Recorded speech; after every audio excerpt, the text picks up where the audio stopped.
I do an artist drawing of you, which will be horribly crap because I'm a shit drawer. You know, that's the abstraction of you as the reality. If I take a photo of you, that's an abstraction. It's not really you, but it's an image of you. Yeah. Well, at what distance do you think a map would be accurate before it has to actually like sort of bend to conform with your model, the ball? Not too far, 500 miles, 600 miles.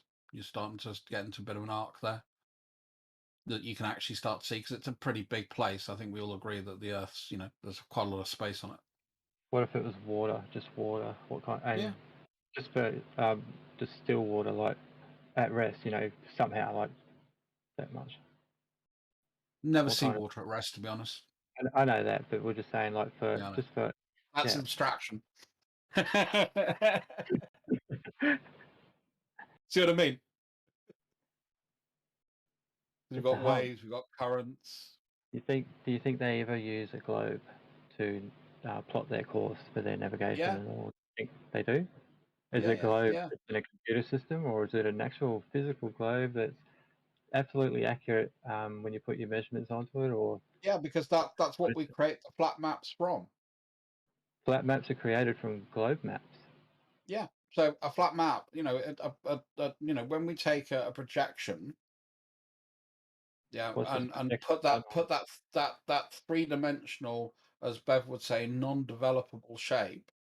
That's why we get bits of distortion. That's why when you start to look at sort of lines of latitude and longitude, I mean, for me, the simplest way to prove the Earth was a globe, if you wanted to do it physically yourself, is do a circuit of the Earth around the Tropic of Cancer and a circuit of the Earth around the Tropic of Capricorn.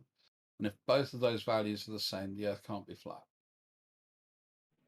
Yeah, I'm kind of with that one as well, eh? Like that definitely made sense to me too when I heard that argument. It's like, oh, okay, there's one. Obviously, it's not something that like the everyday people can do, but it's one that you don't. If you can't go to Antarctica and cross it and all, I'd definitely give that argument a good deal of merit to be good enough. But what if you took a flight over Antarctica? If you could do that and be sure of that. And you saw that it wasn't, just an ice wall, but there was a huge landmass there, and you spend 3 or 4 hours flying around it, and then come back, because you can do that from Melbourne.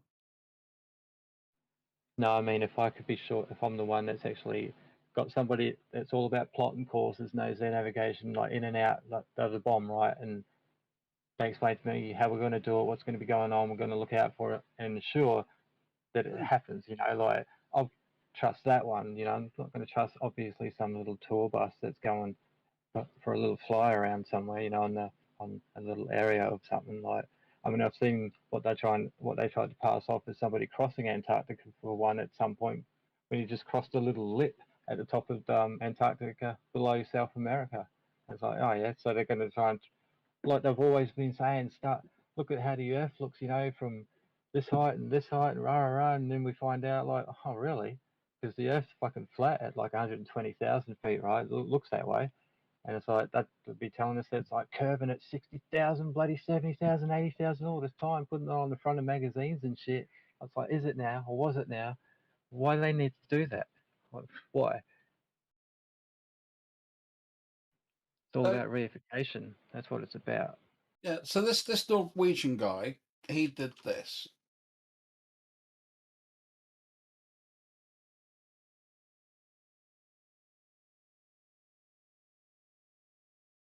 Yeah, and that was about, if I remember right, that was about 1,800 miles that he walked.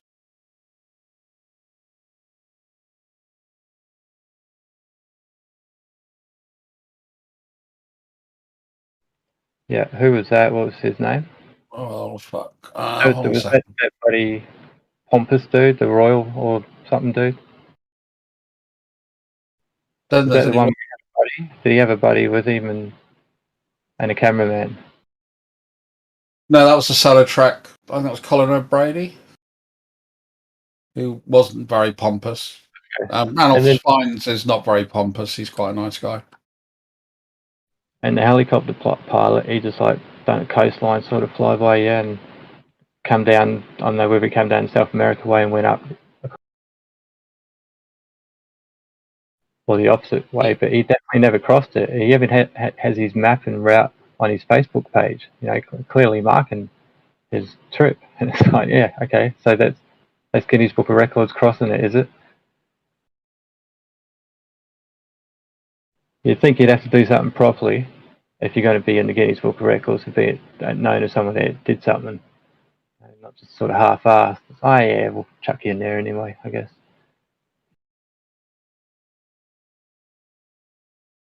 Yeah, I'm not sure about the Guinness Book of Records. I mean, I just know that, you know, there was a Norwegian guy that walked across the Atlantic. That was back, I think, 1980s, and there was a British guy that did it in early 2000s, 2008, somewhere in there.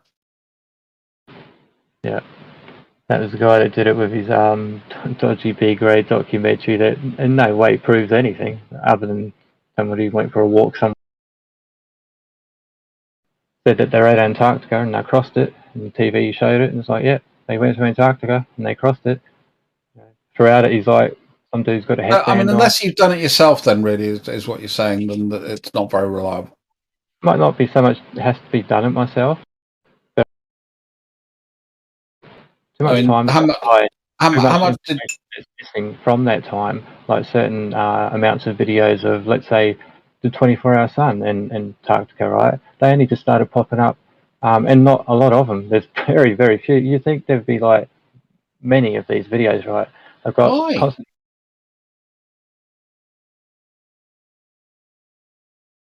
You know, if you think about it, you know, you're pandering to, you know, but you would just think a few tens of thousands of people out of about sort of 7.5 billion.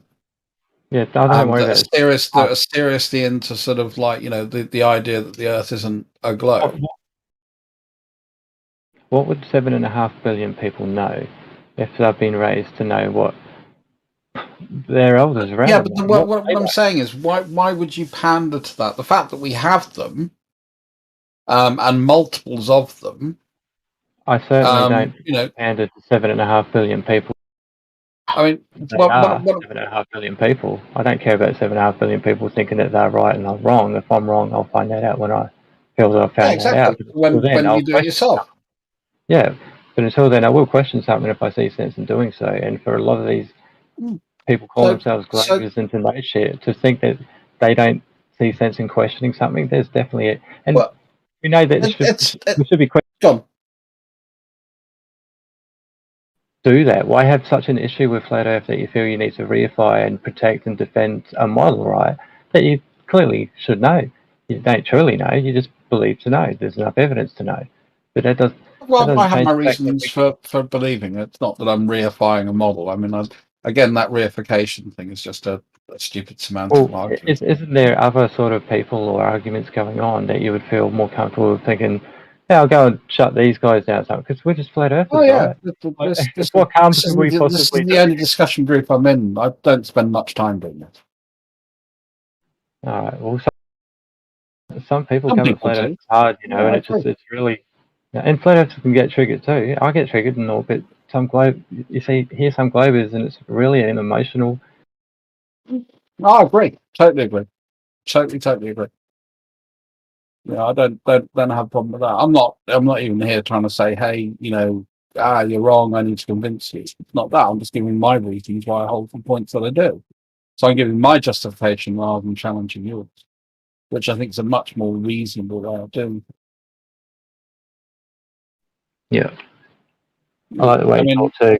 I get triggered, man, when the emotions I just go with them kind of sense. I can't help myself. I just love, debating or doing this with people that are just like got a much more calmer demeanor about themselves. It makes it so much easier for me to not get triggered. I think people get annoyed when they feel they're not being listened to.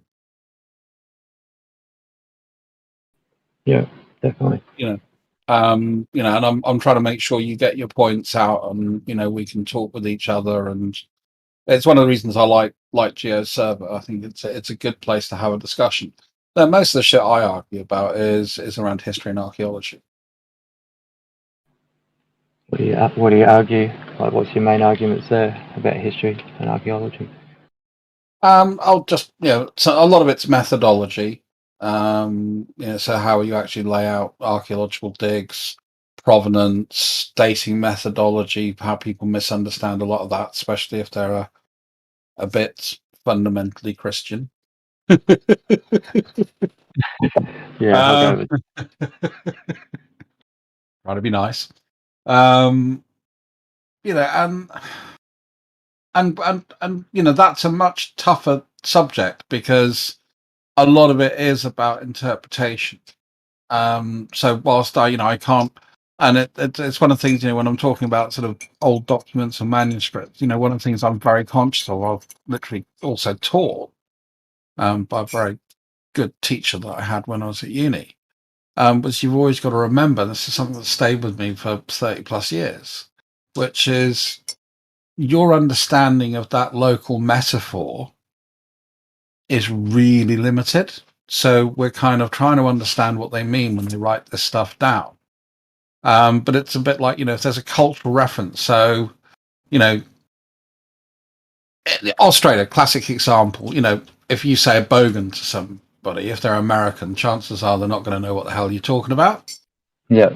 If you call someone a dog, they may have a kind of idea what you mean, but or a CUNT, most people will think that you're talking about a person like you don't like them, but the CUNT could be your best mate.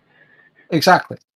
Yeah, exactly. And it's that kind of, so that metaphor, when you go through time, becomes harder and harder to understand, and you have to kind of respect that when you're trying to make an interpretation of a document. Because we don't know what their bogans are. They could be making a reference, and actually that's a bit of a quip on, a previous sort of person in authority that they didn't like. So the Romans were pretty clear about that. Their jabs were pretty direct and to the point. But the Greeks were much more subtle about it. And it's much more of an inference to say, oh, actually, we think they're talking about this particular ruler, or this is the context of why this particular term is being used 150 years after this event. So, there's a lot of that kind of goes on. And dating, the fact that how we establish, a reasonable chronology of stuff. Which is one of my sort of favorite topics. How do we know that, Ashurbanipal was a ruler in Assyria, and his capital city was Ashur, and that he ruled from 800 and something to X something, 800 and something else, BCE. And it's not just the fact that we have the Assyrian records, but we also have records from the Hittites and their rulers. We also have records from the Mitanni. We have records from Babylon. And, it's this co-witnessing and cross-referencing that allows us to give pretty specific certainties to some dates. What about Thoth? Oh, what is it? Thoth or Thought? Was it Thoth? Thoth is the Thoth is the Egyptian god of knowledge. Yeah, there's that green emerald one, eh? Oh no! Now you're talking about the that's Hermes Trismegista. Oh yeah, that was it. Yeah. You're testing me now. This is not fair. So that's a bit more esoteric, and that's very much a kind of much later. So there you're sort of starting to get into, I think, sort of 8th, 9th century AD. It's not an ancient book, but claims it's, again, it's one of those things where now we're getting into the metaphor and the rub, because one of the ways that, if I want to create legitimacy for my view, I might pretend that my view is much older than it is. So a classic example in modern times is Freemasonry. Yeah, so we kind of got a pretty good example. You don't always have to do that. You can still popularize yourself if you say, "Oh, our Messiah was basically back in the 50s." That's Ron L. Hubbard, which was the evolution of Dianetics into Scientology.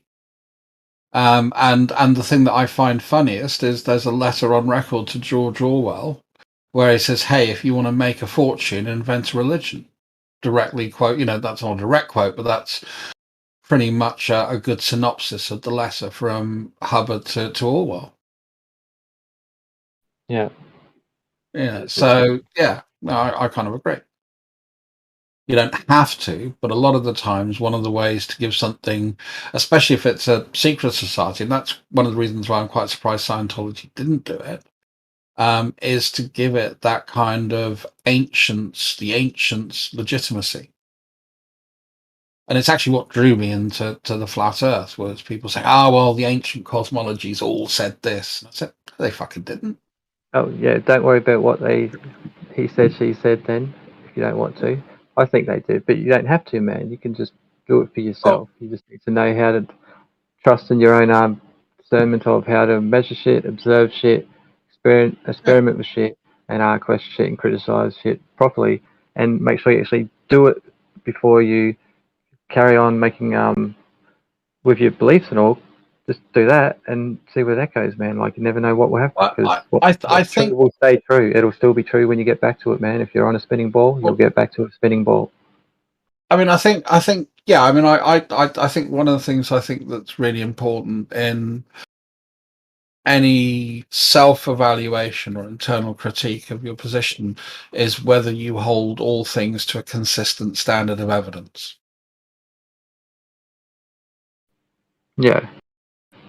And I don't hold it there in a wacky way, like, oh, there's no elephants in the world because I've never seen an elephant. That's just ridiculous, right? But it's just the amount. Yeah, it's not hard for me to fathom a deception of this level. Like, maybe that's something I don't know what's going on with you, if you can fathom a deception like this, or reasoning for such a deception. Well, it's like, I mean, one of the ones I've been shown a lot is, when you see sort of like weird glitches and artifacts on video streams. And I look at that and I go, that's a compression error. And it's caused by this. Seen it many times. And they go, no, it's not. It's green screen. It shows that they're doing this. And I think, no, that really is a compression error. Because, that's what my experience tells me. That's what my direct experience tells me. Working in IT and understanding, the actual fundamentals of how data is transmitted from one place to another.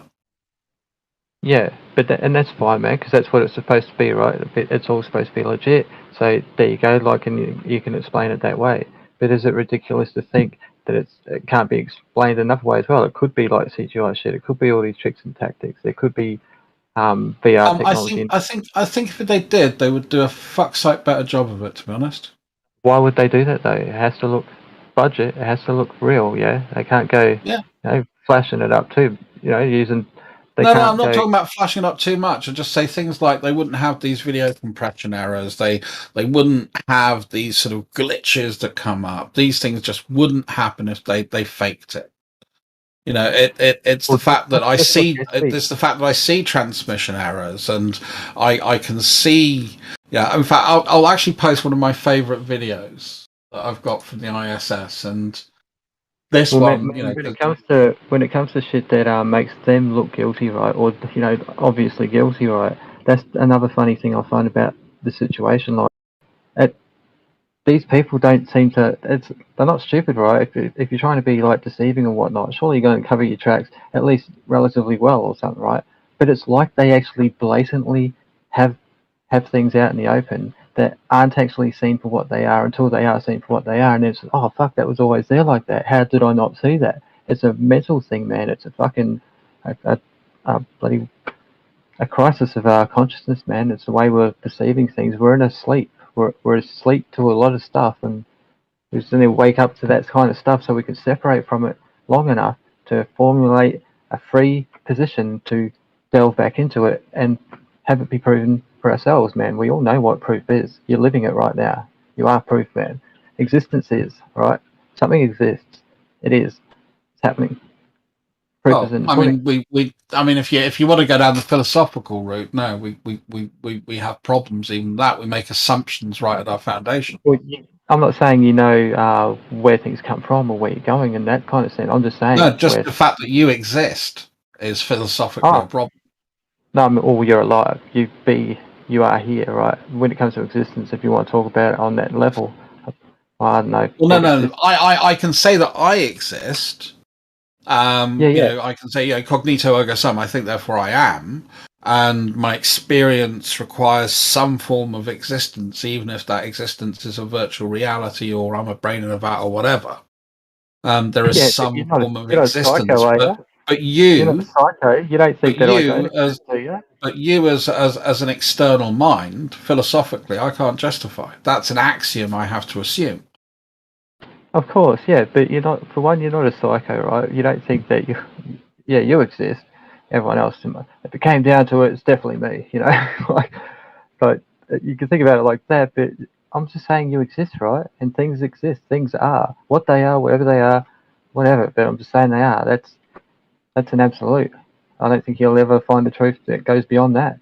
And it'll always be something that just is. You can call it whatever you want, name it whatever you want. But to go beyond it any further than that, I don't know. But we can describe things and use words to do that. Like we can say this is this and that is that. But this ball you're talking about that you're on, that's describing something that I've never seen. I've never experienced anything that supports that.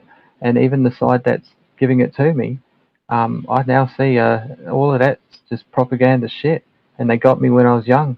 You know, that's how important it must be to hide something. You know, like make it a mandatory. You know, put that shit around everywhere. I mean, movie logos and music fucking videos on the teacher's desk and books. Just slip it in wherever you can. Whatever. People will do it for themselves. Just convince it of it, and they'll just carry it on for you. It's the same one as chances are you haven't been to Kazakhstan. No. And you probably don't know anyone that's come. Yeah, and you probably don't know anyone that's come from Kazakhstan. Not unless they're Ali G. I don't know Ali G, but I've seen his movies. No, he's British. Is he really British? Eh? Yeah, Sacha Baron Cohen.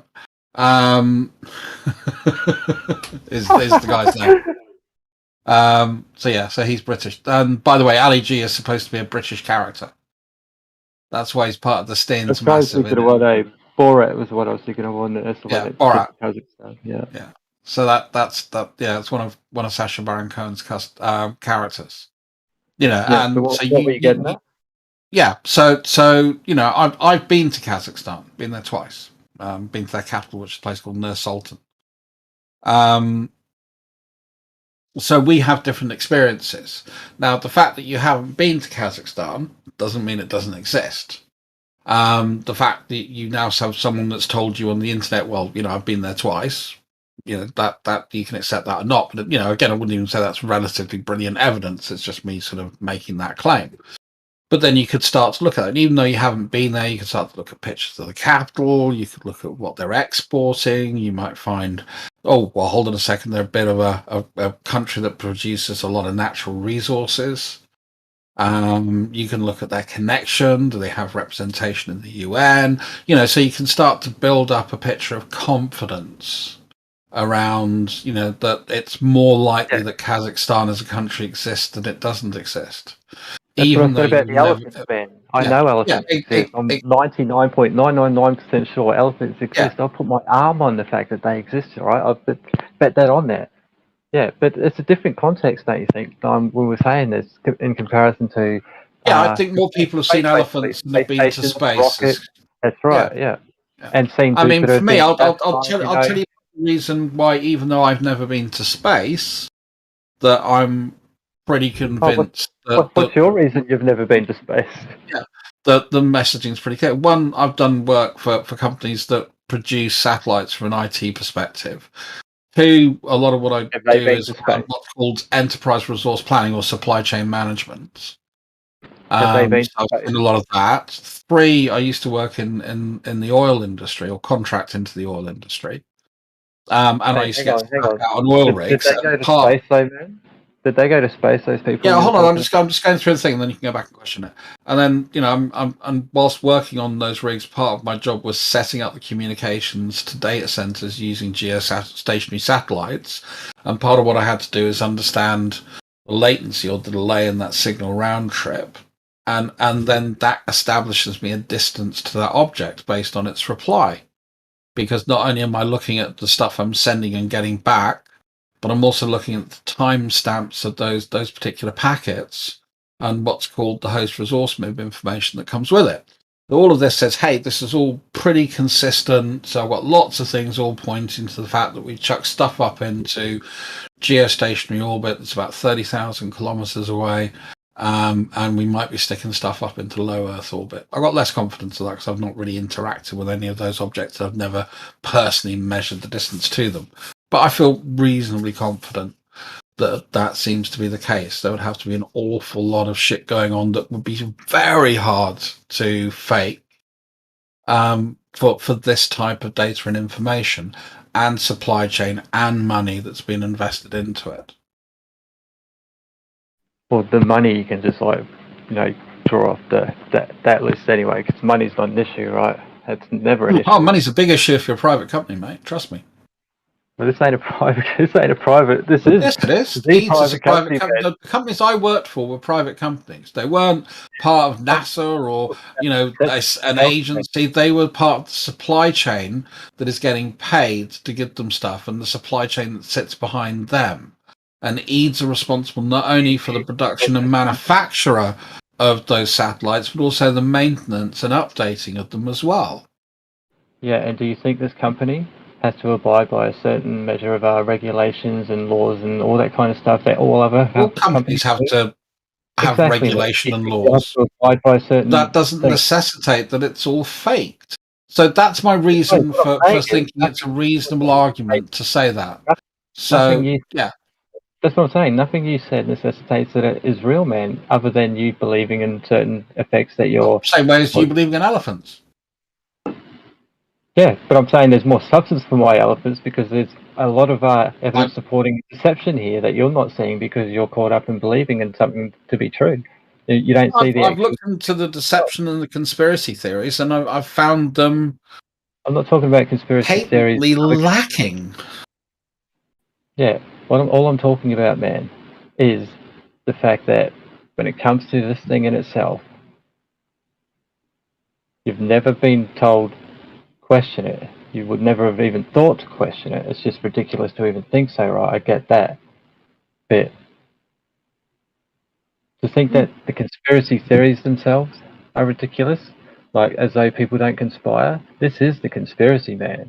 It's a conspire to know the truth that they know, right? And you don't want other people to know that truth. That's how conspiracies work, right? You got to hide something from the people. What else would possibly want to be hidden? Like, why would they want to hide more land or shit like that, right? Just for the sake of having what they already had, like somebody took control of it and had it. Wars happen, kings and shit, they own it. It's theirs. Why would they care about having to create a conspiracy to maintain that control? Unless something about what people would naturally come to, like, tend to lean towards once realizing that they don't know where the fuck they truly are, what's really going on, and life's a bit of a mystery, like what's happening here. And it just inevitably brings like some form of an adventure back into life, And people don't want to support like egos that just want to be concerned with tricking them and selling shit to them and convincing them to do shit just so that they can not have to do shit, right? That's all that's really going on here, right? But on the human level, anyway, from my point of view, but there could be something else going on here that's just far more greater, right? And why would you glorify other people, basically, especially over yourself, but of course yourself over other people as well? But why would you be so concerned with all that bullshit when there's just something going on here that's just so much more? I think that's where our attention should be, Well, I'll boil it down into something my gran used to say, which is, if ifs and buts were pots and pans, then you and I'd be tinkers. That's such a fucking man type thing to say, isn't it? Yeah. She also used to say, if wishes were horses, beggars would ride. That's a good one. But yeah, so I mean, yeah, and again, I agree. That there are definitely have been conspiracies. There are definitely people who have been misled in the past, and you can talk about propaganda and false information that goes out there. Cool. I'm talking not from, you know, the systemic point of, oh yeah, I see in the news that they launched stuff. No, I'm talking about my personal experience, my personal, you know, experience of looking at that industry and having worked with some of the objects that they claim that are up there, and all the data that's coming back to me is consistent in what they're telling me. So it's like going back to that thing I was talking about with, you know, the king of Ashurbanipal, and how we kind of date when he is. You know, do I know that as 100% certainty? No, like yourself, like the elephant, it's, you know, it's a 99.9% thing. But there is nothing that I have seen that has caused me significant doubt. And I'm an evidentialist. You know, you point me in the direction of something that I can go and look at and I can verify, and even better if I can test, and I'll kind of be on board with you. No, I totally understand that, man. Yeah. What you should try and do, though, is what you should just try and do, just for an experiment or something for yourself, is try and let go of that just for now. You know, see if you can actually just do that.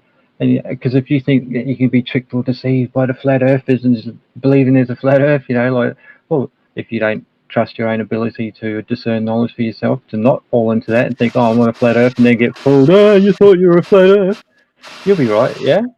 And then you can go back to believing the globe once you actually truly give that up. Oh yeah, I've done that. I've tried to step into your world and look at the values and the reasons behind it. And what I tend to find is when I start to explore it, it's, if this is the case, maybe this is the way it is. You know, haven't you thought about these kind of things? Governments lie to you.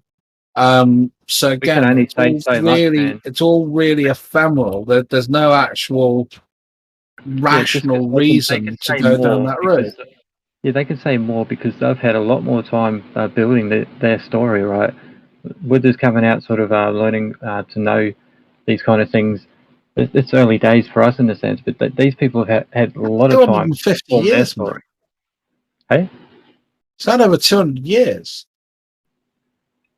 This has been abolished, man. To me, this is the kind of knowledge that's been abolished, you know, because this is knowledge. Robotham was doing this back in the 1870s. Robotham was doing what flat earthers are trying to do today, right? You're trying to tell people stuff, but I'm talking the general populace believes totally different, right? In regards to it's like back in the day to me, thousands of years ago, what? They were all basically flat earthers back then. The Globers would have been such a minority. Well, to me they would, but that's all I'm saying. Whereas here we are today. You'd have the ignorant people that couldn't read. You'd have the intelligentsia, which tended to be clerical and administrative, that could read. And really 10th century is not a good century for that. You either go back to sort of the 6th century or forward to the 11th, because literacy was quite down at those time in Europe. In China, definitely not. So what you tend to find is you know, we're so lucky now. We have more access to knowledge as a species now than ever before in history. Unfortunately, we have more access to bollocks now than we have ever had any time in history. You know, as an individual, you know, you can go on the internet, you can look shit up, or you can go to a library and you can read stuff. You know, your great grandfather probably didn't have that luxury unless you come from a reasonably, you know, middle class or well-off family. Go back another 100 years and it gets fewer. Go back another 100 years, it gets even less. So the fact that we've got this general literacy thing going on is awesome. I mean, there's a guy I love, and he's a guy that does nothing to do with flat Earth, but he's an engineer and he designs stuff. So he's quite into things like trebuchets, and he goes through his design process and through the methodology. You know, because he's trying to get a fixed outcome from his design. So he has to go in and then, you know, reverse engineers. Okay, I want this to do this. Therefore, I now need to start to look at the design implications of the result that I'm looking for. And that, to me, is one of the fundamental issues that I see in flat Earth is this wish without actually thinking of the consequences of the conclusion that you're aiming for. And I think actually that's also true for a lot of Globers, but let's not make out one-sided. Because I hear as much bollocks sometimes from people from the Globe side as well. Well, it's like this. And I go, no, it's not actually. According to what I know, it's more like this, and this is why I think that, and here's my citation. Yeah, so, yeah. I got you on that, you man. know, You seem reasonable, eh? Like, you're definitely one of the oppositions, you know, that I like, you know, butting heads with. I'm not. I try not to be a cock, basically. Yeah. and the fact that just because we disagree doesn't make you an idiot or me an idiot. Well, that's right. Yeah, and it's definitely that doesn't mean that we can't get along. You know, exactly. Yeah. You know, that there are certain people I wouldn't go and have a beer with. I will admit that freely. There are certain people that if I ever met them, I'd probably smash their head in with a brick. But, you know, I'm not exactly a very nice guy when it comes to, you know, I always think if I don't say anybody to anybody online that I wouldn't be prepared to say directly to their face. Yeah. Definitely. And, you know, and I think that there are, you know, reasonable rules of being kind of civil. And one of the things that really pisses me off is when you say something and said, "Oh, well, you mean this then, don't you?" And I said, "No, I meant what I said." You know, and then they try and take that. Yeah. And again, I see that. I fell into all those traps, man, in the early days, because I fell into all those traps, and I had to actually weed myself out of those traits, you know, because I didn't try and hide them. I just went through them, I guess, and just kept doing it until I weeded that kind of stuff out of me, because that's what we tend to do. Yeah, and you know, I'll freely admit, if I ever met Kibo in person and he spoke to me the way that he did online, I'd probably break his face. But that's just me. Was he, though? Like, I know, and that's what I try and think, and it's one of the reasons why I left. Yeah, it's one of the reasons why I left the particular server that he's on, because I actually realised that I was becoming way too emotionally invested, and that was stupid because this is just something online. And for someone to annoy me that much is as much a me problem as it is a them problem. Exactly. Yeah. Yeah. So yeah, still doesn't mean I wouldn't beat the fuck out. Anyway, I don't believe in turning the other cheek. I believe that is the way, you know, but I'm definitely not there, yeah. And I don't know if I'll get there before I die, even, like, yeah. But I definitely believe that it's a good standard. I think as long as until you actually understand such a thing, I guess, and what it means, you know, yeah. I wouldn't say just do that, and even though you don't know what you're doing and why you're doing it, yeah, just do it. Like I think until you know why you should be doing it, like I mean, you know what? I'm a biker, and I've been, you know, I've never owned a car in my life. You know, I've been a biker all my life. And most of the people I hang around with are bikers. And yeah, you did that kind of shit in the community I'm in, then be prepared to back it up in a very physical way. And it means that there is actually a good amount of respect between the people that I sort of engage with on a general basis. Get that. Yeah, and you know, and I think that's kind of like, you know, one of those rules that you just sort of don't cross the line with, unless you're looking to, you know, have some aggro with someone, and then that's a good way to start it off. It's a bit like, well, you're in Sydney, aren't you? So I'll share a bit of local culture knowledge. It's a bit like going into a pub and turning your beer glass upside down. What does that mean? It means you want to fight. Does it? Yeah. I never would have got that bad shit. Like, that just goes over my head. I started smoking weed at like 13. It's like that stuff slowly just went away from me. Yeah, I was all about it when I was growing up and all. But yeah, these days it's like I'm all for what we call a fight and all, what you're saying. But I understand now these days, just bite my fucking tongue, you know, instead of like, I don't have to say something if I can't help myself, you know, I don't have to say something like, and then if I get hit for saying it, no matter how right I think I am, whose fault is it that I got hit, you know? Yeah, it's my fault because I opened my mouth and I knew if I'm going to open my mouth right now, this dude's big. I got hit in the pub one night because I couldn't shut my mouth. Like this dude got in the bloody Bruce Lee type karate type stance with his arms out. He just wanted to fight someone, right? He was a decent size too, and yeah, he had to pick me. You know, I'm just whatever dude, you know, roving around. And he gives me this like open-handed karate chop. Because I said, well, what are you going to do, Bruce? I couldn't help myself. And so he gives me an open karate chop in the face. And I was just stunned. But I remember thinking, that was my fault. That if I had not said that, that wouldn't have happened. Yeah, but you could also say that maybe that was a little bit of an overreaction on his part as well. Well, actually, I was thinking more. He could have done a lot worse, you know, because he was a decent sized guy. Like, he's a bit skitsed out. He looks like he's skitsed out on some shit. He just wanted, and I didn't even.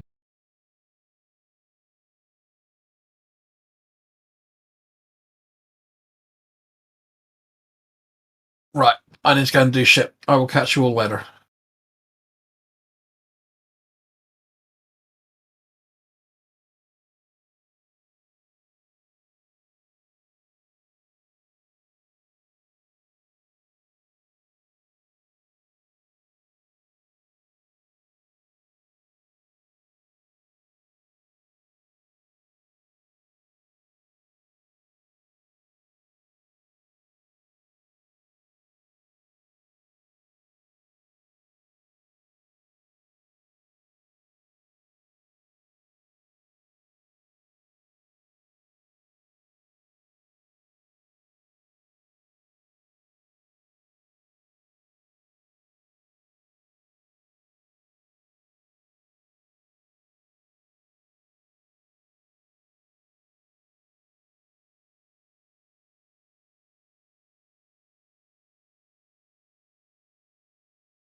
Hello.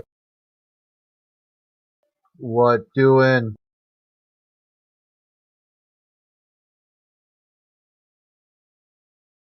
Okay.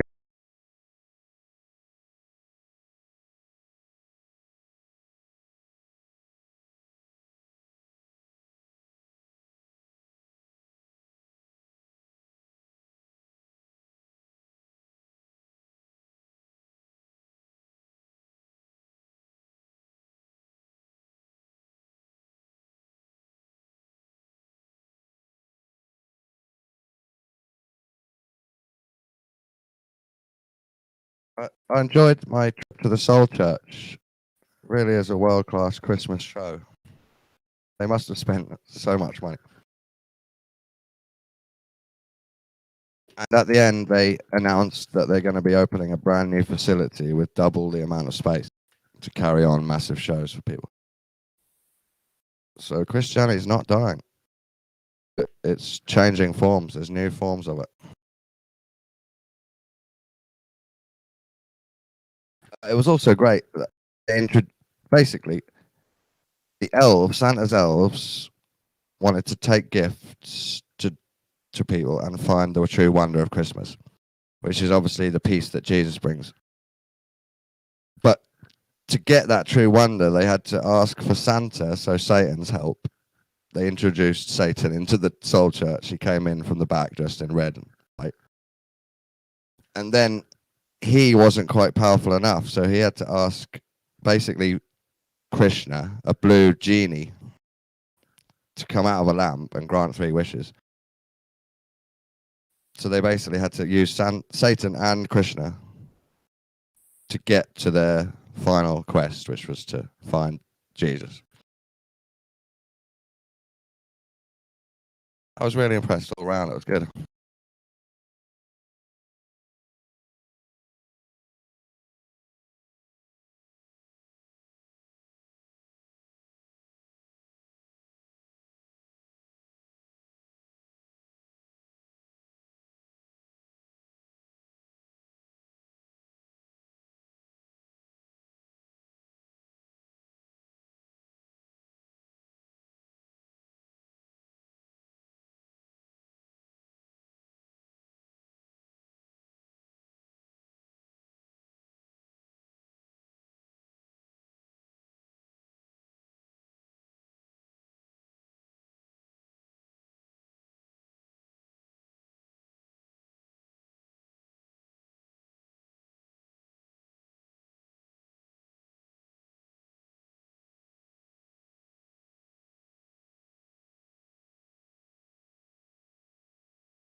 43 hours left of my Facebook ban. Oh my god.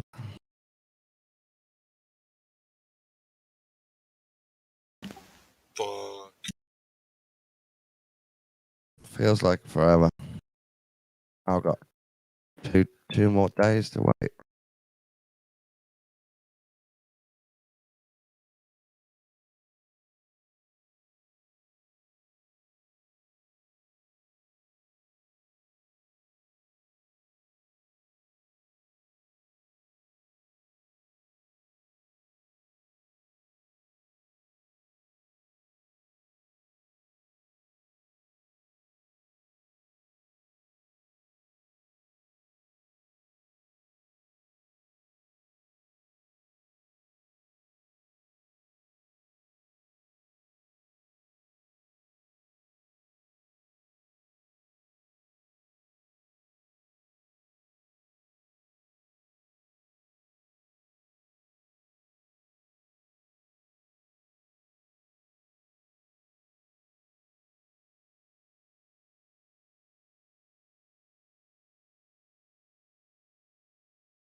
Also, I had a good experience. Well, interesting. I think I saw my girlfriend pray to the Holy Father with her eyes closed at the end as the pastor was saying to do it. Which is cool. Because now I know she's not an atheist, even if she doesn't become a fully functioning witch. At least she's not atheist.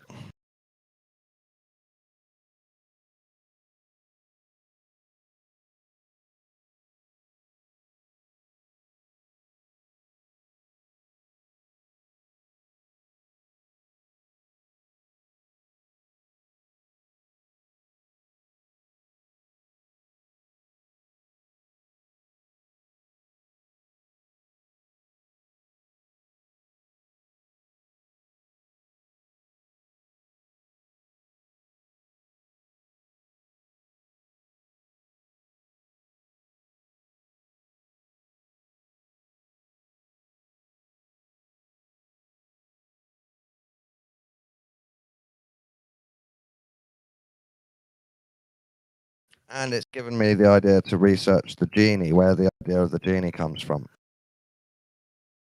Is he blue like Krishna and Vishnu because India? Or are wishes like Eastern prayers? Or is he a demon? I don't know.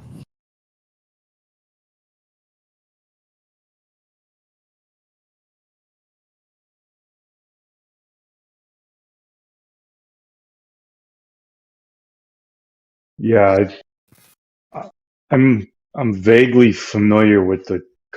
I mean, of course, I've heard of a genie before, but as far as what it's rooted in, where that comes from, I've heard that it has to do with demons, but that's from a Christian point of view. It's got to have some more esoteric meaning.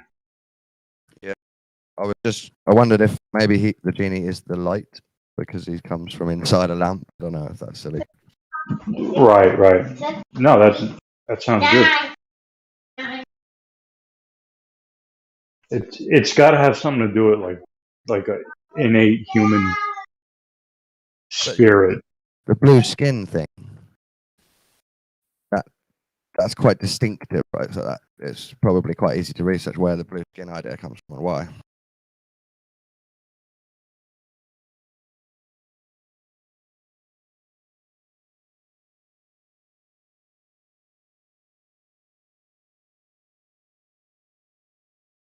So they also made a funny joke.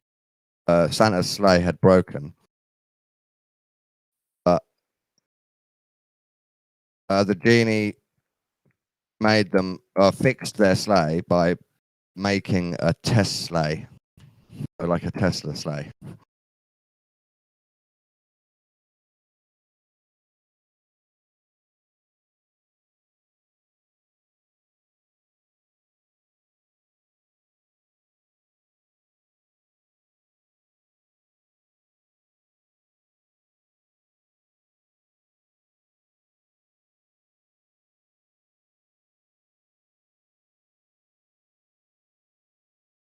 I mean, I can imagine some magicians probably speak to an angel or a demon, and maybe the idea is you can ask them 3 things, this sort of thing.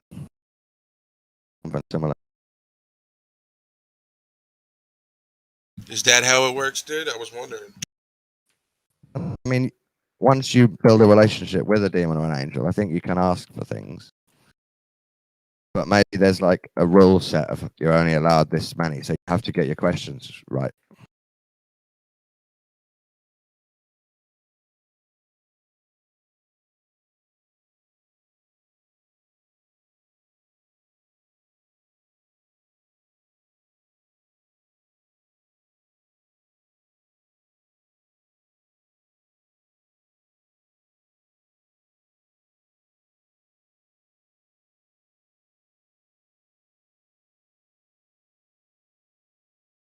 Apparently, they did this Christmas show to a whole school of disabled kids. So they actually filled the church with disabled kids on beds and in bed cars.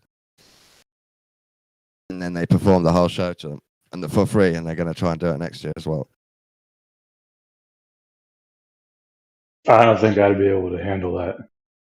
Seeing all those kids like that, I would just lose it, man.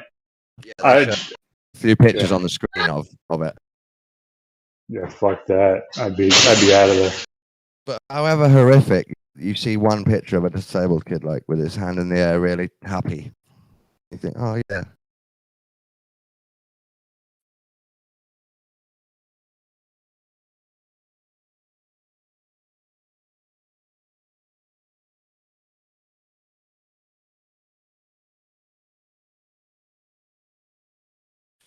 It was interesting because I watch other new Christians, New Age Christians, the Seventh-day Adventists. They're very against New Age, scaring people, warning people about it. Don't watch cartoons. Don't watch Disney. Don't get a Christmas tree. Don't celebrate Easter. They go through all of this. But then there's this Soul Church, which is also a new form of Christianity, and they're just accepting all of it and loving it, and then adding peace from Jesus, the sacrifice, and the Father, just in at the end. They did it really well.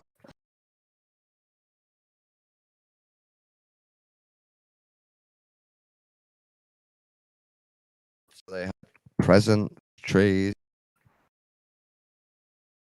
elves, a genie, and they wrapped it all up with the true wonder of Jesus. Jesus walks the earth, bro.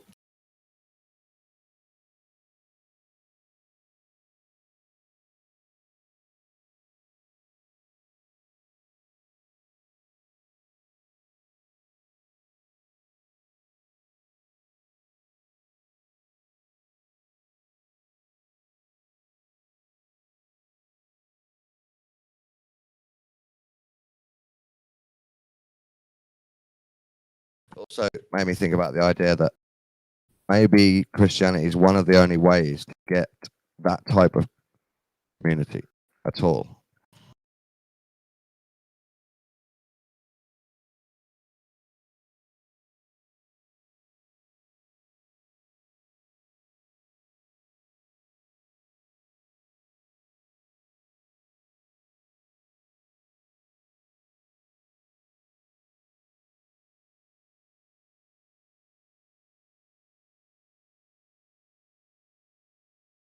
They had a really good foam snow machine at the end, which just threw out tiny little bits of soap suds, but they had a really nice smell.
I wonder what number troll that guy is on.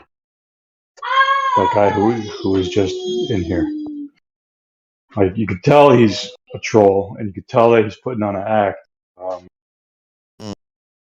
I'm wondering how long he's been doing this. Which one? You know, I thought he might be the frog guy, the pea drinker. yeah, that's him. Yeah, he's very interesting. He's very weird. Yeah. I mean, his voice sounds a little familiar. Can't quite place it, but Me and JJ were in here, and he told me he is Jesus, and I have to drink piss to become eternal, and that's the only way. And he's already on the technology, and I'm not, and that's why I'm going to die, and he's not. He's pretty far out, dude.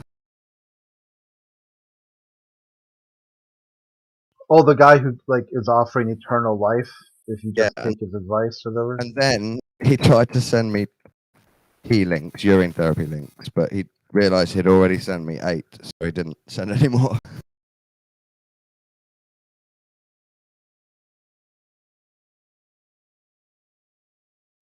yeah, he says that the Bible could be summed up in 4 words: drink your own piss.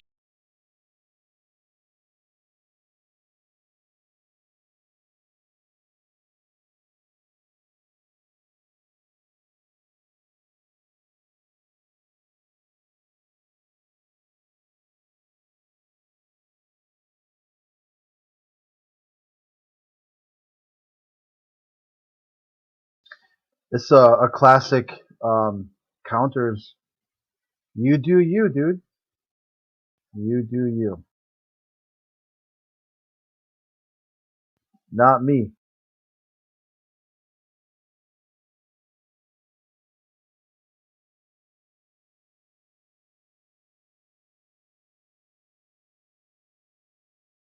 Like they think they're going to somehow invoke anger if they LARP it, or if they pretend some sort of straw man position no one's even offering.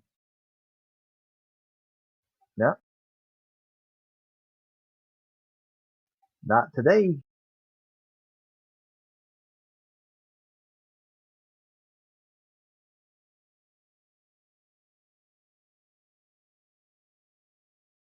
Yeah, because that's kind of the go-to thing if you want to make fun of flat earthers. Is you? It's the drinking piss thing. That's like the number one thing that people associate with us. Isn't that weird Well, that got mixed in? 'Cause it's not Yeah. all flat earthers. It's a yeah, it's theory. Pete. A theory that urine can be beneficial, and it's Pete and like 2 other people or something. Yeah, But it's a globe side that drinks pee. They actually say they can turn not only pee into drink water, but poop. They actually they do yeah. poop too. So I mean, it's like they think they're making fun of flat Earth by saying it, and you're not. I've got video of them on the ISS doing the human centipede, butt to cup, and he says that's exactly what you're thinking it is. Yeah. You know what? You do you. So, would you argue, Crit, that flat Earth heaven mission is never going to recycle urine and drink it? You can't do that because there's a drinking water crisis here in America. Millions of families report no access to fresh drinking water. They've got federal stuff set up because the states can't provide a service people are paying for. That's what's even more crazy. It's like in California, Native American reservations. Here in my hometown, there's a landfill that's leaking so badly that people can't use their drinking water, their well water. They've had to shut off the water because you can't even wash dishes with it or water your lawn. It's that toxic. Yet somehow they think up in space at 200 miles away, you can go take a dump and then pour yourself a cup of coffee. So, what are you? Have you got an idea of taking water with you or something? No, what they do is every day they basically bring that 5-gallon, like Culligan Man water supply, and they just drop it off at people's houses. Here, you've got 5 gallons today. No, what I'm asking is, if you were in charge of manning a craft into heaven, how would you solve the water problem? Yeah, I mean, you wouldn't be able to do it. I mean, in the show Away, the TV show on Netflix, they said they use water to insulate the crew compartments because water somehow just stops radiation. Right. You're saying, yeah, it has to be recycled, and that's just dirty and disgusting, and even that can't work properly to sustain humans.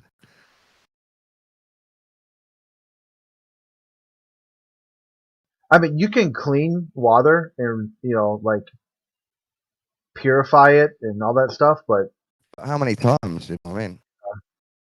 How long for? Before you become full of germs. Anyway, it's just a silly thing. Yeah.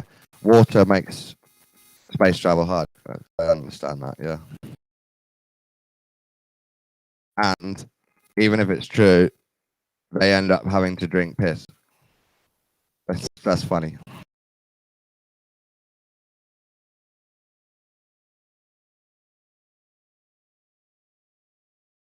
I was thinking, obviously, Globe is trying to attach any dangerous conspiracy theory to flat Earth. Child abuse, teaching kids lies, try and make you seem extreme. Pee drinking just seemed like a meme that sort of attached itself. I think we can blame it on Pete. Pete talking about we and this other new guy talking about we. It's not just them. It's the meme of urine therapy seeping through the new age. He called it yellow blood. I drink yellow blood.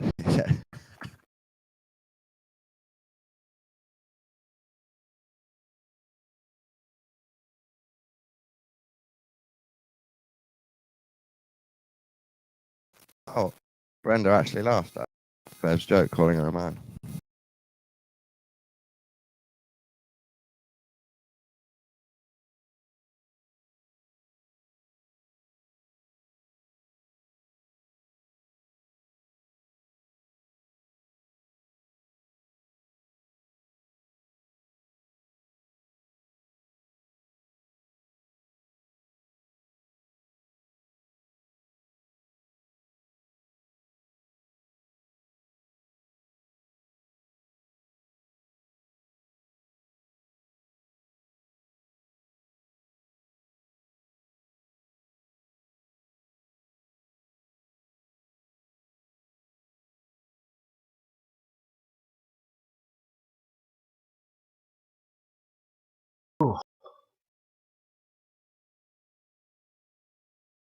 this is like let me show you guys.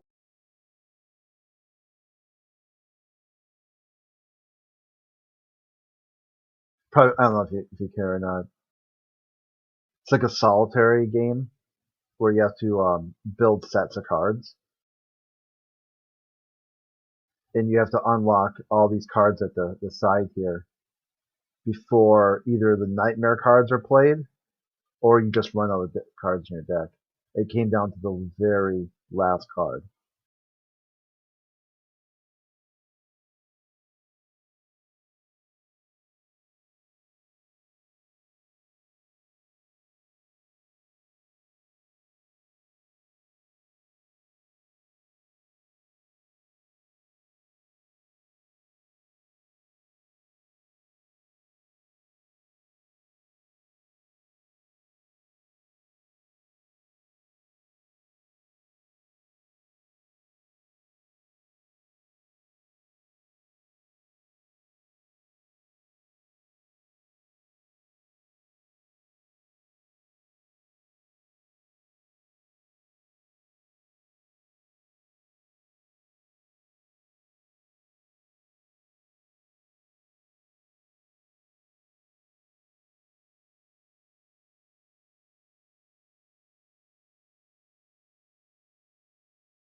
I know who that guy sounds like. He sounds like that guy. Remember, howdy y'all, I'm Billy. No, maybe. You Yeah, don't think because he sounds like him? he could be. I mean, maybe I don't think so because he doesn't seem like he's got any creativity. Because his sock account, that carnivore, was just as he changed his voice a little bit, but just panicked just the same. Carnivore would just like there's like noise. This guy can seem like he Yeah. can articulate, and he says these sort of one-liners and stuff.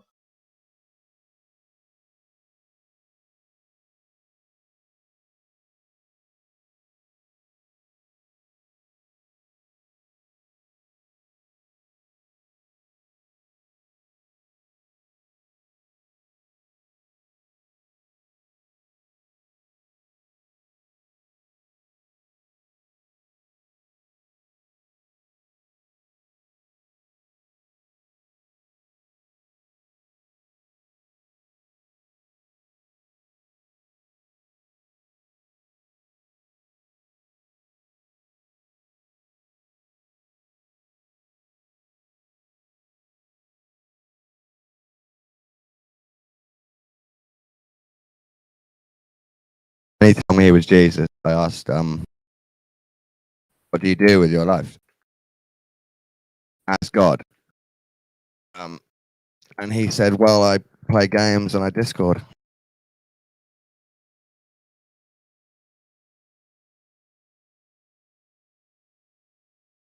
No, I said, no charity or anything? He said, no.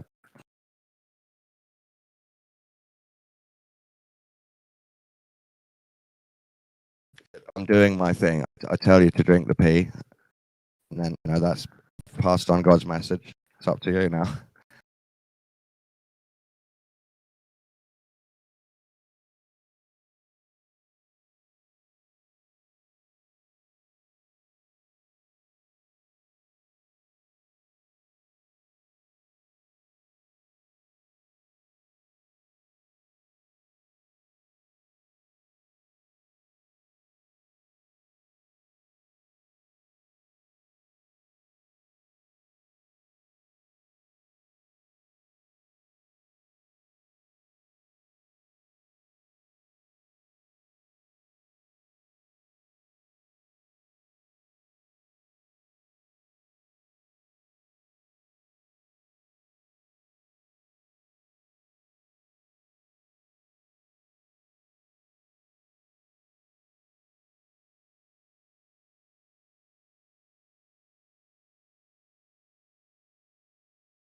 Ask Bev to come to VC. I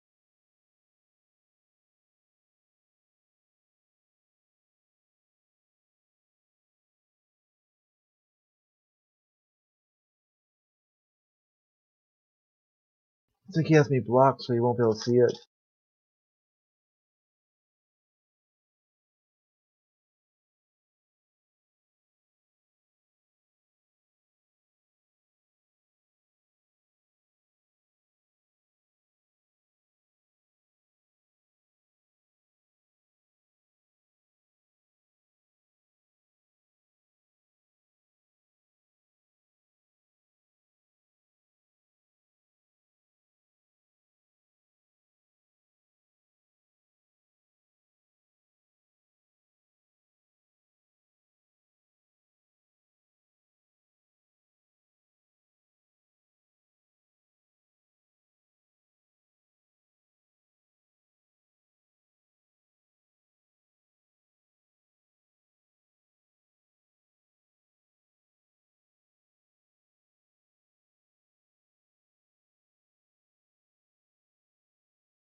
You guys there?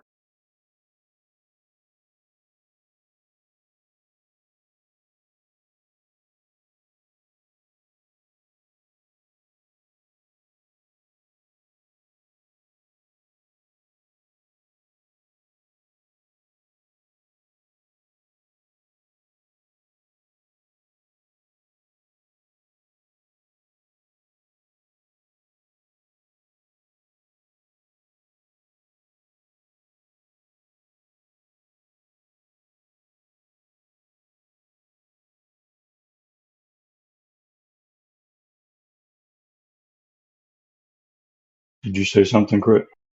Oh, yeah, just wondering if anyone's still around. Yeah, it's been dead, man. Been pretty sparse.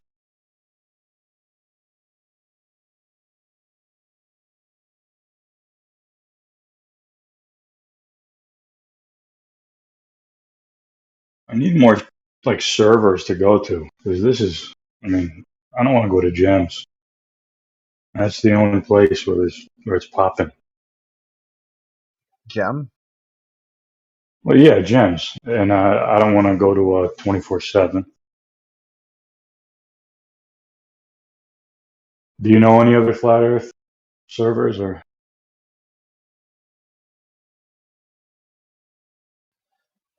That Kickin' Chicken one? Yeah, well, there's never anybody in VC over there. Yeah, I know. It's just hilarious. He'll do like a thing, Flat Earth Debunked. It's read only. Right. Yeah, it's just a diary, you know? It's like, so even if it's true, right? Each one of these topics is a debunk of Flat Earth. Why are you still talking about it? Because it's funny. That's what he'll say. Oh yeah, it's entertaining. Funny. Okay, so why do you mute then? Yeah, like, why do you mute? Yeah, if it's funny, like you try to get them to say something, okay?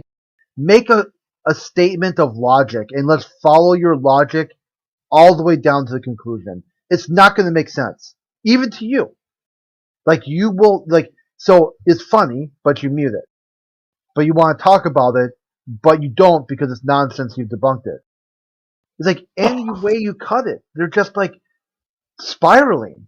It's just a spiral, and they don't want to admit it because in their mind, spiraling means something like negative, like illogical.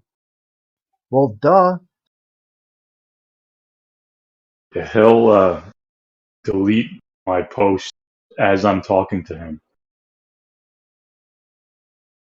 Like he'll say, like, I'll ask him, one of my questions, one of my yes or no answer questions, and he'll delete it, and he'll say like, you're deflecting. No, I don't think so. Yeah. What he did for me was like he'd say, hey, Crit, I got a question for you, and I'd start typing, and then I go like, shoot, what is it? And he'd turn off, like, put me so I can't post, and be like, oh, no answer. But yeah, see, like the thing, dude, like, what the hell? You just like,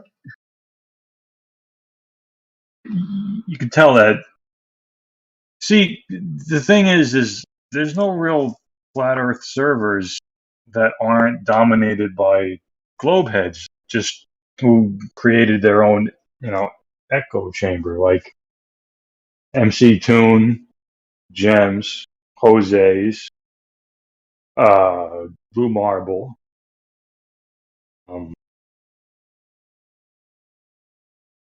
Can't think of any other one, but yeah, Ranties, Perspective, and it's all the same people who go to Gems, and they'll sit in there and they'll post a video from some flat Earth debate, and they'll just make fun of the flat earther over and over, just for like an hour straight, going back and forth, like they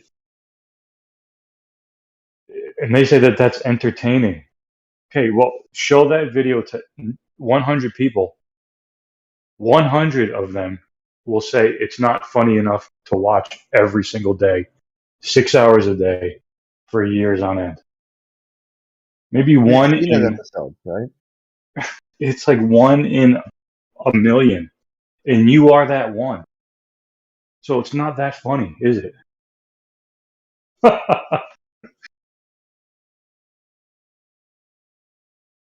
Something The reason about why they it. say it, the reason why they do that funny thing is because they want to sort of marginalize, because they want to feel like their opposition to their agenda is it doesn't exist. It's just somehow there's just bad actors, like in government, that are holding humanity back because of some sort of an antiquity idea of a creator. And they lost that debate. They lost that debate so badly that it's even more, today. Today it's even more religious in the government. They've got, and so what they did is they decided, like, hey, we need to, like, win a debate somehow. So they tried to pick a group of people that they thought would be, quick and easy. But then they realized that, hey, society might think flat earthers are funny, but atheists are even more funny. Yeah. I mean, you're talking about, like, people might be like, flat earthers, they're just a bunch of silly people on the internet. It's just like a club, right? Just a goofy club. Now, atheists, they are just nuts. They're batshit. And I'm over here saying, I accept atheism. Because that framework is easy to explain ideas in. It's like orcs in Minecraft, or in Warhammer. You just psychically determine what is true and false based on what you believe and what you don't believe.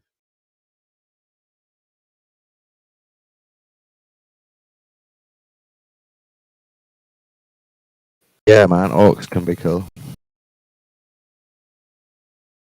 One way to do it, right? Where is that guy that you sent me? What's his name? One who is many. I'm not sure he's joined yet. He might have joined ages ago and doesn't want to come back. I'm trying to ask him. It comes from Mr. Mythos server, which I can give you the link for, but no one ever speaks on voice, so you'll probably get bored there too. I mean, there's other servers to go to. They might have just flat earth,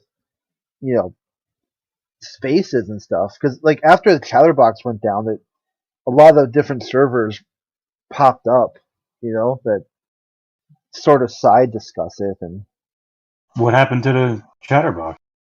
It got nuked by some admins and stuff like that.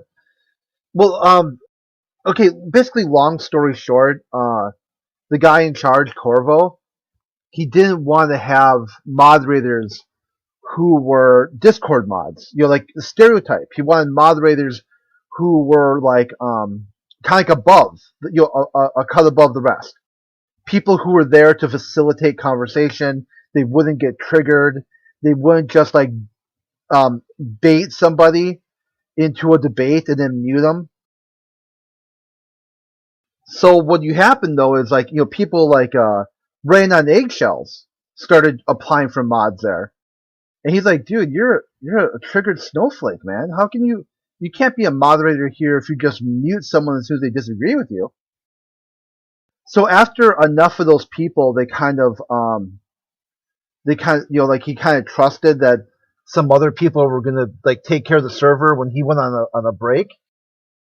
Because he had been like nonstop, like 24 hours a day for like months, trying to get the server going with all those stage events and all that stuff. So anyway, long story short, they deleted it and deleted all the channels, banned everybody except for like a few people.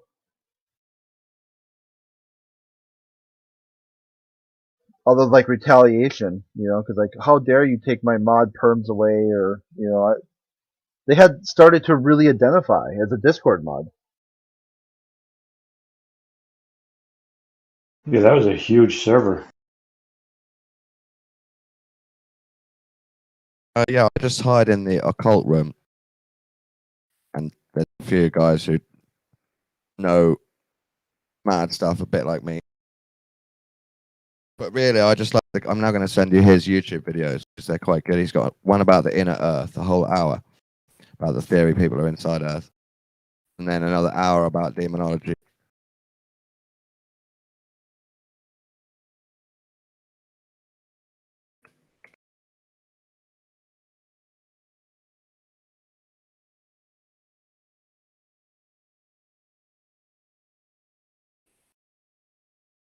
He's just done a face reveal and changed his format up on these last two videos. But he puts a lot of research in. They seem like sort of Gnostic Christians, you know. They're like occultists and Christians, some of the people in there.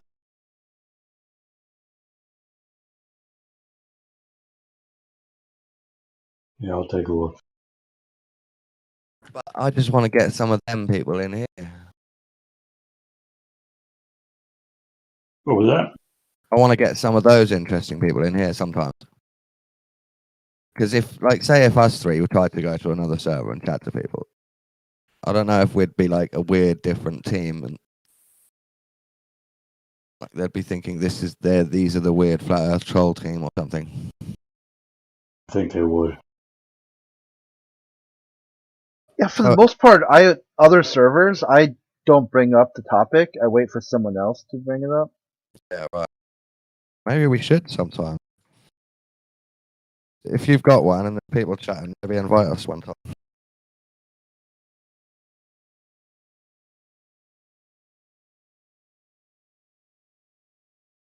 But is that weird if you join together, join a VC together? Like, is that like a cult or an agenda thing? No. Because we're not going in there with an agenda. Yeah, just it's the same agenda everyone else has, right? Just to talk to people. Yeah. Lonely flat earthers.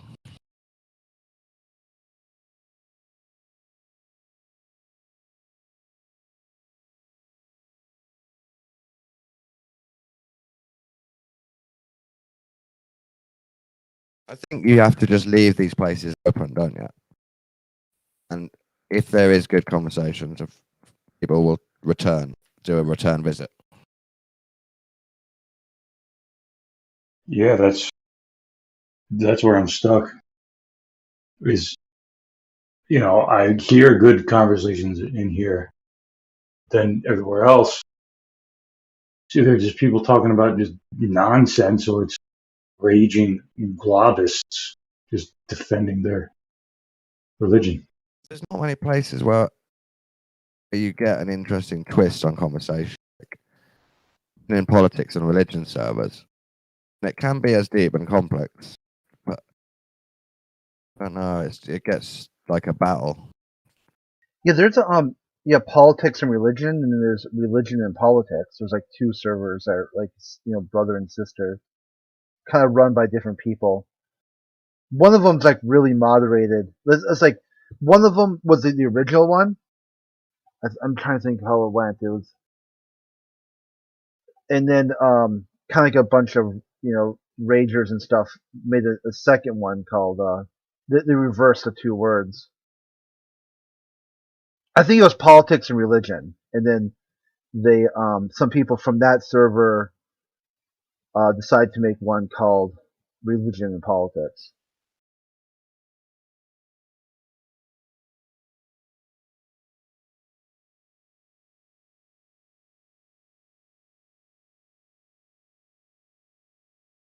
What I mean is that apart from those two conversations, this conversation, there isn't many deep, interesting conversations to have or being had.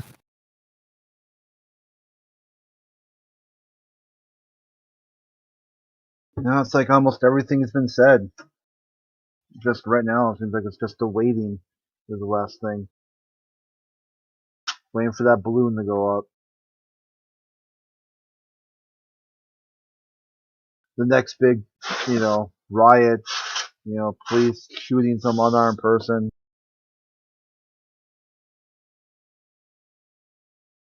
Jerry, there is flat earthers in that Mr. Mythos server. There's one or two. Even my friend who's in there, N16, I think. Crazy Christian Gnostic. Dude, he's a flat earther. Quite advanced stage, you know, where he doesn't really argue with people. He'll just mock them and show the arguments and laugh. Yeah. Does he have a interesting kind of like perspective of it? Like what I mean by that is like, does he use the standard, you know, QE bullshit? Oh no, actually. Just say you've been lied to. It's all spiritual and it's obvious, like this sort of stuff. Not too sciencey.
You ever seen these cliff divers? I follow this mad dude called the Stunt Pikey on YouTube because once with my drone, I met him in a secret dirt jump setup hidden in some woods near where I live.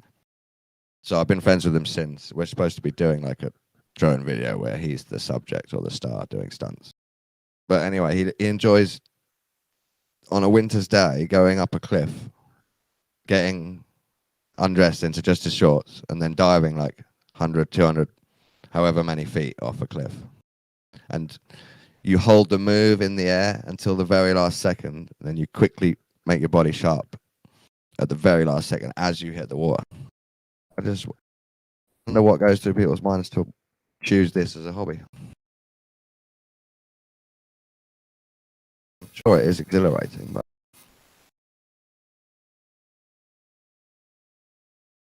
yeah, I think that's crazy when they do that. I mean, how do you I mean, what they just kind of work their way up? I mean, how when they practice to do that, they just say, "Well, I'll start it here," and then I guess just like lifting weights, you just gradually every week just add more weight to get stronger. So doing that, what do? Just keep going higher and higher and higher, yeah. and just. But that's a paradox, isn't it? Because eventually, however sharp you make your limbs, you're going to kill yourself here in the water. So sometimes they probably have to stop at a certain height. I don't know. If you just took it all the way, you'd end up killing yourself. Yeah, I didn't think of that. I thought they were just, you know, making a goofy pose and then, you know, getting straight just for the, you know, hell of it. Well, it is that. That reminded me of a sort of extreme thing. I guess you could get obsessed with it, couldn't you? Like one of those wingsuit people. Instead of just enjoying being in a wingsuit, you want to get closer and closer and closer to the cliff.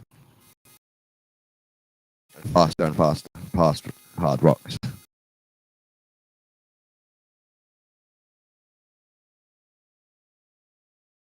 Yeah, the only thing I would do that would even come close to that. Have you ever heard of? I think it's called Norwegian death diving or Swedish death diving, where it's just a great big diving board and they run off and it's like, I don't know, it's probably about 30 feet off of the water.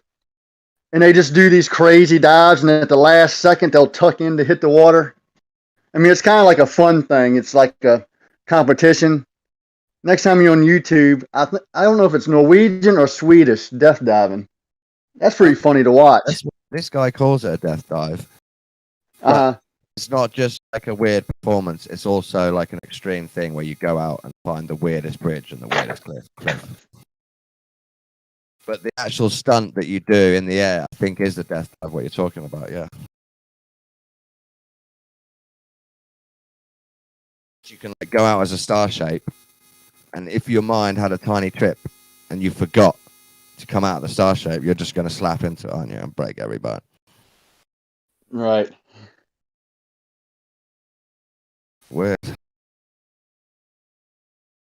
Same flying my drone. Obviously, I don't get hurt, but the best shot is when you're going close to something and you nearly hit it, but you don't.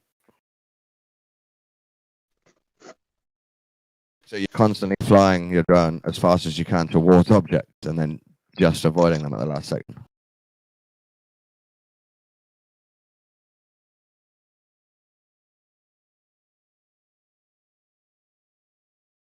I guess it's a bit like playing chicken, isn't it? But with nature, with yourself.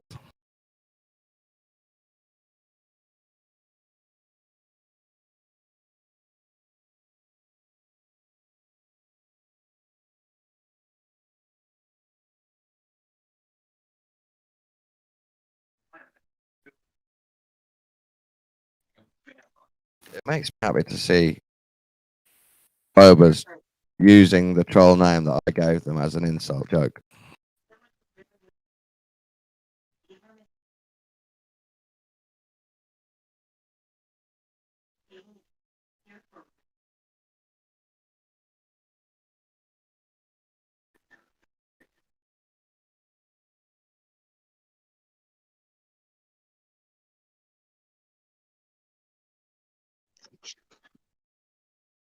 Oh boy, Gumbo in the chat.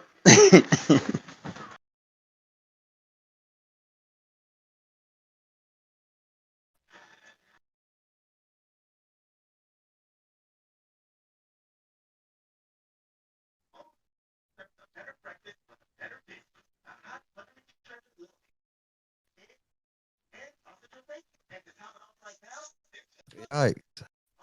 Well, he's mad at you, Don.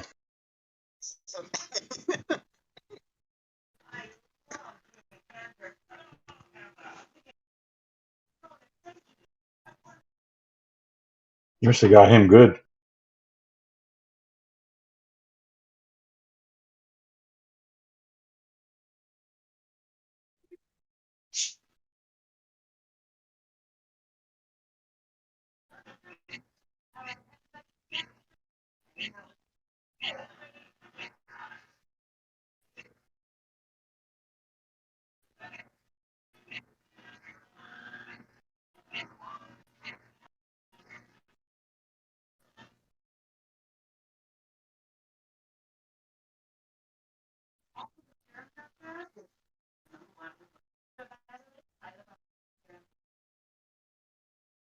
Oh, nice. What? You got in with the cat gift before you even asked anything.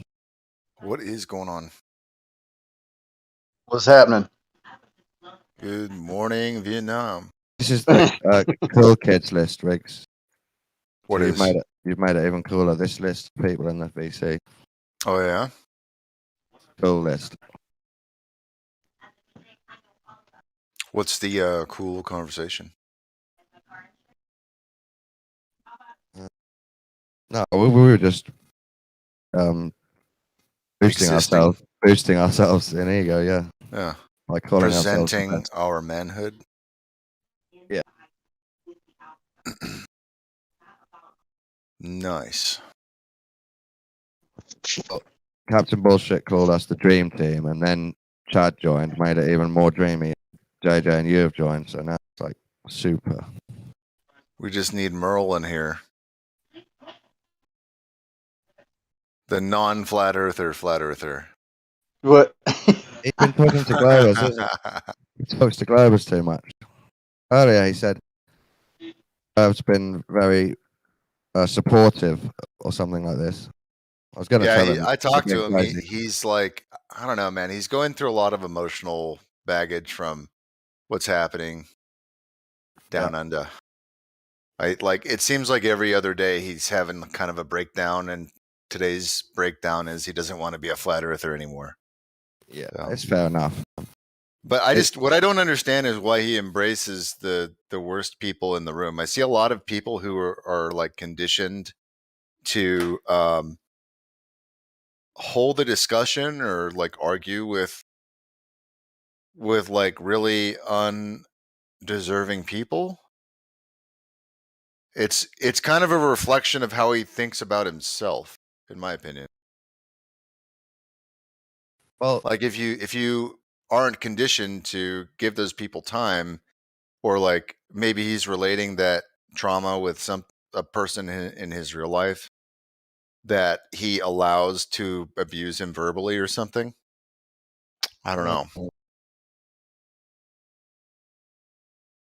But there's a couple of them in there, and I know that like they know it's not healthy, but they keep doing it. It's like eating McDonald's every day. If you're the flat earther in that room, you become the center of attention and like the special person.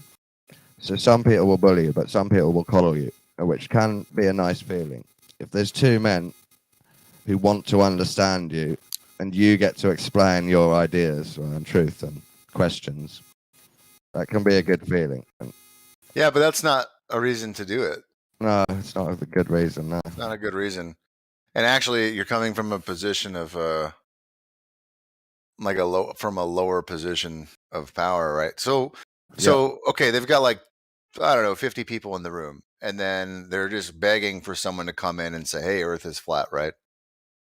So now, what is it? If like we know what Merle thinks the Earth is flat. This is not like in contention here. What is weird is that now he says he's not a flat earther when he still is and argues for it, and all of the arguments and everything. Like, well, earlier he said, "What if they're both New Age religions?" That's what he said earlier. No, see, he doesn't believe all this shit. Like he's going through some kind of mental episode or something. What I wanted to say, it's not just flat Earth. He put his mum in a home, and then he moved to the city, and then he fell in love with a Discord girl. So all of this has happened while his government is being psychopathic. Oh, which Discord girl? Is it from Gems? Yeah, a young global troll, Emily. Oh, maybe that's why. Yeah, if you read the description on his latest video, he actually wrote it down so that everyone can read it, how he's been feeling about her. Maybe that's why, man. It's all of this together. Yeah. Flat Earth, needlecraft sorcery, bad government, falling in love, and changing your life. Now he's living with Indian Muslims who play cricket and worship on a rug. Oh. Like 6 months ago, I was teaching him the occult, finding his own spirituality, and now he's living with Muslims. That can't be that easy for him either. Well, aren't they flat earthers too? Oh, no, honestly. Maybe they are, but they wouldn't talk about it.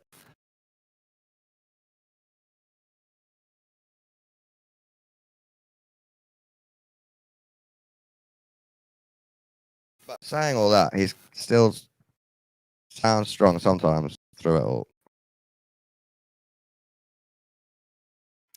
He doesn't sound strong to me. He seems like he's hurting. Yeah. And he's just kind of like going with it. I think he's about to tap though. I'm worried about Merle.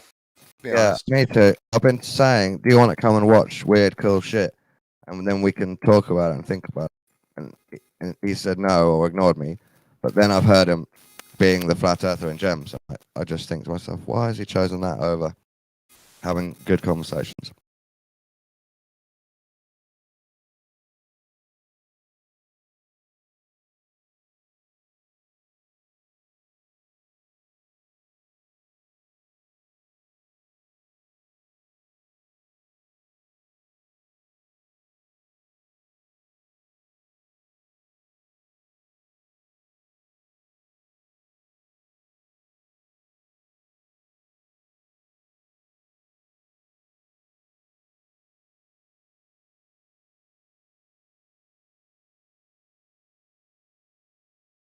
You should message him, Rick, then, if you haven't yet.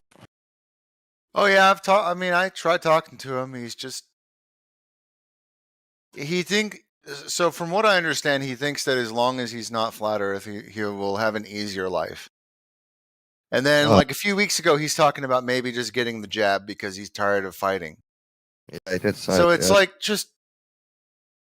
he's just tired of all the fighting. That's all it is. He's just exhausted. And then all the stuff happening in Australia. I think he's having a mental break, dude. Isn't it sad when you have to have a mental break? Like society forces you into a mental break and it forces you into a medical religion or a medical tyranny and then forces you to believe in a cosmology, which is obviously not true. And it's like, whoa, like it's almost as if the government doesn't serve the people. It's almost like we would do better even without a government in comparison. Strange. I said out loud to my stepdaughter that Santa is Satan inside the Soul Church as we were watching the show. It was great. Yeah. Yeah, it's true. Santa is Satan. Like, who the fuck? Who keeps the name Santa anyway? You know? Like, they thought no one would notice. It's the same word. I don't know. You know. Well, and they're basically saying that Satan lives at the North Pole, so you know it's the opposite. So the story goes is that everything that is living came originally from the North Pole, and that all creation originated out from that point.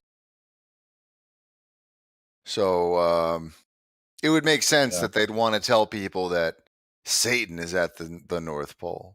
Well, the big home tree, right? They say the tree's in the middle. Yeah. Christmas tree, and then they've got all the special red gifts. Tree of life kind of story. Very common. In this performance, Riggs, they didn't really glorify Santa too much. He just came in and did his bit. They used a blue man as a genie who came out of a lamp. So I was thinking, is this Krishna or Vishnu or whatever? And they used 3 wishes to get the gifts to Jesus and bring up Jesus at the end of the story. Because Santa's tech was broken, the sleigh was broken, so they needed Vishnu. It was quite cool that New Age weaved in, or the Eastern stuff weaved in.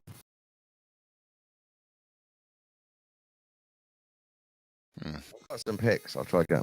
I guess the problem with all this is that time has gone on so much. Everything's so historical that you can't tell what's real, what's fake, what's the story, what's not. You know, and knowing the people that we're dealing with, like they love telling stories. It's exactly what got us into this place at first. So yeah, it's almost as if you'd be better off let's just ignore all government.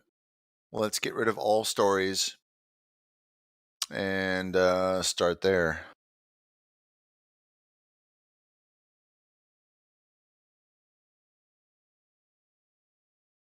But we can keep the music. The music's cool.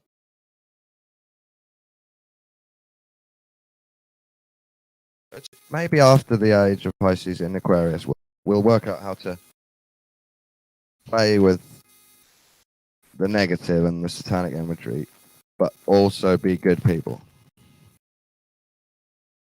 Maybe we're just confused with the duality. That it could be that.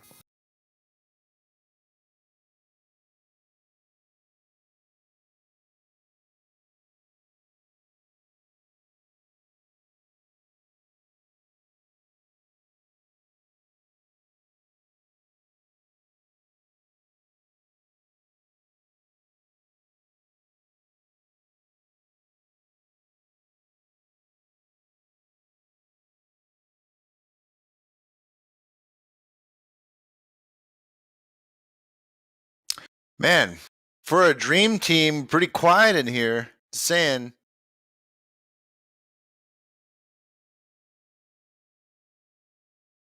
We're so dreamy. We've said it all before. Yeah, I'm about to call you guys the Globetrotters.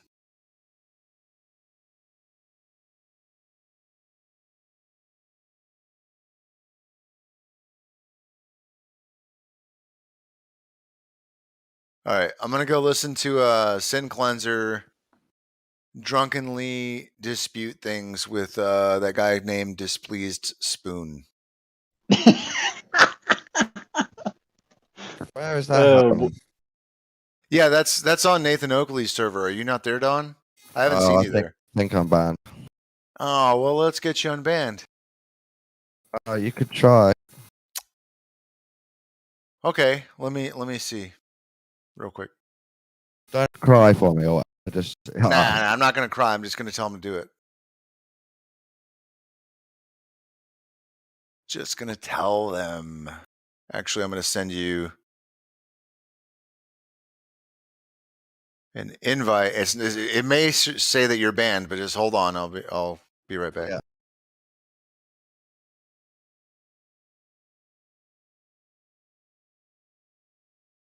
It's probably the full IP ban.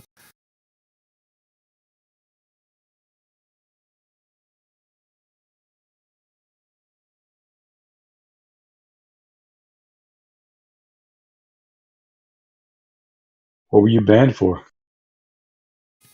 I'm thinking about must have been mean in the text, but also said no to QE too many times. Also, I think I refused to apologize to Betty. That might have been it. I think I know what I did. One of my tactics is to pull Betty into QE and Nathan's lies and accuse her of supporting lies. Because I find some of these women, they go quiet and they're happy to bully Globers, but they'll never ever make an argument like Emma or Betty. So I like to try and say, you're part of this cult of liars, or you're part of this wrong speak. And she was annoyed, so she banned me. I think that was what it was. I've actually never heard Betty. I've never seen someone in the text named Betty. And I've been listening to these debates for about a year, on and off. Paradox. When a female does do that argument, I also hate that. So I hate it when they're quiet. I hate it when they say too much.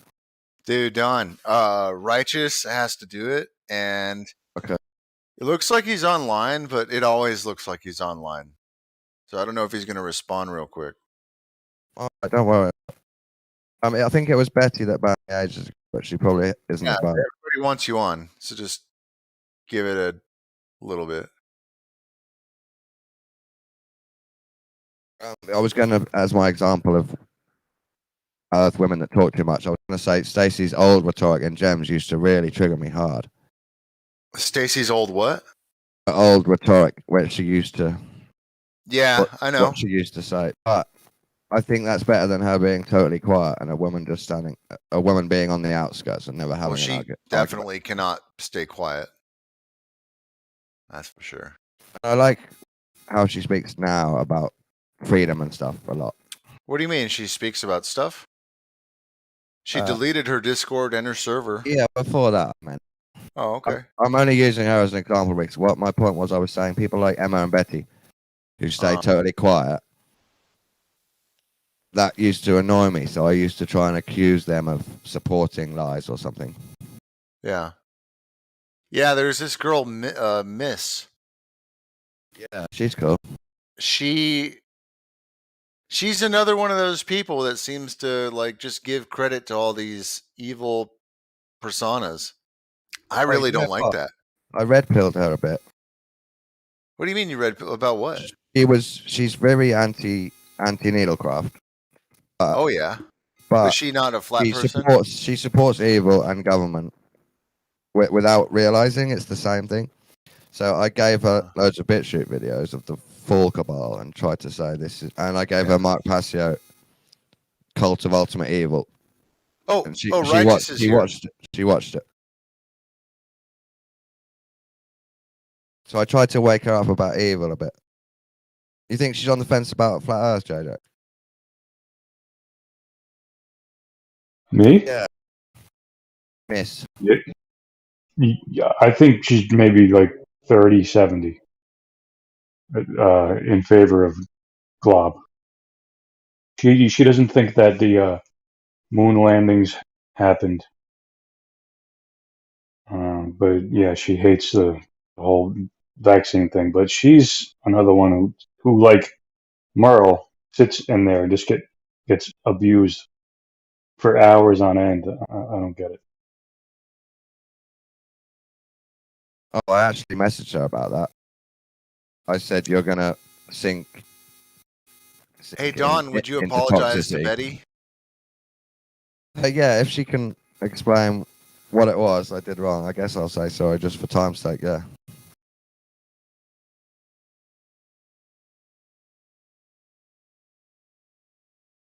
Because I don't. Bane, it was never mean to me. It was my thing. So yeah, I'll say sorry. Yeah. Yeah. He's basically asking if you would apologize to Betty, and I said yes, and then I said, can he do it on the server?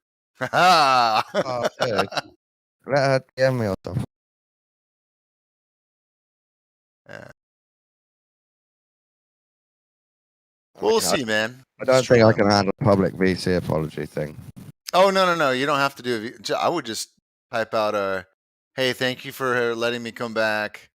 I'm sorry if I offended you, Betty," and like tag her or something. Yeah, I'll try to be good, or I don't know, just make up some shit. You know how women are, man. You just kind of, just a little bit of lip service goes a long way.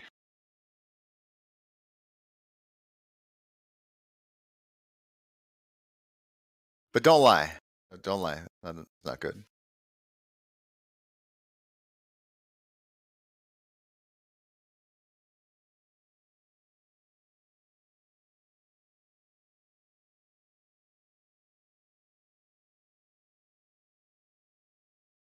Last night, my old mate really let me down and was a total mess. But I play on a digital radio station, so because it's set up like a pirate station, there's no like management in the building, but we're in a private office. I have to explain to him because he's new. This is like the old days. When you finish, you got to lock the door, put the key, turn off the decks, turn off the fan, turn the lights off, lock the door, put the key in the box outside, shut the box, and then scramble the numbers. And I wrote him a simple list, and I told him like 5 times. And then in the end, he went home and didn't lock the thing at all. Now he's been sacked straight away after his first show. So I predicted before he did his first show. And it's just embarrassing and disappointing for me. But people can't control themselves. It's annoying. Yeah. Well, I mean, we all get out of control sometimes. Yeah. You know, I definitely get out of control, but if I don't, then I guess I really lose it, right? Gotta have a little bit of off gas. Look, man, the only people who are going to be completely in control all the time are people who are chemically castrated, and that's facts. And that is facts. This is the position. He's the DJ. Well, I'm a DJ, and this is when we're supposed to be. You're unbanned, bro. Proactive. Unbanned, by the way. Oh, great! Thanks. I'll join in a sec. Yeah, we're supposed to be proactive because this is our main hobby, and we're getting to play on the radio. But he is a total mess, like he was 10 years ago, and I'm just annoyed for him that he hasn't improved. All right. Don't embarrass me. I got you unbanned. No, okay. I won't. I mean, I will say though, it might be hard to be on that server, so you may want to like put it at the bottom of your list because Quantum Eraser just spams the craziest shit in there, and it would be hard not to respond to it, you know? Well, what will happen, Riggs, is I'll be nice, and I'll slowly get annoyed and eventually leave before Yeah, I that's what I do. Eventually, I just get really annoyed, and then I leave, and then I get invited back like 6 months later, and then I don't feel so bad anymore.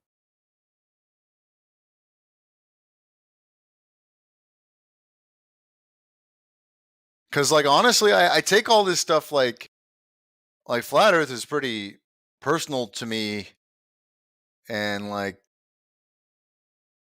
it's it doesn't really make sense with Discord, because Flat Earth is about realizing something and then creating an awareness in reality so that other people can at least know that there is a question to be asked. Because I'm not trying to convince people, I'm trying to let them know that they can ask the question, that it's not stupid, you know, and then let them go from there. But when it comes to Discord, Discord is just its own thing entirely. Discord almost has nothing to do with Flat Earth.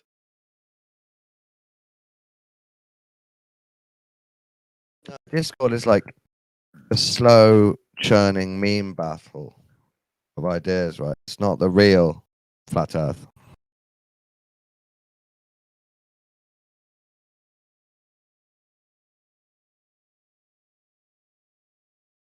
Do I need to answer a question or get roles or something, or do they have to upgrade me?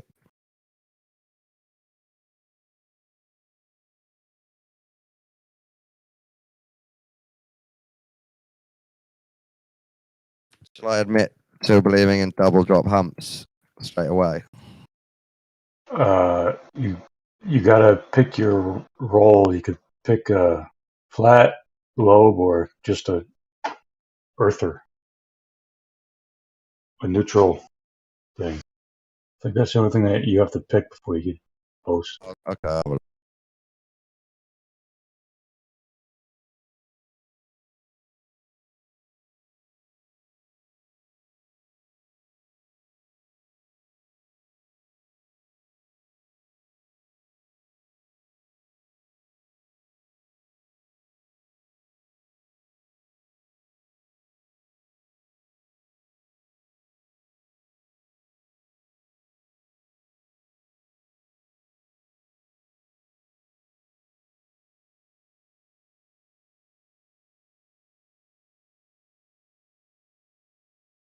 Dude, I'm the Flat Earth Rain Man.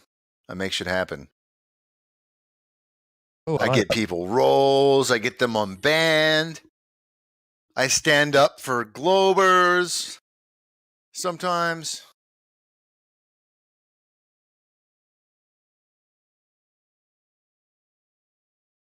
Yeah, I don't give a fuck about teams. Fuck teams. Oh, you're a great Flat Earther nowadays, Riggs. So relaxed. You help people.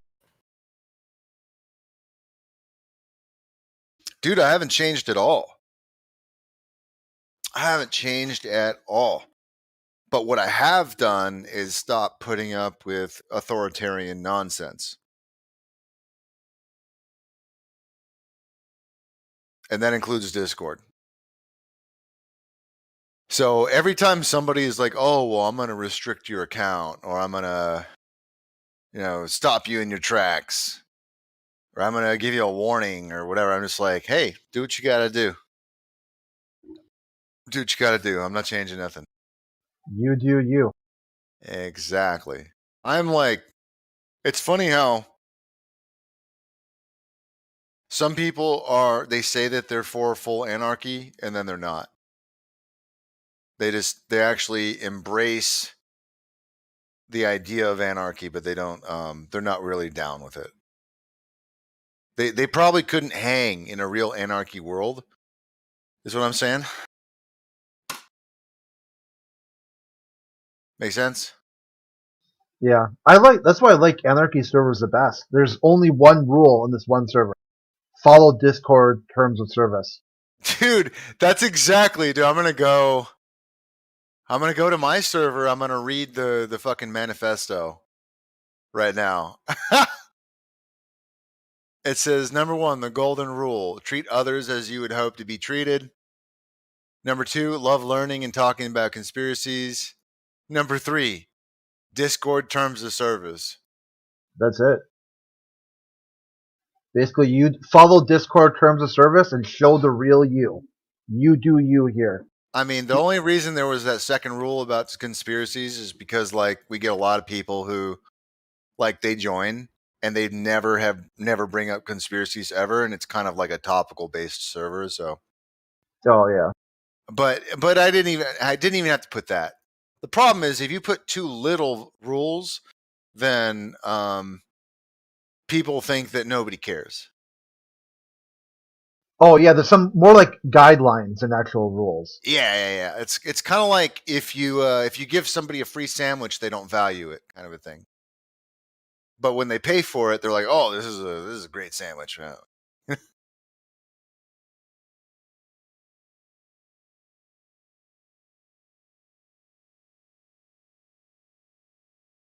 How do you feel about this, Rick? Because I think I don't care. Obviously I can. My God, this is the meta. I can lie about this. Okay. They want me to apologize to Betty for calling her a liar, so I can lie and pretend I'm sorry and pretend she's not a liar to me. You don't have to say that. You just have to say, "Hey, thank you, Righteous, for helping me get unbanned. I'm sorry for anybody that I've offended, and hopefully we can just move forward." Oh no, I'm gonna do that. I just wondered about the philosophy of if you think someone is being dishonest, but Well, they you don't hate. have to say that. I know, but they hate you for saying it. Should you keep it to Yeah. yourself and just think it, or what should you do in that situation? I mean, Because for me you to just be try to honest, avoid it as much as you can. yeah, okay, Like, you don't want to be dishonest, but you do want to show that you have an interest in creating a remedy. yeah, You know, like just the fact that you're apologizing at all and addressing the room. It's kind of like when you go to court and they reduce your sentence down to a misdemeanor from a felony.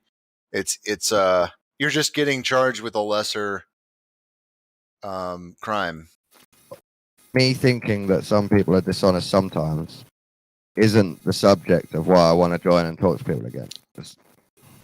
Right. Yeah, I can just forget it. Yeah, I wouldn't even address that. I mean, it's probably been long enough that it doesn't matter anyway. No, I'm thinking how to address it in my mind, like Yeah. not just for I got now, but banned, what it means to not tell someone that you think they're What's up, Dross? being dishonest. I got banned from politics and religion Right now? about a month or so ago for telling a joke. And it wasn't even what I think to be a particularly bad joke. I said, "How do you stop a neo-Nazi from drowning in a puddle? You take your foot off his skinhead." Evidently that upset some people. I have no idea what type of people they were, but evidently that was upsetting. Though evidently you're allowed to tell any anti-Semitic or particularly racist joke that you want. But that got me a ban. I think I'm not awake enough yet to actually figure that one out. I need more coffee. How do you stop a neo-Nazi from drowning in a puddle? You take your foot off his skinhead. Oh, okay. Okay, there we go. Very violent and unnecessary, Josh. Yeah, that's a little crass. Believe me, compared to some of the stuff that was going on in that particular thread, that was mild. Were you the only one with a, that kind of accent? No, this was actually in text. Yeah, that'll happen. Yeah. Yeah. So I'm not really too bothered. I mean, if people are that right wing that they want to defend neo-Nazis, then they're probably better servers for me to be in. I'm banned. I'm IP banned from the roundtable, and I don't know why.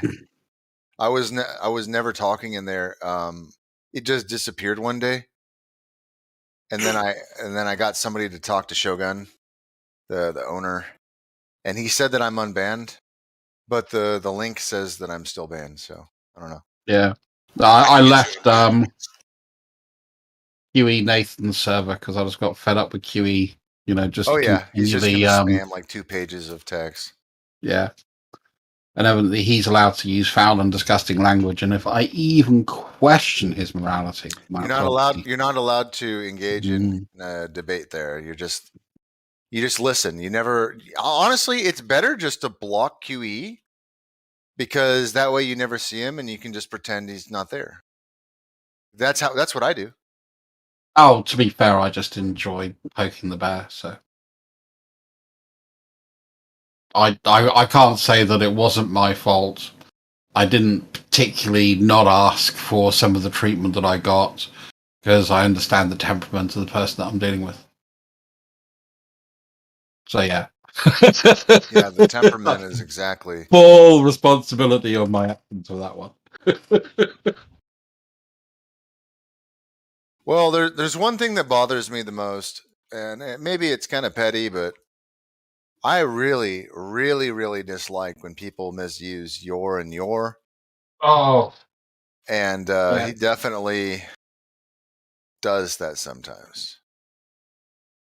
In his like, even in his copy paste, his copy pasta has the errors in it, and I'm like, oh, Well, just go and look up the number of videos that got you're a numpty with YOUR. Dude, I think there is a conspiracy against conspiracies. So I think the CIA makes memes and they intentionally put misspellings just to get people's attention.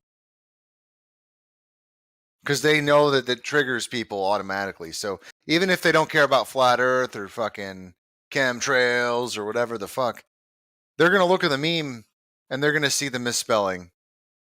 And they're going to be like, oh shit. Yeah. Just like me. No, I know what you mean. I'm a bit of a pedant when it comes to the use of words. Even one of my best friends, they're always like, you're an idiot. And I'm like, no. Yeah, it triggers me. Oh. I'm not even. Like, I'm not even the fight. best. I'm not even super good at English, but it triggers me when other people are bad at it.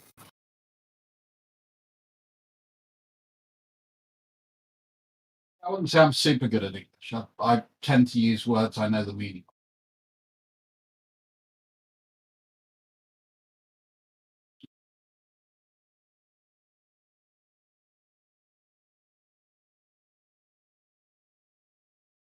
So I'm always interested if I'm using a word incorrectly. Then I like to correct myself.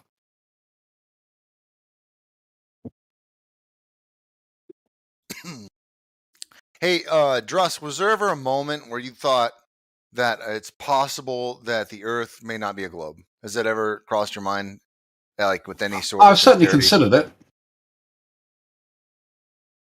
Yeah, but was there ever a moment where, like, your leaning mechanism didn't have the same conviction?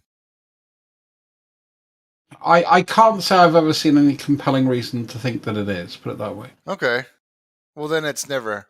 I mean, I've certainly explored all the compelling why would reasons you that have been consider it, offered though? to me. Because I always consider the fact that I might be wrong. Even at this point in the discussion?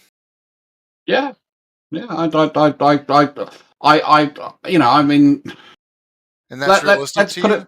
Let's put it to its most obtuse point. Let's say there is a worldwide conspiracy of hidden information that has been, and a paradigm that has been foisted upon us, and somehow, even though two people can't keep a BJ a secret in the White House, that this is actually the case. Whilst it is a incredibly minutely slim possibility, I can't deny that it isn't potentially a possibility.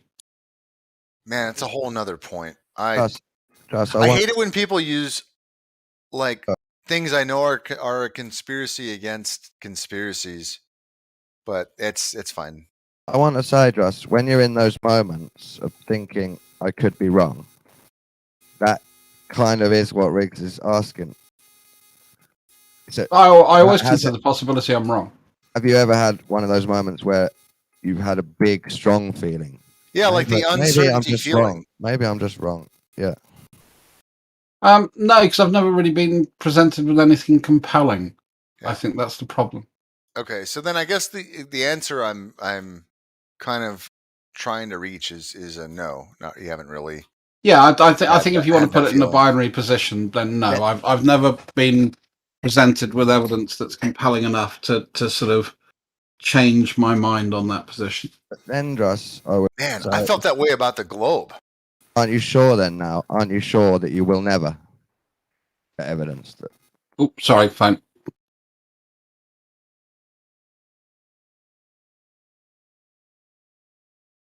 I've had moments, Riggs, where every night whenever I decide to conceptualize the globe, I think, oh my god, it could be flat.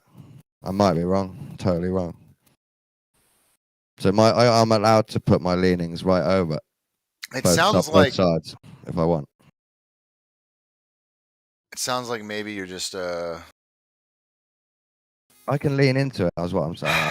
dude. I little can't even moments. imagine being in the middle, especially after this long. GT I have calls. been. Gotta go. I have been Adios. convinced enough to think it could be flat. Sometimes I think this.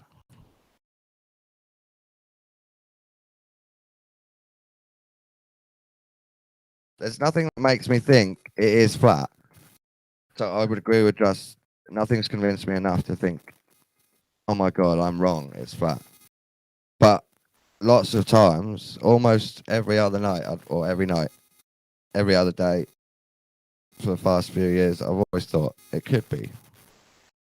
Every time I try and conceptualize what I believe, I have doubt, obviously.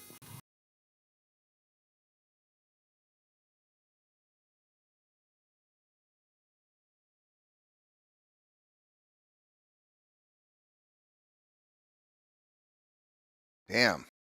Yeah, I don't have any doubt. Like at all. Like the whole thing reads like a storybook. Like it has nothing to do with science even. Like the science is just a cherry on top. Because then you go back and you can literally watch them and quote them where they're trying to cause obstruction and shape a worldview.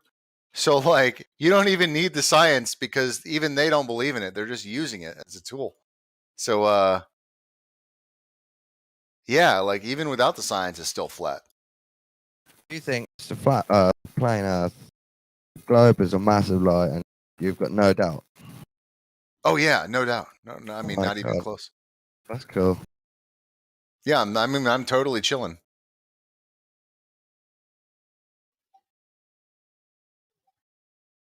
Now I have discrepancies with like maps and like certain arguments, Right. but there are reasons to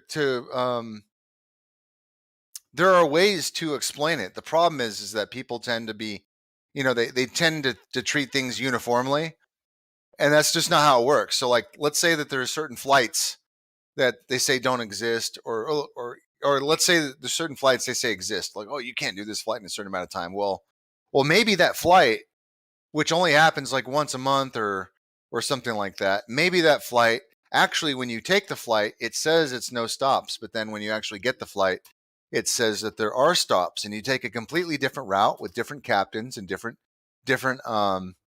airplanes, different types of airplanes, with a different type of fuselage, which would handle different temperatures, and like there's so many variables.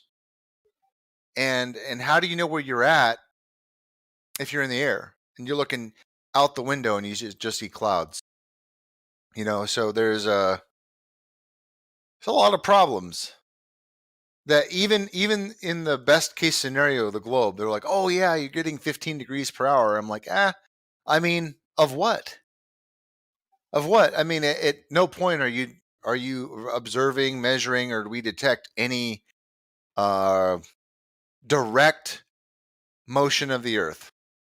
And if we were making all of these motions out in space, we're speeding up and slowing down, going 500,000 miles an hour in one direction while spinning in another direction, and while gyrating around the sun in another direction, and all these different directions and vectors. And then not only that, we're on top of the surface of a ball, so we're not even in the center of mass. So then you get this effect of like a merry-go-round. And there's all kinds of stuff going on, and at no point does a seismograph pick that shit up. But somehow a 15-degree rotation's good. Okay, sure, cool story. So when you come up with all this bullshit, like, oh look, the best evidence we have for a globe against flat Earth. Hey, look, we detect a precession in a ring laser gyro. Hey, well, guess what, dude? Maybe light doesn't travel however you want it to travel. Maybe it travels however it wants to travel. How about that? Maybe that has nothing to do with the ground. Interesting. So like it seems at every point in the globe, it starts with this willingness or demandingness of that it is the globe, rather than just kind of like coming to the conclusion based on evidence. You just kind of like force it. It's it's almost like everything is a force the globe experiment.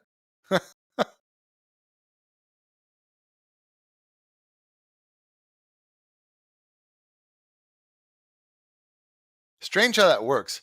And I do think it's funny how our optics are spherical and our like the limit of our vision is spherical.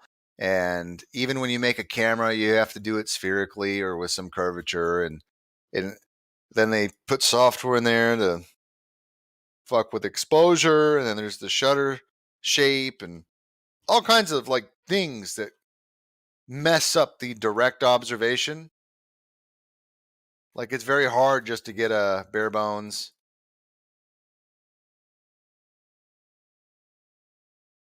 But yeah, I think with all of that, it's still flat.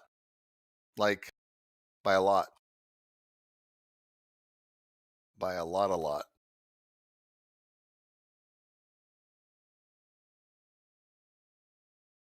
And I don't have to dream about it. It just is. You know what else it does? It helps me also get a better judge for the people that either the people that I know or the people that I'm trying to get to know. And I used to hold a lot of people in higher regard. Like I would offer them more respect, or or just there's a lot of like nuance to social encounters. But because of how I can approach this topic, it actually brings out a lot of like personality traits in people, and you can much better understand or get to know the people you're interacting with by bringing such a challenging topic to the forefront and see how they deal with it. And you can get to know somebody pretty well. And I think that's what the government's doing to us. Like they're probably just data mining flat earthers because we are the people who kind of broke through the membrane, so to speak. And so then they have to study us. They have to study us to figure out exactly how to convince people like us to get back in line, to get us back into the government. So how do I convince somebody who hates the government, who knows everything about what we're doing, but we still need to get them to believe in us? So that's why they have to study us. They have to come up with all the very they have to come up with all the indirect ways of creating faith in government after failure.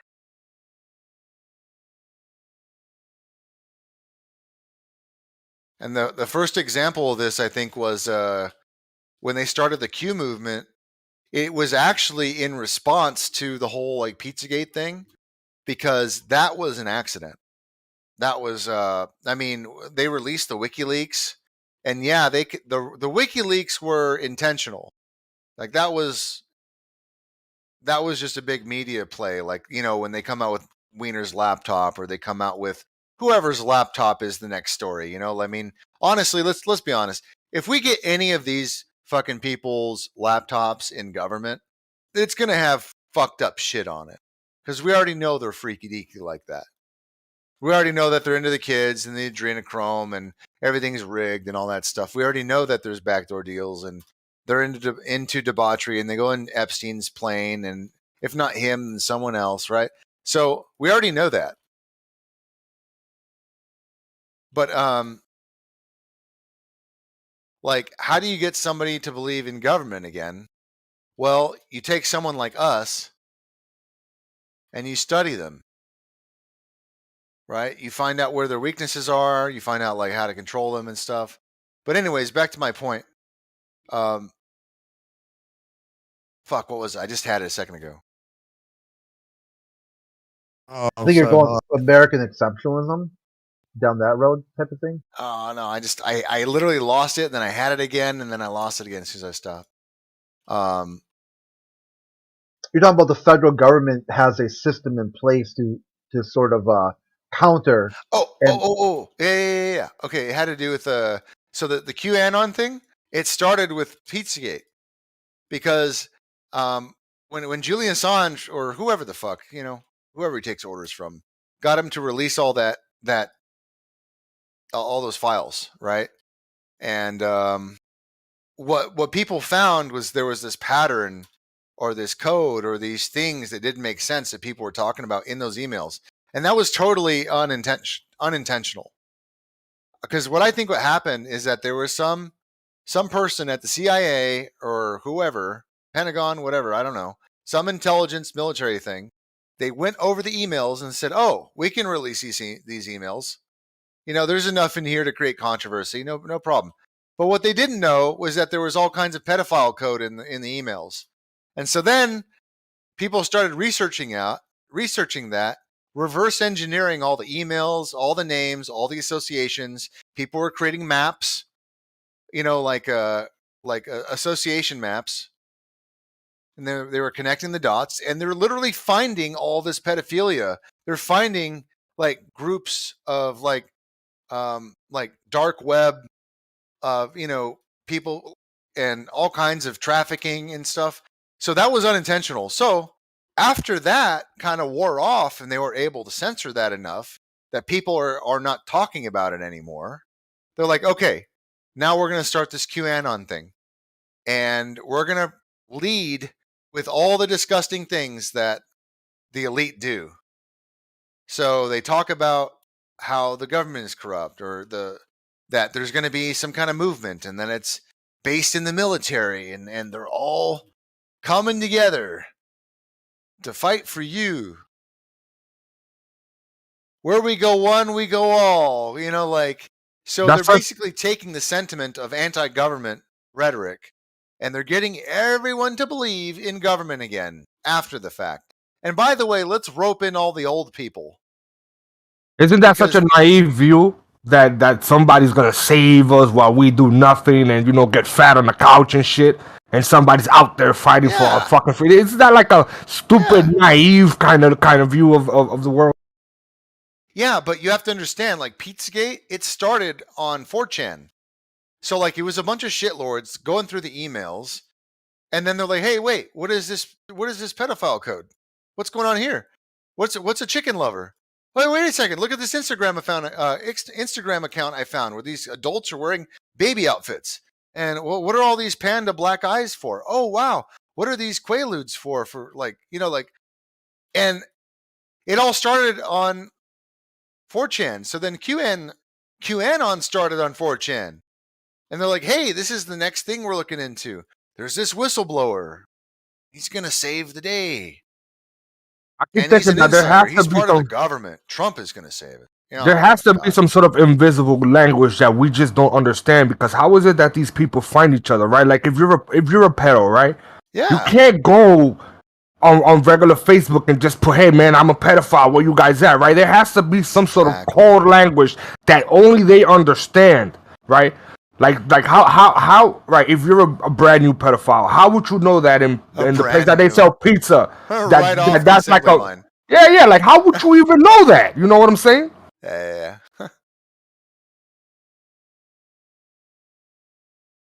Well, anyways, so that's how QAnon started. And it was a study in how to get people to believe in government again. Hey, well, guess what? The flat earthers didn't do it. They didn't believe in government again. Well, maybe there's a couple of them that believe in QAnon, which is fucking insane. But for the most part, the flat earthers are probably the largest threat to America, which is not enough. It's not enough. Because we actually don't believe in government. Most of us. The thing is, Riggs, I think that the thing that we think is government isn't government. I think that the government is actually for the people. The problem is most of the people are not aware of what the government actually is, and they believe that these authoritative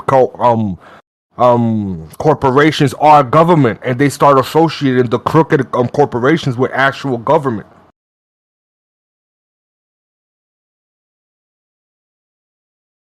Because even in Congress, they've already said that the DMV is not part of the government, that the IRS is not part. They've already stated this publicly. Yeah, so what is it that we think is government? Maybe we're the one that's wrong. Maybe we're assuming that corporation is government. Well, I will say that most of the bad shit has been contracted out these days, but it didn't used to be like that. But now it takes the form of persistent private contracts.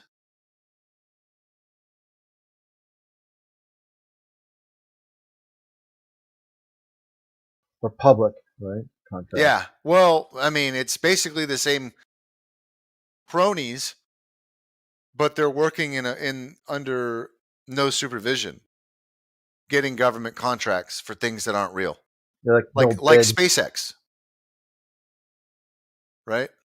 Yeah. Or the fact that, or like how Elon Musk, when he was starting to print out all these cars, like they were being subsidized by 50%.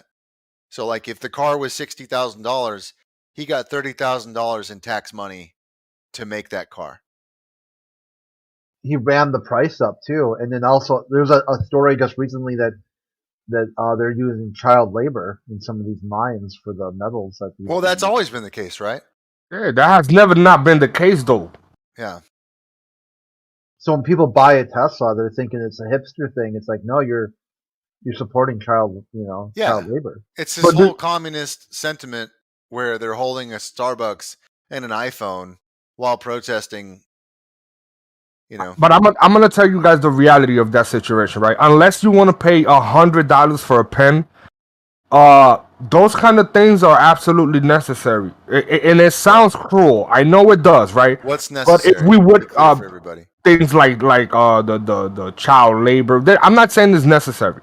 But what I'm saying is, if we want to maintain our way of life, we have to start looking at things differently, because we only get things cheap because. Well, that's what I'm saying. We only get things cheap because these people manage to explore these other countries. Because if it wasn't for that, if we were the one to make these pens and all these little plastic gadgets, them shits a pen would be $50. You understand? Because they would have to pay insurance and pay the fucking employee a whole bunch. You understand? It's just it's there is no good without the bad. There is a balance on everything. We can't just say and child labor laws, and then. When they start importing these jobs back to us, we can't even afford to buy the goddamn product because it's so expensive. Yeah. Riggs, when you said that there's communist sentiment, yeah, go ahead. You said the Starbucks. You know, it's a very cliche example of the rich people talking about something that they live. The communist sentiment of the Starbucks, you know, entitled first world complainer, that is a privileged person, right? And they're talking about how much they enjoy everything that, you know, they have. Now, you remember the privilege, poor ass Chinese fucking slave house. You know, remember the privilege very rarely notice their privilege. Well, I'm not defending that either. It's the product of communism that they're arguing for. Like, America is the most communist country because we're so privileged, because we've got the workers of the world to unite under our foot. You know what I mean? It's kind of like we already know what's going on. It's like it's the free range slave. So you can either you're right. Like what we live in now is the illusion richness. It's like either you want to participate in the communism or you get nothing. Or you're a slave to it. It's kind of like that almost. Well, doesn't Plato have like a quote that he says that the price for not participating in politics is too high? Well, you have people who are slaving to make your stupid ass iPhone. You have people that are slaving to do all sorts of things for you. This is a good thing. In America, we're rich. We're rich beyond belief because there are people who are slaving away for our privilege. You know, and I think that we benefit off of the system. I don't know about you, but I don't want to be in China. Like, I don't want to be in any of these impoverished places. I don't support that either, but I'm not saying that any of these things are a proper balance. Like I'm happy with having less. I'm happy with having a lot less. Yeah, I understand. Yeah. I mean, well, it is the system that we live in. Like, we do benefit from slave labor. Absolutely. There's no doubt about it. If you're not having a good time and enjoying that shit, then, you know, people spend a lot of their life working towards our comforts, you know, here in America. Yeah, and the value of their sweat is disappearing. Well, you know, when you go to enjoy any of the first world comforts, you should be enjoying it, man. There's people that pour their whole fucking life's work into having you, letting you enjoy it. Well, you don't want it to go wasted, but also, like, it definitely creates an inflated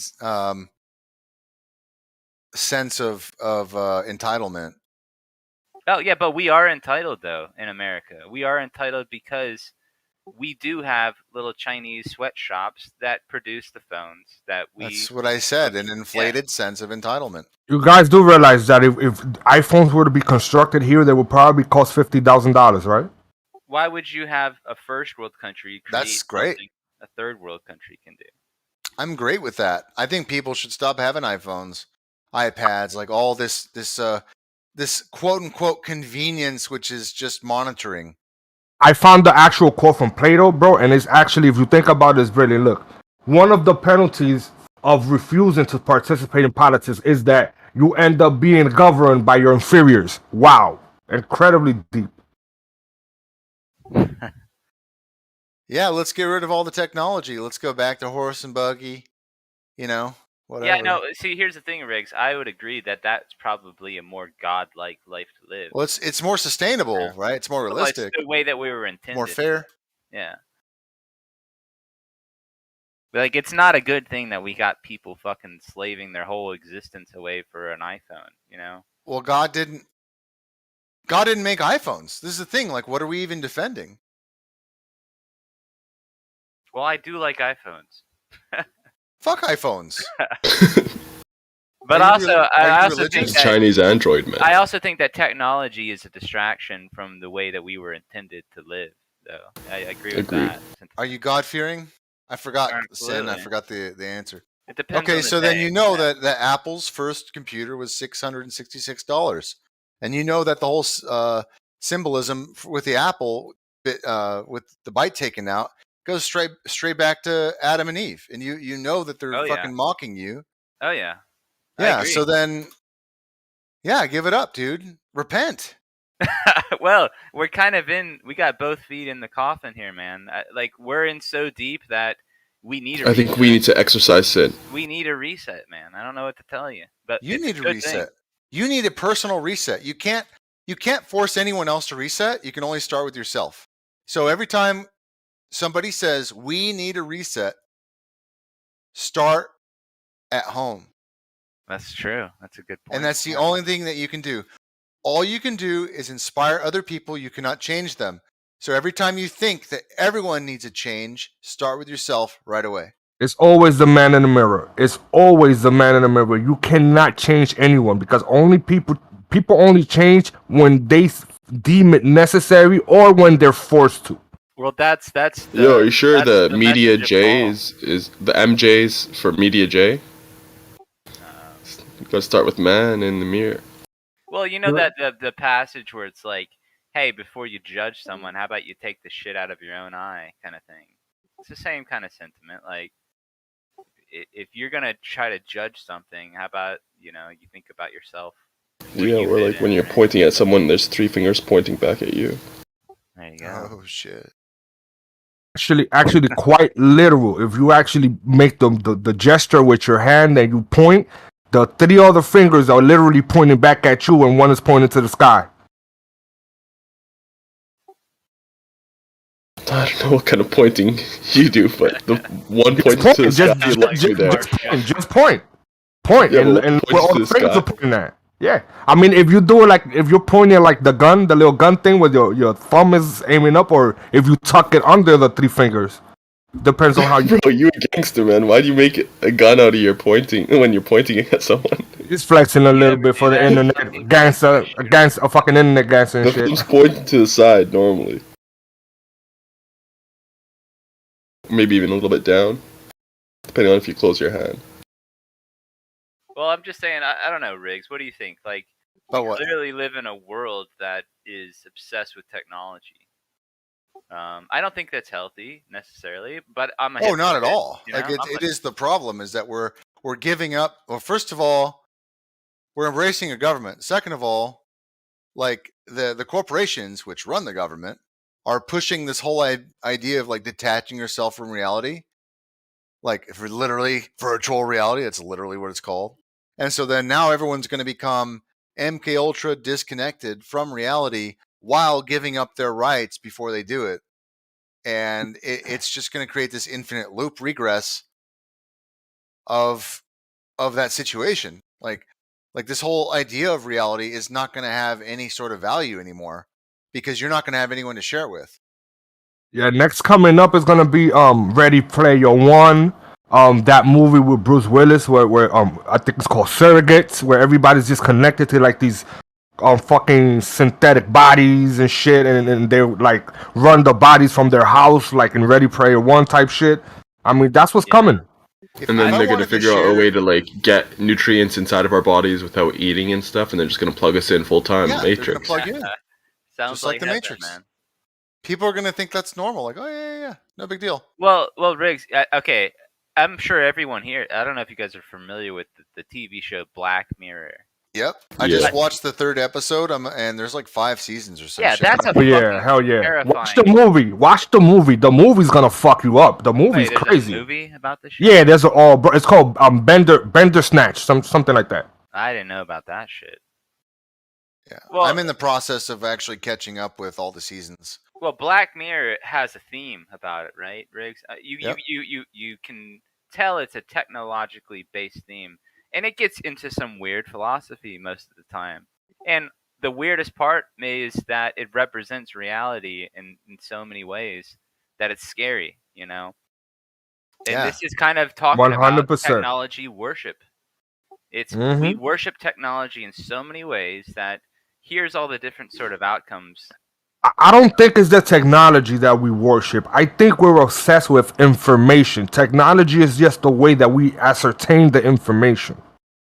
Well, you got to admit, this Black Mirror, or the Scrying Mirror, if you want to get into like witchcraft and all of that mythology, this is a very dark thing that we're getting into, and you can get a lot of knowledge, but you can also get a lot of misinformation and lies and bullshit fed to you. It's the same. It's from the same facet. You get just as much bullshit as you get, red pill truth type shit, I guess. I think, I don't know if they're put like into all that, spellcasting evil shit. It is like up to that level, like literal magic, but they're definitely just trying to take the whole, because their power is an illusion, right? The power is with the people, with the numbers united and shit. And I think it's just another step into dividing the people, having them live these like lonely lives with the illusion that they're with people and stuff like that. They're communicating and stuff like that. But really, it's just a lonely life. You're living alone in your house, and you fucking buying a house in this fake universe, and it's all bullshit, right? It's just another step into that bullshit. Well, Percentage, think about this. Like, whenever you watch any episodes of Black Mirror, and I'm not trying to hype people up into watching it or whatever, but it's talking about philosophy. It's talking about concepts and archetypes and meanings, and it's really deep shit. It's actually it's some of the deepest things people can even have the comprehension to even think about, a lot of this stuff. And it's right there for you to just think about. They put it right in front of your face and have you follow along with the archetypes and the concepts and all these things in like metaphysics. It's like a metaphysical fucking story. But it's not reality. It's not reality, but it's something different, man. It's concept. It's like math, right? Math is the same kind of thing. It's a conceptual way of thinking about philosophy, I guess.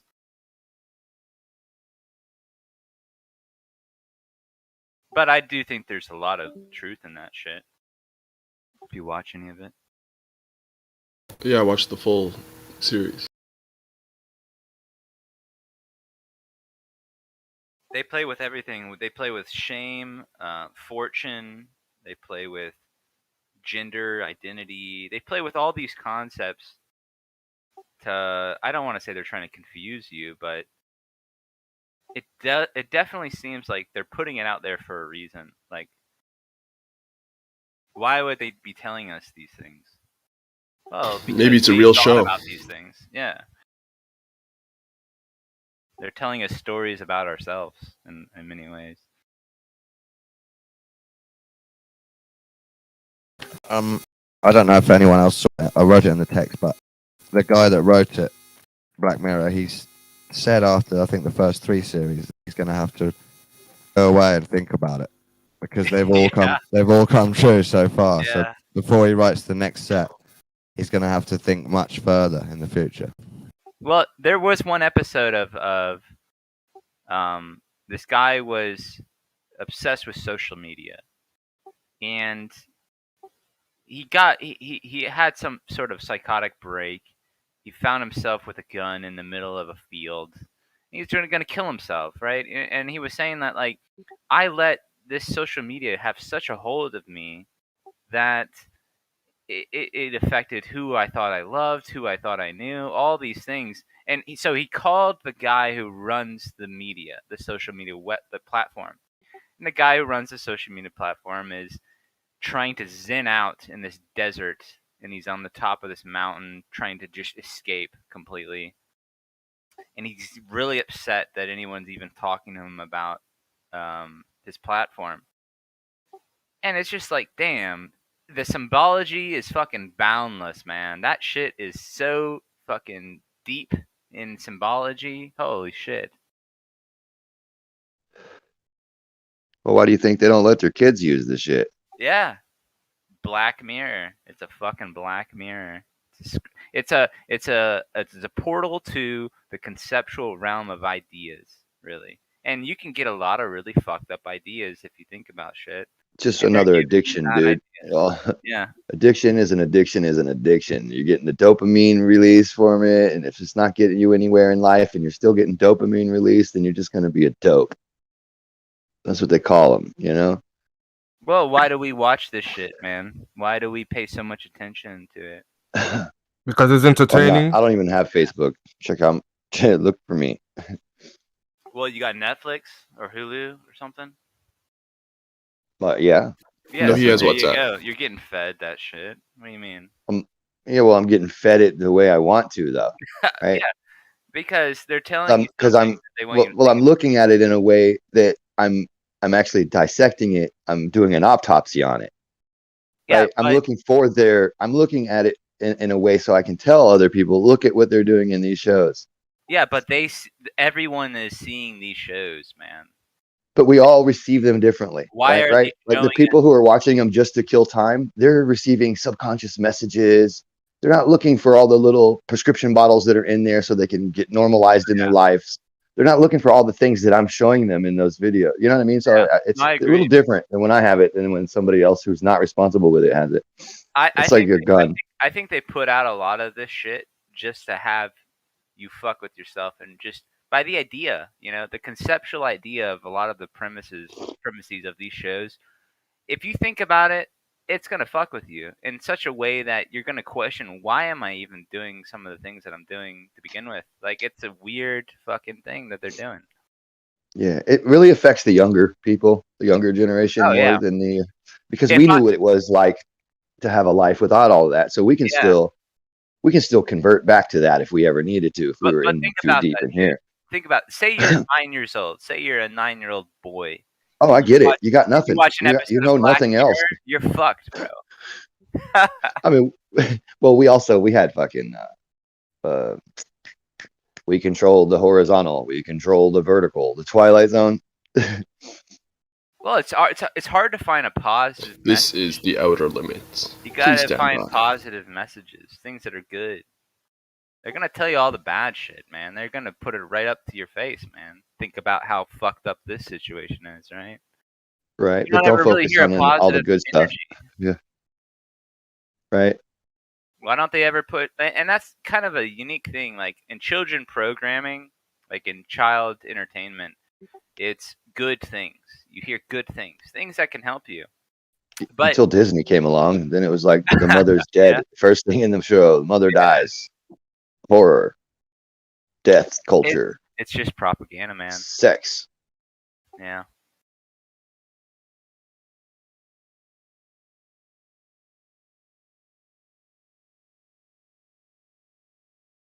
Yeah, good topic. Good times.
Okay, controversial opinion.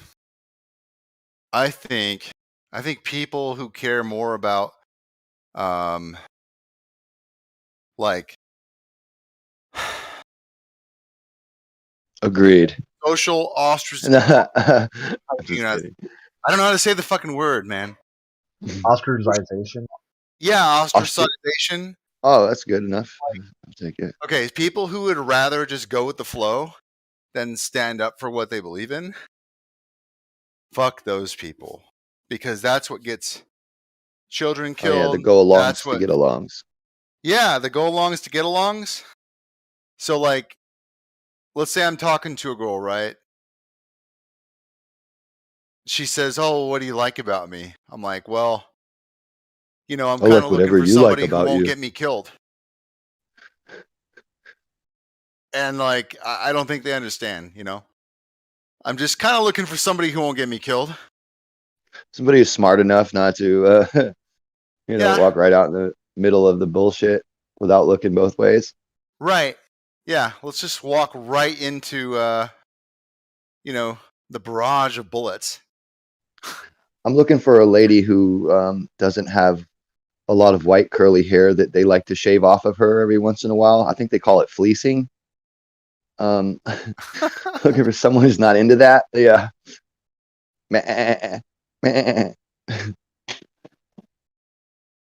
But I mean, more than all these conspiracies, I think the personality trait that is the biggest problem is that people, regardless of beliefs or whatever, they just don't. There's not enough people standing up for what they believe in. I think that's the main form of control. They don't know. Yeah. Problem is, most people don't actually know what they actually believe in. Yeah. Like a lot of people don't really dare to question that. Netflix. Well, they believe that most people believe in Netflix. The go along to get along mentality is just really a problem, big problem. It's been my experience that when you ask people things like God, hell, heaven, most people, they won't even dare to talk about the topic. They won't even dare. Yeah. Like they will not. They think it's like offensive, or like if knowledge is somehow offensive to God. You know what I'm saying? Pusicadas. Yeah. Well, like, think about, okay, there's a show called The Office, right? Really? There's familiar characters in this that everyone in our society in America knows about these characters. They know all of the different intricacies and personality quirks. We're familiar with these archetypes, right? That I think is intentional, right? Of course. Right. So they've kind of familiarized with certain archetypes of personalities for a reason, I feel. Yeah, that all the dads are stupid. Yes. Yeah. There you go. That's a great example. All the 86-pound women are badasses who can beat up any man who comes across them. And the super independent women don't need men, but also super bitter. The men are always stupid idiots. They can't fix anything because, and as soon as they try to fix something, 5 seconds later it breaks down. And to show us how bad men were for dating around and being, really promiscuous and stuff. Now the women are extra promiscuous and extra bad and extra doing all of that extra stuff. Dude, honestly, it was. I'm gonna throw you. I'm gonna throw you guys a curveball, right? I don't think that women are like that now. I think women have been like this since the beginning of time, right? But like every time they say that man used to beat on women, right? Nobody wants to beat on a woman. It's in our DNA to protect these creatures. We love them. We worship them. Well, so we don't want to put it in the TV shows, though, man. Hold on. Drags the woman by the black and white shows. Let media finish. Hold on, but that isn't in our nature. That wasn't an agenda. We don't want to come home to beat on our women. Au contraire, we want to hug them and kiss them. We want them to make us feel good for having to go to the stresses of the day. If we did, and I don't doubt that we did, there was definitely a reason behind it, and the reason behind it is what is not being mentioned. The cheating, the disrespect. You know what I'm saying? That's the only way I see. I don't think a guy's gonna come home from work and beat his wife because she didn't cook the rice exactly how he wanted. That is the reality. Exactly. Yeah, most guys. Well, I think that the narrative that, okay, that's kind of bullshit in and of itself too, right? Matrix, like most. Hey, bitch, my rice is sticky. Most men love. It's called sticky rice, bitch. Yeah. Most men love their women? Of course they fucking do. They're not just showing up after work to beat their fucking wife or girlfriend. Dude, we are made for one another. God made them from us. We worship them and they worship us. The problem is that we have been pinned against each other, and what I think that's always been the actual war. The gender, men against women. Once we understand that we need each other, the family unit, bro. Exactly. No, I don't think there's it's about taking the power away from the family unit. The family unit can hold an idealism, right? And it can be more powerful than any government can ever try and force into their family. But if you destabilize the family unit, then one individual is much more susceptible to the shit of the government. You know what I mean? Like through. I need help. I need government help now because I don't. And you know how they do that? They destroy the men. They destroy the men and they take advantage of women's ego because believe it or not, women's egos is humongous. Yeah, that's why they put them in the workforce during the wars. Exactly. They pump up their egos, and after a while, they start to think that they don't need a man, not understanding that they don't need a man to provide. They need a man to stabilize them because women are unstable. They're chaotic. Their thinking is chaotic. Our thinking, we are logical, we are rational. God made us that way because we are a direct creation from God. God made them from us. Nothing makes a woman feel better than nothing makes a woman feel better than a strong man. It relaxes a woman's personality. Matrix. Don't keep saying what's a river Matrix. without the riverbank? What was that, Marlon? Don't keep saying that. Saying what? That women come from men. Whoa. That's bullshit. The oldest book in the world. The oldest book in the world says that God made us. He breathed the breath of life into us, and from us, He created women to accompany not even close us. to the oldest book in the world, dude. By the way, do you have another version of how it came to be? Because I'm media. I take more issue with you saying. I take more. The oldest book about how it came, how the oldest book that tells that particular story, maybe, but not the oldest book in the world.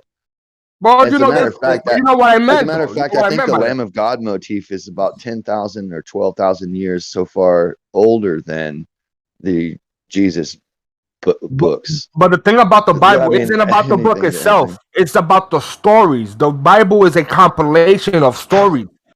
So it's not necessarily it's a compilation of. But listen. Also a compilation of. Take into consideration that I'm not necessarily talking about when the Bible was actually printed and distributed it, right? I'm talking about when the information was gathered, and that information was since the beginning of time. The Bible is just a result of all the information gathered throughout time. Women do come from men, but men also come from women. So there's your paradox. Yeah, and all right, and for a man Nita, to come from a woman, things back to back. You said, hold on. Let me address mine right now. Then I address your percentage. Let's leave the Bible out of this shit. In order for a man to come from a woman, doesn't a man need to come into a woman? You need both. That's the point, right? It's spelled differently. differently. Chicken egg problem, man. It's a dual system. You need both to make another being. That's the whole point. I brought this hold on. Let me just. In Gem Panda. Yeah, go ahead. All right, I was just gonna say, you said two things back to back. You said that the women came from man, and that one was like clearly some like a faith-based type thing. It was obvious, so we just allow it because we understand that that's just a religious thing, right? If you mean it in that sense, right? If you're meaning it in like this whole chicken and egg thing, I think that's not what your initial like intention was. But after that, you said that we worship them, they worship us. Now that's what I take issue with, because there's a difference between worship and respect, and you can't. I would reserve the word worship for for the Creator. I wouldn't. I don't worship any woman. I don't worship any man. See, that's the thing. That's the thing, though. That it seems strong, but we do. When you think about it, we do. Most men think about women at least 80% of the day, and women do the exact same thing. As a matter of fact, I have an anecdote that you guys can think upon, right? If you guys live with women, right, or been around with women, and you guys enter the room and they're talking, and they immediately change what they're talking about, and you notice it, you can't prove it, but you know that they immediately changed. That's because they were talking about dick. Man, we got every single time. Well, my point is that just like we think about them, they think about us in the exact same way, and they have the ability to replace us any single time. Not like us, we have to hunt down a woman. They could just pick whoever they want. Okay, but it's still not worship, right? I mean, a lot of people worship celebrities, they worship clothes, fucking, superficial shit. So, worship is fucked up people. It's been water. Well, most of us are fucked up and immoral. I disagree with so much that we've been talking about the last 5 minutes. I can't fucking stand it anymore. Okay, first it was the Bible, then it was all these priests, these like conclusions that come from modern day relationships. Just like this is not a sustainable topic. Okay, so I don't know how you guys went down this road or why it's important. No, he was talking about real shit before that. Yeah, we were talking about real shit. I mean, it's all real shit, though. Everything is linked together. Everything, all of it. I mean, I like you, Matrix. I think you make a lot of like solid points. I take issue with that women came from men. Like, I can't rationally negotiate that. I'm not religious. Sorry.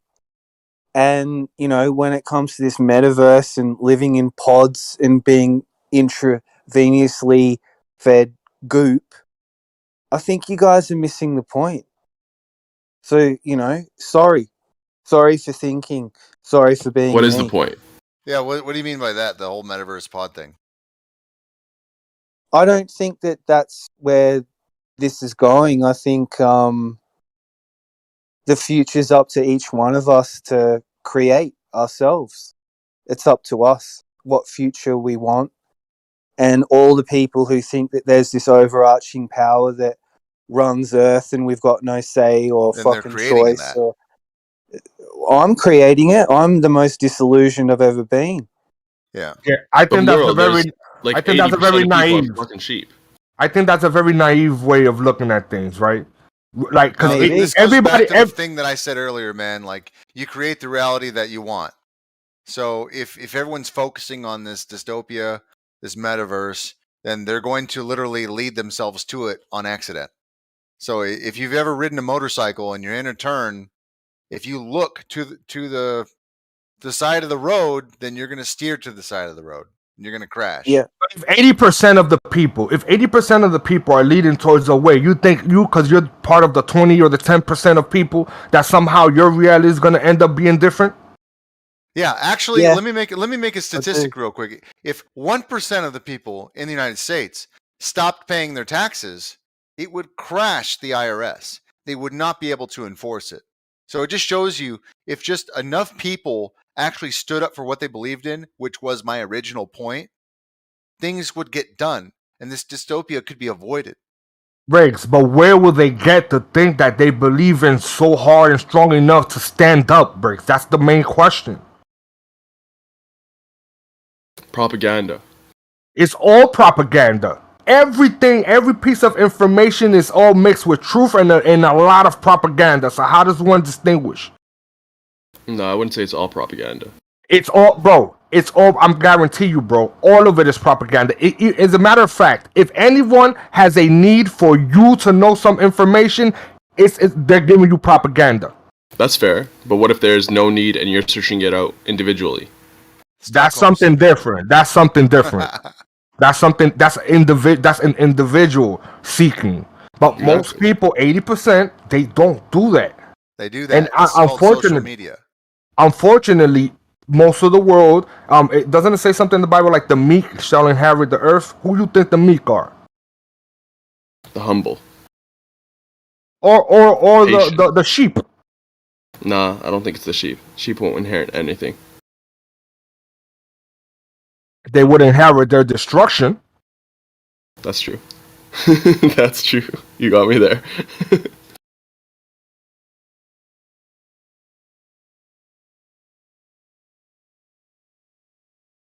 Okay, but everyone has the potential.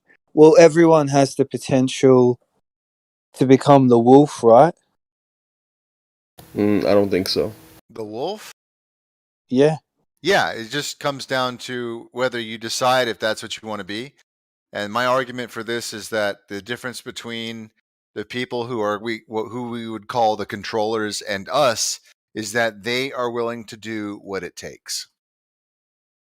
Because they most likely base their belief, their understanding on something real, as opposed to most of us that we just base our understanding on what we think is real, what sounds good to us.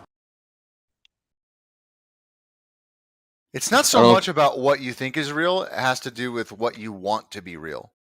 And that's why it matters, like, if you're willing to do what it takes. The difference between the 80%, which is most of us, we are involved in the 80%. It doesn't matter how radical we think we are, right? The difference between us and the 20 or whatever the elite, the percent of the elite is, that we only have some sources of information that we can either choose to believe or not. The difference between these people have libraries of information where they could turn back to that has nothing to do with mainstream information.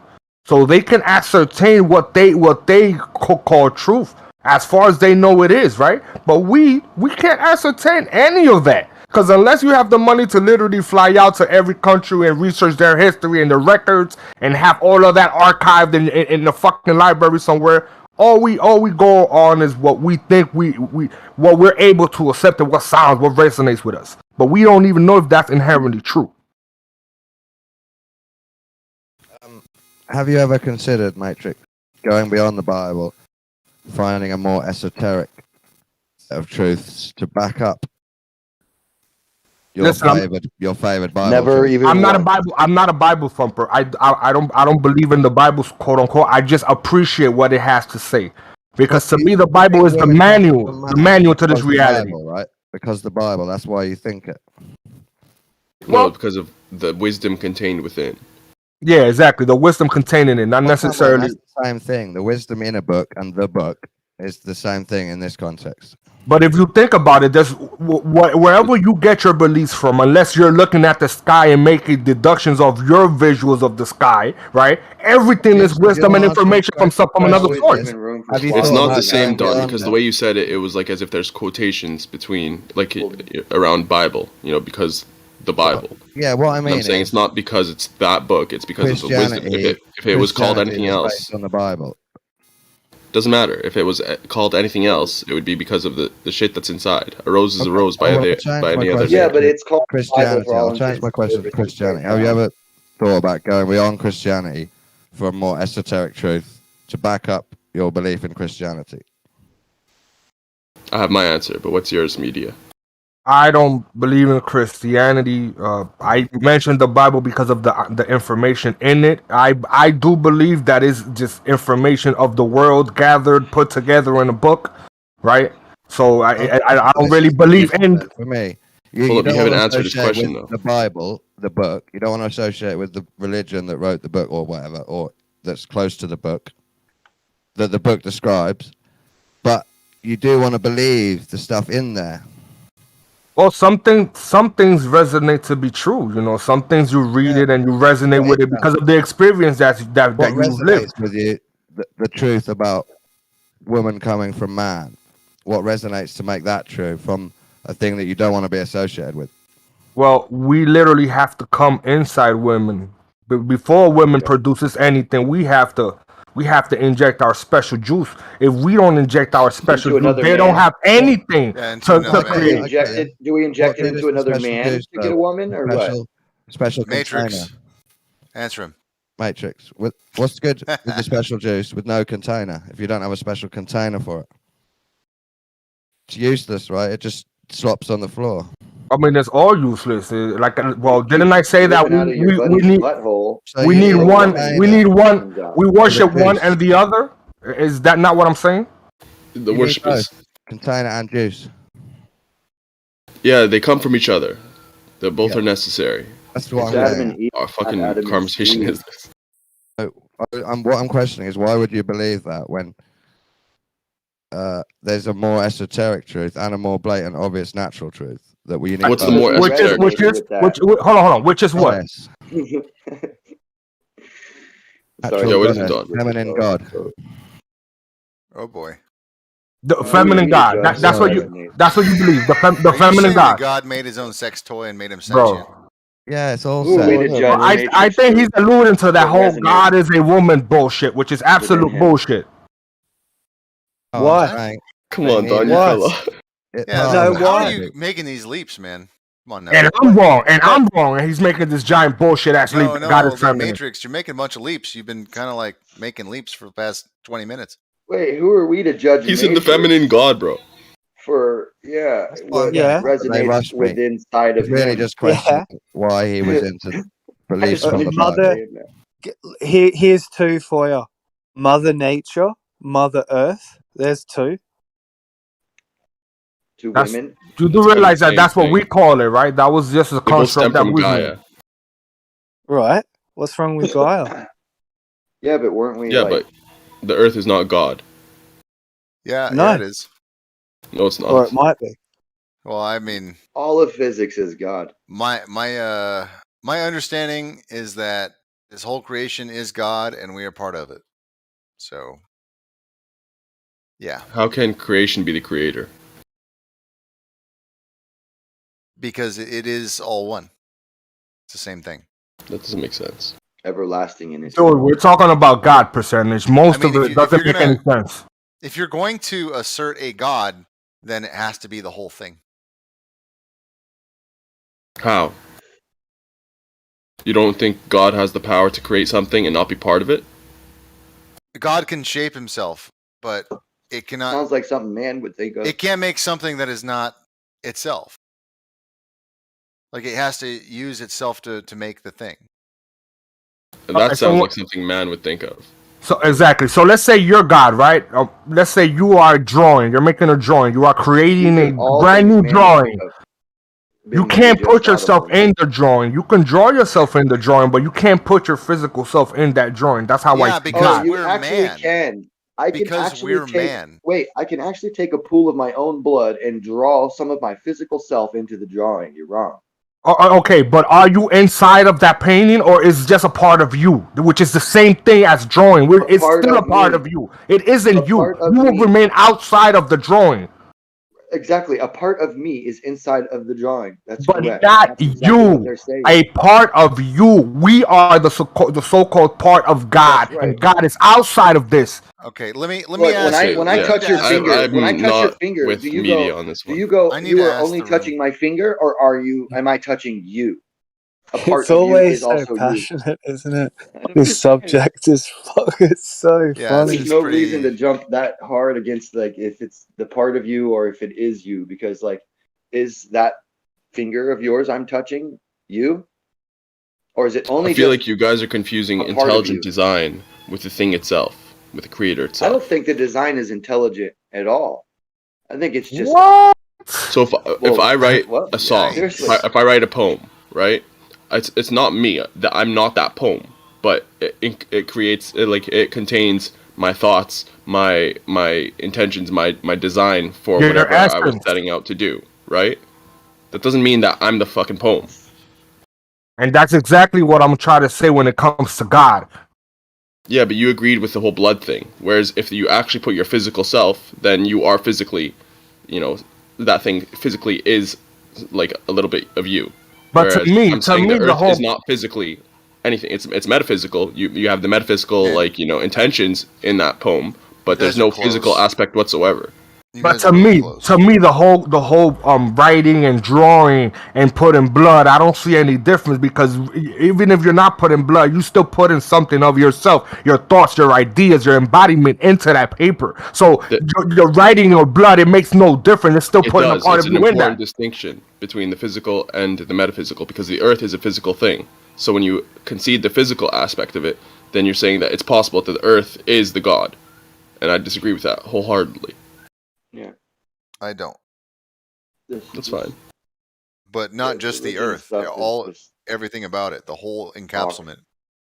Well, I'm gonna ask you another question. What is the Earth? It is God.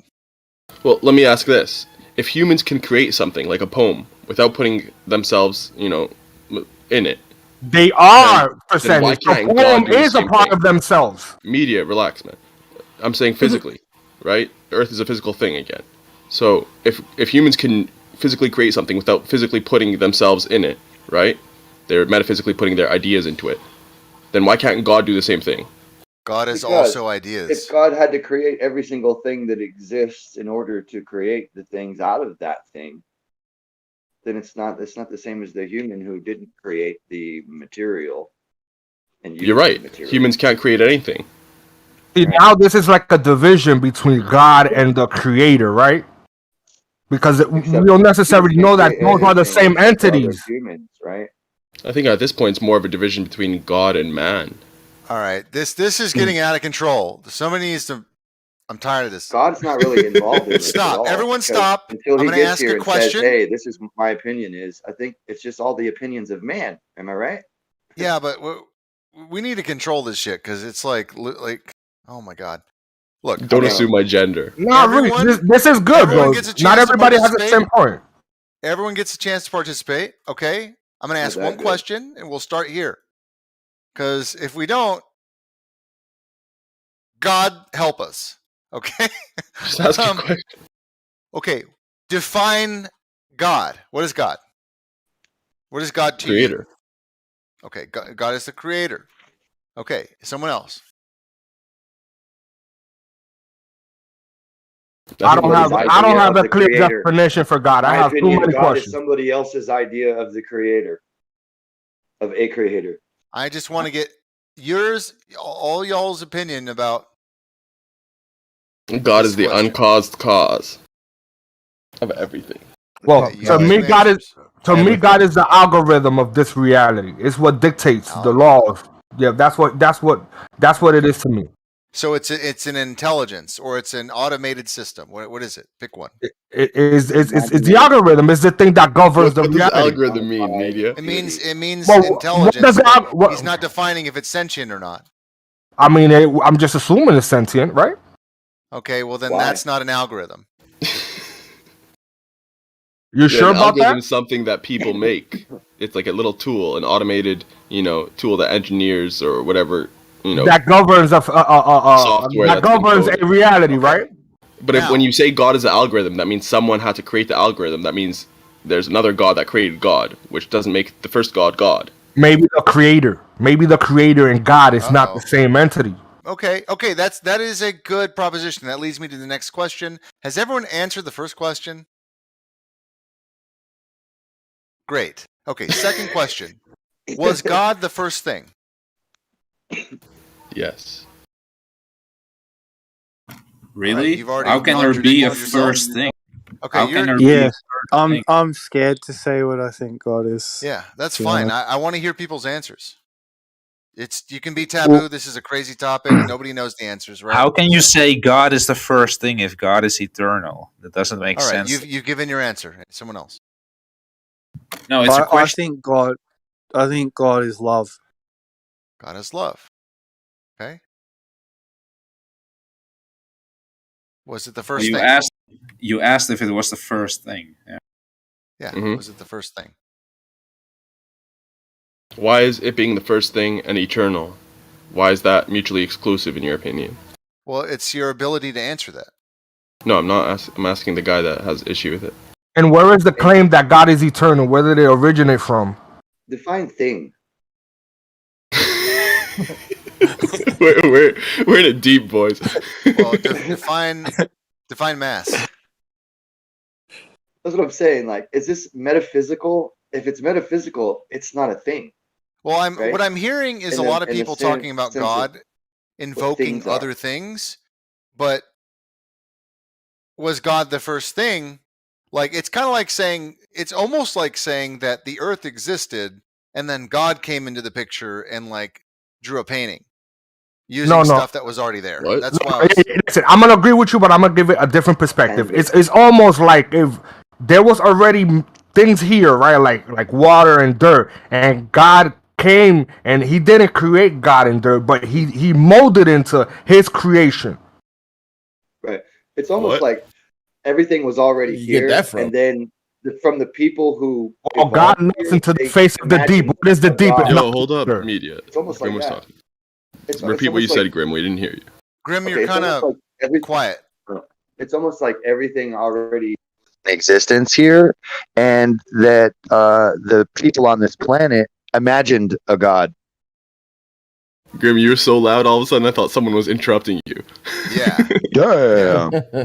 It's that big of a difference. That's why we were talking over you, Grim. So Well, this is weird because did I you have skip the another. first part? In order for you to be able to hear me like this, for some reason, it's like my Spotify just started playing, and then all of a sudden now you can hear me. It's weird. Fucking Who Android. was the one that said that? Right here. It said in the Bible. It says something about that God looked at the face of the deep or whatever. The face is deep. We're not talking about the ocean. Yeah, but did you miss the first part? You skipped like the first verse though. What was that? You skipped the first verse. It don't start there. Second verse different than the there first. 1, 2, 3, 4. Okay, so the beginning, God created the heavens and earth.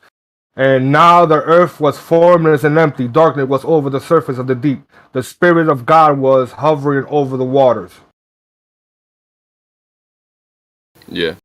So the first sentence is what we're talking about. I mean, you give me That God created the heavens and the earth. What is the difference between the heaven and the earth? Yeah, but he the heavens, where is his holy place, right? Then he created That's the a earth. serious question. It's a serious question. What is the heavens and what is the earth? He said he created the heavens and the earth. If we are in the earth, what is the heavens? The things in the sky, the Where does celestial God exist? objects, the stuff that we don't know what they are. On the globe. That's the heavens. God exists on the globe. No, you don't need. What are you talking about? I'm just talking to the globe in the room. Oh. No, because you asked if God was the first thing. So if God exists somewhere, doesn't that need to be simultaneously the first thing with God? Otherwise, he couldn't exist anymore. I think you're assuming just because we say the first thing that he's a thing like every other thing. No, that's not what I mean. When you're asking, was God the first anything? It doesn't matter. Mm-hmm. Doesn't there also need to be the place where God exists? At the Not same necessarily, time? because it isn't a place of thing. Biden. This is the exact topic that I was trying to bring up. That's so the I was thing. in Gem Pandas the other day, and I kept asking all these philosophical Big Bang questions, and I just kept saying, okay, like in the beginning there was what, and they well, a lot of them contradicted each other, and they hated it because I was exposing their contradictions. But they said that most people ended up saying in the beginning there was energy. Oh, and that's a big problem. Well, how do you there. get energy if you don't have matter to get it from? Right. Exactly. So what is energy, right? So then here's the problem. When you invoke energy, you basically are saying you have matter. When you have matter, you have 3 dimensions. You have temperature, you have pressure, you have variables, you have all kinds of variables. So my original question to them was, in the beginning, what created variance? Because if you have one thing, what inspired itself to separate itself into many expressions? Duality. And right. So you have to have more than one thing. You have to have many more than one things. You have to have aspects. You have to have things interacting with each other. So in the beginning, there was duality at the very least. And what do you consider to be duality? Define it. Positive and negative. Yeah, like in the most simple form, a 1 and a 0. Positive. I can expand on that. One way, I can current expand flowing the other way. the duality, right? There's positive and negative. Centrifugal and there's centripetal. north and south. There's up and down. There's black and white. There's man and woman. But what inspired itself to be 2 different things? I mean, that's because it can't be the same, because too much of the same will be perfect, and perfection leaves you nowhere. There has to be a duality. There has to be a push and a pull, an attraction and a repulsion. I would say that's what sentience is. That's the intelligent design of it. You can have a set of rules that exist naturally without anybody making them up, though. You can literally, and those set of rules repeated in a way, and with these, forces that do exist. Yeah. Well, what you mean with make everybody things making come to them up? look organic and become it's organic. called an MMO. No, it's called a Steve Wolfram cellular automaton. Hold on. Right? I want to understand what you mean by there could be a set of rules that repeat what you said earlier. We only call them rules because that's how we call them rules because that's what we use as the term for the way a thing works. Not that someone had to write it down as a rule, but it's rule colloquially as a rule. Deemed so because we found it to be repetitive in nature, not deemed so because we found it to be written by someone. But it isn't like we're making it up. We're constructing the words in order to depict this thing of reality. But we remember we so let's don't get reality. Right. So let's don't get confused. Let's don't get confused. What we've discovered was that there are things that do work in place, but we haven't discovered that someone has written them down for you. So you can't assume that they are actually rules that have been written down, but you can assume that they are rules that you have discovered.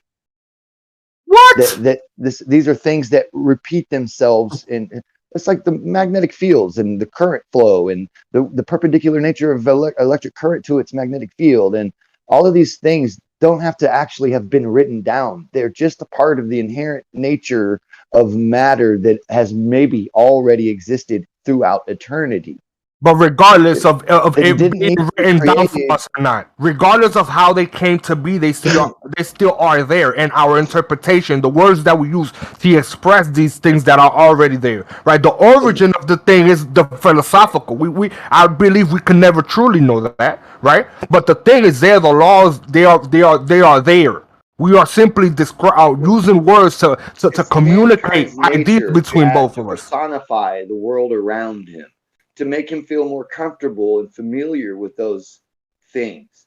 So knowing that, you have to understand that it's very possible that we just personified these natural things so that we could better feel more comfortable with these things and our beliefs about them. So it's just, we can't conceptualize eternity and the idea of something had already always been there because of our life cycles and the things we see around us changing. But the deeper we look, the more we see it's a transition of back and forth, not of any creation or destruction. So all we see is on the deepest levels is transitions from energy to matter, matter back to energy, energy back to matter. No creation.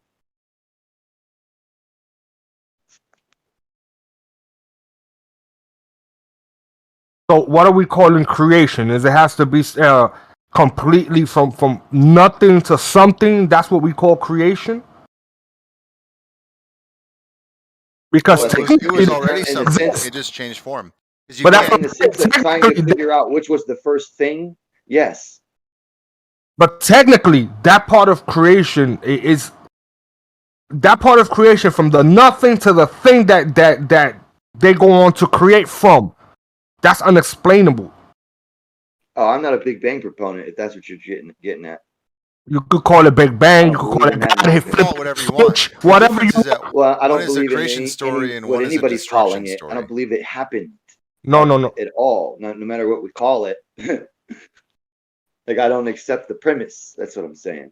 That there was this point of flash, and the light from around us proves there was a beginning and all of that. So you think everything was three-dimensional and always existing? When they say that, like, the universe started whenever, you think that it was just always I believe existing? that's absorption and re-emission of microwaves and cosmic radiation through our own oceans that they're reading. Grim, are you a proponent of the simulation theory? Over everybody's eyes. Are you a simulation theorist enthusiast? No. You're not? No simulation, no bullshit like that. Just all natural. Was already here forever. Not the Earth itself, but the universe. And everything, matter and energy, have been interchanging and changing back constantly through all the motions. And since what if it was an infinite multiverse? But that's what I'm saying. Why would you say simulation is bullshit? Dimensions. Why would you say the simulation is bullshit? What if that's just what the reality is, right? Is the simulation, we've decided to label it simulation instead of life or whatever the fuck, right? What doesn't necessarily have to be bullshit, right? I said I don't believe or adhere to the simulation, but the words bullshit, those are from you. No, you said that's bullshit. No, did I? Yeah, you did. And I didn't take offense to it. I just want to. The thing is that what my philosophy is, if we don't live on a ball flying through space, Grim, then who is who to say what is our reality and what is bullshit or not, right? Because there's a very fine line between reality and crazy. Yeah, I could just make up anything I want, bro, and say, who doesn't believe this? But that's not what we're going by here. We're not trying to just make different things up. We're trying to go with what we do know and don't make assumptions of what we don't know.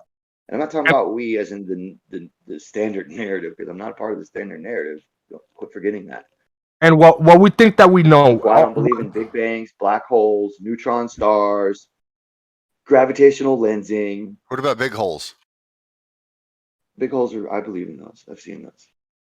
He says something about believing things that we know, but how is it that we get to the knowing part of it? That's the thing.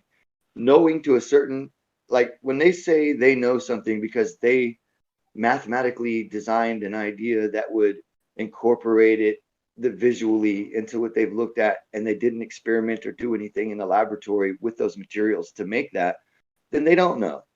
But when I say we know, we do it to a different level of certainty, and experimental physics will actually use an experiment in a laboratory demonstrated with the suspected materials that we're looking at, hypothesize the result, and get a result that is similar or exact in scale. scalable. And that is what I say we know, because that is a much higher value than a theoretical physics. It's a, experimental physics with data that you did in a laboratory with the materials that you claim are there. So when they say dark matter or dark energy, well, they're not experimenting with any dark energy or dark matter. They don't have that in a laboratory experiment. It's all theoretical nonsense and math, right? To uphold a theory of gravity doing all the heavy lifting out there in the cosmos. Because they wanted to ignore the electric force. They thought that they already had it all figured out. And here's where they're caught, though, because they figured it out so perfectly that they know exactly this amount that everything should be. That now that they found these electric forces and stuff, they're going, well, because we all know the electric force is 1,000 billion times stronger than the gravitational force. So, and this electric force is actually out there connecting all of these things together, and they see that through these large magnetic fields and the plasma currents, and they're stuck in a place now because they had their math too perfect before for gravity to be doing all the heavy lifting. So now they literally have to go back to the drawing board, and that's why you're not seeing a lot of them dropping it and saying that we might be wrong, and there's an axiom shift coming. I mean, we do have some of the guys talking about it, but I mean, it seems a long time off into the future. But make a long story short.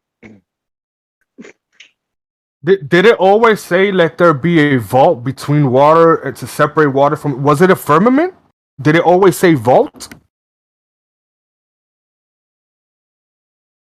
The firmament was always understood as some solid section of sky. How do you separate water from water without something solid? It has to be something solid. I'm talking about the actual wording used in the Bible. Was it always vault? It was rakia. The word was rakia, which has the sense of something solid beaten out like metal. And also the Bible says that God bowed the skies, bending the skies. That implies that it has solidity enough to be bent. Well, I'll let you in on a little secret, right? If we were covered by water and we were in the bubble, then there would be no need, no reason for there to be an atmospheric gradient. So you're in an electric universe proponent. A solid sky and a solid ground would give you two ends of a electrical diode or whatever, with two solid ends through which you can communicate electricity from the firmament down to the ground and back up again and all the way in between. So it would give the field some solidity and some structure. It would make like a seclusion zone, sort of. It would make an electrical field, an electrical bubble, basically. Yeah. So you said that rakia meant something about something solid, yes, like metal. Well, see, yes. I've talked to several Jews, some Hebrew-speaking Jews, and their translation of rakia means sky. Yeah, the solid section of the sky. There's no contradiction there. No, they don't say solid though. They just say sky. Okay, we're talking about solid covering in the sky, so there's no fixed sky. It's stars and twinkly fixed sky. It's more descriptive. Shalom, mushroom, it means fixed sky. So you could take firmament from that. Also, the fixed position of the stars. What about the flood references that say that the windows of heaven open and close? That implies that there are windows, solid windows, in effect, in heaven that open and close to let down torrential water. Or metaphorically, it could just be it rained like hell. Metaphorically, and it actually seems what the scripture clearly states. So I'm going to tend to not go metaphorical because that appears to be used as a way to dismiss what the scripture says. The whole thing is allegorical and metaphorical. I mean, John the Baptist, the bringer of water, Aquarius. That's the rainy season. It seems like a farmer's almanac in some cases, like, to tell people when to harvest, when to, sow their seeds, and, just kind of like. What about when the sun stopped? For 3 days, or and then started again, like on the sundial. That's a solstice. Mm-hmm. Summer, winter, solstice. Sun stops and starts And to then, move again after the third day. What about when the sun? What about when the sun went backwards? There's your resurrection bit.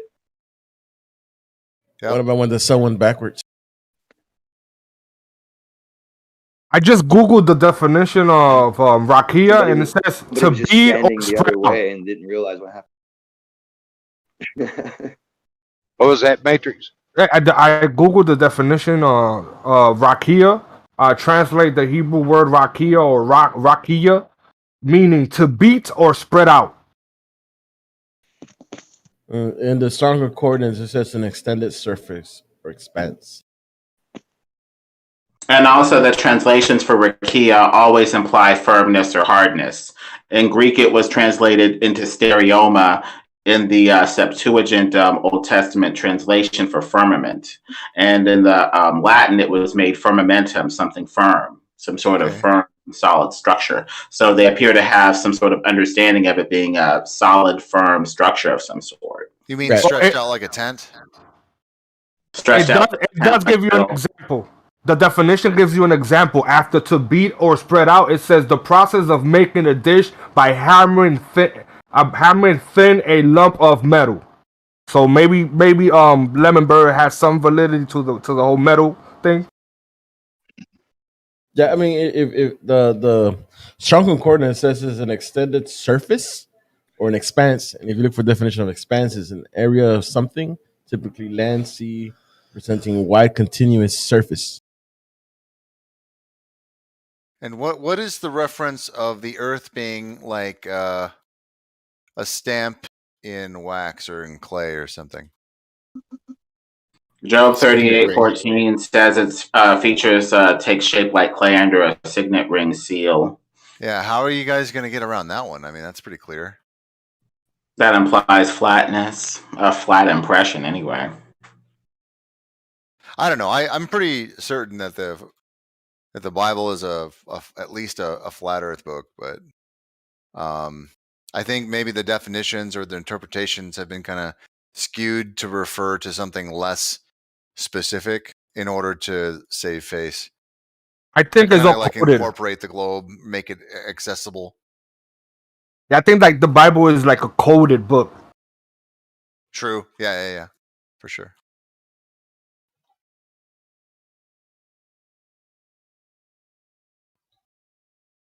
Not saying it's evidence of anything, but I think it's clearly like a flat Earth book for the most part. Well, it appears to be a witness account from the only person who was there, God. So I would listen to it, or at least file it away, at least until I, see further evidence. Because there's only one person who was there, God, to say how it was created. So, am I the only one that thinks that the Bible has nothing to do with God writing it down and everything to do with man's interpretation of what they think God is? Yep. Well, people would say that men were the pen, but God was the author, based off of the prophecy. I mean, you can say that about any book, though. I mean, I can literally. You can't say that about Harry Potter. Harry Potter is not God inspired. God hates witchcraft, so that's not consistent with his character, at least it's revealed in the Bible. But in that line of thinking, thinking, around there burning I witches can literally with far and I would say that noise was inspired by God. We say it's inspired by God because of the prophecy, the history, the way that it was revealed consistently through 15 centuries. All of these things point to a supernatural author. Men can't do that. They're too. Can you imagine Harry Potter like being written for like thousands of years? Yo, this is actually a pretty interesting subject. It's like dissecting revelation. What is revelation? If someone has like an inspired, thought, like they're in the zone and they're having like some fucking really creative thought and they produce something, like maybe that thought is came from God. Who's to say whether it came from you or from God? What is revelation? Exactly. Somebody or something telling you something that you normally wouldn't find out on your own in one sense. Otherwise, it's like a eureka moment, but something could be whispering to you and it could enter your mind that way. Like a demon. But my point is people have eureka moments, right? You mean intuition? How do you know if it comes from you or from God? Like huzzah! You don't know if it's intuition percentage. Like when you have that intuitive feeling that this is right and true, and you can't explain it or scientifically prove it, but you just know. No, No, I don't mean that. I just mean like when people just have like inspired moments and, they just like think of something, like even like dreams, you have these crazy dreams and they're super creative and stuff like that. Who's to say whether or not they came from you or that they came from God, or maybe they indirectly came from God and directly from you, like where's the line between creative thought from a person and revelation from God? It's very blurred. Yeah, those are very good questions, man. I think those are part of those questions that we just can't answer definitively.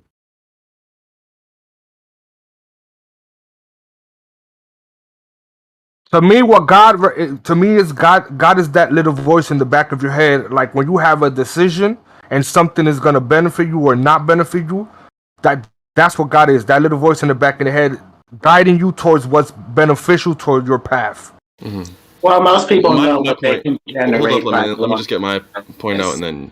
So my point is, if we can't differentiate between what's a creative thought from ourselves or inspired like revelation from God, then you can't argue that these books, that even if they were created by men, aren't revelation from God. You they could be both if you can't differentiate between them. Maybe they were written by man, but these thoughts of wisdom, these extremely wise things that we agree are in these books, they're a manual for how to live life righteously and wholesomely.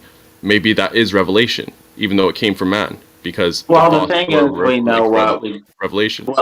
Well, we know what we generate by our own power. We know when we speak, we know when we think, we know when we do things, and we differentiate what we do versus what other beings or things have done. And so at that point where we limit our power and realize what we did generate by our own power, our own voice, our own thinking, versus what came to us from somewhere or something else, that is where we have the line of revelation. Because no, but that's not a clear line, because everything came from God. And so I can tell what my voice is versus your voice, and we can tell what the voice of God is versus, say, our voice. Yeah, that's a physical thing. We're talking about thoughts. We're talking about ideas that are contained in a book, right? So, like everything, you could argue that everything came from God, right? The fact that you have free will, that you can think about this and that you have ideas, it's all from God, right? So where's the line between what's from God and considered revelation versus what's from God and not revelation? The line is, I can tell when you're speaking versus when I'm generating a voice in my mind. And the prophets in the past appear to have had something similar occur to them where they're like, I'm not saying this. This came from somewhere else. And so we just trust them from there. So it's like you're thinking and then there's this thought that doesn't seem like it came from you. And it's an alien thought and you don't like it, That's a very interesting thing to explore. Like where the thoughts come from. Are they our own or are they external to us? Or do we all or are thoughts exclusive to one person, right? Is it like a web that a whole bunch of people get the same thoughts as soon as you get it? But my point is, Lemon, if I'm sorry to interrupt what you were saying, Media, but if that's the criterion where you have this thought that you recognize as like a foreign thought, like an alien, then where the question is now, how do you differentiate between delusion and revelation? How do you differentiate between like someone that has a mental illness and revelation? We don't come to pass. What if there's no such thing? What if there's no such thing as mental illness? Right? What if clearly is? Okay, but what I'm trying to tell you is maybe schizophrenia and all these so-called head problems, right? Maybe these people are in tune with something we've yet to understand. I would argue that maybe a minority of them are, and I would say that the difference would be in the truth, in the wisdom that they espouse. If it's a thought that's like, it's dripping in, in righteous wisdom and stuff like this, the sort that you find in the scriptures, like in the Quran and in the Bible and stuff, then maybe you could argue that they're getting revelation and they're a prophet or something like that, right? But if it's just like fucking psychobabble, it's just delusion, then I wouldn't argue that whatsoever. Yeah, I have a thing with labels, right? People call something psychobabble and people say people are crazy. And I say, are they crazy? I say this because I've met people that when I was younger that they've told me these people were crazy, and then when I was older, I've realized that they wasn't crazy. The things that they were talking about were just too extreme for people to be able to understand and accept, and they labeled it crazy. Yeah, that's fair. But what I'm talking about is, where the first category would be, actually it would be wisdom, right? And the second one would be not. Well, I'm gonna give you guys a little whether or story. not it. On my experience with this. This is why I question what is crazy, what isn't, right? Because when I was little, I moved to the Dominican Republic, and the Dominican Republic is at that time it was very third world, right? There was a lot of like bums and crazy people, and there was sound like Cardi B.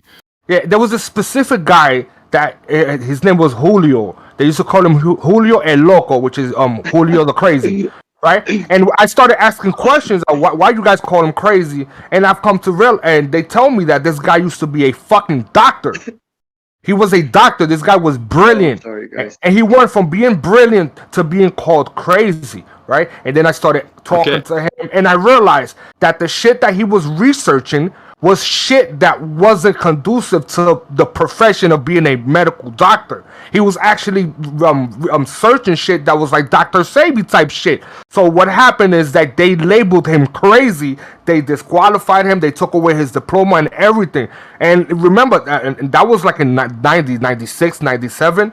So his life was ruined. So he just kind of embraced the whole crazy thing. You know what I'm saying? But the dude wasn't crazy. He could easily sit down with you and have a regular conversation, but the rest of the world has labeled him crazy. So this is why I always question these things. Well, the thing is, labeling something crazy or delusional is dismissive. It's a way to say there's something wrong with the way that you're processing things. Therefore, we don't have to go any further to see whether what you're saying is right, proper, or has any sort of basis to it.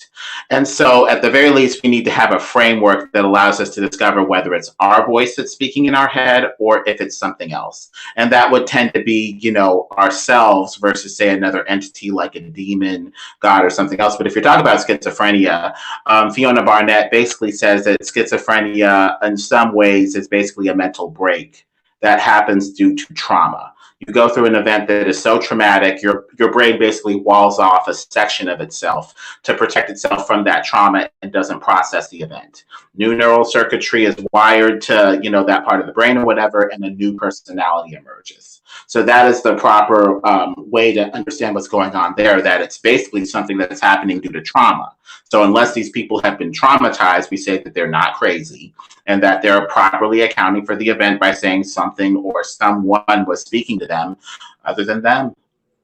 Well, we know that the medical industry and the lawyers, these people, the lawyers, the cops, every kind of authoritative body, right? They all swear an oath. And so do psychiatrists. They swear an oath, right? So what if what's happening is because some of us understand that these departments, these governmental departments, they claim that they do something like the CDC, right? They claim that they control diseases when they actually create diseases and study diseases, but not because they pick natural diseases up. They create them and throw them in the world, and then they start making statistical analysis, but because they fucking caused it, right?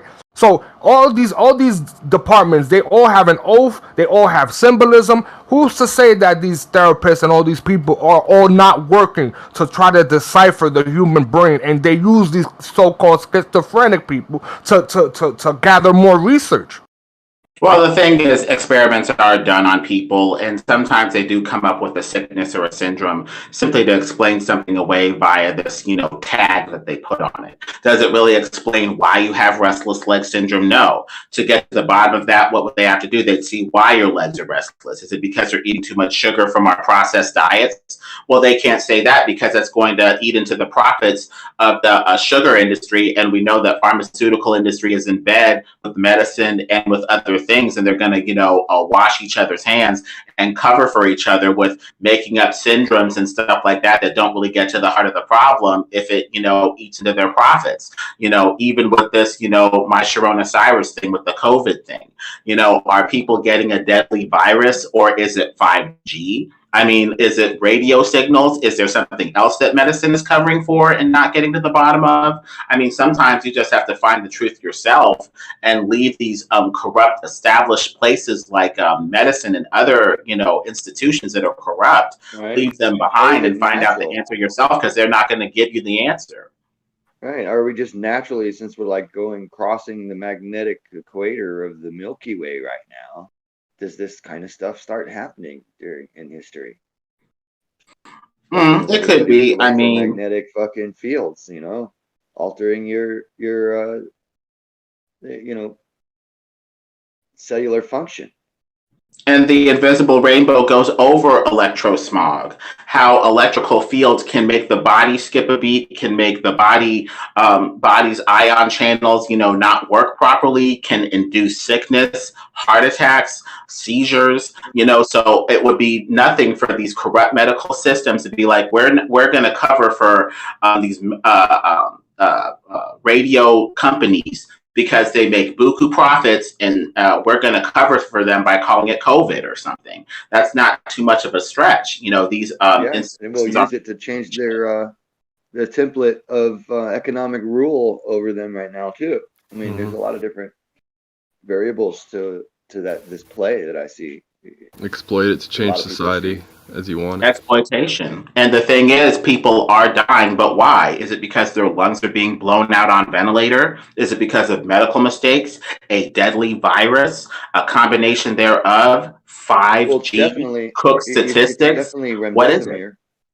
Remdesivir or whatever. It causes inflammation in the lungs, which is the last thing you want when you already have inflammation in the lungs.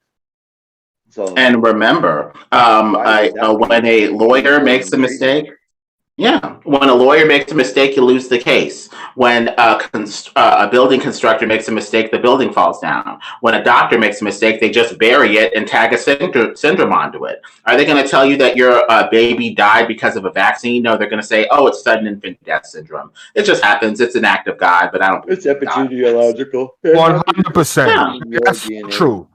Gotta blame you. Yo, media, tell us more about Julio El Loco. No. It's just that everybody thought he was crazy, and what I figured, I didn't figure this out. He just kind of told me these stories, and it wasn't until I was researching, organizations and conspiracies that I had an epiphany that this guy wasn't crazy. He was just labeled crazy because it was convenient for the organization that he was a part of to label him crazy. It's convenient for them because they don't have to own the craziness. They can just dismiss them. Go ahead, Lemon. No, you were saying. I'm sorry. You were saying, media, that he owned the craziness, right? Well, not necessarily that he owned the craziness. I like I said, he was a very intelligent person. The dude was a doctor, a certified doctor. I guess he was just caught up into the research and the shit that he was doing that he realized what most of us realize. That is all bullshit. It was all made up by somebody for a purpose. He probably realized that at that time, this was 90-something, 97, 96, around there. You know what I'm saying? We didn't even have cell phones back then. So, you know what I'm saying? Most people, especially in a third world country, they're not going to entertain that. And the thing is, people want you to dismiss people so you don't have to, do the work of searching their claims and seeing how valid they are. So when somebody tells me a person is crazy, I have to figure it out for myself. I'm like, before I make a judgment about this person, I need to see if they process things in a consistent way that is not crazy. Once I see that their brain is working fine, that things are being, processed in a consistent way, okay, then I'll be like, okay, well, doesn't look like they're crazy. I'm going to listen to them, or at least, see what they have to say. I hear you. Yeah, Matrix, maybe I heard you. Give me a second. Go ahead. Sorry, just Project Veritas. Are you guys following what's going on with the Pfizer scientists and stuff that they've been undercover videoing in candid conversations? Yeah, man. I think that they're gonna suicide that guy real quick, bro. Give us a synopsis for him. It's kind of peculiar how Jewish he looks. I mean, come on. It's several. What would hit that? Well, to work there. I mean, I don't think there are some pill and base people that happen to be Jewish as well. It goes across the spectrum. No matter. Man, I'm the spectrum is Jewish, always the dude. same fucking color, though. And I'm always out here. Are you saying that he has a Jewish nose or something like that? That is He's distinguished? pretty fucking Jewish Only looking. God knows. He's a French Jew. You can see it. Yeah, you can see Oh, it. yeah? It's fine. His dad's French. His mom's Jewish. Well, I think he's like they definitely expose themselves, but it's a controlled op in my opinion. He's a I don't think all Jewish. guy. I don't think all Jewish people all have the same agenda. I think some of them. Great. I still think this guy is a COINTELPRO kind of guy.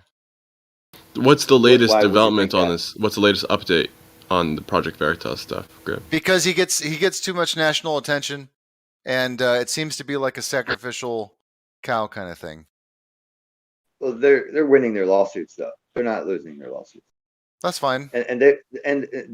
Well, if anything though, they're. I don't know how we want to attack them at this early in the game. There's not enough evidence for you to. Well, want they've to been say around something for like a that. while. Yeah, but I'm saying what have they done that would make you say that is what I'm interested in. Because not that I'm if it were defending them, legitimate I'm and they didn't have a legitimately grip. Oh, I curious. thought you were asking me something. Yeah, because I'm curious. I'm not trying to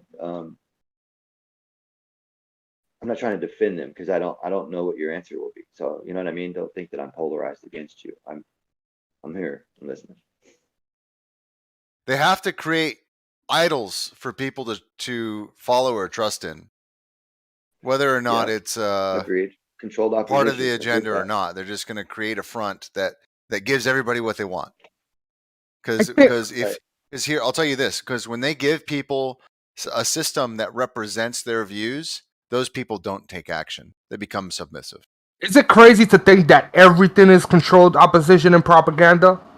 Yes. Yeah. Yes, because a little bit. You can't do that. You can. But you if it's can in the expect mainstream, it, probably but not. You don't just dismiss these guys.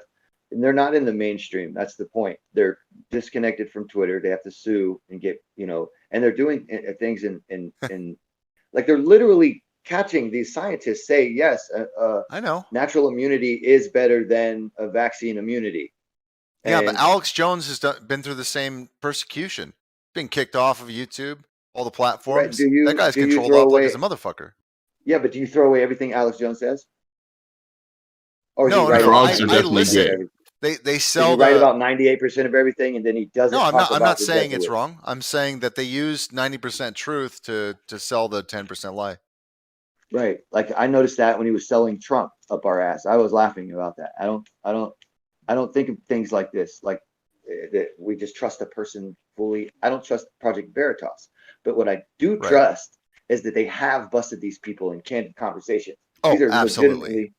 Yeah. So I can't say then that I'm not going to treat them like a hostile witness. I'm going to take some of their evidence though, and I'm saying about this evidence, this brings light on a situation for people that are about their human rights and choice to not be medicated. And a lot of these are Pfizer executives and scientists and stuff that they're catching them talking about things like, well, I don't even trust our own studies because of the way I know how they run shit around there. And, this just not, they've got short sample sizes. They contaminate the fucking, the things they swap out for like clean animals. And they talked about a whole bunch of shit that these people are doing with this particular vaccine. Right. So we want to avoid having fetal cells out there. Well, is it true or is it not true that they never test these things against natural immunity? It's true. No, before they pumped it out on everybody? It's true because they cite that it's unethical. And you have, right now, there's like efforts, to have what they call them human challenges or human challenge trials, wherein they give, they have volunteers that signed a waiver, what have you, and maybe they're incentivized and they are given, the vaccine. Half of them are given the vaccine, half of them aren't. Can we use the code words? Yeah. Sorry. Yeah, half of them are given a placebo, half of them aren't. I just figured for. And then then all of them are given the virus, and then you see what happens. But that's never been done. Wasn't that like the plot to the show Utopia? I don't know, but it would be the only clear scientific evidence that the thing is effective.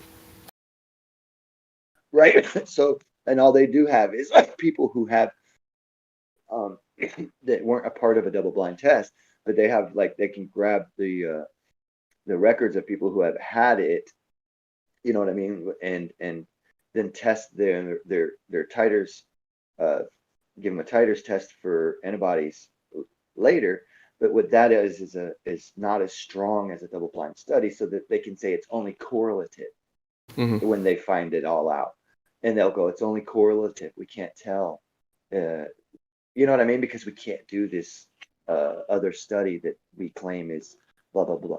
But it's the same shit, correlative or not. You're collecting data from people who have had natural immunity. You know. And I noticed a lot of times, I just don't trust anything that's coming out of these pharmaceutical funded studies anymore at all. And I don't have, and I've got a good reason not to. I mean, the chief of the editor of the Lancet and the New England Medical Journal, Marcial Angel and the other dude name, they both talked about it. They were there for like 2 decades in their whole, and they go, they can no longer trust the medical establishments or doctors' advice because of the poor quality of these studies with their small sample sizes, short, terms. When you do a study on mice and you cut it off after 2 weeks because at 4 weeks all this bad shit starts happening, then you're lying. You know what I'm saying? You're causing problems. And then you tell people to use this medication. You guys seen the Dr. Fauci and Congress things on C-SPAN where he's getting interrogated by Congress and asking him about the gain of function. I don't know if you guys know what that is when they take Of course, Rand Paul, dude. Yeah, that shit was beautiful. You saw how many times he defined the gain of function and Dr. Fauci still denied it. Yeah. He was caught funding the fucking science, right? Paperwork and everything. They defined the gain of function, and this bastard still said no, it isn't gain of function. They changed definitions. He went to change the definition on his website of what gain of function is to try and cover his ass. And Rand Paul even said that exactly. You tried to cover your ass. And these are and the guys in those other rooms, man, gyms and stuff, they're sitting there making fun of me and calling me a liar when I said the CDC changed their recommendation and erased the webpage that had it on there and said they didn't have that recommendation. But we went back on the Wayback Machine and rubbed it in their stupid fucking faces over there. And it still doesn't sink in. They still don't care. So something is wrong. Something's right. It just seems that like to the 80%. 28 cycles for the vaccinated on the threshold for PCR test. But the unvaccinated, they were still doing 44 cycles. So there's a lot more. Yeah, a lot more false positives are going to pop up in the unvaccinated, so it makes their vaccine code word. Holy shit, man! Doesn't it seem like the 80%, like they don't really care what the truth is, right? They just want authority to tell them what it is. It doesn't matter how shaky and how crazy it seems. Well, we know that. He says it automatically, but isn't that weird, bro? That is so weird. Yeah, it's so weird that we allow these entities to exist and give them authority and funding and all that. Yeah, of course. Fucking weird. Yeah. Damn sure is. Yeah, this was the first point that I brought up, is that there's too many people not living their actual existence. They're just going along to get along. There's nobody is representing themselves. Let's explore that. Let's explore that, right? Let's explore that idea. Metaverse thing. It's basically like your whole life is going to have to be lived on Facebook. You go pay your bills on Facebook. Oof. You got to go shopping to get your deliveries on. It'll be in the metaverse, right? Well, let's be honest. This is going to fail, and something else is going to be better than it. Riggs, let's explore the idea. It's a conditioning exercise to get you ready for the idea. Yeah. Well, so is Black Mirror. And you hate Bill Gates, but what about this other guy? You like him, and he has one now, so you'll take that one. You know what I mean? That's how people are. Oh, have you ever be some kind of like Elon Musk metaverse or something? we're all excited to talk Matrix. Go ahead, brother. I know. Yeah. No, it's all good. I just wanted to explore the idea of that we understand, or we have this belief that 80% of the people, they have like this automaton kind of thinking where it's just like a program, right? Where they don't really contemplate any ideas. They don't really think of anything beyond what's in front of them, which is what, raising kids, working, whatever, whatever superficial entertainment they like. Let's explore that idea, right? I have this game that I play with myself that I ask myself why. Why is that the case? Hypnotized. Oh, okay. But there are sources that say like the Bible, that it says that there's like 144,000 mass hypnotism. Fallen ones, right? Mass. All right, but these people allow themselves. They allow themselves to be convinced. That's the thing. It seems like they cannot help it. So what's the difference? When everybody says in uniform, "Amen," together, it sets a it clicks something in your brain, a conditioning to susceptibility to the next and the last things that were said, and it gives an affirmation, a feeling of affirmation and belonging, because we've all said it together. And then that's a form of hypnotism in a way where it conditions people to be more trusting and feel more belonging to. But why must our thinking be completely different, right? Why is it that 20% of people are able to at least entertain the idea that maybe the reality isn't as presented? How is it that we're able to do that? People smoke pot. Nah, man, I think it's more to do with the nature of this reality, that there's that is ordained by something sentient, that there are some people that are able to see and people that are not able to see. I honestly think it has to do with hypnotism, and honestly think that people who smoke more pot regularly can just see through the bullshit a little bit more than others. Same thing. But remember, we're all being hypnotized since we're very young. So question that we've been hypnotized. People usually who are susceptible to wanting to be like Mike.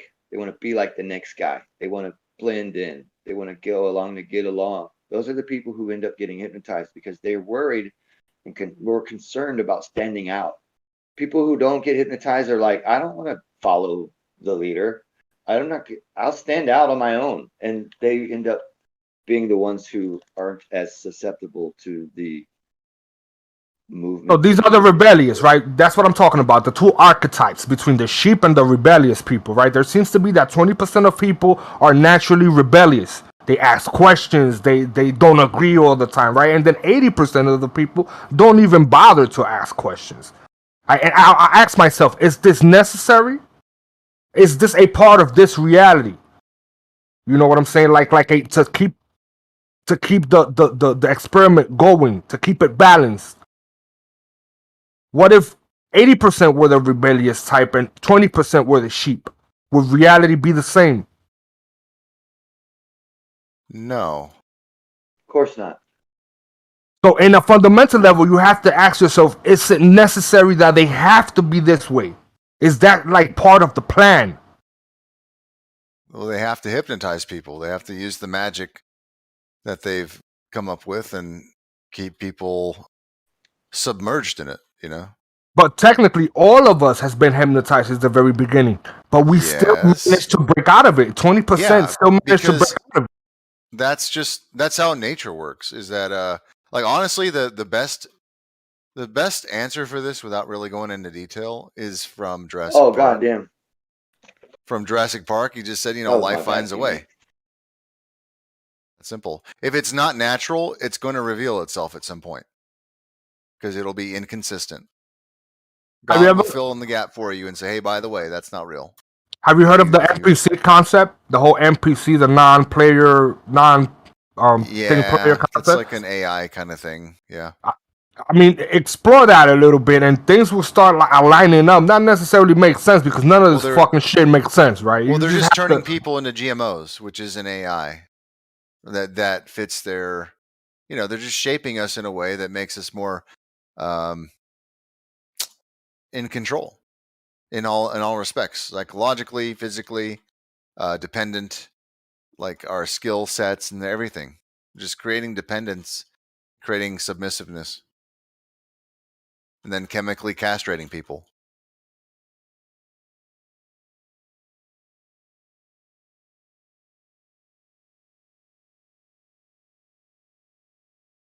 So, well, I will say this, by the way, is that so the reason that they took pot away, I think, was because they were going to do a mass delusion, right? So they were going to, for several decades, century, whatever, they were going to do a mass delusion. They say, okay, let's get rid of this hypnotism striking thing and let's hypnotize everybody for like 50 years. And then we'll just slowly start reintroducing like the drugs again when people are comfortably indoctrinated. So the way I see it is that as soon as they started like basically allowing pot to exist again, they started promoting psychedelics. Because let's say that you have a psychedelic trip about aliens or about outer space or about floating around the globe or going through a wormhole or all these things, right? That's going to become so real to you that you'll never want to give up that paradigm. So they've got people submerged in dog shit. And now they're going to get people, you know, all drugged up, and they're going to promote ayahuasca and all this other stuff to essentially, in that paradigm, which is not real, start to have these like imaginary experiences that they associate with the not real paradigm. So now people are just so lost with their understanding that they literally cannot like even come back to the basic truth because they have all these roadblocks now, these mental roadblocks that they've experienced, and they're just confusing people even further. But that wouldn't have worked if they had done it at the beginning, because then they would have had a psychedelic experience about actual nature instead of the fake one.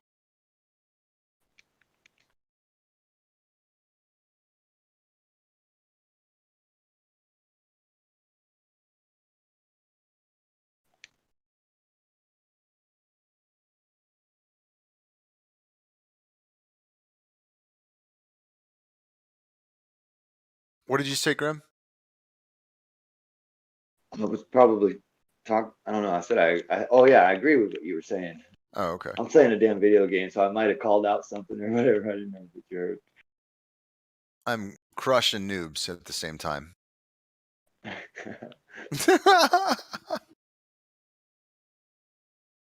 What's all up in here clowning on, man? Yeah, Crux, what are you what's this like? Get off Jerry, the mic. Who is it? Oh, Riggs, I'm sorry. What's up? Yeah, Jerry is so like reasonable. I find it interesting that you're like battling with him. So what's the fight about? Well, I don't know. Go back to the beginning. Go to the top. No, you go back to the beginning. Just give me the short short version. Give me the short cake. I want to keep it real. Let's investigate together. Let's go back to it's for 10 minutes ago. Let's go up to the top of it. I'm gonna go look. Hold on, I'll be right back. Oh, I don't remember. Okay. I want the specific. Seems importante. Jerry, get on the mic, Jerry. Uh-oh.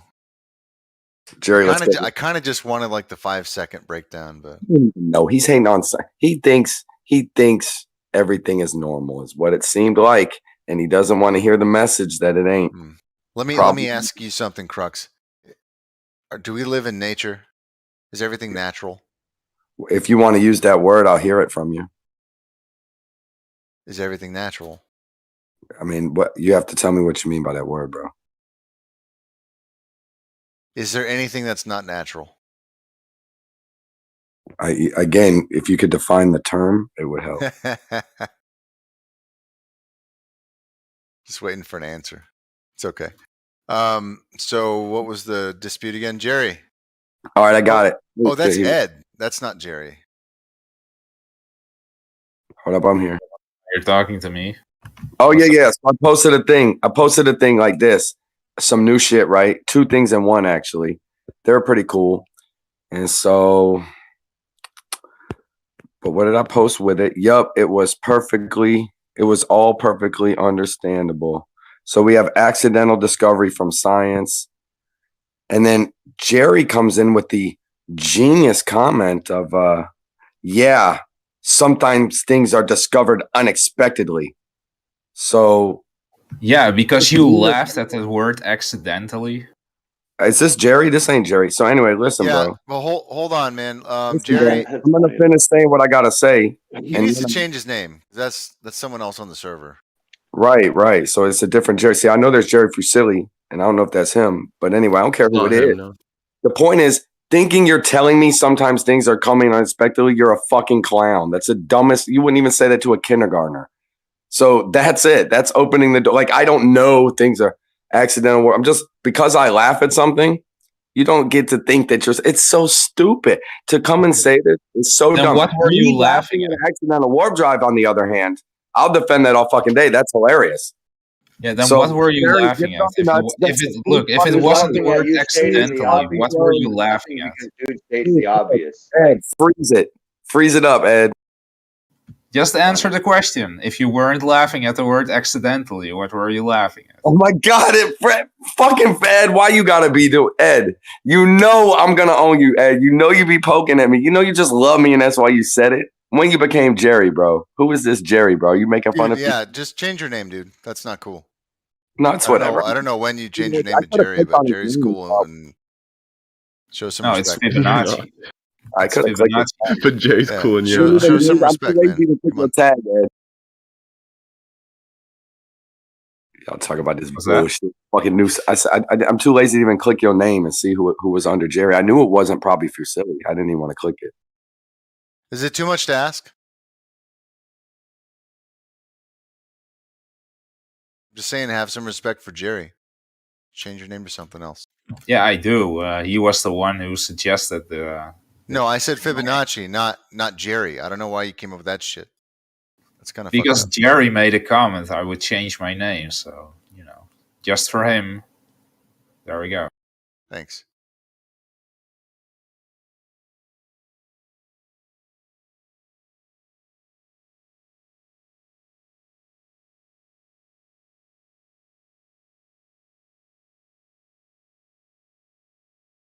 Why don't you make it Fibonacci freeze? That'd be tight. Fibonacci Ed. No, he just wants to piss people off. Yeah, obviously. I mean, he's fun with it, but it's like, Ed, you ain't saying nothing when you say that dumb shit. I mean, and you're actually just basically casting your vote in defense. It's like that's basically what your behavior is doing. It's like, come on. We don't need another mainstream defense vote, bro. Like, get real. Then what were you laughing at specifically? Any and all quantum possibility of that which would be humorous and or interesting or ironic. I mean, dude, get involved. Think what the other person could be thinking. I'm talking about the warp drive things. Ed, you're missing the point.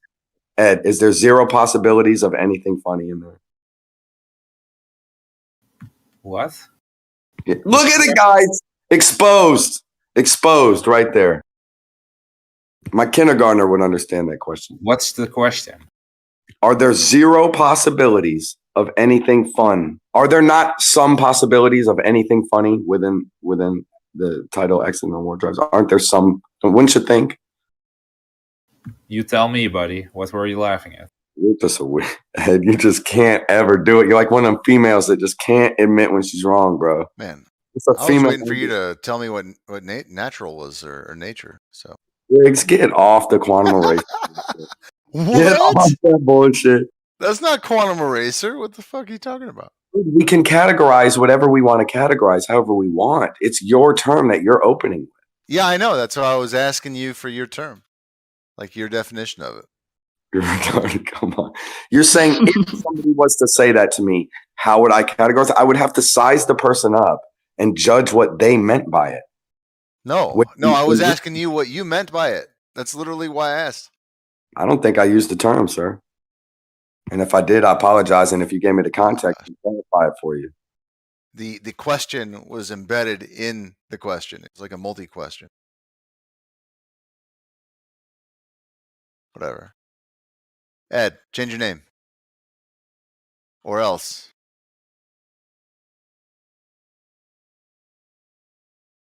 Bro. Or else I will respect you even less. Bro, I understand how they use it, bro. You know what I mean? Like, to me, it's everything, though. Like, to me, I don't like that stupid ass QE argument. If you want to hear that, that's some weird shit. I don't even know what that is. I don't even know what you're talking about. And it's weird that you're bringing it up. Well, just tell me, like, what is natural? These nuts. Like, what do you think is everything natural? Define natural. What are the parameters of natural? In what context? I don't know. Pick one. It's just a talking point. That's all it is.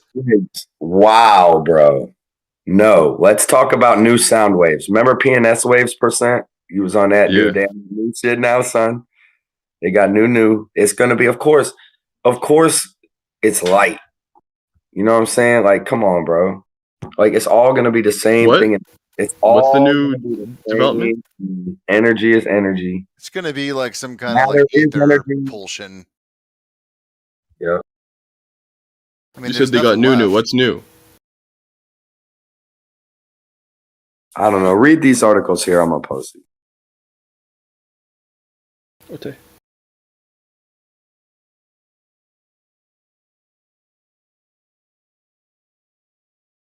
They've found a new medium. Great. Yeah. We should have a flat earth dot news or something like that, and just start repeating all of the same fucking articles that they make claims of. Like, we're not allowed to say it, but mainstream is. Okay.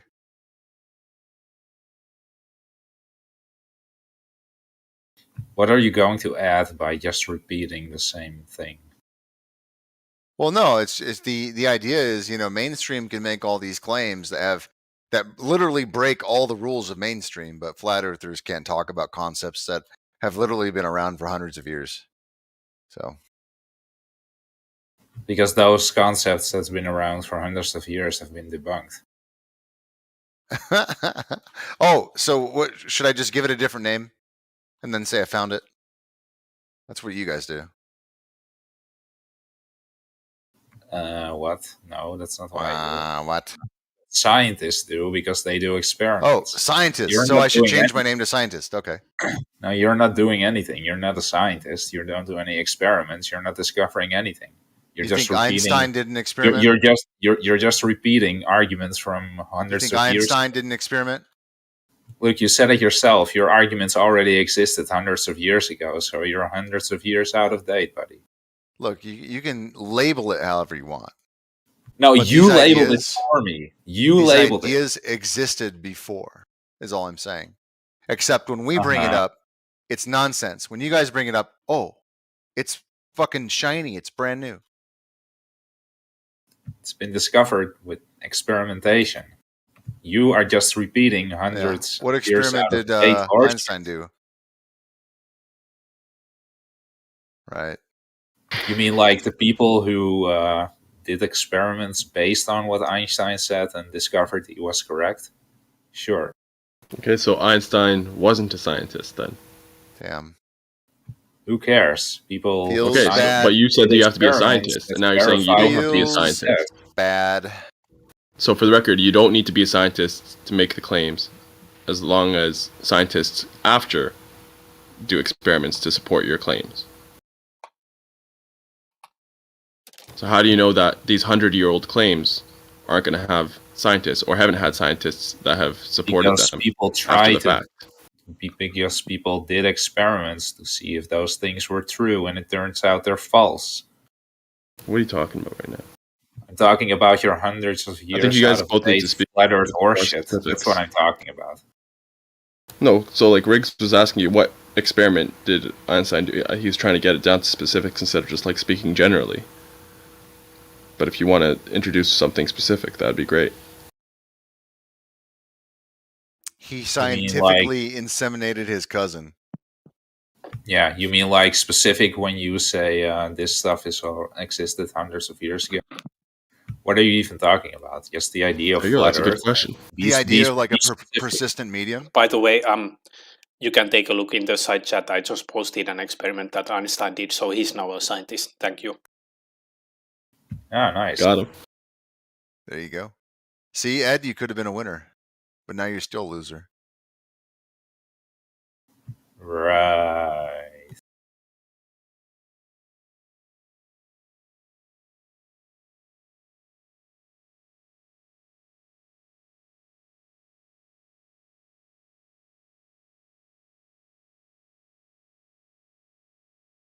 Anti-theist Ed. You're still mad at. Dude, I got the biggest smile Well, on to my be fair, face. Papers, that quote just says that he repeated someone else's experiment. So what? That's doing an experiment. I'm You saying, guys like, said he didn't do there's an no experiment. originality to that stuff. So basically, he didn't come up. He didn't Hold make on. the claim. So repeatability is the core, one of the core main pillars of science. Yet you're saying, oh, you're still not a scientist, even though you're repeating other people's experiments, which is a core pillar No, of science. you're You're kind of misunderstanding dissing me. it, and you're saying that, oh no, he's That's not not a what I'm scientist saying. because Alright, we have if a you just repeat them, Let's stand clear No, enough. you're misunderstanding me. That's not what I'm saying. No, I'm but saying that's the exactly context of what the you said. conversation. Hold up. No, the context of the conversation was that Einstein made claims, right? But this isn't a claim that Einstein made. He just repeated the experiment. It's not something he came up with, right? Irrelevant. The distinction was between the 100-year-old claims being out of date and the claims that Einstein made. But Einstein didn't make these claims. He's just repeating the claims and experiment of someone else. Irrelevant. So if Einstein repeated the claims of the 100-year-old, repeated the experiment of the 100-year-old claims, it's irrelevant too? I mean, in this quote, right, it talks even about his own hypothesis. Like, it doesn't sound like he repeated the experiment as much as he was just unaware of it and sort of independently reproduced it. Okay, but this idea was the same as in Michelson's experiment, but my understanding of his experiment was not yet clear at the time. That means he looked at Michelson's experiment and just didn't understand it, and then he finally understood it after the fact. that's conclusion, yeah. But does that mean he agreed with conclusion? I think he did, but again, they both made the same error, which is assuming that the ether is moving or that the Earth is rotating. As evidenced by sky motion. Secondary knowledge. Inference. Yeah, I'm saying it's more like, though, they make an admission to the assumption of it. Like, you have to have it within the conclusion. That premise. Because Einstein, or I don't know which came from, but he also said that the relativity thing, so you don't know which one. So. And then Kev in the chat comes in hot with some bullshit. Kev, get on the mic. What the fuck? Come on, Brian. Oh my god. Seriously.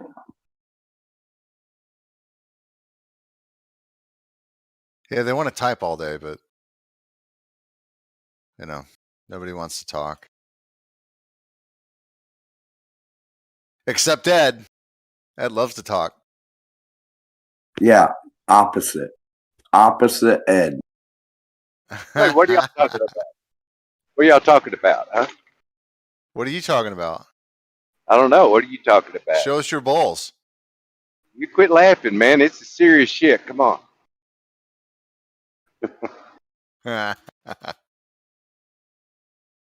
Left. Left, right, left. Okay.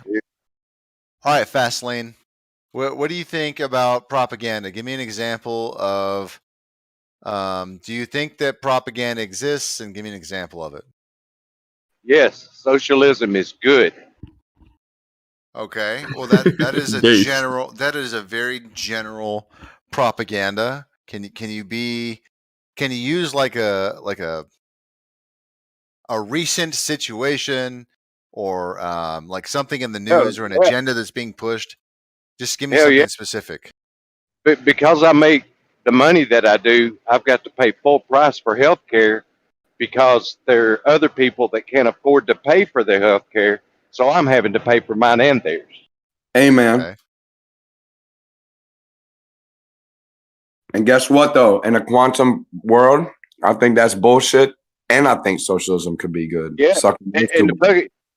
And the thing is about it, my fucking premium is enough to pay 3 policies. Yeah. Well, okay, but okay, that's okay. Well, I'm not sure that totally qualifies, but I guess. Could I respond? Isn't that like the premise of socialism is from those and their ability to those and their need? Well, that's one of them. Maybe possibly left lane, but let me hit you with this one. The example you're given might possibly be an example of corrupt bullshit, whack ass socialism. I know you're gonna say it's Christ, the same motherfucking story, motherfucking utopia dream, all that bullshit, but it still may stand. Thank you. Right.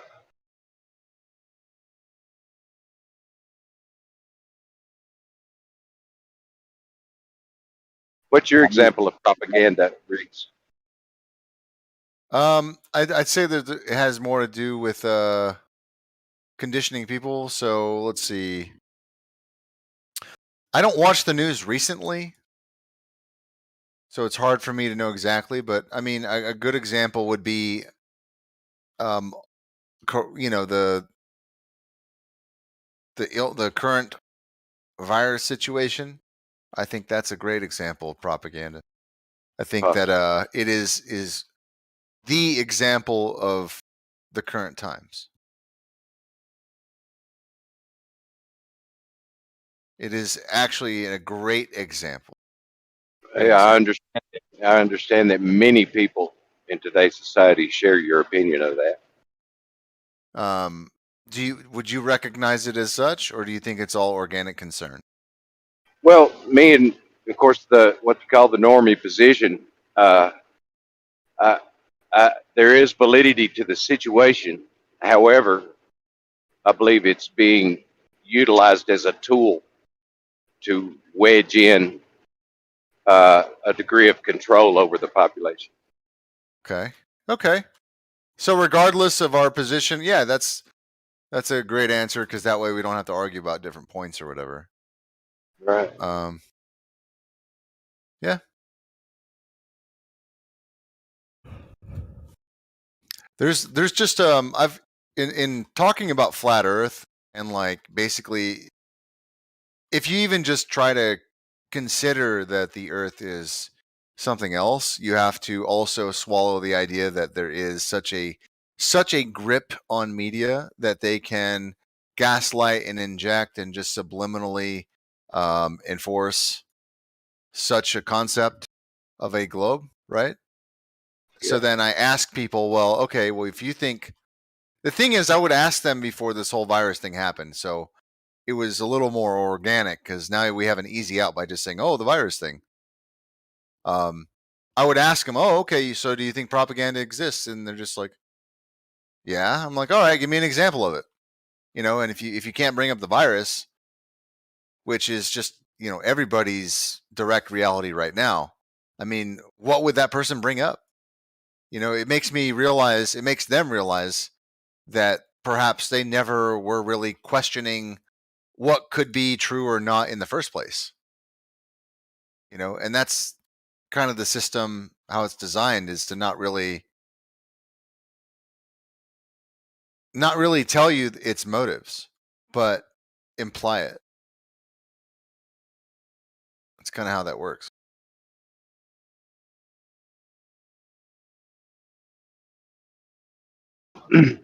With regard to control, and the way that it's gone, I've watched some of the stuff that you've sent me and listened, paid attention to it, and I do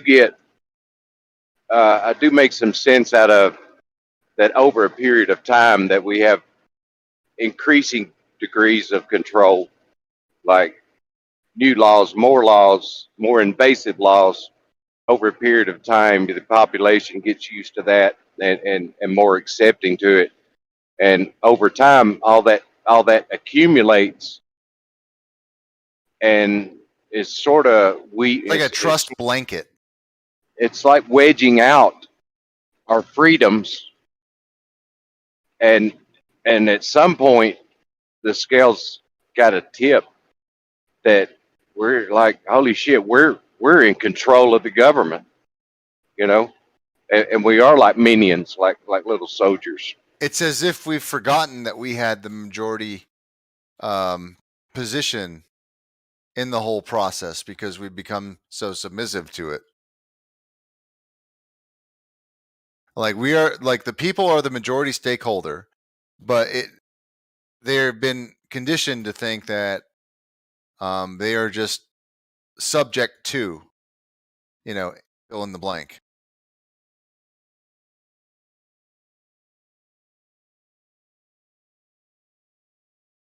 Subject to God. Is that a good example? Subject to Ed.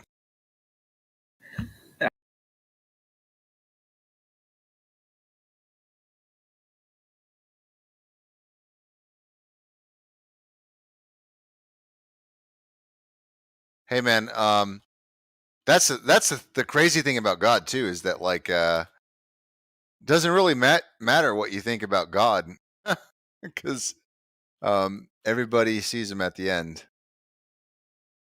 Like there's not going to be any avoiding it.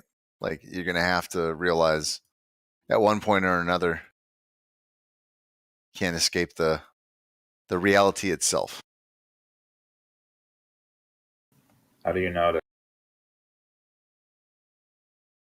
Because nothing is more real than birth and death.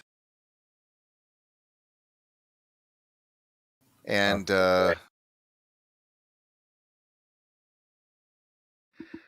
sometimes people just need to be smacked in the face with reality, and there's nothing more real than birth and death.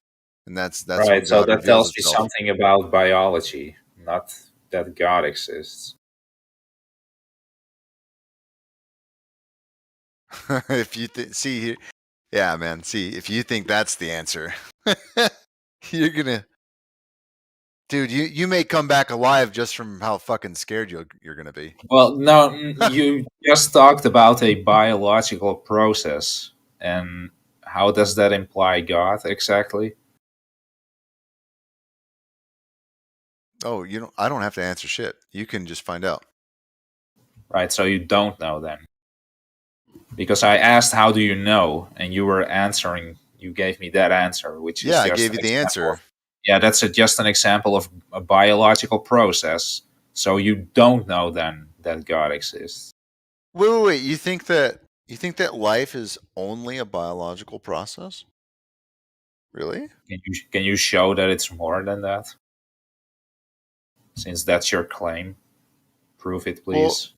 Well, okay, so then in this case, you have to demonstrate a biogenesis. No, I don't. You do. No, I don't. Because you talked about birth and death, not if it's only a biological process, right? So you talked about birth obviously, and death. Then It's you a could claim biological that it could process. come biologically. You didn't talk about the origin of life itself at the beginning of the whatever life of Earth. That's not what you talked about. And if you go back to the origins, you've got two things. You got what they call abiogenesis, where the primordial soup, and over time, more complex molecules became, tissues. Tissues became organs. Organs became organelles, and an organism. It's a great concept. And then you got that versus poof, there's a man, and which to me is sort of as metaphysical as anything, to just say that there was some creator who just said, boom, let there be man, and a man appeared. That's just magic to me. And the complexities of life, and all the things that are going on inside our cells, and the process of DNA replication and the mechanism that is, to me, if it were made, it would require a staff of engineers putting all this shit together and making it happen. You know, so and you're thinking in only man-like ways. True. That's of course we're limited to that because that's what we are. Because we're not a god, right? Right. Yeah. But anyways, real back to quick, Rick, real quick. abiogenesis. So you think that life is just a biological situation only? Damn, Rig, real quick. Can I touch on that point for y'all move past? Sure. So, you know, even thinking like a man could think, though, we could just poof make a sim. You know what I mean? And it could be complex and all that. I mean, this poof is there, so y'all can have both of that. I mean, it doesn't the goalpost, Riggs, because you talked about birth and death, which means life already exists. You didn't talk about the origin of life. So you're moving the goalpost. Well, you're claiming that I said biological. I'm saying back it up. Show me how you can have life only biologically. Dude, robots can. They just dropped article 2 weeks ago. Robots can reproduce themselves now. So what qualifies? Or take back your statement about what I said, because I didn't say only biologically. I'm saying that the most real thing that you will ever experience in this life is birth and death, which is a biological process. Okay, see, now you're putting words in my mouth. I didn't say it was only a biological process. No, I'm saying which is a biological process. If you want to add something to it, a biological process. Right. Man, so if you want to add something to the biological process, like your God, you have to show that that's the case. No, I don't. Yes, you do. No, I don't. That's your claim. You're in a box, Ed. You always are in a box. You're in a box again. Take it from the crowd. That's bro. not an argument for your God. See, Try again. I don't think he needs to add anything. Here's why. Other people are stuck to human conception, so we talk about biological process because we are human. This guy here, he's a god. He can speak from God perspective. Okay. What? Ed, why are you doing this? Like you're forcing him into this. It has to be this category or this style or whatever with this. Because Ed is a moron and he doesn't understand how to have a conversation or understand what other people are saying. It only you works don't understand how to show evidence for your claims. I don't have to.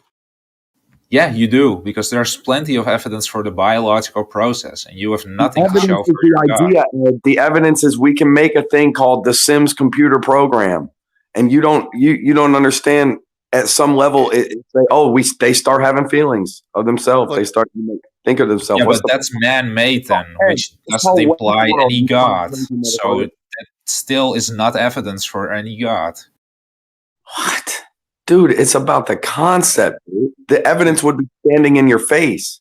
Like I'm explaining a concept, how I think it works in my system. And then he's pigeonholing me by saying, oh, well, you're only talking about biology. I agree. Ed, take the I'm like, but that's not even what I'm saying. So you're so I dense didn't say you said that. You can't even entertain my idea. I didn't say you said that, Rakes. It's annoying. Rakes, calm down. I didn't say you said that.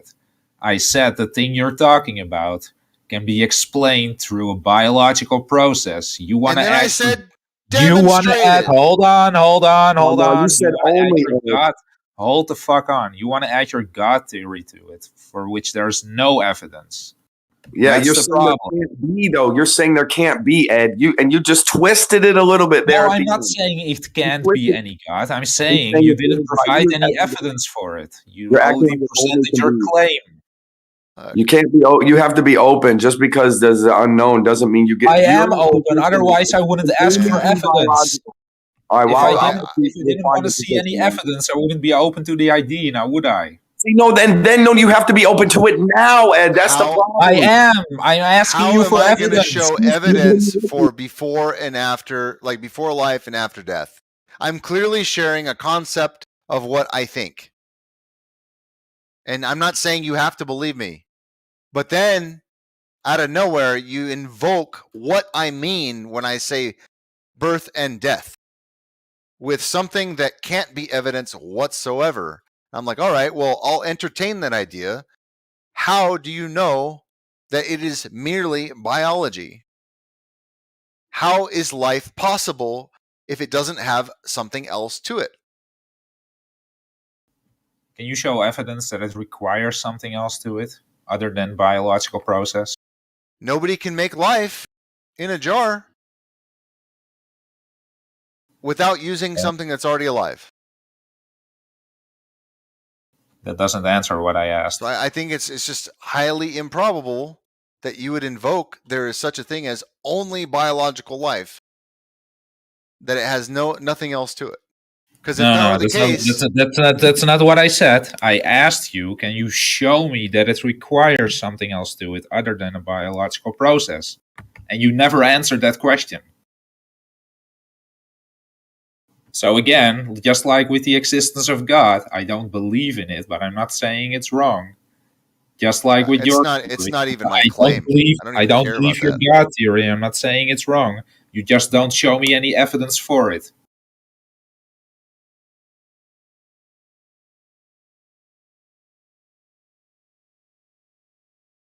Why do you think that we can't create life with inanimate matter? That doesn't answer what I asked you.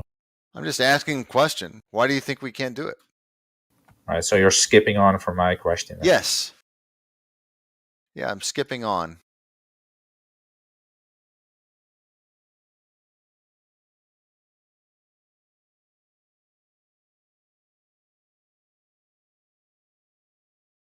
Yeah, it seems as if the real secret sauce to cloning, to genetic modification, to helping women get pregnant, like everything has to do with starting with something that's already alive.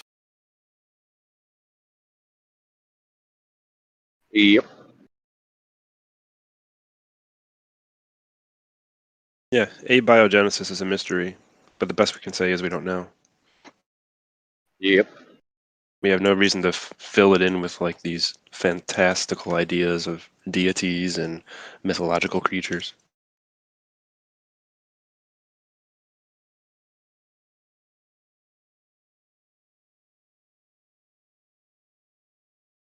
Yeah, that's an interesting point. And from my perspective, and I don't mean to be critical of Christianity and a creationist, but it just, in trying to figure it out and think about it, it just seems sort of a cop out to say God did it, because you just stop the thinking and the figuring and just say God did it. It's a God of the gaps fallacy. Well, if there is something that is intelligent enough to create life that is so complex that we can't do it at every stage of the way, would that not be an interpretation of God in some form? But we can do it. Still a God of the gaps. Women give birth.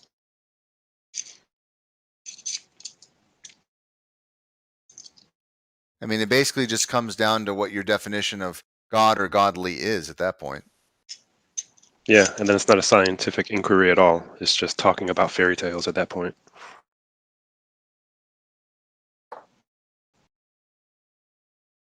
Some people enjoy that, but I think it gets us nowhere because every single random idea, it has equal stance in that context. I can make up the most phantasmal idea about an entity and it would have as equal standing as the entirety of Christianity. I could say aliens popped into existence and then seeded life on Earth. It would be just as valid as saying, oh no, there's God popped into existence and made life in Adam and Eve.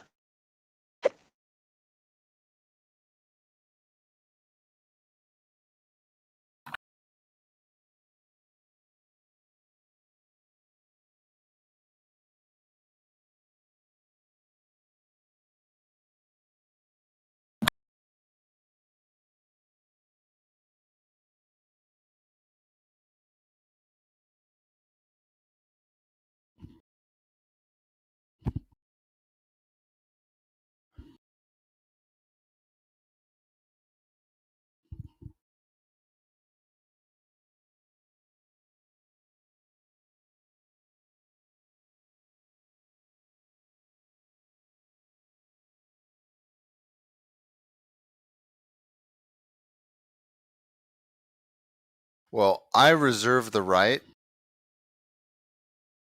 to call things or something that creates life out of nothing. I reserve that only for God. You guys can do whatever you want. I reserve it for Zeus and the Flying Spaghetti Monster. You can give it any name that you want. It's still the same source. It's not just one entity, though. It's multiple entities that did it. I don't ascribe an entity. You did. You just said you can give it any name you want. That implies it's a solitary entity. You don't even know that much. That's an assumption. I know it's the source of life. You don't even know that much either. That's an assumption as well. That's your presupposition. It's a non-scientific inquiry.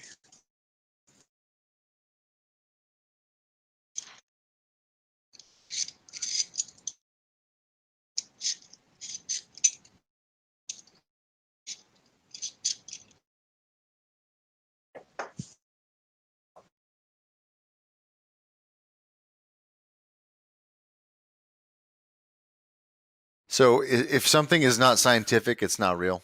Is that what you're saying? No, I wouldn't say that.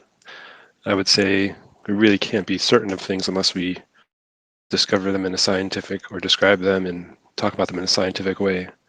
Like if we want to know the answer to some kind of question, making up an entity, like a fairy tale entity, like a god, just does not answer the question.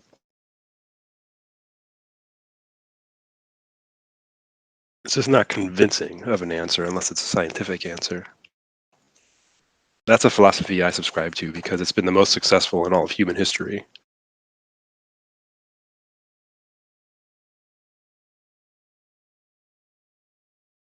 By what standard? By the standard of direct observation. What are the things that we rely on to survive? What are the progresses that human society has made? How have we made life better? It's through a scientific philosophy. Whoa. So, what do you mean, whoa? Okay, you interrupted my answer. This concept of things being better is your personal opinion. No, that's pretty objective. I think we can all agree that making life better for humans is a good thing.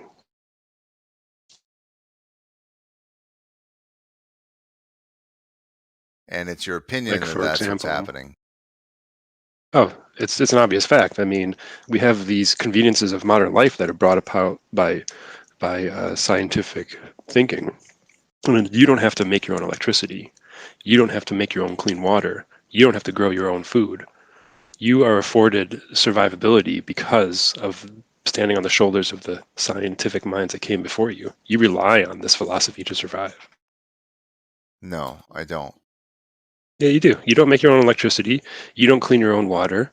You don't make your own food. You go somewhere and just buy it. You didn't build your own car. You didn't mine the materials to make your house. I don't rely on any of that. You do. You do rely on that to survive. So you're saying that because science, so to speak, has created this paradigm that I need it. I don't see how you can disagree with that. You use these things to survive. Massive ignorance right there. We don't need any. If everything collapsed tomorrow, there would be people chilling. No, there'd be a lot of people dying. Yeah, there would be a lot of people dying because they've given away their personal infusion with nature. But it's only because we've been obfuscated by the science that we're in that position. I don't see how. Tell me more. Because when you divert from nature, it leads people astray and they can't find their way back again. I would say that the science what, you mean, itself, like living in caves and stuff? I'd rather not freeze to death. You can live wherever you want, man. You can make your own mansion. You can live in a cave. You can live in a cathedral. Not without modern technology. Not without building technology. That's not true at all. How would you go about making steel? Do you even know how? I wouldn't need steel. Yeah, you do. Why not? No, you need steel for lots of things. What would you make your house out of? Wood? How do you cut the wood? Do you need steel to cut it? You gonna find a rock? Maybe. You know what? I'm going to find a couple rocks. Okay. So you understand my point now, I guess. Yeah, I think that you hold a very high regard for what you think science brought to the table, and I just disagree. But you haven't given any reason. Because we didn't need it beforehand? We do need it now, otherwise lots of people would die. Well, and that falls on those people, right? No, it doesn't. No. So our people don't have- civilization doesn't demand that everyone be self-sufficient and live and everyone fend for themselves. We have a community, and we have a population that is enabled to be healthy and large. So we should just have a bunch of man babies who have no responsibility. Do you use electricity? Are you a man baby because of that? Do you make your own electricity? You're defending it. Well, I mean, I don't understand who you're calling a man baby. I mean, if you're calling the general this is your population a man baby. Well, hold on, I wasn't done. No, don't tell me what my argument is before you even heard the end of my sentence. You can't interrupt and then I insert your articulated own the straw sentence man. you had already made. I didn't say anything about a man baby. You did. Exactly. I didn't say anything about that. Oh, okay. So you aren't articulating my sentence. You wouldn't have been so bold. See, you called my idea cavemen. I'm calling your idea man baby. Oh, So okay. just Well, get then, tough. what's your definition of a man baby? People who are dependent. People who don't have their own skills, who don't take their own responsibility. And then you're saying that due to science, we can create this persistent dependence, and that's fucking better or something. No, I mean, that's not rocket science. Sorry to interrupt you. That's not rocket science, because rocket science don't get you to space. We know this. Okay, completely unrelated. Now we're Thank going you to for a deflection. Yeah.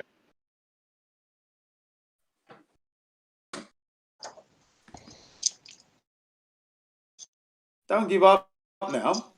Keep trying to prove your globe. Keep trying to prove we can go to space. Come on. Don't give up now. Oh, that's easy. That's easy. I've done that lots here. Well, the question is this technology freeing us up to become more of what we should be, or are we becoming dependent on this technology and becoming effectively man babies or something? Yeah, yes, we are becoming dependent. Well, I'm not, but most people are becoming dependent on the thing. And that's why I asked the question: are we all man babies? Because and essentially, if I'm not a man baby, I'm a caveman. Okay. Well, I mean, what in between do you provide? Really? That's why he's That's asking. what he said. What's your definition of low tech? How much Excuse me, dependence is low too much tech. dependence? Hang on a second, I'm jumping in there. Low tech. Wait, I want to hear what Emerald had to say. Jen, quiet. Be quiet. No, Hold on, Jen. We're going to queue you up after Emerald, Jin. Emerald and Jin. Thank you.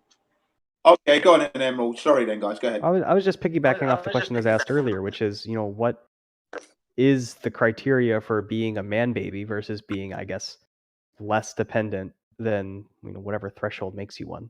Like, does consuming public electricity make you one? Does buying food instead of making it yourself make you one? Where's the line drawn from what's too much dependence versus acceptable for modern society? Too much dependence is when you turn it all off. You can't do it for yourself. Yeah. You can't You're be definitely in that sustainable or category happy for then. yourself. You're definitely Great in that point. category then. Great point. To piggyback on that, and sorry I interrupted the flow there. Basically, low tech, which doesn't cost any money, and it's environmentally friendly, it's recyclable, will always trump, high tech, if you will. Okay, because when that breaks down, you have to resort to low tech in the end of the day. Okay, so and that's where that's my forte, extracting the best and the most out of low tech, so as I don't hurt the environment, as far as I'm concerned, because that's important to me, and I'm not wasting money. So if you call me a caveman, I'm glad you call me a caveman, because caveman Jin's was got a living good point.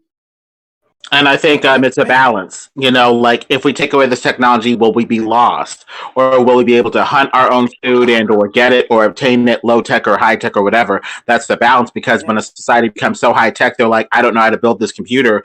It's like the potential for us to just be irreparably lost is there if the technology is lost in like nuclear war or something like that. That's probably happened in the past. Yeah. That's why we have books and why we write stuff down.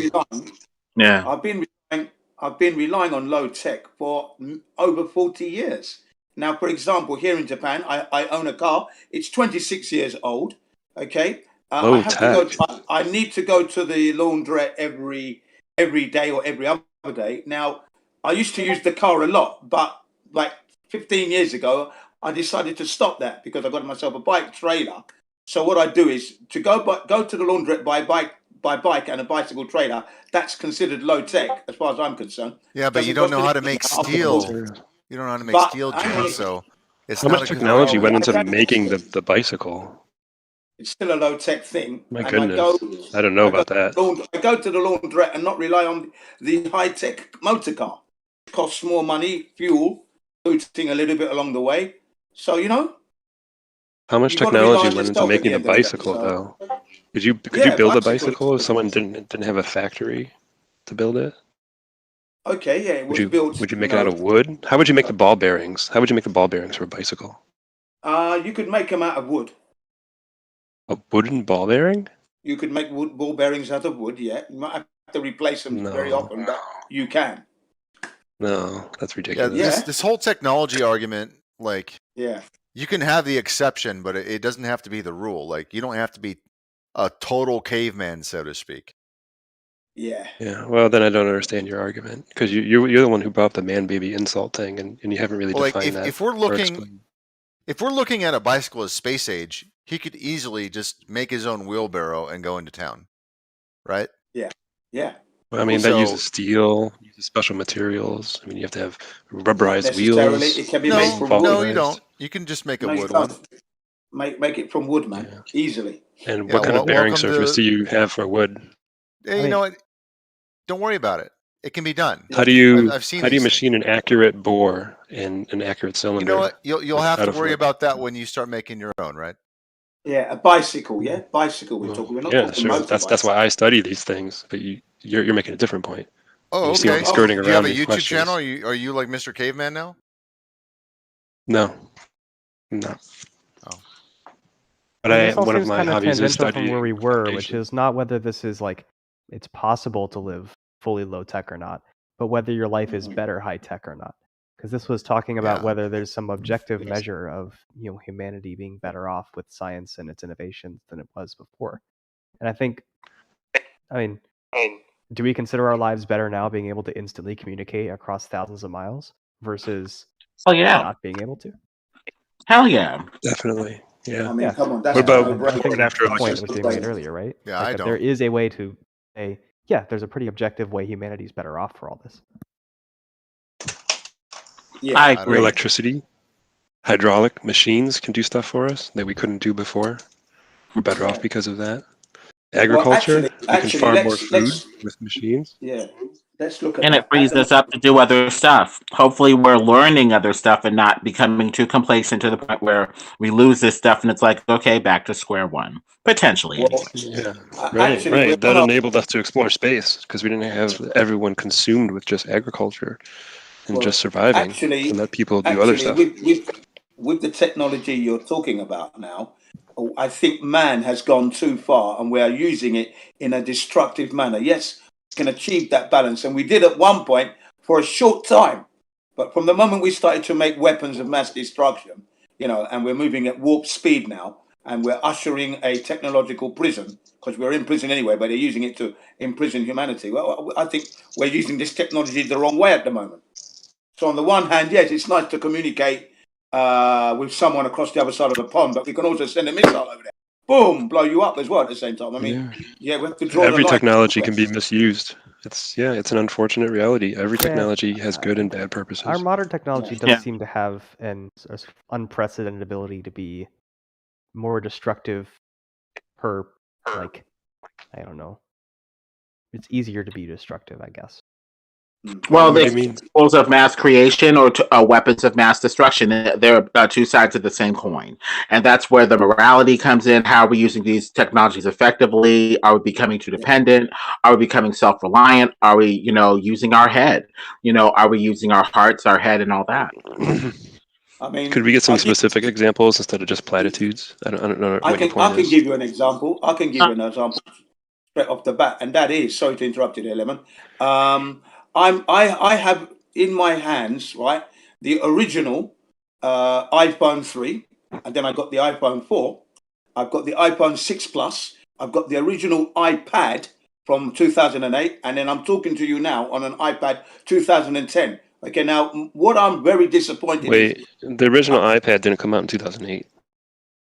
the original iPad, the one that you can use, type and download apps, not iPod but iPad, was 2008. No, that didn't come out until 2010 was the first one. No, 2008. Nope. I've You're got wrong. the 2000. You're mistaken. I've got the 2008, Nope, and you're I'm wrong. talking to you.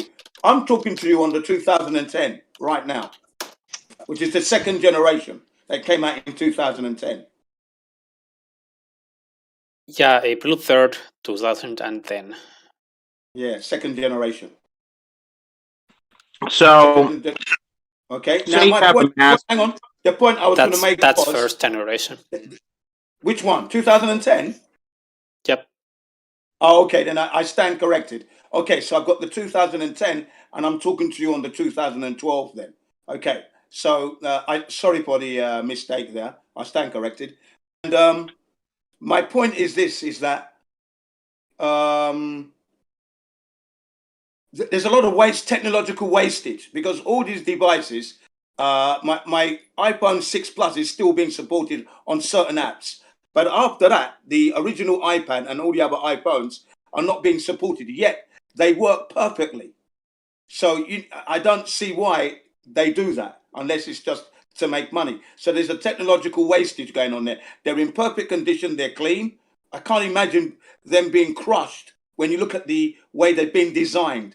The excellence in the design, that alone would stop me from having it crushed in itself. And then the question is, why do they do that?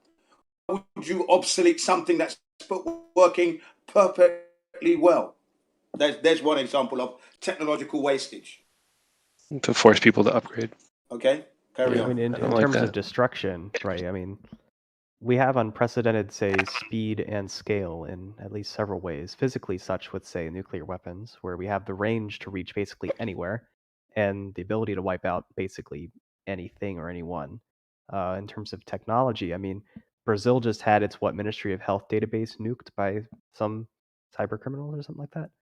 Like, okay, the records of, I suppose, millions of individuals are just gone now, irrecoverably, except for maybe they were going to go behind a ransom or something like that. Like, our ability to nearly instantly and nearly universally cause irreparable destruction, and in some sense of the word, right? Either, on the internet or in physical reality, is, I would say, completely unprecedented. It's two halves of the same coin. And so to help us with those halves of the same coin, we're going to need, morality. We're going to need the philosophy of how to use this stuff properly. All of that. It's going to be all of a piece. If you make a machine that gives food to millions of people and you turn off that machine, well, then people are going to starve. So we're going to need, both halves of the same coin to be utilized properly with some sort of moral structure or philosophy to help us do this properly. And good castle walls. We need cybersecurity. Cybersecurity. Especially as of the last couple of days. Virtually the whole Java ecosystem got its world shattered because a huge library. Really? Yeah. Log4j is a super popular logging framework for Java, and it just had an enormous zero-day vulnerability found. Probably from their competitors. What is Java used for? Can you tell me?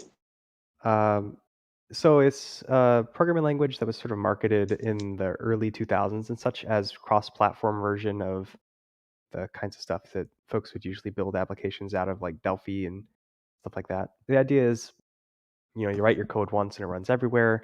And so people were writing, like, I guess Minecraft's sort of the quintessential example of a GUI based or like a modern kind of program written in Java.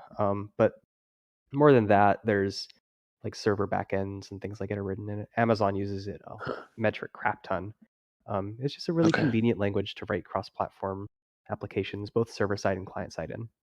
And a lot of people used this one logging library that had this one vulnerability in it that blew up on the internet. And what is a logging library? So server administrators, folks who care about analysis of data and the like, want information to be logged, which usually just means written out to a database or a file or something like that for archiving. Logging libraries are convenient pieces of software that let programmers just kind of abstract away a lot of the details of how to get information that they care about into permanent logs. So like, I guess the example is, I don't know, if I run a web server, I run a website, I might want logging information of every time someone logs in. And so maybe I want a record that says every time someone logs in, record their username, record the current time of day, record their IP address, things like that. So maybe I can then do forensic research on like someone's trying to hack a user and figure out where they're from. Okay. Yeah. Huh. The issue is with this exploit in the wild, imagine a backend service is running Java and logging exactly that, and someone tries to log in with a username that contains the exploit string. Well, now they've probably just taken over the host that was running that server because the exploit is remote code execution. Huh. Pretty devastating. Sought after information, isn't it, that stuff? It's what? I said it's information that people would want, your IP address and things like that, don't you think? Could be. Certain people. Yeah.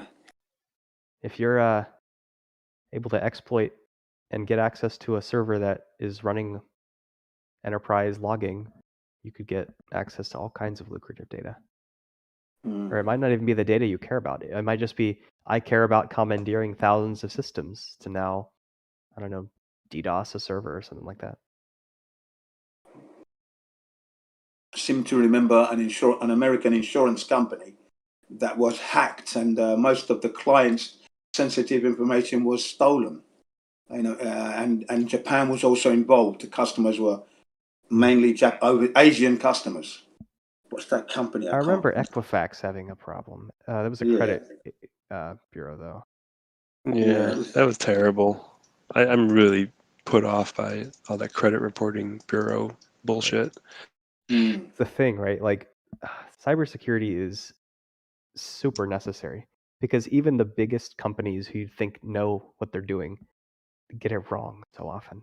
And oftentimes it's tiny little things. Like, this vulnerability in Java has been lying around as part of the spec and part of the implementation for like 10 plus years, but just no one thought, oh, hey, let's try to exploit this. Oh, it worked. All right, write a security research article on it. I don't know if it's by accident or by malicious intent that it was leaked to the world, but usually researchers are nicer about this and they like quietly patch things before they announce it. But So do any of you guys have security apps in place on your computers? Security software, should I say? Probably less than I should. Okay, less than you should. You're like me then. I don't have any. Yeah, flying naked, boys. So I got like a regular router, an ordinary one here. Maybe I put custom firmware on it. What else should I do?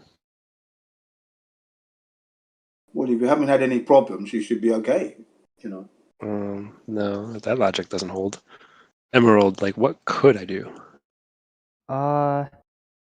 So hardware configuration is one thing. You're probably set if you've got your firewall up, so that way if you're running some local service, you can't just be connected to by somebody else.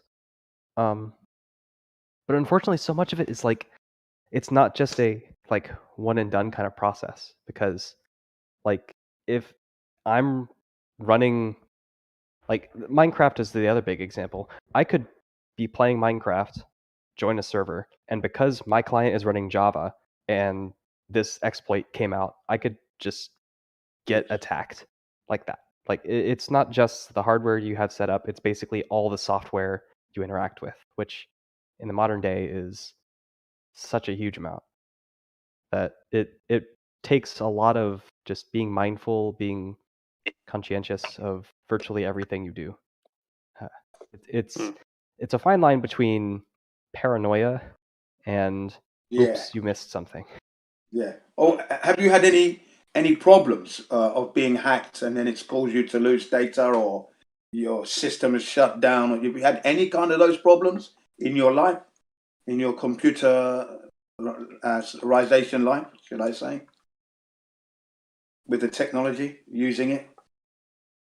Once. And what was that experience? What was that experience that you had? It was pretty minor. I was running a game server and someone deleted the database. So I lost all my players lost their coins, and people were sad for a few days, but that was that. Oh yeah. Thankfully, no like major like identity crises have happened to me. No, nothing like that. Okay, yeah, cool. Nothing like that.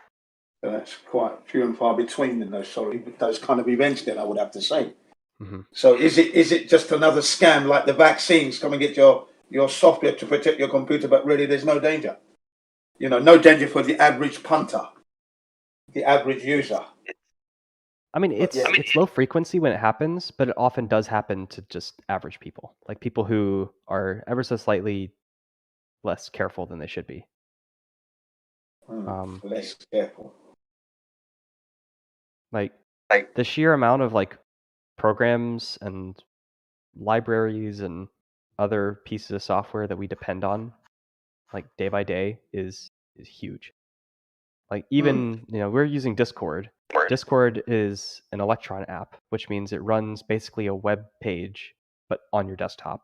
Or you could even just run it in the browser and you're fine. That uses JavaScript. JavaScript is notorious for letting you just import hordes of libraries in. All these libraries are probably just ran by random people. It's not, I mean, there have been examples of this in the past where just some well-trusted JavaScript library gets taken over and gets code injected into it that tries to do like Bitcoin mining or other nefarious things. And then as a result, all the random software downstream that depends on it also has the same problem. So like the software ecosystem is riddled with places where things could go wrong. And there's not like a universal like fixed set of steps to take to be fully safe. But being aware of what's going on the internet. Such a situation can happen. You want to prevent yourself from that if that situation. Right. If I would say there's like 100% foolproof like things to do, other than just never using the internet. But then again, this starts to sound like paranoia. Like right, because like for me now, if I go and buy a computer tomorrow, I'm just going to log in, plug in, and use. I'm not going to be looking at buying any protective software straight off the bat because I'm not really expecting anything to happen like that, really. Right. And Windows comes with Microsoft Defender, which is actually, it used to be a meme how bad it was, but it's fine now. It does its job. Most of the antiviruses that come with operating systems, like Windows Defender and such, have finally become worth it. Like they're not the worst thing in the world anymore.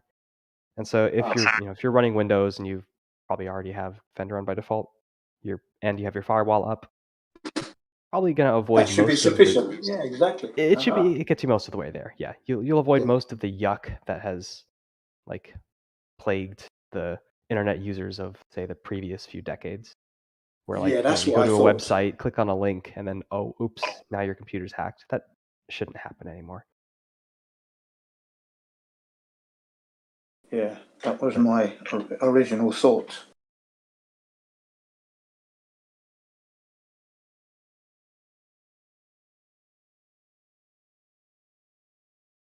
So yes, are we reliant on the technology? We are to some extent, because of the convenience that it brings. but I'm not completely reliant on it. You know, I mean, you know, if it died tomorrow, I wouldn't be sad. Put it that way. I think most people would be surprised. I think most people, you guys including, don't realize how reliant you are on technology, because I don't think you understand the underlying technology that you use every day. Look, when I say technology, the technology I'm talking about, is like the communicative technology here now. If it comes to manufacturing things, you know, I mean, if they stop making, clothes, I'd make my own clothes. You know, I mean, look, I'm not going to be unable to live because technology is gone. Okay. How would you get food? Ingenuity comes in without a doubt, and I am that man. How would you get food, shelter, and water? Yeah, I'd hunt for my food. I'd go fishing. Everybody else would have to be doing the same thing now. I have to. Yes, doesn't matter. There's plenty of that to go around too. Yeah. So Plenty of I what? can go fishing. Plenty of huntable resources. I can make a boat. I make my own huntable food. How do you think that? And resources. Yep. Right. I own. You sure about that? How would you get where you? How are you sure about that? You can't just say yeah, because I don't see how that's even possible to say that. How could you deny it? Yeah, I own. Because I can't get my own gasoline. I can't just get my own. I wouldn't need lumber. gasoline. Obviously, that technology I would have to leave it behind. It's not useful anymore. You have to abandon it. How are you going to power your boat to get to the fishing spot? I wouldn't need a boat. See, all these. Got a canoe. Yeah. So all the fish are right off the shore? Where are fish caught now? Jin, stop. When people are talking, don't just butt in.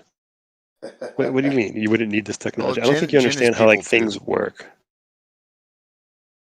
Just because he's not No, he's talking with us. Yeah. He's just blabbering in the background. I was trying to hear you, but I couldn't because he was talking. I mean, I kind of interjected. You guys were talking. We were all kind of talking. Yeah, I didn't say anything. You have 2 kayaks. Okay. Yeah. So does everybody have a kayak? Yeah, I own. So someone's going to try to steal your kayak, and you probably have a gun to stop them. I wouldn't have a gun. I wouldn't have. Well, a gun I could also be the guy who maybe is fishing for a lot of different people, and we could trade things. You know, everybody's got some skill. How are you going to move this much fish with a kayak for all these people? Well, you have no trucks because you have no gasoline. You have no engines. Well, then you. Yeah, see, I don't think you guys understand how the real world works at all. No. You're creating a dramatic scene where no one is capable. But you can fashion a cart, right? You got wheelbarrows that people. There's a lot of things that are out there that you can bring to bear without any worries, even if you have to walk 20 miles. Yeah. So you walk 20 fucking miles. Your survival is reliant on that. Okay? Silly you are. You're a silly man, you are. You're just stupid. You haven't got a clue. You talk about us babbling on in the background. You're living in a high-tech world and you're acting like you can't survive without technology. You're an idiot. We were around before technology, man. Man was around a long time, living better. Technology just made things easier for us to do things, communicate and, get from A to B. But if all shit it hit the fan, you'd have to resort on your own power. That means life has to slow down. You have to bring it down. We're not saying it would be the same. We're saying it would be very different, and that's fine with us. Very different. Yeah, and I'm happy with that. I can handle that. I'm okay with that. I'm not going to die. More fulfilling, actually. Yes, actually, yeah. As God intended. How about that? Right, exactly. I was saying that today to a person on Telegram. That people, because this person is going on about buying presents, Christmas for the kids, and if her kids see other kids with presents, they start whimpering and crying. I said, my children never did that because I explained to them straight off the bat, they get what they need when they need it at the right time. That's how it works. You don't get things for nothing here, right? And I don't care what other people are doing with their children. I'm not relying on them, and they don't influence my decision. If I was a billionaire, that position wouldn't change. So you got to economize, and and like I said to this woman, we need to start to think about Earth properly because you're buying all these goods for your children, but do they understand the true value of it? I'm teaching my children to make things last, longevity. and then if it breaks, to try and repair it. That's what I'm teaching them. I'm not teaching them just throw money at it. As soon as it's gone, throw money, which my wife tends to do actually. My second eldest son, should I say, he lost an iPhone 4 Plus, okay? iPhone 4S. And I said to him, never take it out of the house. You are holding in your hands the best phone ever made at the time, yeah? Ever made, you got there, okay? None of your friends have got one. So you've got it. You're lucky. I could never have that when I was your age. I could never have that kind of technology. Don't take it out the house. He takes it out the house one day, lost it, came home, and within a week he got another one. The wife just bought him another one like that. I said, excuse me, give me that phone. He never had it for 2 months. There was a 2-month ban on that brand new phone he just got. Couldn't touch it for 2 months. Just so he understood the value of the action that he disobeyed, all right? And then the value of the phone he lost. And I said, did you go to the police station to check? No, I didn't. Go to the police station then. Maybe somebody handed it in. This is before he got the new one, yeah? And go back and retrace your route. Go back and follow the route you took to see where you might have dropped it. Go on. And then go to the police station and check if somebody handed it in. And then he did all that. It was a negative on that one. Okay, never mind. And then a week later, he's got a bloody new phone in his hand. I said, what? I said, well, why did you buy him a new one? I said, how are they going to learn the value of something? I said, give me that phone, boy. Put it in the value. You haven't got a phone for 2 months. It was in the drawer, man. Fuck that. Life is not that fucking easy. I'm sorry. That's it. That's how it is. That's how I'm bringing up my children. Preparing for the real horrible world that is out there. Yeah? So, we can survive. There's no technology. We can survive. Card games, Monopoly, Snap. I can easily entertain the children and get them to enjoy life without singing, making Congo drums, making noise. There's other ways to fucking enjoy life. It's not all about getting out on the high street with all the Christmas lights and go and buy your presents for your kids, perpetuating this capitalist shitty system. And Jesus Christ wasn't. We could perform rituals in our caves, Yeah, exactly. Honestly, I'll start painting on the wall, man. Yeah. I'll tell you, trying to make us feel we are useless human beings. Only technology can help us. That is just typical of a robot drone person who's given up, lacking skills. Yeah, the first thing I would do is, obviously I'm in the high desert, so I would travel until I find something I can make an aqueduct out of, so I can get premises started. And I live next to Mexico, so I'd probably go over there, to be honest. And the first thing that I would do to lock Americans aren't very fucking useful, to be honest. A lot of Americans in that regards. But yeah, I'd go to Mexico. I'd find a team of people there, and we'd start a community. Exactly. And the first thing that I'm going to build is the toilet area. That's the first thing I'm going to take care of. You're going to fill it up? I'm going to make a toilet so that everybody can actually go to the toilet comfortably. Sounds shitty. Yeah, it sounds shitty, but it's got to be done, isn't it? You know what I mean? Yeah. Someone's got to do it. You got to take care of definitely. Okay, so that's actually a really good point. There's a lot of people, or a lot of societies that they don't focus on proper waste procedures, and it causes problems down the road. So of course it does. You definitely want to iron that out before you do anything else. Yeah, that's the first thing I'm going to be doing. You see, so I'm already thinking on those lines. It's easy to make your hut is easy, really, at the end of the day, or your abode where you're going to be able to sleep. But it's the living outside of that, where you go to the toilet, where you're going to do your cleaning, your hygiene, what you're going to be doing. Right, exactly. Got to take care of that. And women tend to be a bit squeamish on that side of things. So with that in mind, I'm going to make it as comfortable as I possibly can. I might even fashion a wooden seat for them to sit down on whilst they're doing it in a hole in the ground. And by the way, I have my bug out bag. I have ways to make fire. I have my knives and tools ready to go, and I have also a big bag of seeds. So if I need variety in food and need to, settle down somewhere, I can literally just get up and leave anytime I want and go start a life, go make some plants and start making my own hunting devices. Like I'm ready for the power to turn off is what I'm saying. Yeah, I have my water straws. I have all kinds of stuff. Good. So I know whose footsteps I'm going to be following then. You got the seeds. Follow that man. Yeah, what would you do without a boat and oil? I don't know. Just fucking find me. That's what you do. Yeah. It's not as difficult as people make out. Dude, I have hundreds. Dude, I have like $500 in seeds just for variety. How did you acquire that? I mean, what? Because I ask for seeds for my birthday. So every year I just get like new seeds. Wow, that's fucking intelligent. Like I never ask people for money. Yeah, I just get seeds. Well, that's amazing. That's amazing. Yeah. Because I mean, you're the guy. You're the guy that they talk about when you hear like Alex Jones talking about those people who are getting prepared. Be prepared with your bunker and all that. Well, I'm not like over prepared because honestly, a lot of that shit gets weighed down and you can't take it with you. Yeah. Okay, I'm talking about absolute collapse where you just need some bare essentials to get yourself started. I got that. Yeah. Yeah, I've got bare essentials. I haven't got the seeds though. Like I'm ready to fast for months. Oh, yeah. Until my food is ready to eat if I can't hunt. Like I'm ready for all that. Yeah. Well, I don't know if I'm ready. I fast because I'm a Muslim anyway, so that would be a challenge because then I've got kids to worry about. Are they ready to fast? No. Well, I highly recommend if you guys don't fast, definitely start fasting just to train your body because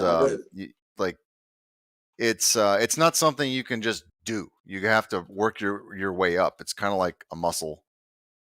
Yeah, I've been fasting from like the 70s as a kid anyway, because I was born under the Muslim religion. But the longest I fasted without any food or drink was 5 days. I did that a couple of years ago. Yeah, I did a week, but I'm gonna switch over to doing like half a week dry fast. Yeah. Like no water even. Yeah, no water, no food. So I've got to I'm going to do a water fast, and then I think in a couple weeks I'm going to do a dry fast of the same amount of time. Yeah, it's really good to do that, and if you're able to keep the strength to do your daily duties, then it's going to pay dividends as well. You know, because some people like totally fatigue when they do that, but you just get sleepy. But it's just about like you just create momentum, right? So you don't have to overexert yourself. You just have to keep moving, and then rest and keep moving and rest. Your body works itself out. You go through like fluctuations. Yeah, again, you find that correct medium, as Lemon was saying. You find that balance, and that's what you get there. Yeah, it's the same when you're doing any kind of like endurance kind of endeavor, whether it's climbing Mount Fuji, doing a marathon, or whatever. Eventually you will find that harmonious pace where you can complete that task in the end. So or a more efficient way. You create a tool, or you find some help, or there's. See, that's the thing, man. Like when you here's what I've noticed. When you start to understand that there is a God influence, right? When you put your intent out there, God helps you make it happen, or he gives you a lesson that is better than what you're trying to do. Yeah, he shows you. Yeah, there's like it all starts with the desire. If you just give up right away and you don't think about it critically and you're just negative or whatever, then you're just not going to see the opportunities. Like you have to think about everything in the form of opportunity. Exactly. Like for example, back in Japan here when we had the tsunami back in 2011, it was a Friday afternoon. I put the money because, like I said, I go to the laundry every day. So this time I went in the afternoon. I usually go in the morning, but I went in the afternoon. So I put the money in the machine, into the dryer. I just parked my ass on the chair and it began. I just sat down and then it began. It started shaking. The building started shaking. The windows shattered to my left. So I stepped out to see my SUV rocking from side to side. And then there's a restaurant right opposite the, about 50 yards in front, opposite the laundrette. And the women and men were coming out of there. People were coming out screaming. You know what I mean? I said, okay, calm down, stand in the middle. I said, stand in the middle, because if any of these lampposts and electric pylons come down, they won't hit us. Stand in the middle, stay calm, stay cool. And then they said, look at your car, look at your car. I said, yeah, fine, no problem. All the while, I'm like, it's like I'm on a surfboard, okay? The ground was moving that much. It was like I was surfing, okay? And that lasted about 30 seconds at the most. Yeah, about 30 seconds that lasted, and then it started to subside, okay? So the whole thing lasted about 5 minutes at the most, 4.5 minutes, something like that. But there was a severe point where I was like surfing, but like the ground was moving that much that I had to find my footing, okay? That's how much it was moving. But I got everyone to calm down, yeah? Now, that being said now, I rushed. The machine was still running. Unbeknownst to me, when an earthquake happens, the gas supply automatically switched off, okay? So now the dry's going on, but there's no gas to heat it up. So my clothes are just tumbling in there. I didn't realize that until I returned. I had to go straight to the kindergarten where 2 of my kids were attending. I went straight there. I was the first parent there. Couldn't believe it. I went by car, picked my kids up, and then from there to the other elementary school, which is like 2 minutes away, picked up those 2 kids, and then we went back to the laundry only to find the clothes still wet. I went, shit. So I put the clothes back in the bag. I knew what had happened, and went to another laundrette where I know it works even when there's an earthquake. So I went there and used it to dry the clothes. But you couldn't wash anything because all the electric switches off. But with a dryer, they seemed to be operating. So I dried the clothes, went home. The house looked like a bomb hit it. Now, it's survival mode. We got electricity, but no water flowing in the house. Okay, now we got a problem.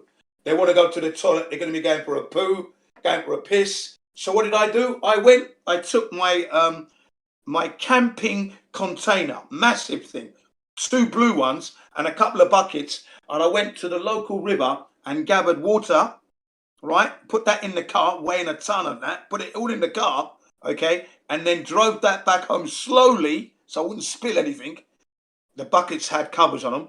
And then we used that to flush the toilet, okay? Then I went to the park, and I always collect a few spare PET bottles, plastic bottles with caps. And I went to the park and got well water from a tap, okay? It's tap fed. So I collected water, 16 litres. And I said to my wife, that's what you use to make tea and coffee if you want. Boil it first, okay? Right. That's what I said. And I had emergency water, but I said that water is for drinking only. I bought about, let's have a look, maybe 40 litres from Costco, the Wednesday of that week. I go to Costco's on a Wednesday. So Wednesday I went to Costco, I bought water and everything else, which I've still got today from 2011. It's still there, untouched. Because we survived the week without water, and then the water came back in a week later on, all brown at first. So we used to go to the onsen to have a bath and clean up, you know. I actually bathed in cold water at first, you know, from the tap. But it was brown. I thought, I can't use this shit. Let's go to the onsen, boys. So my wife said, let's go. I goes, yeah, okay, we go. So we went to the onsen, public onsen, and to my surprise, I met all the other neighbours there as well. You too, yeah, wicked.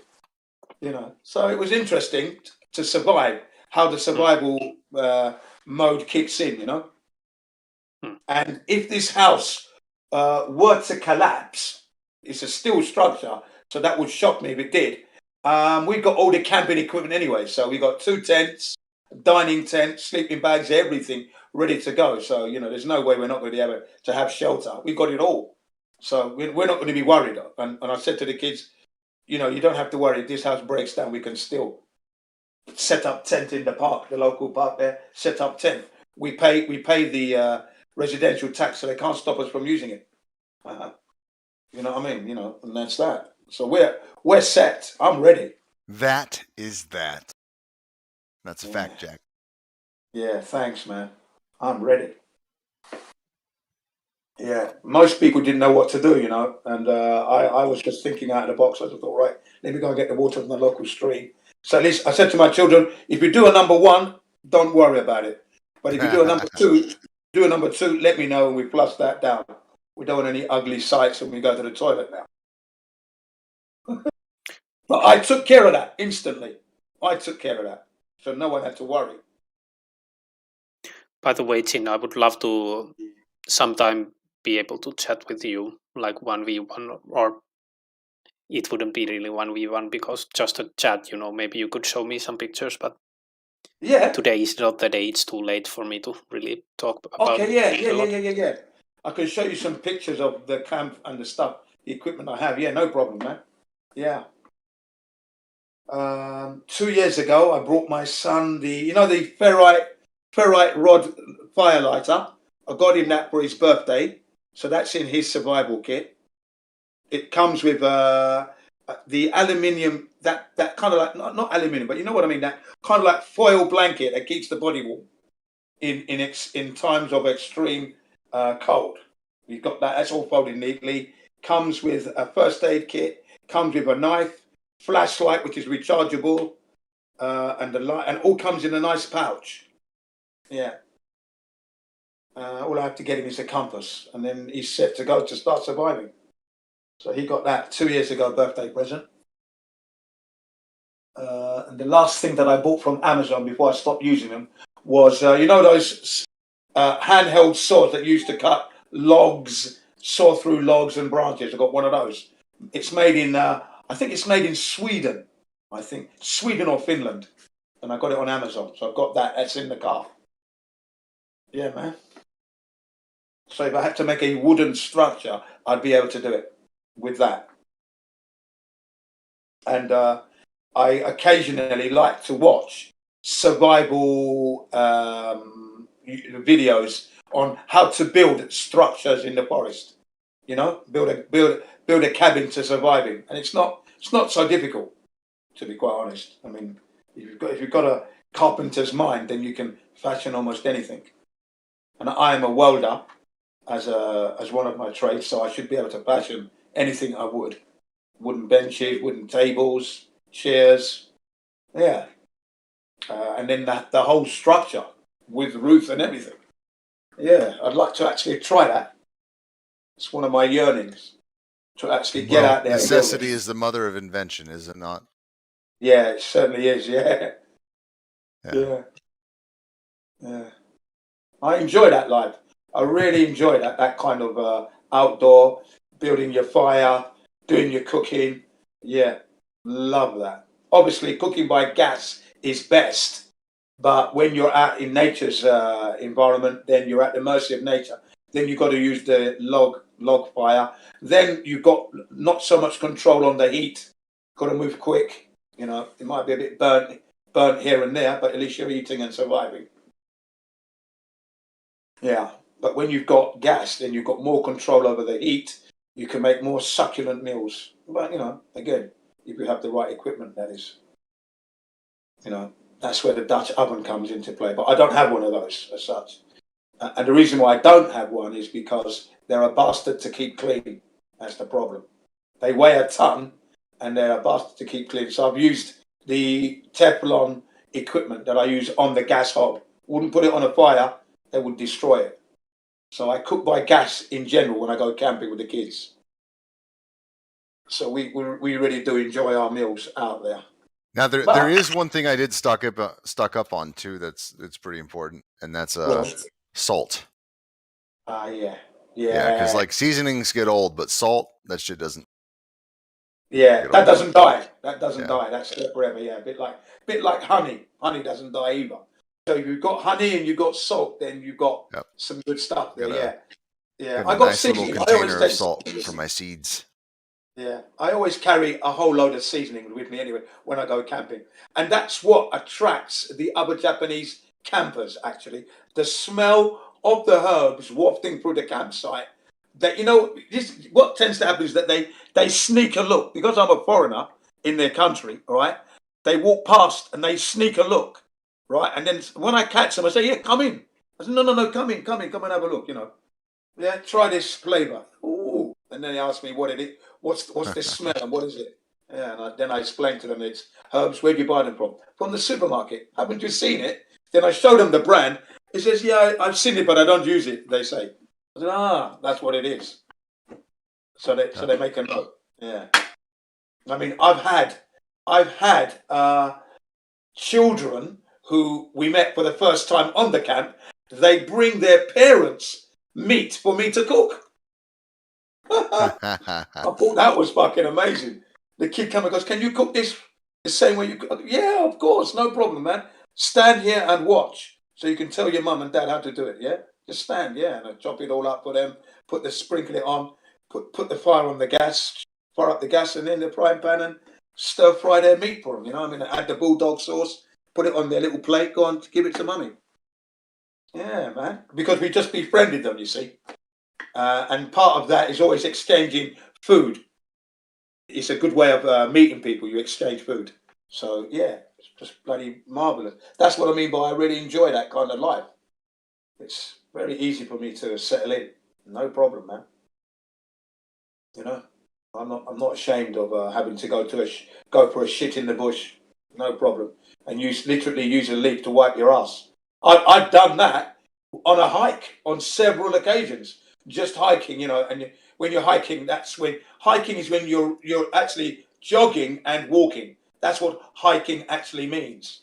You're not just walking as such, but you're actually jogging through the undergrowth and you're walking as well. Okay, and at times, it comes. You've got to go for a shit. So you go right into the undergrowth and then do your shit. Do your shit. Grab a few leaves, wipe your ass. Do your shit and then get out of there. And then suddenly you had a racket where all the insects are fighting for the shit. Bit of nutrition. Bit of an unexpected nutrition. Fucking hell, Christmas has come early. All the bugs come out and eat the shit that you put there. That you leave behind, yeah. Yeah, I felt good, man. Felt good. I thought, yeah, it had to be done, Had to be done, man. And that's happened to me on several occasions.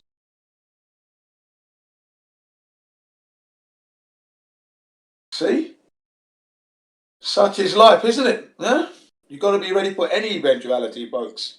Yeah, but what would you do without a boat? Yeah, what would you do? Well, you have to make one. You just got to fucking make one. Make a boat. Yeah, you got to make one, man. Got to make it. Make yourself a boat, man. Yeah. Yeah. So it's easy to do, man. Again, once you've seen it done once or twice, and then you make your first attempt, it might be a bit ropey the first time, but the second and then the third time, if you're a person that's looking for precision whilst you're working, you're going to get there. Do you know what I mean? Yeah, you're going to get there.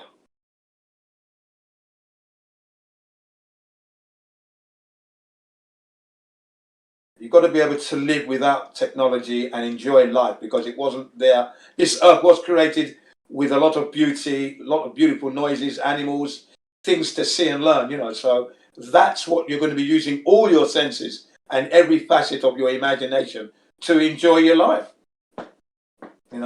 Technology is not the be-all and end-all. That's not for me anyway. To me, technology is only the purveyor of information. Yeah, that's what it is for me mainly. Yeah. I also use it, of course, when I'm riding my bicycle. I mean, I've got a Hummer mountain bike. It's got a lot of technological advancements on there with the suspension and things. I've got a racer, which is very light, very thin, super fast. I've got a motorbike, cutting-edge technology, capable of 180 miles an hour. So, I've got that kind of technology, right, but if it's not around, I'm not going to die, Yeah, but nothing beats God's technology. Exactly. Yep. Low tech. Low tech. Low tech. I would call it high tech, to be honest. Well, yeah. Anything that deviates you from nature is low tech. straight tech, the real tech. Like, it's kind of like you go to the store in America and they tell you, oh, do you want an apple or an organic apple? I don't know. Which one is which one's low tech? The one that's real food or the one that's fake food? Fake food, exactly. Exactly. I mean, look at the technology they're using to make bloody food now. GMO, genetically modified, substantially equivalent. Well, McDonald's, Macca's is under attack right now.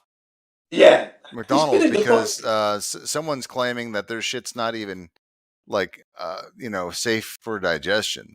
Dude, safe as food. Legally they can't even call it food. That's why they came up with the whole meal thing. Yeah. It isn't technically food, bro. And a lot of people are accusing them of using human meat. There's actually an interview of a Jewish rabbi confessing this. He's called Rabbi Finkelstein. Wow. That's recent news. I mean, when I started eating McDonald's... Well, that's old news, but maybe it's just getting attention right now. Yeah, I was just going to say that, because I started eating McDonald's years and years and years ago. 1980... Yeah, 1981, 82 was the first time that I actually bought a McDonald's, because the restaurant opened in our area. Okay, and I used to love it. Wow, I can't... Yeah, don't get the... Yeah, don't get anything. Yeah, I can't say I hate McDonald's. I can't say I hate it, that's for sure. I loved it. But the reason I stopped eating McDonald's was because I learned that, through a documentary in England, I learned that McDonald's was responsible for the partial destruction of the Amazon forest. They're leveling the forest to make land grow grass to feed the cows. Okay, so they could then make the beef to make the burger. And I thought, fuck, they're going through all that for a McDonald's. And the actual McDonald's packaging wasn't biodegradable. When I heard that, I stopped. And I used to have McDonald's on a Friday with me and my brother. So Friday's payday, so you get your wage packet. I used to go to McDonald's. Is this the same guy? Riggs. It might be, but I don't know if you listened to the interview of the Rabbi Finkelstein, bro. Listen, if you haven't heard it, bro, it is. This guy tells everything. These people are not even denying what they're doing. They're not even lying about it anymore. They're blatantly telling us the truth, and they've been doing it. This is like from the 90s. This interview. Yeah. This is like one of the first things I heard on my computer. Thank you like very decades much. ago. This is one of the first clips I heard on my computer, and I don't Well, there you even go. know where it came from. I think I got it on like LimeWire or something. It was a radio show call-in. Yeah, it was thank you this very much. rabbi Yeah, I talking stopped. about how they're taking all the kids and they're like putting it in with the meat grinders and shit. Which would explain why sometimes they be having the McRib, because they probably can't get it the all the McRib time. is only seasonal. At least it was back then. Frankenstein. What a name. No, it's Finkelstein. Rabbi Abraham Finkelstein. Yeah, Abraham Finkelstein. But it looks like Frankenstein. Frankenstein. I wonder if that other kidnap torture plot was even the same guy, but I mean, wow. Yeah. So that was one of the reasons why I stopped McDonald's. I didn't know about this stuff, but I stopped it because they were destroying the rainforest, Amazon rainforest, and their packaging wasn't biodegradable. So I stopped, and I said to my brothers, we can no longer eat McDonald's because of what they're doing in Brazil. And I said, that's it. And we stopped at the height of the enjoyment of McDonald's, but we stopped. And then the first time I bought McDonald's again would be 2013 Hawaii. I was running out of money after a 2-week holiday with the kids. So I thought, okay, as money's running out, let me take them to Wendy's. So I didn't go to McDonald's first. I went to Wendy's, but it wasn't good. It was a bit dry, and the burger was hard. Everything was just the chicken burger was like rock hard, man. I thought, oh, no, I'm never going to go. Sorry, boys, that wasn't very good. You know what I'm going to do? I'm going to take you to McDonald's. So the next time we went to the beach on the way back, we stopped at McDonald's. I got all the photographs of them stuffing their faces for their first time. Okay, and that's after I gave up in the 80s, mid 80s. I gave up on it, and then I reintroduced it. Well, I reintroduced it to myself, 2013, and ever since then, occasionally the youngest one wants a cheeseburger or wants to go to McDonald's. So I say, okay, let's go. I can't say I hate the stuff. It tastes really good. Riggs, when you can, bro, take a listen to that Secret Covenant thing that I posted, and it would absolutely make you listen. They're telling us what they're doing to us right in our faces. Thank you very much. Now I'm going to watch that. I'm definitely going to watch that, and I'm going to show it to my children because I showed them the other one called. Do you remember that one by? It was called Super Size Me. Do you remember? The guy lived on McDonald's every single day. Super Size Me. Yeah. I showed them. I showed all my Japanese students that one and my kids, and they were like, "Wow, really?" I said, "Yeah, watch this. You won't fucking believe it, man." At that time, you could get it on video. You see, so I got it on video for them to watch. I remember them making us watch it in school.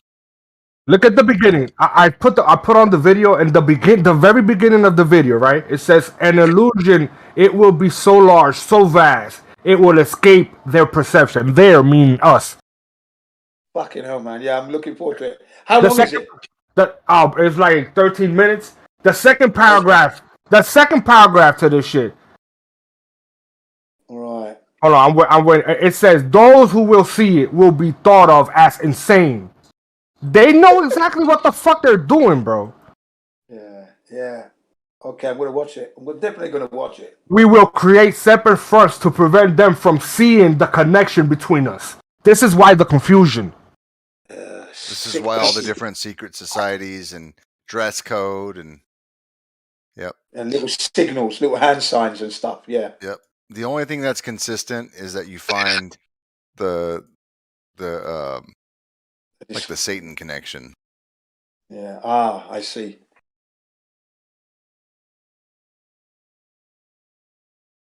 The Saturn connection.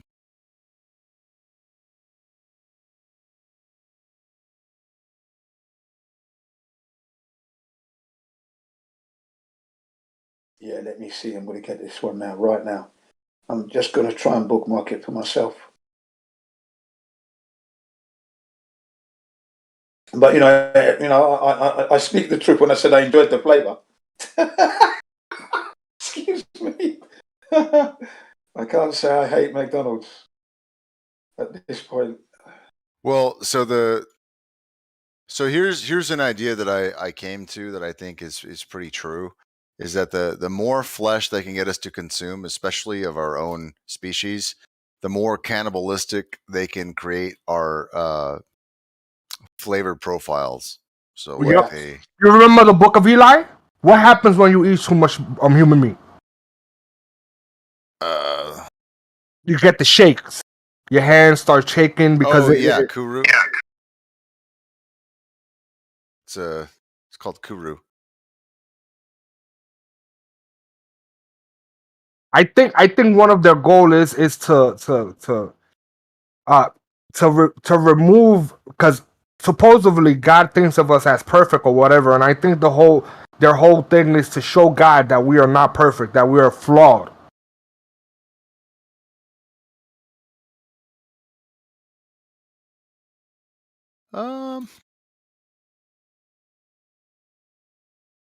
Or to show God how he's wrong. Yeah, that too. I mean, I think it's all connected. There has to be a purpose to this, because we can see the evil, right? Some of us can see it, the 20% that we were talking about earlier. The 20% can see it, right? There has to be a reason that the other 80% either don't see it or they refuse to see it because they understand the implications. Yeah, they kind of just don't see it because they don't believe that there could be that much organization. Like the gut reaction to a lot of these people is, oh well, the government can't even keep track of their own finances. Like they're so disorganized. Like these guys have to be so stupid to be working in our government. Like, yeah, the code word incompetence. Whenever you say that, it's because they're hiding something. Because it's much easier to blame it on human error. Well, the problem with that argument is that like anything that's customer facing, like you have the DMV, you have all these different like offices of public interaction. Yeah, of course they're going to understaff and under they're not going to have high standards for that, right? There's no like initiation necessary to basically give a handout to somebody from one of these offices. So it's going to look like incompetence, but that's not those aren't the entities that we're talking about. Listen, I disagree. I think it was all designed. Even the incompetency in the DMV. There's a TikTok about this girl that was she was some kind of engineer, not an engineer where you engineer like parts and stuff. She's like a systems engineer, and her whole job is to try to analyze systems and make it more efficient. And she started analyzing the DMV, and she realized that it's so incompetent that it had to be only be intentional. It could only be intentional. That was her conclusion, and it's what most of us feel, because it's a giant waste of time. The DMV is you have to do a line to ask questions, to then do another line to get another bullshit to go to. Bro, it's like it's deliberate, and it has to do with just consuming your time.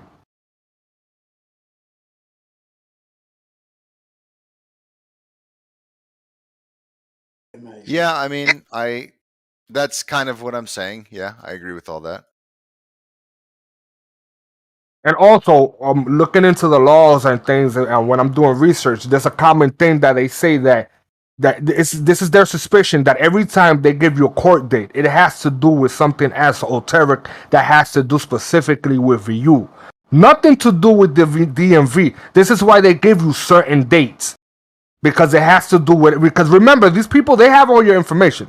They know you probably better than you know yourself, because they have your father, your uncles. They know who everybody is, what they're doing, what they're up to. They know your signs, your date. You know what I'm saying? So even the dates that they give you has a deeper meaning than just superficial.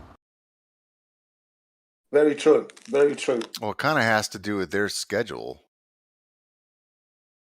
and what days they accomplish things.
This is another part of the secret covenant. We will use soft metals, agent accelerants, and sedatives in the food, water, also in the air. They're telling us. These people have been telling us what they're doing to us for a long time. They will be blanketed by poisons everywhere they turn. Wow. The soft metals will cause them to lose their minds.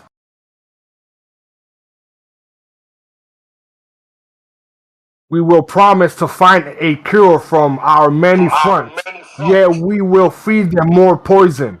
Making any sense?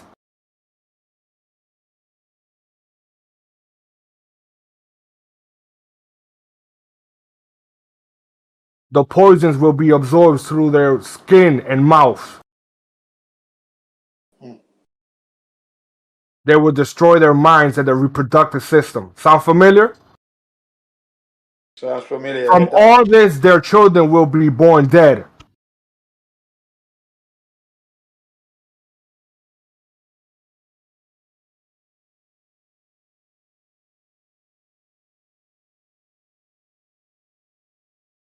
the poisons will be hidden in everything that surrounds them, which is literally our clothes, the food, everything that we consume, everything that we use to conduct hygiene, soaps, toothpaste, shampoos. It is everywhere. The poison is everywhere. In what they drink, eat, breathe, and wear.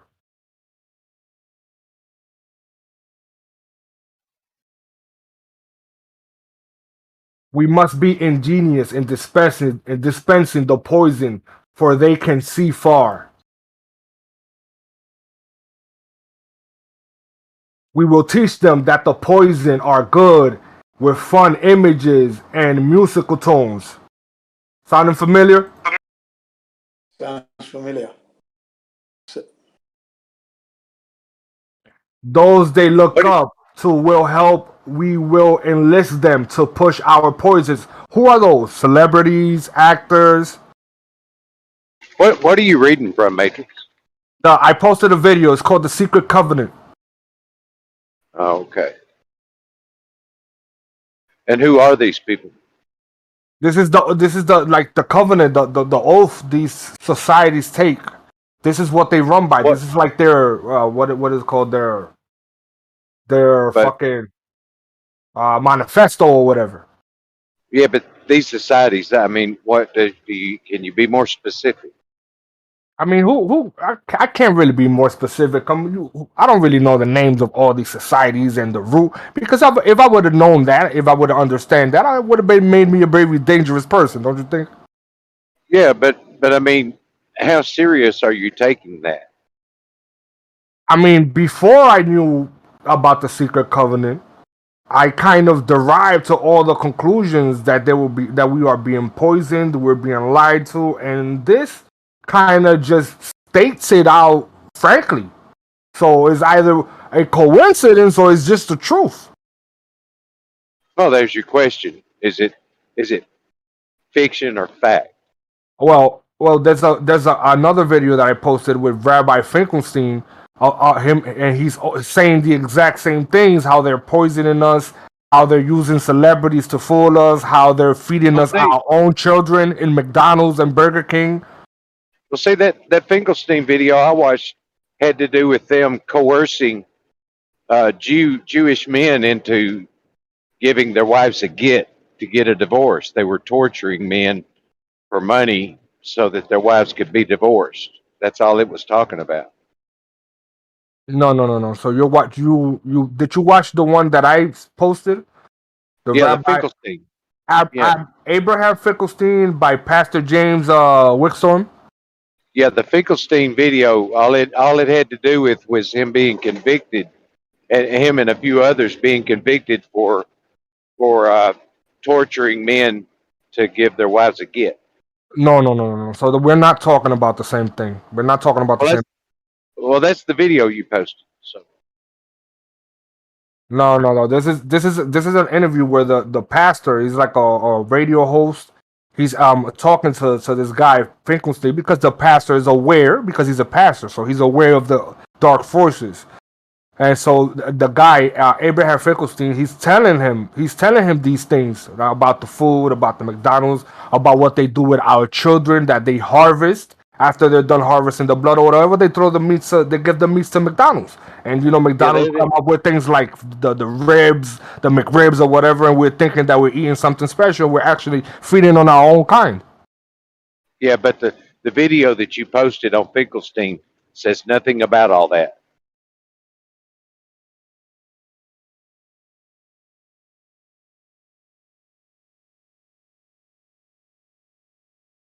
I mean, it does. I've heard this numerous times, No, and just to make sure, I read the comments. And the first comments is them talking about the McDonald's. So this is the interview that I'm talking about. Maybe you didn't hear it completely. No, I just watched it, start to finish. Now let's see. Did you post two? No, Riggs. That's the one Riggs posted. Yeah, I think you're confusing the one that Riggs posted with the one that I posted. Yeah, the one that I posted is the one that you should listen to. and then listen to the other one, the Secret Covenant, and see if Finkelstein is making sense.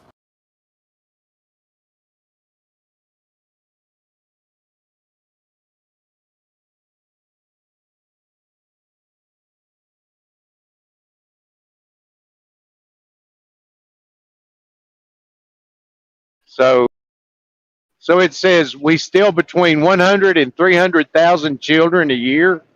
Is that right? That's what they say. And Yeah. doesn't it correlate? So, but that's a quarter of a million kids a year. That's where are they getting all these kids? Well, And why from aren't there? immoral people. They're getting them from immoral people that are in the system. So you think people are producing children to supply this? It could be that they have some sort of cow system where they're like breeding children and something, and it could be that they're just kidnapping whatever kids that they can. You know that there's a lot of. What's the claim again? I was deaf. Sorry. Yeah, no, Left Lane is asking me about the Rabbi Finkelstein and the logistics of it, and if it's true or not. You can never know if it's true, but to me, I take it as truth. It seems like it's true to me.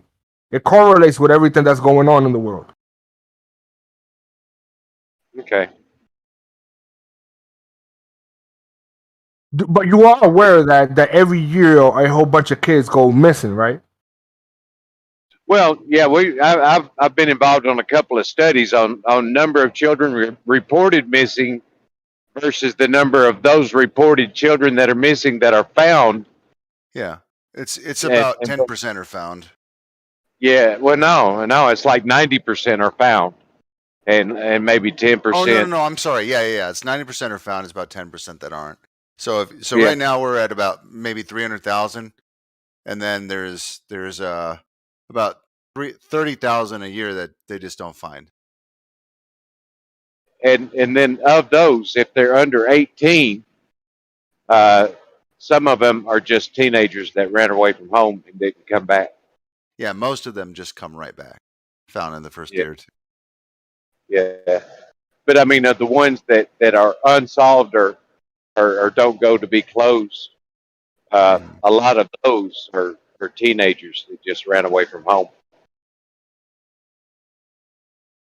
But it's probably not related. That's why I was asking. But like this whole idea of like that there are breeders. Yeah, they have breeders. Like within these cults, they do have, women who just kind of supply for the sacrifice or for the ritual or whatever.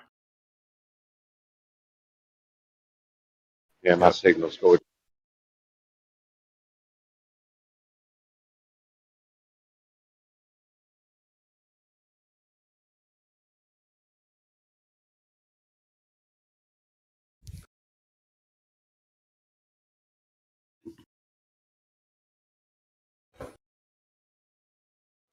Matrix, I posted a video and the document that she's actually going over. If you're interested.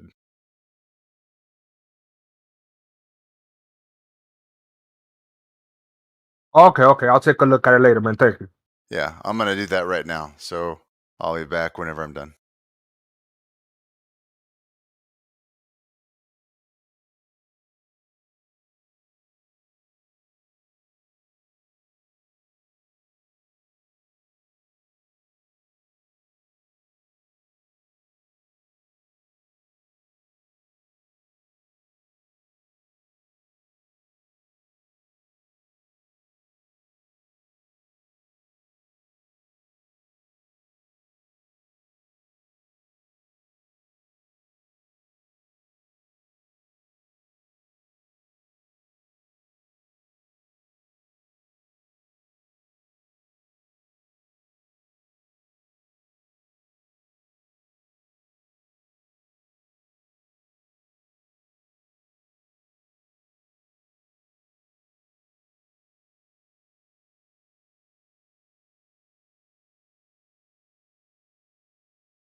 Left lane. Are you gonna listen to the new Covenant video that I posted?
Anyone still around?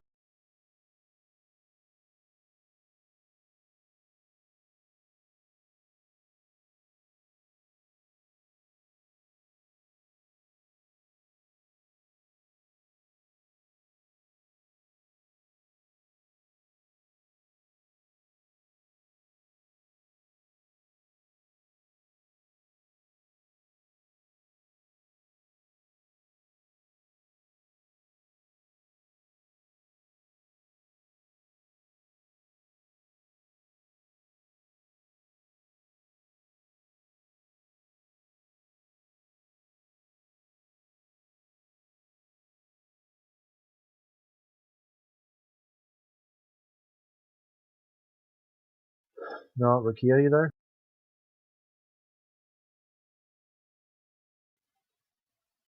What, Kev?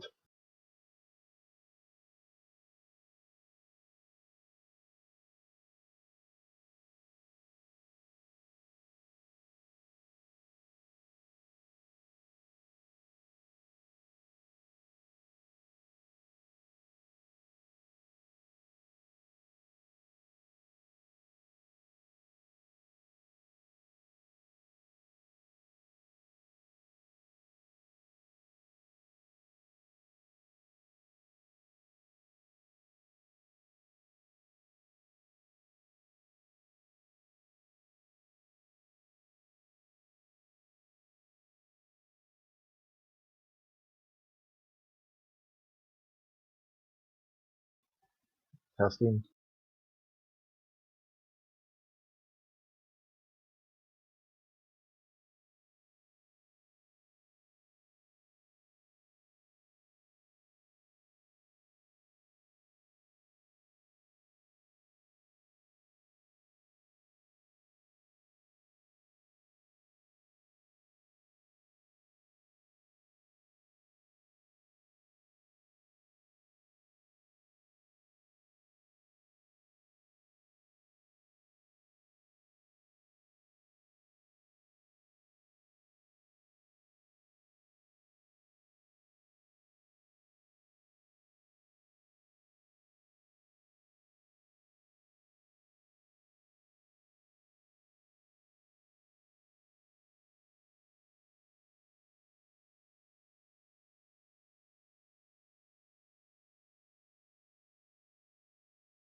What's up, Either Chris? me though, not too much.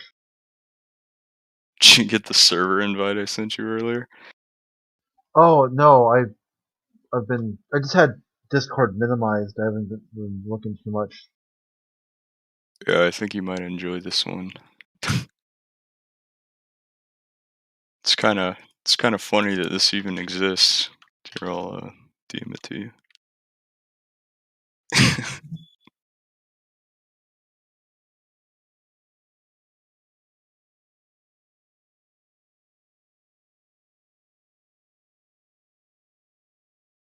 Oh, I know these people.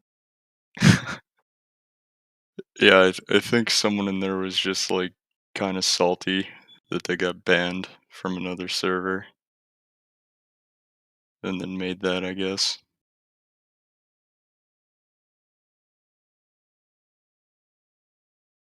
Yeah, there's a lot of these people here. They're snowflakes, definitely.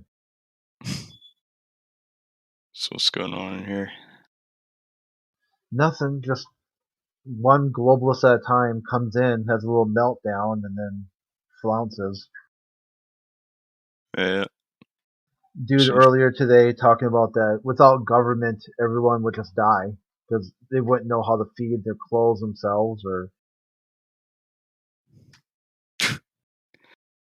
that people have become so dependent on.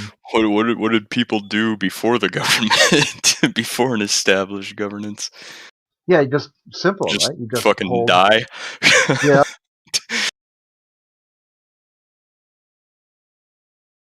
Somehow, and that's better now because his whole shtick was everything's better now, but no one can survive. Yeah, I guess speak for himself, I guess.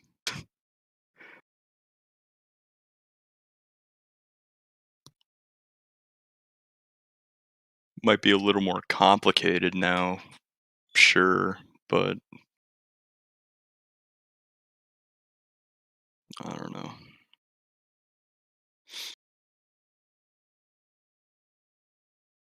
Is this being live streamed or something? Yeah. Oh, jeez. Oh, you don't like that? Oh, I don't really care. I just not used to it, I guess. So like on YouTube or something? I'll DM you the link. Alright. I think that's a current one.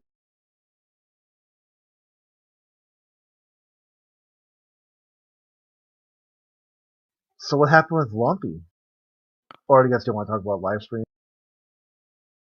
Oh, Lumpy? He, so there's this girl named, oh god, where the fuck is this server? I lost it. Fuck. This whole the Mal Turtle Lumpy love triangle thing. No, there's this girl named like Sarah Trini in there. Someone banned her, I guess. And for whatever reason, Lumpy is convinced that this woman is a demon. And he said he won't come back unless I perform some kind of ritual with her in VC. I think they're I think they're fucking around just to build up this like haha funny lore around it or whatever. Like I don't know what it is. But yeah, he'll be back. He always leaves sometimes. Yeah, I was wondering. 'Cause I went in there. I was gonna post another ball meme, and I was like, "Oh, he's yeah." Yeah, he's gone.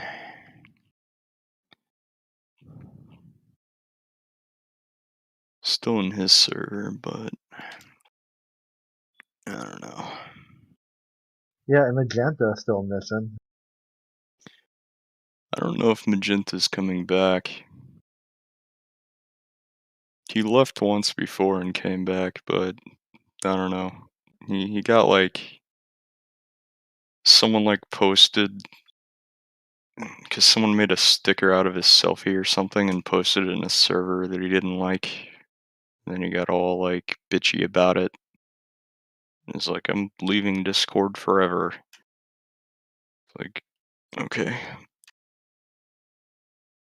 Yeah, that's pretty weak because he's always posting people's images and stuff. Seems kind of like, dude, if you don't like it, why would you do it to other people then? Yeah, I mean it's some woman shit for sure, but you know, what can you do? There's another dude like that on this server too, where he thinks where as long as he's telling the truth, he gets a right to remain anonymous.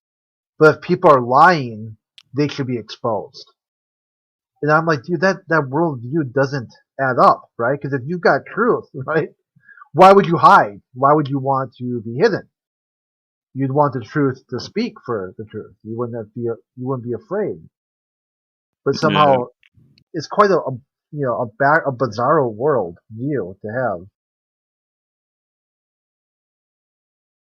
Yeah, I don't know. I mean, I've always been of the opinion like I mean I have pictures of myself online. I mean if you're gonna post something online, then be prepared for people to like post it elsewhere. So I don't really care personally. Oh yeah, well, especially too if someone knows it's going to, if they know it bothers you, they're going to do it even more. Especially like someone who's like going So around it's Discord just pissing people off. Just don't post pictures of yourself that you know you might get ass mad about. I mean, it's literally just like a selfie of him. I don't know. Well, the thing too is like he was so shit faced. I mean, he was so drunk, he was like barely conscious. That was like, yeah. It was not a flattering photo. Like it was like not a good time to turn on your webcam when you're so drunk you can barely hold your head up. Yeah. Oops. So who are all these other fine people? Well, the let's see, percent. Then they got the live stream. Next two aren't. I'm not even sure if they're even people. They're just like they broadcast to another server. Kev types, but probably a sock account to somebody else. He doesn't ever talk. And White's pretty cool. He's got a lot of ideas. I had to really worm my way into getting VC in here again. Yeah, it worked out good because for a while I wasn't on this server because a lot of the globalists were talking about that I was a problem. I was too triggering. I was insulting.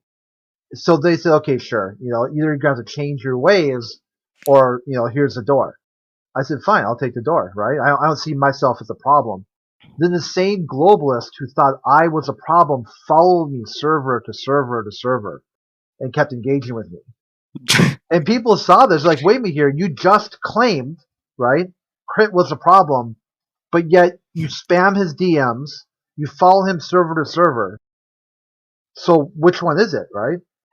And then finally this dude just had a thermal nuclear meltdown on another server, and they said, okay, you can come back.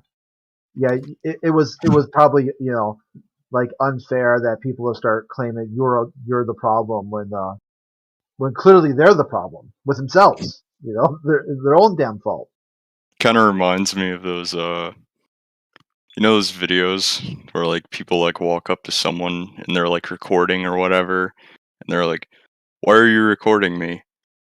And they're like, "I don't want to be recorded." And it's like, well, you have two choices. You can like walk away from the camera, or you can follow and agitate the cameraman.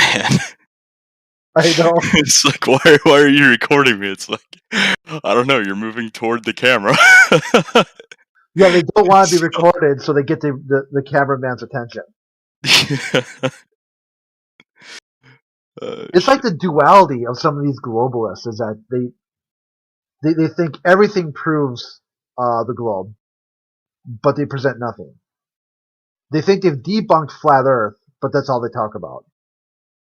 It's like this one solid contradiction to their own logic after another, and they're just fine with that. But other than that, they're really suffering. Spiritually, mentally, and physically. Yeah. Followed that one guy in here from the Debate Society. I mean, it was all they were really talking about there was like piss and like muscular women for some reason,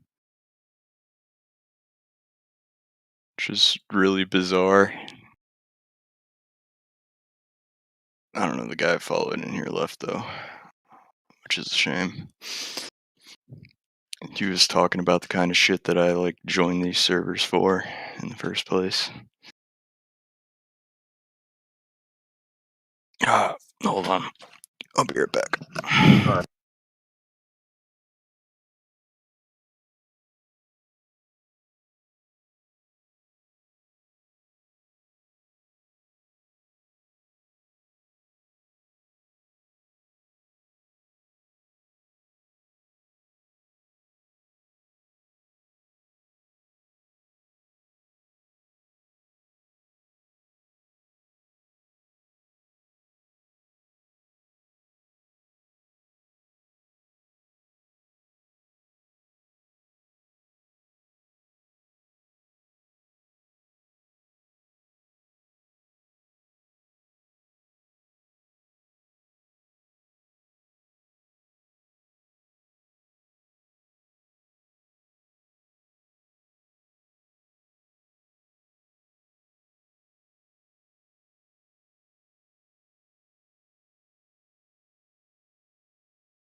Okay. People stomping around upstairs.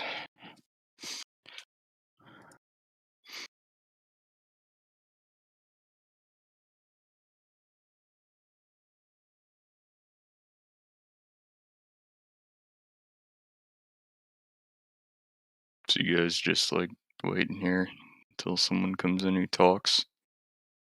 Yeah, I mean, for the most part, I was just doing some other things and just had it on in the background. Yeah.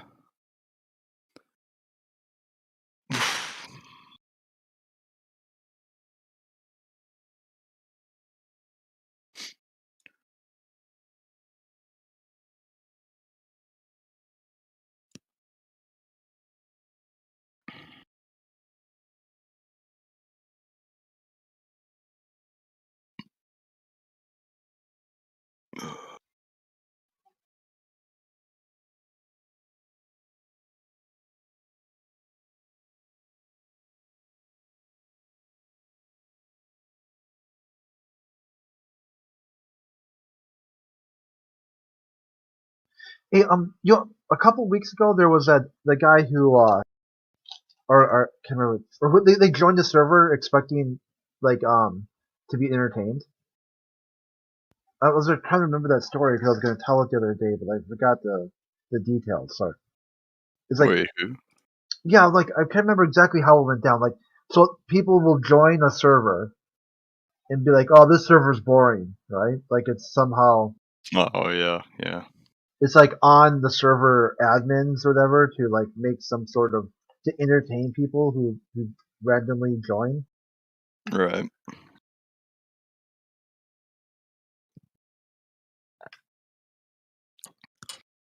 Talking about this place or like?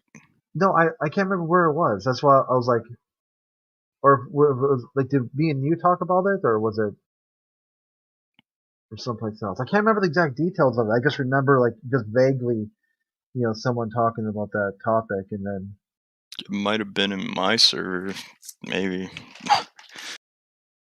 that's what I was thinking, but I wasn't sure. It's had a few people like that. This server's boring. It's like, okay.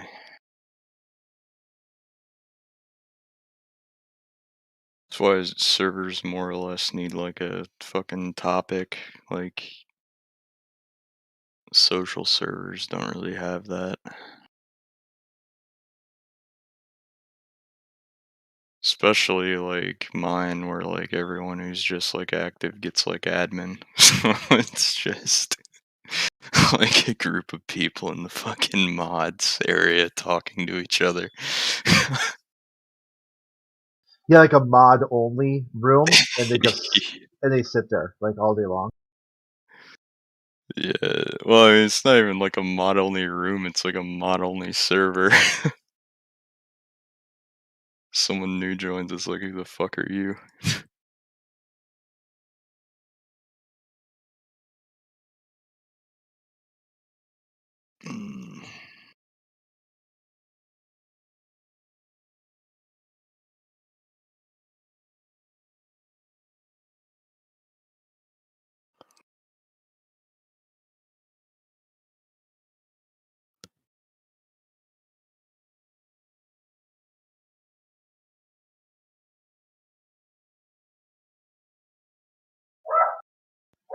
Federation of Globe Earthers. Oh yeah, let's see. I never thought I'd see like a fucking like Globe Earth server in my lifetime. Yeah, I mean I think it's cool though because at least they're now talking about their shit, instead of actually just constantly obsessed with flat Earth. I mean, the globe model would take lifetimes to actually study and learn what they claimed to have figured out 300 years ago. I don't think that that's the intention behind it. It's like, I mean, I think that's like the point of most flat Earth servers. Like, if you believe in the globe and you want to debate it, just go to a flat Earth server. Like, there aren't that many flat earthers like in the world. I mean, comparatively to like the world population. So go to one of their servers, I think this server was made specifically expressly in retaliation to getting banned from somewhere. Okay, so it's like a trigger then. Yeah, it's a spiraling trigger. I think someone got mad.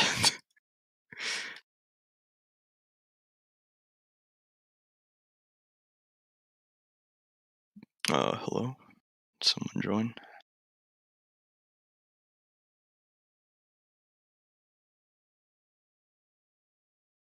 Yeah, I hardly ever look because there's a lot of the people who don't talk. They just like listen for supposedly entertainment purposes. I'm just here to listen and chill out, relax. Oh, who's that? Arma. Arma. Okay, I was grounded. I know your voice sounded familiar. I've got Discord minimized. Yeah, I mean, I'm not entertainment purposes. I mean, I guess in some ways you can call it that. I mean, people do things because it entertains them or it's fun. I mean, but no, you're all right, dude. You're on the scale of globalists. You're okay. Thank you. You're a little triggered, but that's expected. Okay, whatever. Go on. No, I mean, but that's okay though. It's like, it's just because you have your own ideas that you present too. Yeah. So, how has your Sunday been, Arma? Pretty boring. I haven't really done anything. So Mm. that's kind of why I'm here, just to see if anything exciting will happen. I'm reading this book or pamphlet about Michael Brown. Is that the oh fuck, excuse me. Is that the Ferguson guy?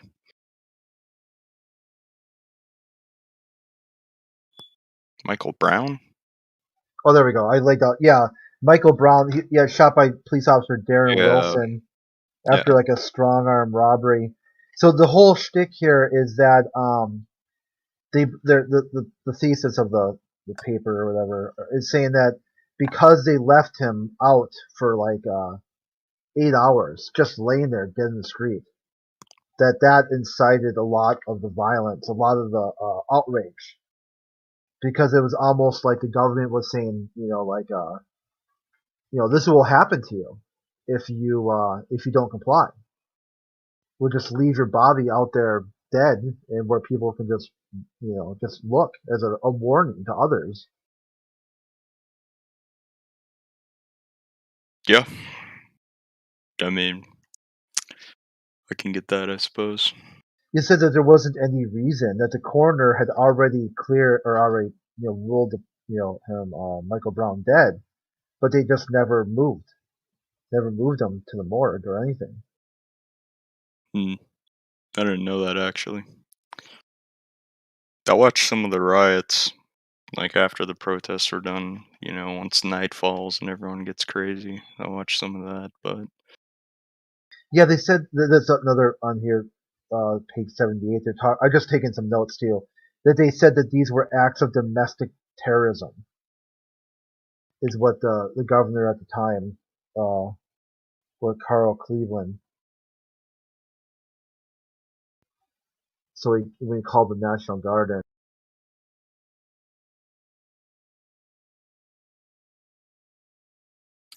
what are your predictions on the Kim Potter trial? I don't know. Oh, they tried to do mistrial. Yeah. So they had one of the officers on the scene saying that she had some sort of nervous breakdown, and they had to like stealthily disarm and take the ammo out of her gun and stuff. And I'm like, dude, you should have done that before, right? It should have been like, you're kind of crazy, and here's a gun, but there's just nothing but blanks in there, right?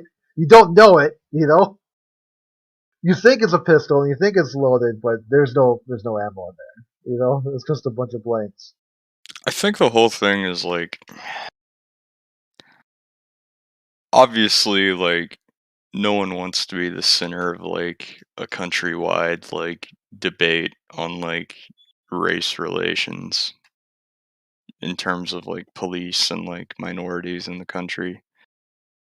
So obviously she didn't draw her gun on purpose. I don't think. Well, the problem is that she was called to be like the most highly trained police officer. Yeah, she was training a rookie at the time. Yeah, like she's so trained, she's so perfect at the job that the best use of her resources is to get the rookies online. She doesn't even know what her pistol is, which hand to draw from for a taser. Even still, if she did reach for the taser, was it even authorized to deploy a taser in that circumstance? He did try to drive away. It did escalate from a routine traffic stop into an evasion type scenario. But, and the other officer was still in his car. I think a taser would have been authorized in that situation, but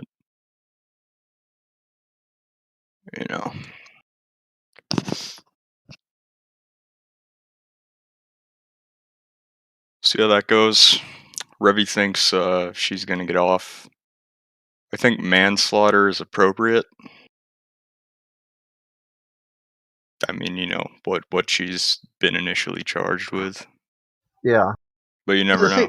The guy she shot too was already under investigation for like 2 other murders. Like, I mean, he's not like a good. It wasn't a good dude, you know.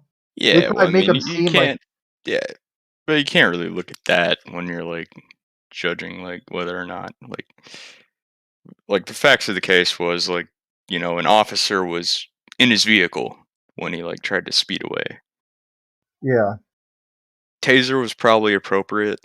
You know, if there was an officer in front of the car, then yeah, a gun would have been appropriate as well. Car is a deadly weapon. So I don't know. I don't know how it's gonna end up. Do you remember the Daniel Shaver thing in Arizona?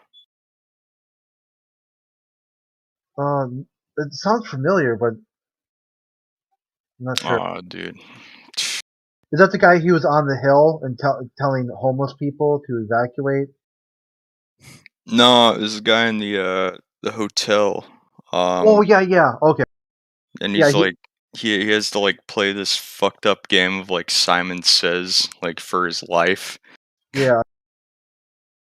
And And his just pants fell down, and he tried to reach up to pull his pants up, and then the guy just guns him down. Yeah. And his rifle said like you're fucked on it, or get fucked, or something along those lines. Yeah. He I mean he got acquitted. Yeah. He got, because all that evidence wasn't admissible. They actually they hired him back so he could get his like fucking like mental health like disability or something like that. yeah, his like payout. That shit was fucked up. It just kind of shows you the difference between like a white victim of state violence versus a black victim. Yeah, it was. There's a baby Bo in Georgia. Like you know the smoke grenades or the flashbangs. They're supposed to roll those across the ground. You know, I mean, because they don't want to like throw it through the air and hit someone in the head or whatever. Right. So in Georgia, they raided a no-knock warrant on the wrong house. They tried to kick the door open, but this like baby's crib was just, you know, some people were staying at the house. They got thrown out, you know, staying at a friend's house. So they said someone is blocking the doorway. So they just threw a grenade right into the room, into the baby's crib. Yeah. Like blew the kid's face off. Like actually, if you look him up, the kid has no face. Like actually no face. Then they said that it was the baby's fault because he didn't roll out of the way. No-knock warrants are probably the most dangerous idea that law enforcement could have, especially down here. Because I live in Georgia, and it's generally assumed that everyone has a gun, or at least that's the way I look at it, which is fine. But like, I mean, if you're law enforcement conducting like a raid on someone's house or something, you're gonna want to announce your presence because, well, what was that guy's name? He's like Andrew Coffey. Like it was like the same day that Kyle Rittenhouse got acquitted.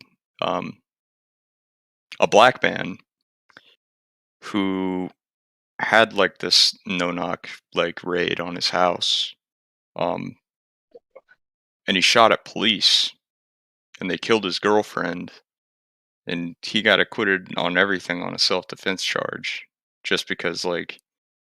I mean, if someone busts down your door, like, are you not gonna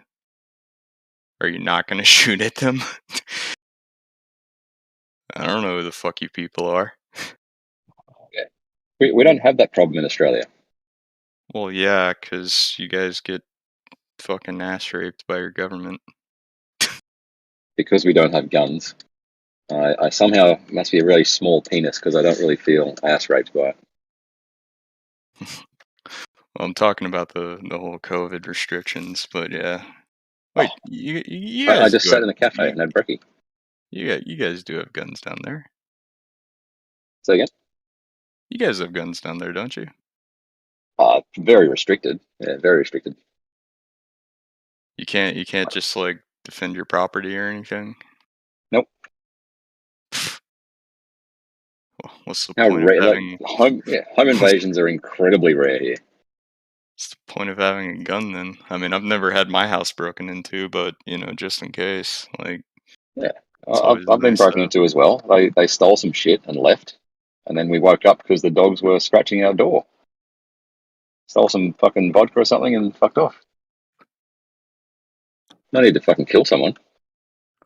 Well, it's not a matter of if your valuables are more important than the life of someone else. It's that person thought that their life had less value than the stuff they were stealing from your home. Yeah, and you don't know. I agree. If you don't know what they have, and I mean, I know. I will level with you here.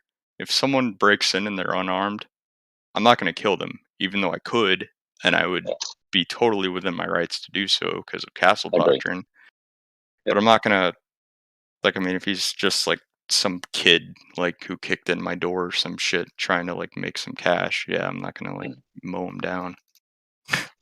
Yeah, but that sort of shit happens like 1,000 times more often in America than it does here because you got way too many guns.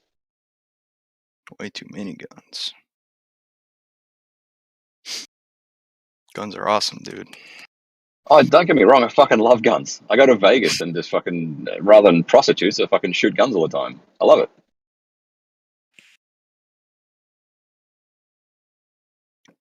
I will agree with you that there should be a little more, the checks in certain areas should be a bit more stringent.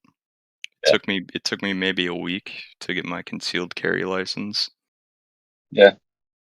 All I really had to do was send my fingerprints into the FBI. There was like no background checks or anything like that. Well, I mean, there was for like criminal records within like the last. Yeah, they would have ran your 5 prints, months. obviously, yeah. But yeah, I don't know, man. It's just one of those things. Like America's culture is literally just like what fucking immigration and like guns. Yeah, I couldn't imagine living there with, like if I was a school kid, constantly afraid that someone's going to come in and just fucking shoot up the school. You're terrifying. Constantly afraid of that shit. It fucking happens. How often does it happen? I mean, it gets, I mean, when it happens, it does get on the news quite frequently. But yeah, like people Stop watching the television, Ruhif. People don't go into Say again? school and they're. Oh, you a fucking Sandy Hook denier. Was that Merle or was that White's Word? Everyone's not like living in constant fear of like getting shot up at school, though. The fact that you have to train for a fucking active shooter at school blows my fucking mind. That's trauma for children. Ruhif, it's the same as saying that all Australians train for fucking escaping bushfires and shit like that, and No, floods. it's not. It's just put on the news like fucking crazy over there. Yep. Mainstream media, mate, stop watching it. I'd say I'd rather have that than having to like train to escape a fucking like COVID fucking concentration camp. I'll take one I over the literally other. just had eggs Benedict at a cafe and coffee. But all these guys saying, "Oh, the fucking restrictions are super harsh and everything." I'm like, what the fuck are you talking about? Where do you live? In Sydney.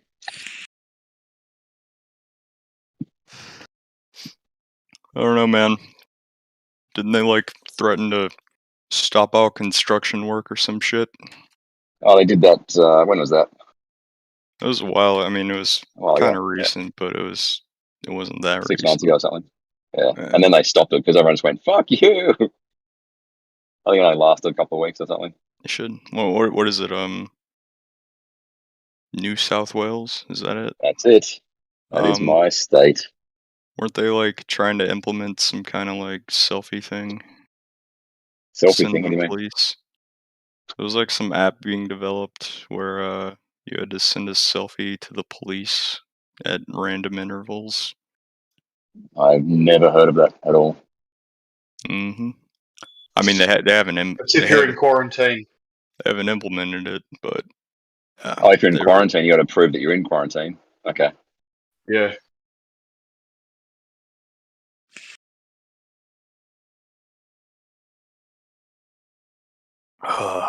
Yeah, you're triple stabbed, Rehab, so life's probably pretty normal for you. Double stabbed. I'm getting the triple stab on Tuesday. Double. Fair enough. Triple stab tomorrow.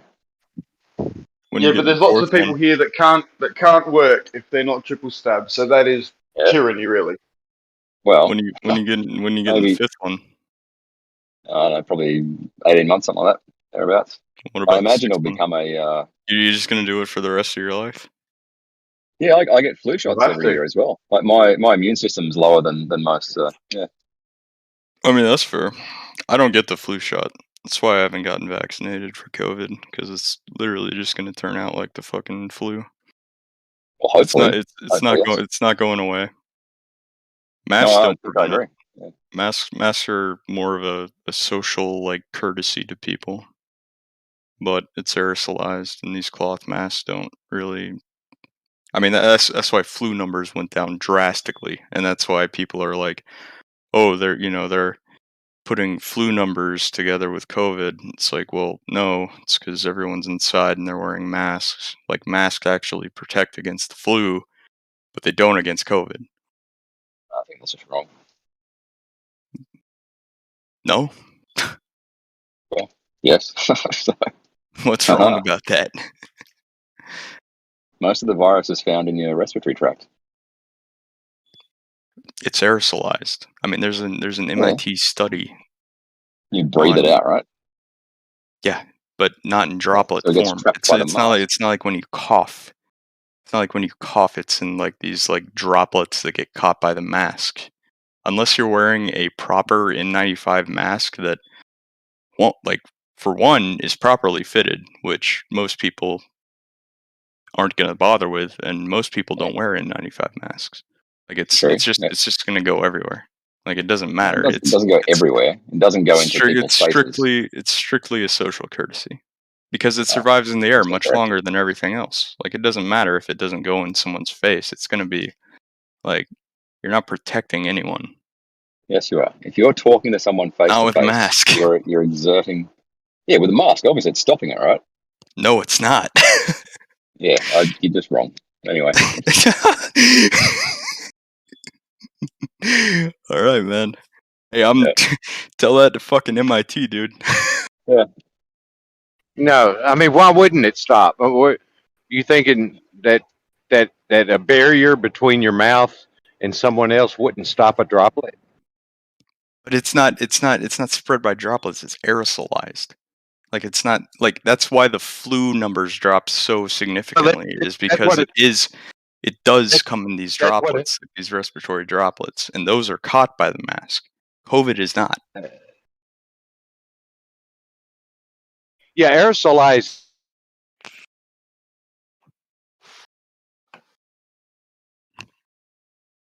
What is the definition of aerosolized? I thought that was kind of it. I mean, I don't look, I'm not the kind of person to be like, make a fucking scene about a mask. Like, I'll put it on if someone needs me to. I don't really give a shit about it, but it's not really doing anything. If that were the case, then their numbers are still going up. Like, it doesn't really fucking matter. Like, I'm not saying don't wear a mask or anything. If you feel comfortable doing that, then sure. But Can I ask why you're not vaccinated? I've had COVID. Didn't really do anything to me. The vaccination isn't meant to stop the spread. It's meant to reduce hospitalizations, because so many hospitals were getting congested with COVID patients. And I'm not the type of person to be hospitalized for COVID, so there's just no reason for me to get it.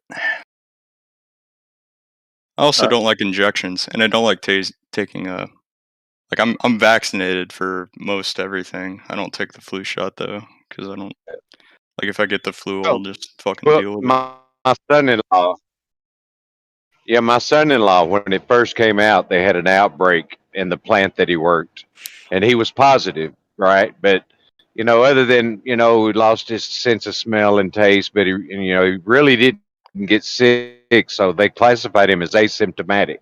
So 8 months goes by, he gets it again, and he was in the hospital for 2 weeks. Yeah. Like unless you're like at risk to like actually fucking die, I guess, then sure, That would be me. take it. But I'm I don't. diabetic. I have lung damage and immune system issues. So There you go. I'm obviously going to get fucking jabbed as often as they want me to. Go ahead and do that.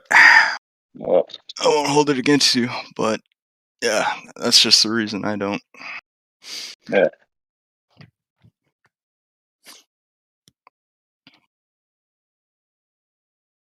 Let's get some petrol, shall we? Or some gas. Let's get some gas. Don't be Rama Rama, it's messing with your brains. That's the good stuff. Every time I hear a fucking Australian talk about gas, I think about that fucking Aboriginal PSA to like not huff like fucking gas. Alright, I'll be back in a minute. Yeah. Oh shit.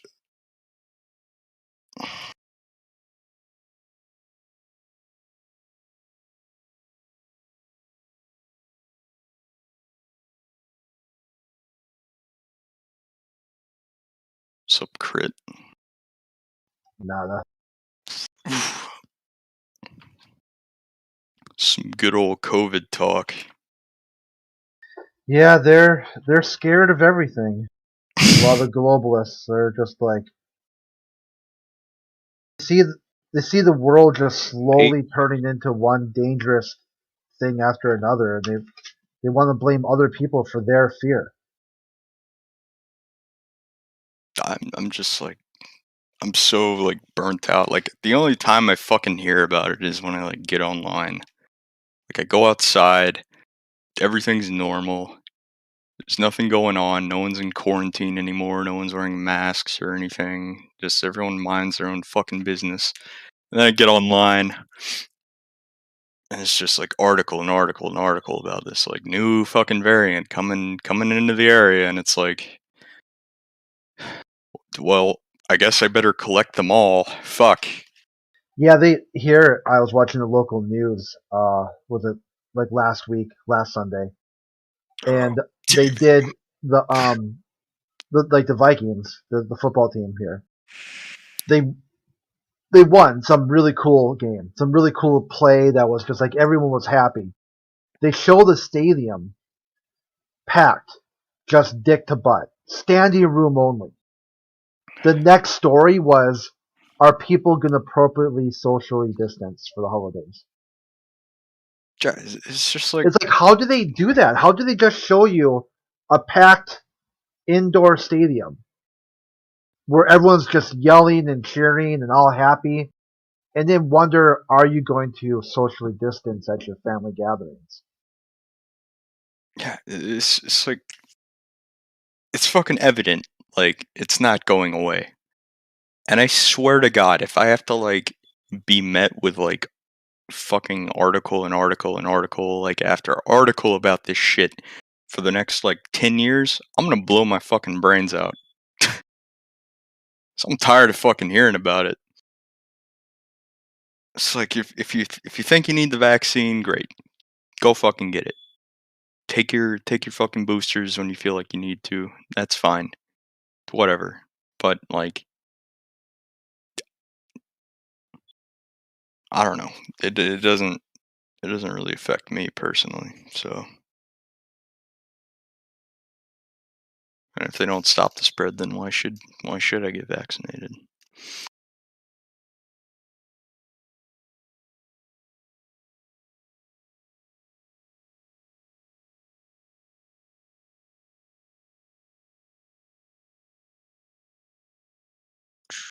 I hate hearing that other Aussies have fallen for the bullshit.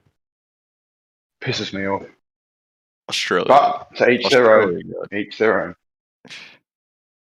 Australia got fucked hard. Still getting fucked, yeah. Yeah. You live there? Yeah, unfortunately, mate. Probably in one of the better states, though, I must admit. Yeah. Yeah, it's unfortunate. I've always referred to Australia as like Chinese Western's playground. They like to try and implement a lot of social control technologies in Australia before they introduce them anywhere else. I remember Do you know hearing what the fuck part is? What? The fuck part is we develop all of that technology, and then we send it over to China because they invest in it, and then it comes back here to fucking control us. It's bullshit. I mean, that's the most like that's probably the most valuable like component of the entire pandemic is just like the government's ability to have an excuse to exert authoritarian control over its people. That is the most conspiratorial thing you've said. Oh, I've got way worse than that. I'm not even a flat earther. Hang on a second. Yeah. Speaking of flat Earth. Yeah. Yeah, what is flat Earth, Ruha? Still flat. Say again, Crit? What is it? What is flat Earth? It's a conspiracy theory among retards. Have you debunked it? What's with the Yes. ad homs, bro? Yes, I have. And you still It's talk not an about ad it? hom. That's an insult. Calling someone a retard is an insult, not an ad hominem attack. Oh man. Fallacy. But yeah, you still talk about it. So that would suggest to me that even you're not falling for your own bullshit. No, this is what I do to enjoy myself. Well, you do you. Yeah, exactly. Thank you. But then you know why, though. That's the type of thing. It's like it's not someone else's fault. What? It's your own fault. What? My own For fault what? for what? Fault for what? Because What are he's you an talking about, Australian delusional scumbag, is what he is. So that's why Hello, he doesn't Jen. understand. How you doing, folks? How Hello. you doing? I came in just in time to receive an insult. I come in, I get An slapped in insult. the face. Very good. Very good. That was an You insult, probably not an got ad hom. some. You do got some Stockholm syndrome. I'm not gonna lie. Well done, Jin. That was an insult, not an ad hom. Yeah. There's a panic-fueled He foaming did at the call it an mouth. insult. I was the one who called it an ad hom. Yes. It's a panic-fueled, foaming at the mouth reaction to what someone else thinks. Virtually a Karen. Yeah. So If I would that's what say, you think it is, Crit, that's fine. yeah, explain Karen in the Globe. Explain what? Explain Karen in the Globe. Yeah, explain Karen in the Globe. Like why? And you've got a massive heliocentric model with enough space for all ideas, all people. There's supposedly multiple versions of yourself out there. So explain why you can only follow one paradigm where you're just obsessed with what other people think. I'm not obsessed with what other people think. I'm a heliocentrist because it matches reality. No, it does not. There Clear. is not one. Thanks, Jin. All right, let's go. heliocentric Let's model. go. Come on, Jin. Let's go. Oh, now we're kicking off. Yeah, I told you, just gotta wait. Come on, Jin. There isn't one shred of it. You know, you gotta show me first of all why we cannot find the curvature of this Earth anywhere when we measure it, and we do. Okay. We brought laser beams, GPSs, telescopes, and other optical equipment. We can't see. Yeah, or measure. a proper observation will reveal it. Correct. So when you say we can't see the curvature, right? I'm going to show you something like Canigou or San Jacinto where there's like 2 kilometers of mountain that you can't see. All right? To me, that's curvature. That's rubbish. If that's That's not rubbish. curvature to you, then what is Excuse curvature me, to you? that image you're going to bring has been doctored, and one little image that you bring does not explain the whole of the Earth. and I've travelled So quite a lot of this earth, and I've never seen any Okay, curvature Jin. anywhere during the flights or on the sea. Yeah. So no, To sorry. have a conversation, Jin, when you respond and say it's been doctored, right? That's your response. You don't need to fucking ramble, right? About other, just I've useless told you shit. before. I've told you before. Don't tell me how to reply. Okay? Shut your fucking mouth, open your ears, and then respond. If you're going to respond with fucking rambling, you're going to get some more. All that's going All to right, do is let make me it worse. know. You Let me sap. know when you're finished, and then I'll respond to the doctoring. All right? Let me know when Right, you're there you finished. go. Carry on. Now I yield. I yield the Thank floor you. to the All right, so honourable you claim gentleman. it's doctored. So the San Jacinto ones have been done multiple times by a flat earther, by J. Toll and Media One. All right. The other ones are the Canigou ones done by some French dude that is not even affiliated in any way with the flat Earth debate, and he's taken dozens of them, like 30 or something, from various locations. So if you have evidence that they're doctored, rather than just saying, "Oh, they're fake," bring it. But otherwise, you have to accept, for at least for the sake of argument, that they're not doctored. I'm done. Thank you. I cannot accept them at all. I will not be accepting them anytime soon because they conflict with J. Tolman Media One material that he's been pushing out with impeccable integrity to the highest degree. Okay, so I'm sorry. Literally, they are J. Toll and Media One's photos that show 2,000 meters missing. Did you miss that part? Yes. No, I have never seen that. Just go to his channel. Go to his channel and go San Jacinto. So San SANJACINTO. Yeah, okay, I will go and look at that later. Won't be going Okay, now. I bet you will too. I bet you will, Jin. I bet you will. No, I will be. Because I'm subscribed to his channel. I love his channel. I love his stuff. So do I. Right. I love it as well. Right. So I get an erection when he puts a video out. The latest one that I saw of his was when he calculated the distance from Earth to the sun that moves over our head, 5,000 miles. That was brilliant. That was the last one that I saw of his. I think that's his most recent video. I think. Yeah, his most recent one was another upward refraction video, which I responded to within 8 hours. So if you go and watch his latest one, yeah, with like upward I refraction, said, like yeah, I then said, go watch you my can response. respond as quick as you can. You can respond lightning fast to his videos, but you're still not proving. You're not proving one. Curvature cannot be found anywhere, right? And not only flat earthers can't find it. People from Brazil, some Brazilians who were staunch heliocentrists, couldn't find the curvature anywhere, and I think they used 6 different techniques, and they couldn't find it anywhere, and that speaks volumes in itself. Okay, then you have to then explain how we cannot feel any of the vectors and motions that we are supposedly currently doing as we're hurtling through the universe. Yeah, we don't say that you're supposed to. So. Yeah, but and you are also, supposed to, I've and the heard your first sentence. constellations should not be should not remain in the same place if we are indeed hurtling through hurtling through universe, and that means from the moment I came out of my mother's womb, this action was going on for eons. So for 60 years, that's what's going on. I mean, how big is space? Where are we heading? So just listen for a second. You said one sentence, something about curvature, and that's all I heard. I switch off as soon as you say something that I've got to respond to. The rest is gibberish, right? So you said we can't find the curvature. So let's get back to San Jacinto.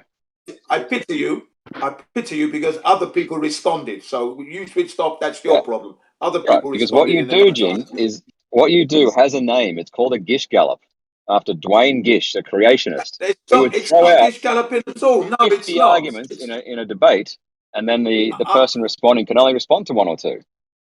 This is what you do, As far as Jin. I'm concerned, people responded. You didn't want to respond. That's down to you. People responded. Because you Gish Gallop. I then closed my point and then went on to another problem that you have in your heliocentric model, and that is all the vectors of movement. So it's another issue. We're on curvature, though, I'm going to be bringing more. Listen, because the last time we spoke, it was overbearing because you said I brought too many topic matters. I'm bringing all your anomalies, so I'm going to tsunami you with it all. Okay, right. This So is let's another problem deal with now. one. All the vectors. So you Let's take deal your with time. one. You started with curvature. Discuss. If you don't. I don't mind. Okay. So your first your first mission is to watch Jay Tolan Media One, look at his San Jacinto stuff, and you'll see that there's 2,000 meters of mountain missing. So if that is not curvature to you, then you have to describe to me and predict what curvature would look like if it existed. I've already Because I'm told you telling you that. what curvature I is. would be. I've So what already did you say? told you that I would be upside down if I went from England to Australia. I would be Okay. upside down. I've never experienced that. So there Prove you that you're go. not. Okay. How are you demonstrating that you're not upside down to me right now? I am not upside down. Well, I'm in Japan, so I would be Okay, sorry. above you. If you're in Australia, I'd be above you anyway. You'd You're be. actually a little bit sideways, Jim. Yeah, I'm you're sideways to me perpendicular. now. Slightly perpendicular. Yeah, I would agree with Right. that. But Right. how are you coming to a conclusion that you're not sideways to me? Well, the thing is, from the moment I take off, and if I'm going to head to, if I'm living in the UK, for example, and I'm going to go to New Zealand or Australia, I would have to experience that 180-degree different location position, and during that flight, I would have to experience curvature, such as I would not be able to release my seatbelt, take a walk, go to the toilet, stretch my legs during the 19-hour flight non-stop. Yeah, I wouldn't be able to do any of that stuff all the Why not? way. Impossible. Why not? Because Why? we're on a spinning. Because we're supposed to be on a spinning ball. Well, that's Right. just We're that's getting there. just So because what? you're in constant velocity.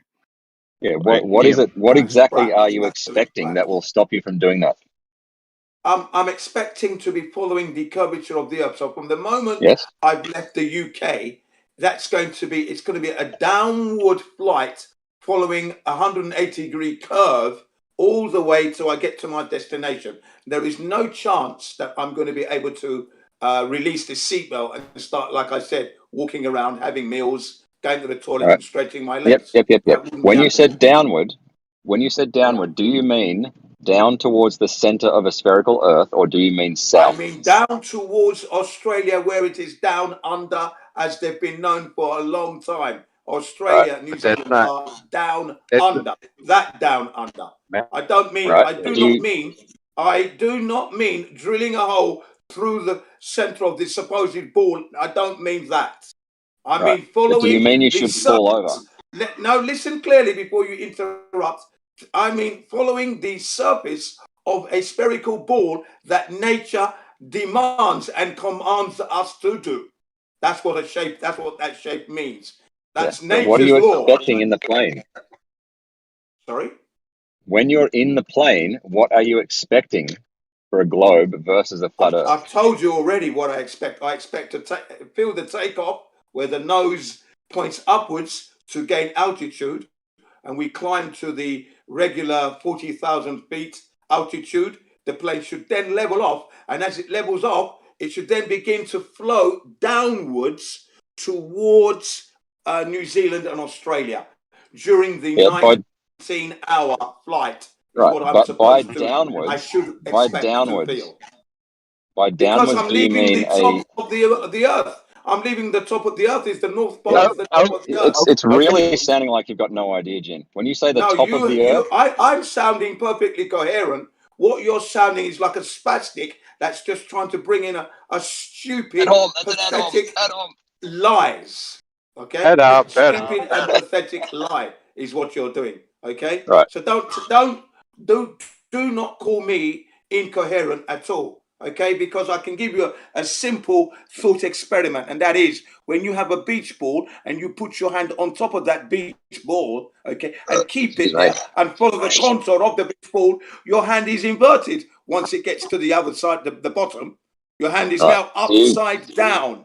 That is the law of nature. That is exactly what I would expect to experience in an aircraft following the curvature of a spherical ball. That is exactly. So you think the North Pole is up and the South Pole is down? None of this can be like debated between either of you without like introducing the concept of like gravity. Like it just can't be done. I don't believe in that. Yeah, I know. That's what I'm saying. Like the debate is pointless. Jin thinks the North Pole is up and the South Pole is never down. been proven. Never been proven. Never been proven. So there you have your problems. Another problem for the heliocentrics to get overcome. No, me. You do understand that like maps and like presentations of the globe with the North Pole on top, it's just for orientation for the sake of our understanding, right? That has nothing to do with what the downward vector is on the Earth. Yeah, So Jim why literally is thinks the North Pole is up and South Pole is down. So So that's, why you know, is I'm that's talking nowhere to about go. following the service of this oblate spheroid. That's what I'm talking about. So if I am at the top where UK is and Australia is where Australia is located, which is known as down under, that means I'm going to be going down and under the globe where the North Pole, the South Pole is. I'm going to be going down under. I have to put, if I'm going to go to that point, I must indeed see. So you think if you go down there on a globe model, like you'd just be standing there and like all the blood would rush to your head and you'd like, you know, everything would be inverted. I would be upside down for sure. Absolutely. Jin, what direction is that on the globe model? In real time. Jin, on the globe model, what direction is down? What direction is down on the globe model? On the globe model, what direction is down? If I am standing in the UK and I look at my feet, looking at the shape of a sphere, what's down? What direction? If I were to draw an arrow on a sphere, what would be down? Yeah, I'm not interested in saying the UK. I want you to tell me, looking at a sphere, looking at a circle, what direction is down on that model? Right. Now, if I'm talking about this Earth supposedly being a oblate spheroid in reality, which it doesn't exist, but if it were to exist, when I'm standing on the UK, down would be under my feet. But I'm asking you with relation to the geometry of a sphere, what direction is down for us? I'm talking like that. I'm asking you, not answering my question. On the geometry of a sphere, what direction is down? Listen, you're just telling me what you feel when you're standing on some ground. I'm asking on the bigger scale, the geometry of a sphere, what direction is down? Right. So if I'm holding three words, Jim. Hang on a second, please. In order for me to orientate this sphere and to give you an up and a down, I would put a pop mark on. Listen clearly. I would put a pop mark on the top, what I deem the top, with a center punch and a hammer. Pop. That would be now considered my top. And then on the opposite side would be the bottom, where I put another center punch, maybe a little bit larger than the top one, so you can actually tell the difference between the two. So Jim, I'm asking you whether or not you understand what the globe model is. Do you understand on the globe model? Exactly. Don't insult me. No, you don't. You haven't answered the question. Do not insult me with that. You haven't, Jim, because you haven't answered my question correctly. Please do not insult me with that statement. Well, you haven't.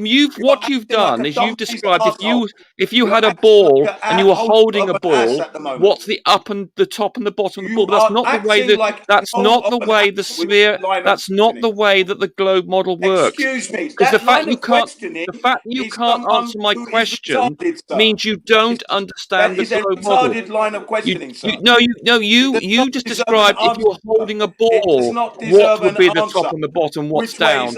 But the ball, when you're holding a ball, it doesn't matter what shape you've got. The down is relation to your, down to your feet. You could be holding any object in your hand, and you put the top and the bottom is still down, is towards your feet. But I'm asking you on the big scale.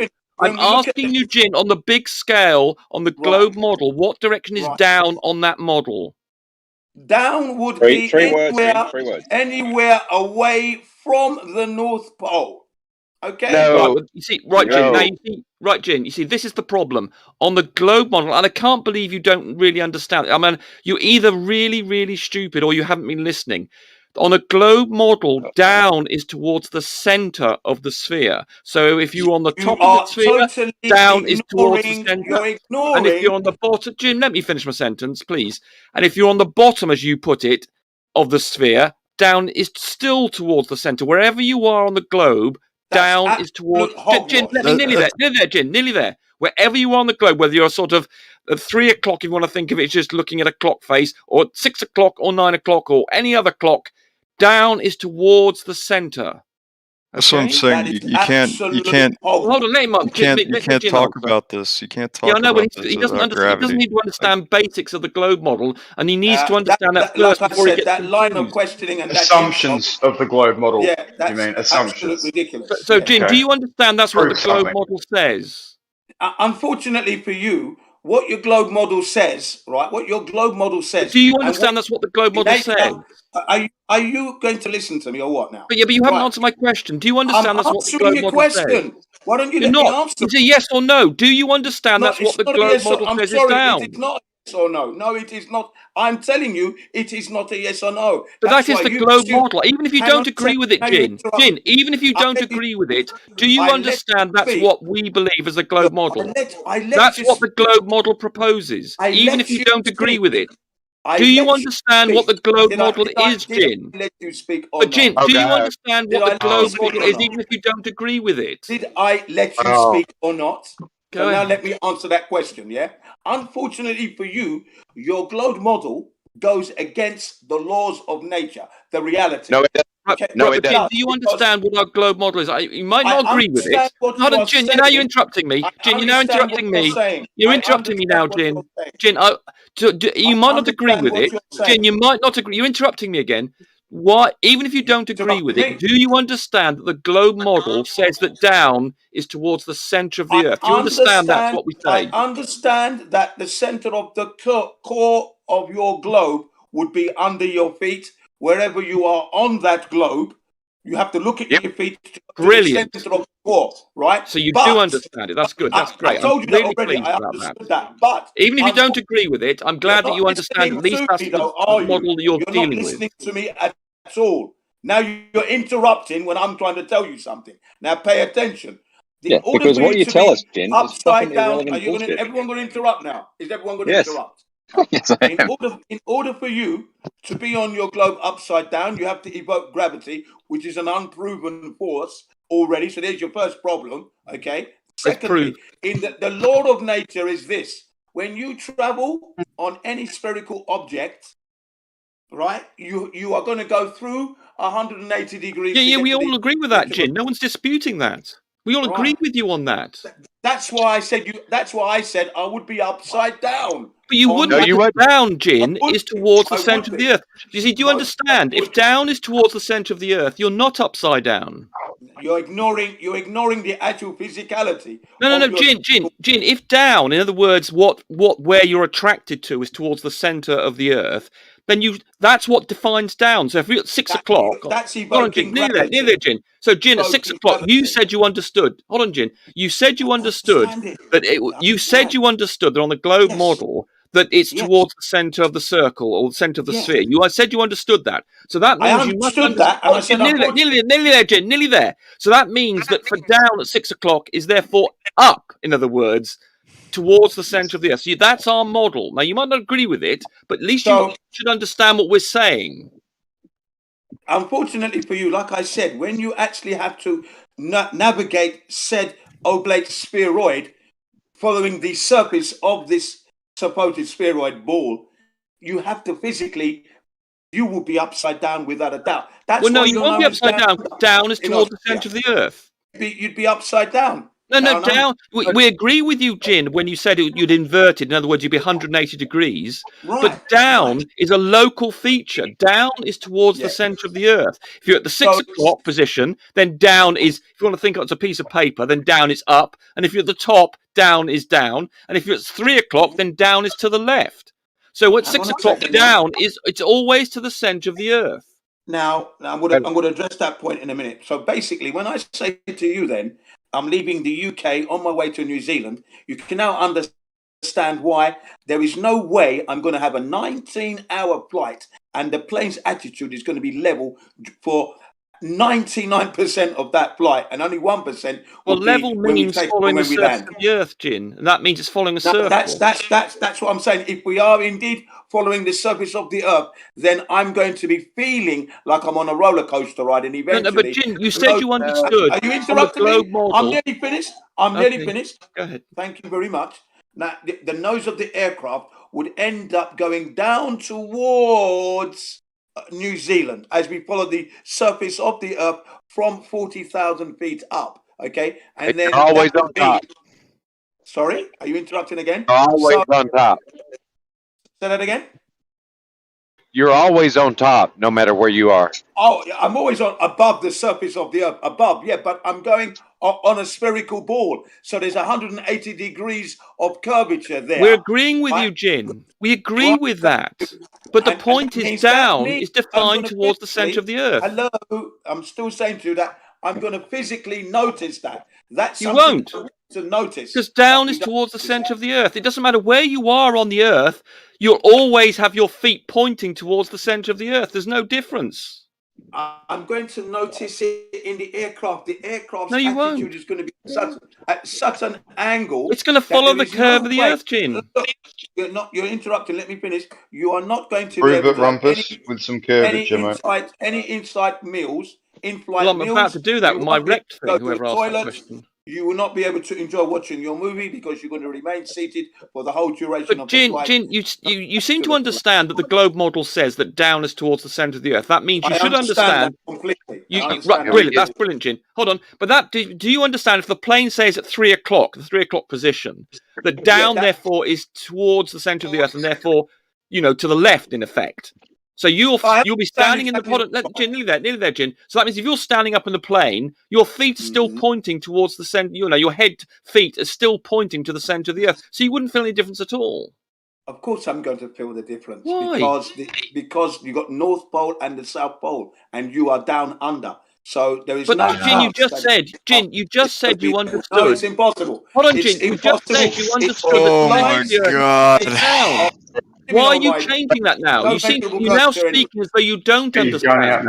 Shoot You everyone. say you understand it, and then you say something I as if you understand don't understand that. Why are you doing that?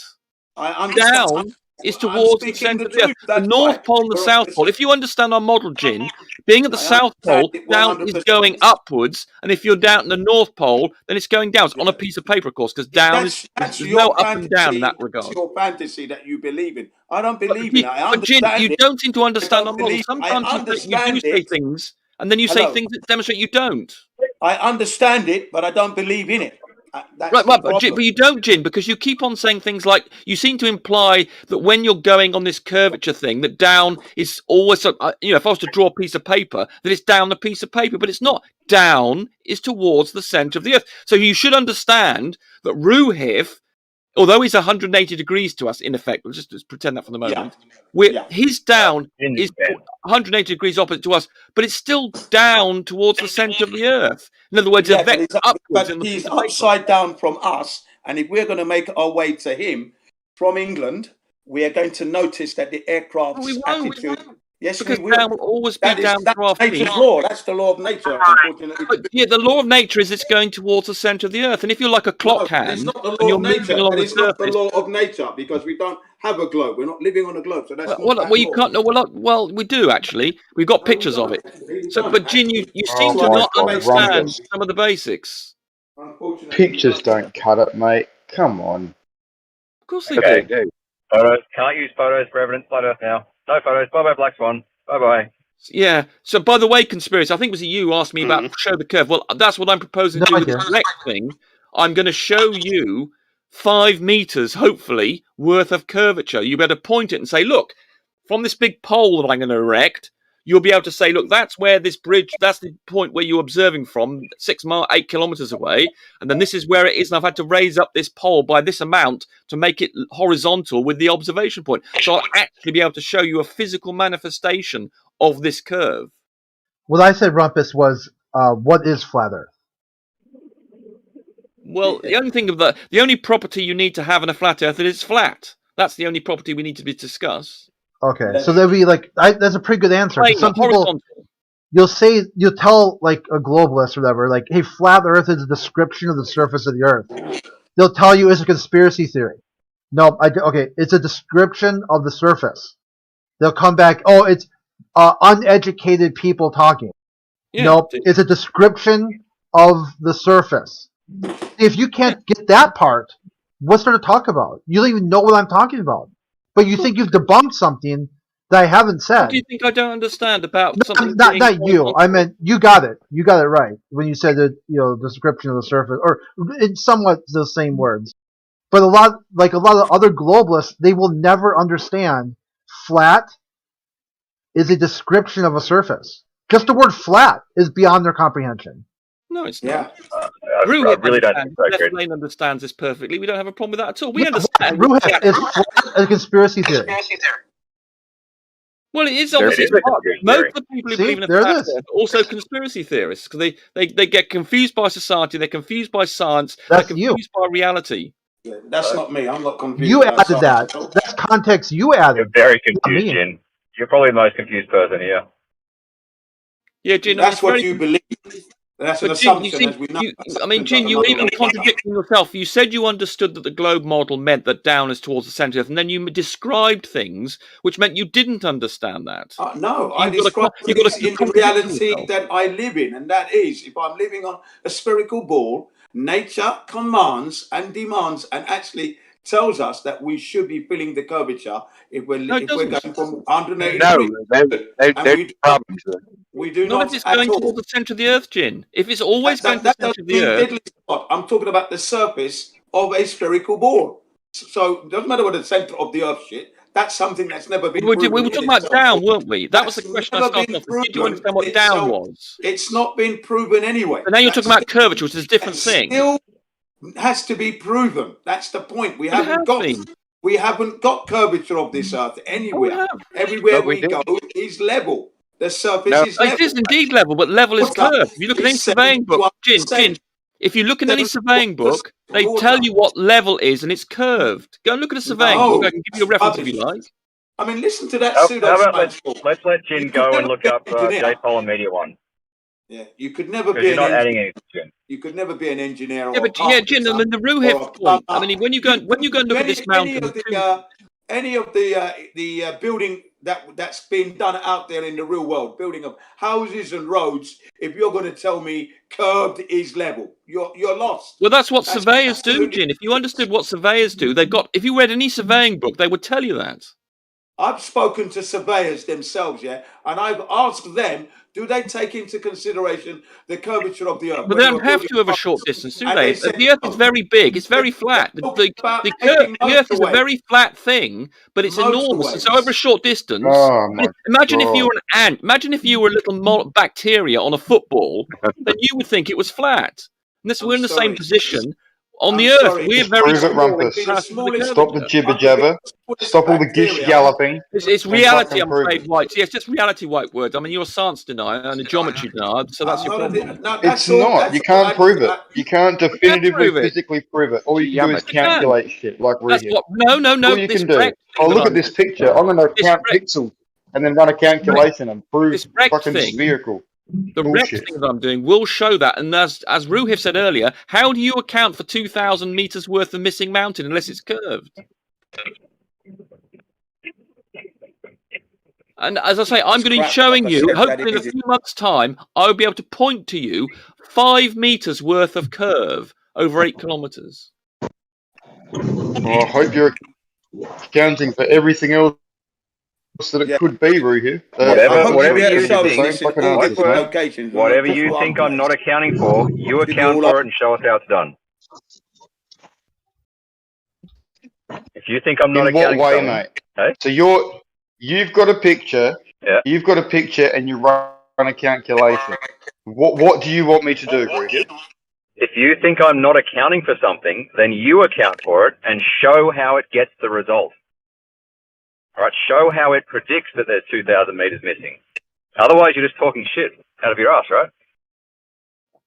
Thank you very much. Well, not really. You need to prove that it's actually curving. Yeah, to show that what's missing is due to curvature. I am demonstrating. You can't just calculate something's missing and then go, "Oh, look, curvature."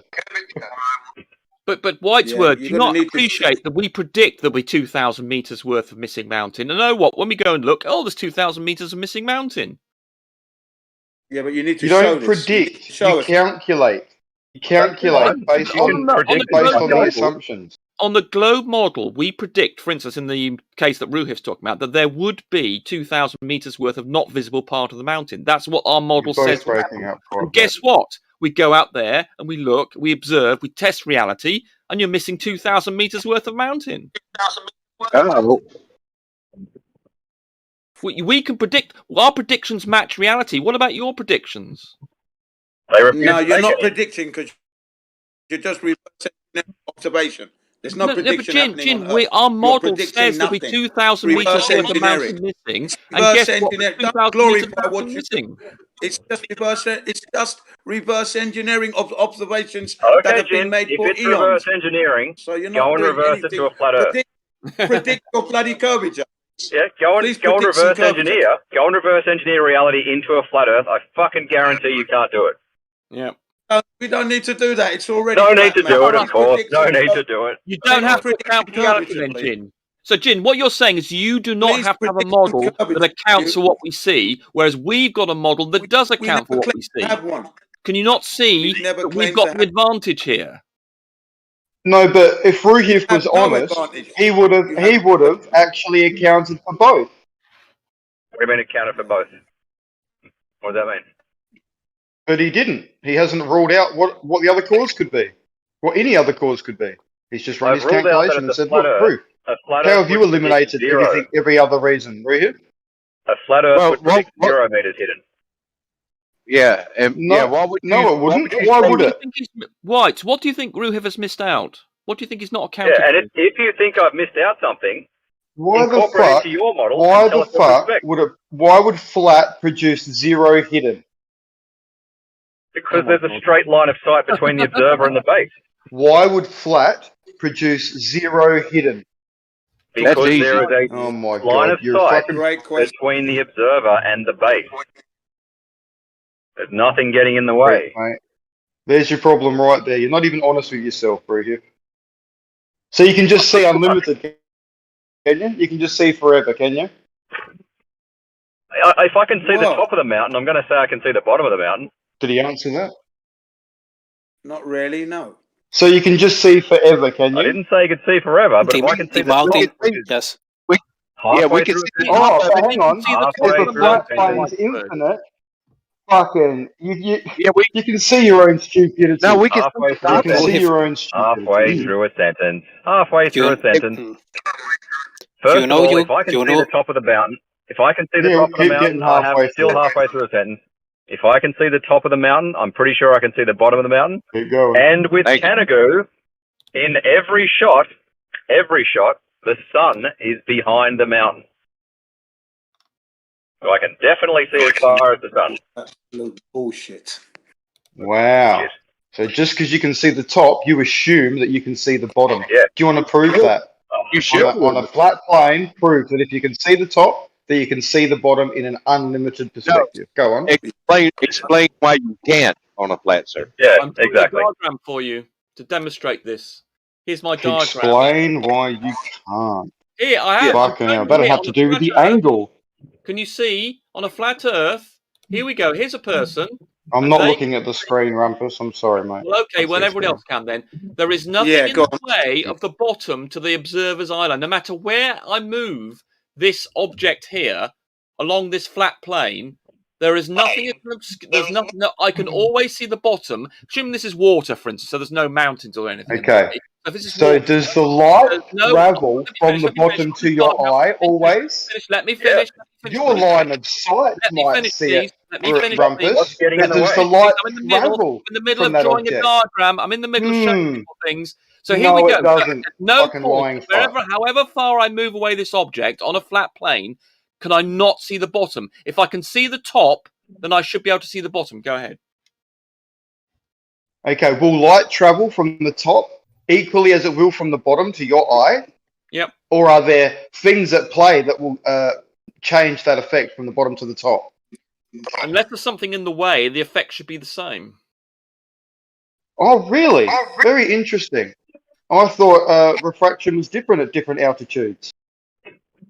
I thought Yes, we had a gradient of atmosphere that we're however looking through. it's refracted, I should unless there's some strange, very strange refraction going on, I should be able to see the bottom and the top equally. Very strange. Interesting. So it's all just constant refraction. You're now claiming refraction is the cause of not being able to see the bottom. Is that your point? No, perspective is always the cause. No, perspective has to take into account atmospheric conditions. Cause things to disappear. Yeah, only oh my god! Way. If you've got, I mean, look at the. Oh, you're saying you can't see this diagram. There is nothing about perspective that causes. There's nothing in the perspective equations. Okay, Rumpus. If you can't resolve something, do you understand? You can't resolve something because it's angular size. Do you understand the perspective? If you can't, the top of something just as much as the bottom. Do you understand that? No, it depends where you are compared to the floor and the roof or the walls. Oh my right? god! Oh my god! Oh my god! Well, it does. It does. Perspective. Oh. It's about angular resolution. So, are you going to try and say that your eye, if something can't resolve it, there's an obstruction? Angular resolution does not have any bearing on the top and bottom. So, if you can't resolve something optically with your eyeball, is there an obstruction? I missed. Sorry, someone. There was some feedback. You're too busy fucking talking rubbish. So, if you can't resolve something with your eye, the bottom, is there an obstruction? Between what and what? Oh my god. If you can't resolve something with your eye, does it mean there is an obstruction? Or can things we can see the top of the mountain. There is no resolution problem. There's no resolution problem. We can see. So you're not going to answer my We can see the top of the mountain in Ruhi very, very clearly. There's no problem seeing that. No worries, Rumpus. I mean, the fact you can't understand that. If you can see the top of something, then that's going to be. I can understand everything you fucking say. You're talking around my point. You're refusing to answer my question. You don't understand simple things like the fact the angular resolution issues you're bringing up affect the top just as much as the bottom. There is no equation relating to perspective or angular resolution or Rayleigh criteria or whatever that differentiates between the top and the bottom. Being able to resolve it. But if you can see the resolve the top, if you can resolve the top, you should be able to resolve the bottom. There's no difference. What are you trying to resolve the top compared to? Have you got the ground right next to the top that is merging with the bottom of the mountain that you can't resolve anymore? That's not how it works. Because it's taking up the same fucking space. There is no difference between the top and the bottom object unless there's something in the way. And in the case of the globe Earth, there is something in the way. There's curvature. Fine. Keep lying to yourself. No, you don't understand basic geometry. I mean, you are pretty stupid, aren't you? It's not geometry I'm talking about, Rumpus. It is, because you're raising issues that you said the perspective was the cause. And if you understood what perspective is, you would understand that perspective affects the top of objects just as much as the bottom. And the fact that you think that's what's going on means you have no understanding the of eye's ability to resolve. Resolution. We don't have a resolution issue. We can see the top of the object. Therefore, the bottom of the object should be visible unless there's something in the way. Yeah. Okay. Keep talking in circles. You claim the perspective affects the top of the objects differently, and it does not. Super spinning. Oh, keep talking in circles, mate. No, listen. If you think that, you're an idiot. I mean, go away and draw a diagram. Keep talking in circles, then, Rumpus. Propose to us how saying it, mate. Keep the bottom talking of an in object circles. Go is for affected it. by Loop perspective. around, mate. Okay, hold on. Let me jump in because yeah, whatever. Anyway, so this effect that White Words is talking about, the only time this may happen is if we're talking about pixels, all right? If something's really, really far away, right? Let's say we have like a tower that's painted half red on the top, and then the bottom is yellow, right? And let's say the ground is, for whatever reason, let's go with like, hold on, give me a second. Let's go with blue. All right. So if we were to now zoom out, right, we might, if we're dealing with pixels, right, if the building's like 2 pixels tall, right, and we like zoom out or so, right, even further, you might see like the yellow pixel like blend in with the blue and get some kind of like green. But that's only when you're dealing with like pixels, maybe. But once you zoom in, you've already resolved it. All right. So you can see top and bottom. Okay, all right. And so we have images where we're zoomed in and the bottom is missing. All right, you can't use that that rule anymore because the image is resolved. So it's bullshit. Well, you can because there's a limit to your zoom. But it's resolved though. You can see the light reaches the not how it works. Fucking camera. The camera doesn't physically go forward. No, okay? that's not, All that's you're not how doing it is works. amplifying the light that You is guys are already making up reaching the bullshit. fucking camera. That's not how it Jesus. works. You Oh, Flat Earth sure. literally made up this Okay. bullshit. What are you It's saying? We've got So when you infinite zoom, we can it's just fucking zoom forever. it's fucking Obviously, there's a limit to it. there isn't a limit. No, hold on. First off, There's there no is a, limit to zoom. We can zoom forever. Is that what well, you're saying? no, okay, no. What I mean is when it comes to resolving things, but yeah, there is a limit to zoom because obviously, you have, Exactly. So your point doesn't make no, but any there isn't a limit. sense. No, but if you zoom in though, and the object is bigger, and you could see clearly, you can make out details of the object, then the bottom should be resolved. Okay, too, so but what it happens isn't. when you've reached the limit of the zoom and you Then, can't resolve the then image? whatever you see is whatever you see. But it would scale. Whatever I see, what is whatever I see? That's the answer. No, your explanation doesn't make any sense. No, if you can see, if you can resolve the top, so spinning monkey, if you can resolve the top, you should be able to resolve the bottom. You're spouting gibberish. Hold on, wait, real fast, real fast. Hold on, real fast. is on the fucking ground. Doesn't make any difference to perspective, White word. Makes no difference to perspective. Perspective has nothing in it that it differentiates between something that's on the ground or in the air. And the fact that you think it does means you're a moron. There are optical effects as well as perspective. The light from the ground and the bottom of the mountain is trying to reach your eye. It is taking up that small space of angle from the bottom of the mountain to your eye. You're making up shit though. Give us like. Yes, there is. No, it's not. It's not how it works. You're making up shit. All right. So how does all that light? How does all that light meet your eye in definition if it's all fighting for the same space? There isn't fighting for all. How can you resolve things? You understand? No, if you understand how perspective works, it's not fighting all for the same space. It has room. Everything scales. Everything scales appropriately in the distance. Everything's going to scale properly, and nothing will be fighting for the same whatever. Unless right, you were zoomed out, and we're talking about the pixels. Then they're fighting from the same spot. But if you're zoomed in, they're not fighting from the same spot. They have enough room. Look, I can make the bottoms of objects disappear in my hallway. My hallway is not curved. Okay, because I'm so close to the ground, my viewing angle it must be. You would have to prove. It must be curved. That's what they were trying to tell you. You would have to prove that your hallway's floor is perfectly. Exactly, your hallway won't be flat, perfectly flat. So there you go. That's what they'll fucking say, Super spinning monkey, we're not missing just a little bit. In the case of the thing that Ruhif brought up, we're not just missing just a little tiny bit at the bottom. We're missing half the goddamn mountain. Yeah. So hold on, guys. How far away is it? Okay. You guys go first. Well, that's not the point. The point is that we're missing half the mountain, and the only way you can account for it is there's something in the way, and that will be the curvature of the Earth. And the fact that we can see the top of the object, you want to assume that? There is no resolution issue. So every time someone in here mentions resolution as being an alternative, it immediately fails because we can see the top of the mountain perfectly clearly. Yeah. But the viewing angle from the top of the mountain to your eyesight How is about you much prove larger it's not the than case? the bottom of the mountain. How about you prove that's not the case then?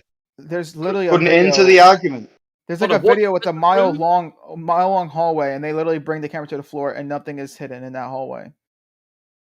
All right, I know. Granted, you could argue, well, maybe that hallway, maybe it's, maybe it's curving upwards or some shit. So it kind of negates, this sinking effect that we see, that we're supposed to be seeing with perspective. But there is a video where nothing is hidden on the hallway floor. But I don't know. It's bullshit. A 1 mile long flat hallway. Where the fuck is this 1 mile hallway? It was like a hotel or something. Like those really long ass hotels or some shit. I forgot what it is. Let me fucking 1 mile. Well, let me look it up. It was really long. I don't know if it's exactly. Yeah, but how did they? Maybe I'm making shit up, but it was a really long fucking hallway though. Let me see if I can find it. Yeah, because that would have to have Earth's curvature in it, wouldn't it? How the fuck are they making that level over a mile? Well, yeah, okay. Maybe I threw out the mile thing on accident. But let me see. Let me see if I can find it real fast because it was a really long hallway though. But you guys continue though. Go on talking. All right. Oh yeah, circle jerk. Rumpus, go for it. Get the curtain out, mate. Anybody who brings up the subject of perspective or resolution and optics, you're interrupting me, or optics, doesn't understand that if you can see the top of the object clearly, a nice big, you can clearly resolve it, then you should be able to do the bottom. There's nothing in perspective, nothing in the calculations, nothing in the operation of perspective, if you understood it at all, that differentiates between the top and the bottom. There's no perspective. Yeah, you're operation. missing the angle. You're missing the angular. The angle that will Angle doesn't change make a your difference. perspective. He's doing it deliberately. It will make a big He's difference. doing it deliberately. This is really Angle of simple. attack. The There's nothing, angle of that's attack irrelevant. is Angle going of to attack got change nothing to your do with position. perspective. That's to do with Angle of aeroplanes. That's attack something that is Nathan going to Oakley change made up. what You're just you can and parroting cannot Nathan Oakley see. gibberish. The You can angle of test it at attack. home. You The can Oh angle my of God, attack. Rudy, You're ignoring the angle. Rumpus, just If get you it can, out, man. Jen, if you can see the top of an You're an object, you'll absolute be able to joke. see the bottom. If it's the Angular same No one distance resolution away, listens. You're a clown. Jen, there's no difference in perspective Angular between the top of an resolution, object sir. and the Angular bottom. resolution. Okay. Yeah, but if you can It will see make the a top, Guys, hold Jen, on, you guys. should be able to see the Guys, bottom. everybody's talking. No, I couldn't hear anything that was said. So let's try. Well, prove it, Rumpus. Prove it, mate. Rumpus. How do you want me to prove it? Yeah, Rumpus, you're talking about However the resolution. you need to.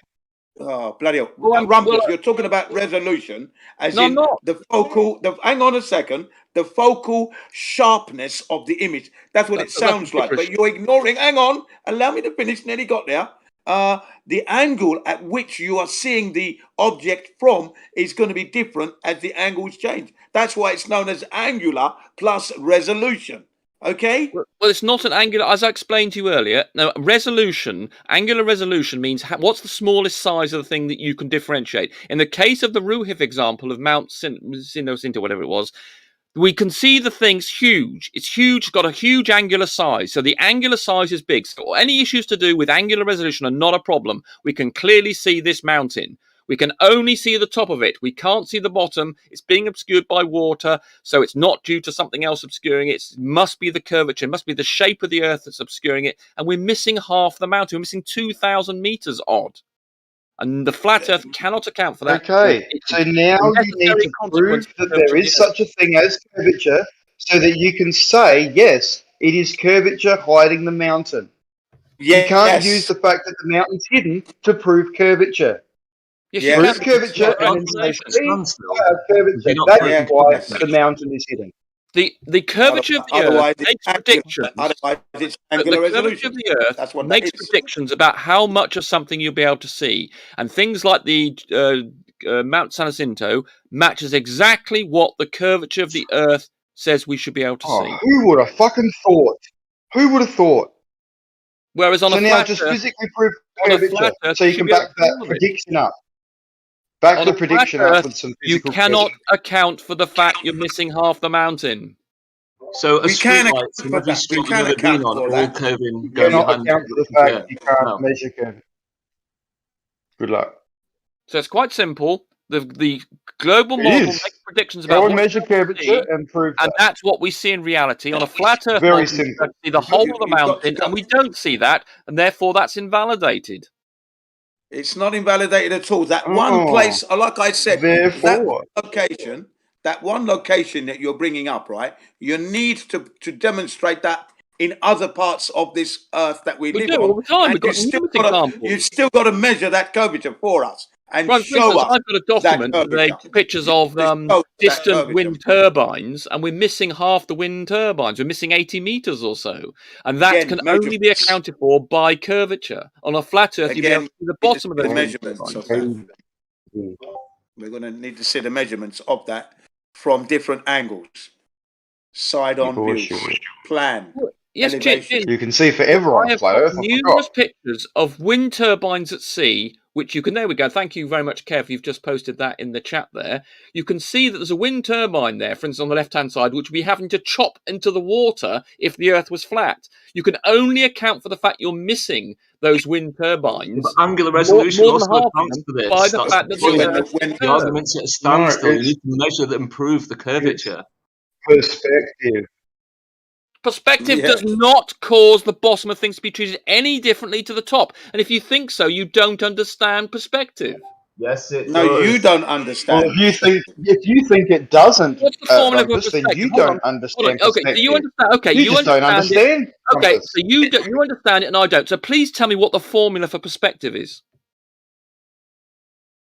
Oh my god! So all your reverse engineered bullshit, you want me to Do you reiterate think to we've you? not just spotted that you tried to deflect from the fact you know bugger all about this and you've no idea what I was talking about and you can't provide the full That's irrelevant, Rumpus. because you are an can't prove ignorant any of your moron predictions who's or afflicted with or your Dunning-Kruger, and you formulas. think you can lecture to me about perspective when You're I've done these denying calculations. reality and I have asking for a rendered formula. stuff Yes, I with can, software. mate. Do not I reality, You can't mate. say that that's and perspective. you're I trying feel to sorry for deflect. you. We can all see what you tried to do there, Whitesword. You don't know, do you? And you tried to pretend you're an expert on this, and I've just exposed you as a The charlatan. mathematics. You want me to know the mathematics? Is that what you want me to know? So you're now Give me the denying formula for mathematics, how are you? Superman flies. You asked about optics. Does Do you that know make that Superman real? No. you Can you realise that speak optics French? is a mathematical Can you endeavour? speak French? Can you speak French? Do you know anything about perspective? That's the subject matter here. Yes, Why I are can you see deflecting? perspective. That's So got do you nothing to think do by with maths. deflecting onto the subject of Perspective French, has do you think nothing you're going to to do with disguise the maths, fact you you know fool. nothing of perspective? What are you talking about? That's That's like going to everything work to as do with a math. trick then, Whitesword? Do you think by talking about French, Oh, you're going to disguise the really? fact you know nothing Yeah, about if maths Do you was not never see that we invented, can all would see what you're perspective doing, not be a Whitesword? thing? Even the flatties in here can see what you're doing. You don't know what you're talking about. I You don't give don't a fuck know what the flatties think. perspective, and you want to get onto Perspective any has other nothing to subject do with besides mathematics. perspective. When Okay? every And if you person in don't this know that, panel I feel can sorry see for what you, you're Rumpus. trying to do, and you're being deceitful. You're being a charlatan. Stop Good on it. them. You're not impressing How am anybody. I being so? Because you're pretending. Yeah, I'm Rumpus, not trying to this impress isn't a a single place. person. Yeah, Rumpus, this isn't a place for roasting and being rude. If you want to share information and have a discussion, we can do that. So, and he's deafened. So, all right, carry on, guys. That's what he does. I mean, he's literally the most deceitful guy that comes into these debates. I wouldn't go that far. You guys. Yeah. Are Well, we've about- questioned whether he should That's even right. remain here. He probably shouldn't even be here, to be honest, because of what he does. Okay, maybe. Yeah, But but I mean, I mean, I was I was enjoying. at deceitful. I was at deceitful what he was saying. Even though I didn't agree with his tactics, I he said was he's a simply saying, deceitful guy, not that was yeah, I don't know, but he was talking about how Perspective has nothing to do with mathematics. Yeah, and he's denying clearly, perspective. yeah, it's clearly obvious that things disappear from the bottom upwards when you're looking over a great distance at an object moving away from you. It disappears from. That is a natural phenomena. We observe it every day long, all day I mean, long, 24 hours. just stand on any street and look down the street. The street light above you is at 90 degrees. It's above your head. The street lights Thank you down very the much, street sir. aren't going over the curvature of the earth. Yeah, thanks very much for that. That's excellent, because in the last 6 years, I've actually played and toyed with angular resolution more so since I've been a flat earther. Okay, I've been aware of it, but not placed it and connected it to the flat earth. Yeah, but for the last 6 years, I have played with angular resolution more so in recent years. Every other day. I've been doing my own experiments at home. Every flat surface, I can make objects disappear from the bottom up. Every time I try it, it works. Every time. I'm glad to hear that. That's it. That's what we do. You see, that's connecting with your environment. And you may have heard me say that angular. All you got to do is just actually take it out of child's focus, play. huh? Yeah, That's all you got to it's actually do, right? You child's just play. put it low No. and then take it out of focus. You don't take it out of focus. Drop the lens below the surface. Well, no, I Look, already did I would this. love I it did to be this a globe. experiment, right? And I posted it to No, we don't everybody do that. years ago. And it was a quick discovery of how it was being done. And all I did was lower my camera lens to half of the table, and I put a battery. It was like a C-cell battery on the flat table, and then I put while it was in focus to the front, I left the focus where it was, and then slid the battery back. And as the battery begins to gradually go out of focus, it begins to seem to drop from the bottom first. Upwards, yes. Yeah, that's correct. You see, Right. and But that's what I mean by it's child. That's a camera. Child's That's play a camera because- artifact from the camera, though. No. I'm trying to say Yes, to you, it is. if you can hang on, let me just get this point out. If you can connect to your childhood, you might remember when, as you were growing up, and one day you could actually get to mum's kitchen counter and then you could actually make the crumbs on the table when she's cutting the bread or cutting cake disappear in front of your eyes at one end of the table. I used to do that as a kid myself many times. Okay, and I'm sure you guys must have done that if you can remember. If you can remember, that's angular resolution right there in front of you, and that used to amuse me. I used to play with it then as a kid. So you know, That's a warped table. Yeah, you've got an Earth curve table, Jim. You've got a warped table, dude. Nothing to do with the focus. I've got a Flintstone table, have I? All you've got to say, Flintstone mate. table. That's All all right. you've got. The table's bent. Fucking losers. I've got a Flintstone counter. The biggest problem I have with that is if it's disappearing bottom up, that would also suggest that the top is tilting away from you. You can see the mountain isn't tilted away from you. That's game over. That's not game over. I've explained this before, but I guess I'll explain it again. So, imagine you have a plank of wood, all right? And let's say you tilted like, I don't know, a little bit, maybe like 1 degree or 2 degrees, right? So now you have this plank of wood. The part that's the part that's, furthest away from you, that's going to lift off the ground, right? A little bit. All right? Now if you extend that plank of wood, right? Like let's say it's like 10 feet long now, right? And you were to tilt it 1 degree, right? Now that plank of wood is lifting even more off the ground, all right? Now extend that to about like 2-3 miles, right? That's going to be tilting. That's going to be lifting off the ground a whole lot. We're talking feet, all right? Now if you were to tilt this only like 0.1 degrees, it's still going to be lifting off the ground, not as much, but it's still going to be lifting off a whole lot. Maybe like a few feet, right? The idea is that on the ball Earth, you can have the ground, tilt like 0.1 degrees or so, and cover, all right, like not cover, but it can obstruct a few feet, like that plank of wood is lifting a few feet off the ground, all right? So you can have things disappear behind a curve without tilting, all right? Noticeably, a noticeable amount anyway. It would be tilting like 0.1 degrees, but you wouldn't notice that, all right? It could disappear bottom up, only tilting 0.1 degrees, all right? And without it being a noticeable thing. You understand that? You see kind of how that works? Because you were saying it that could also be a noticeable thing if the object's big enough and far enough away, right? If it was big enough, yeah. If it was big enough, then yeah, it would be a noticeable thing. So you see how that works too.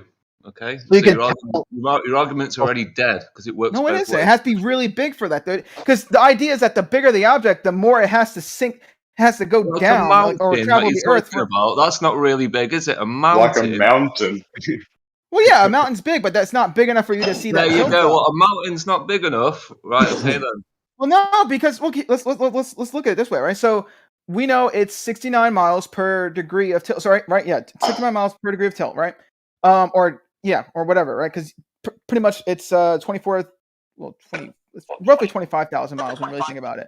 But let's say 25,000 miles of circumference, right? You divide that by 360, right? You get roughly around 69 miles, right? So that's 69 miles per 1 degree, all right?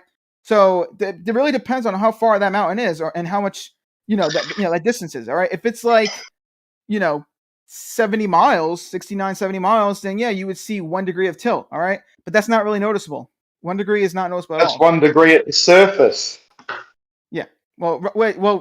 Well, depends. Okay, so if I'm sitting at a point and it's 70 miles away from you or 69 miles away from you, it's 1 degree of tilt relative to you. But that's still not noticeable. 1 degree is not noticeable. Okay, so not noticeable means like it's so much curvature you can't detect it. Now you're just trying to be funny. All right, so let's say you're standing at a point and that mountain is 69 miles away from you. It's only going to tilt 1 degree. All right, you could try this yourself with whether it be in Blender, you tilt one object 1 degree, or you could do in real life, tilt something 1 degree. Although it's a little bit harder because you're going to need like something to measure the degrees and whatnot. But you could do it, and you're not going to really notice that. And even then, with the mountain, because of how perspective works, where if you have the farther things are, right, the flatter they appear from front to back, right? What's going to happen is the mountain at best would look like it's like squished, like what, like one, like I can't even like it'll be so unnoticeable. You probably, you know what I'm saying? Like it's just not gonna, you're not gonna really see that kind of thing. An 800 foot mountain would shrink by about 1 inch. at 1 degree. You tilt a 800-foot mountain 1 degree, it shrunk in height by 1 inch. Wait, but real fast, Coach, how did you get that? How did you do that math though? How did you get the 1 inch? I just want to like kind of like Just use a triangle. He read it on I a use a fortune triangle cookie. where I use a triangle for the first of all, you know the height of the mountain when you don't need a triangle. Then you can construct a triangle where one of the or the hypotenuse is the same length, 800 feet. So it's 800 feet tall in both cases. It's 800 feet tall when you make the triangle. That the hypotenuse is 800 feet, and then the angle is 89 degrees and 1 degree. Or 89 degree. No, sorry, 1 degree and then 90 degrees. Okay. So there's like okay. Yeah, I'll show you a picture. I'll show you a picture while I'm about to pull over. Yeah, because I mean I'm not really like I don't exactly know the math for how much something should like not shrink but like like squish and whatnot like from tilting and whatnot. Do you mean compress? Do you mean compress? Yeah, compress. That's a good When one. you Yeah, say compress. squish. Yeah, how much they can compress? Yeah. Cause Sorry, yeah. Yeah, because I mean, because visually, because okay, so normally when things tilt away from you, the far side, the one that's tilting away from you, that part of the object is getting smaller. But because mountain's so far away, you don't get that like, that crazy like, warping. Like if you put like a pencil up next to your eye, the eraser part is going to be, well, assuming you're pointing the eraser part to your eye, the eraser part is going to be really large, and then the tip of that pencil is going to be like really tiny, because it's all like warpy. You got it close to your eye, right? So but with really far away objects, you don't get that at all because the it has to do with how perspective works. But basically, the idea is that aren't you saying the bottom half of the mountains disappeared? So it shouldn't have been much more tilt than that. What? Before you were saying the bottom half of the mountain can't be viewed because of the curvature of the Earth. So it shouldn't have been much more than 1% tilt. No, it's 1% tilt. All right. But what was I saying though? I was saying that it would like visually it would compress by like a certain amount. I think Coach said like an inch or so, but yeah, I don't know. So it barely I don't get your point the though. top of the mountain, so we can't notice it, but it makes the whole bottom half disappear. Because the Earth is being obstructed by the physicalness of the Earth. Like the actual Earth curve. Yeah, because the bottom half of the mountains disappeared because it's pointing in a different direction, right? No, not because it's pointing in a At different this direction. point. Because it's actually being hidden. It's on the other side of the curve by now. What? No. Okay, That's what you're saying. It's over the curve. We can't see the bottom half of the mountain, unless you're trying to say it's angular resolution. Well, okay. I mean, yeah. I mean, okay. It's both of those things, but I mean, So now angular resolution is a thing. Is that what you're saying? No, okay. Not to the angular resolution. I guess you kind of said that while I was saying my thing, and so I kind of agreed to that, but that's not what I meant to agree to. I was saying it's both the fact that it's tilting, and because it's it's tilting. I guess naturally it would have to be on a part of the Earth that's tilting, and so that would be. You're literally talking gibberish and just making stuff up on the spot. I'm not making stuff up. Okay, so just trying to explain away stuff like you don't know this shit. You're just making stuff up now. Okay, I do know this shit. All right, I'm not making stuff up. All right, but go on though. I'm not making anything up. Come on. You want to tell me what I'm making up, or you just kind of thinking I'm making stuff up? Because it's easy. It's simple. Prove you're not making it up. That's all you gotta do. Show me the curve. Measure the curve. It's simple. If you imagine it as a tower instead of a mountain, just to make it easy, a tower 800 feet tall, the Earth curving would make it tilt 1 degree away, 70 miles, which would shrink the building by about an inch. That, and then also the Earth would be in the way of the bottom of the building and where you are, possibly the whole building, which would obstruct, whatever part of the building that's going to obstruct. So these two things are going to are causing you to not see the object or to see it differently. Or another way to say it would be that the bottom. If we're only missing an inch at the top, shouldn't we be missing an inch at the bottom then? No. The building has shrunk by that size. It's not how much the building is missing. It's the building is now compressed because you're looking at a 1 degree tilt. It's like if you're looking at a building straight on, you're looking at the entire length of the building. If you're looking at a building tilted 1 degree, if you're looking at it straight on, you're going to see it, a building that looks like it's slightly shorter. like it's compressed. So how much of the bottom of the building will we be able to not see? How much of that should be missing then? The tilt has nothing to do with how much of the building is missing. It has to do with how much smaller it appears to be because it's being compressed. Yeah, like imagine you go into like a.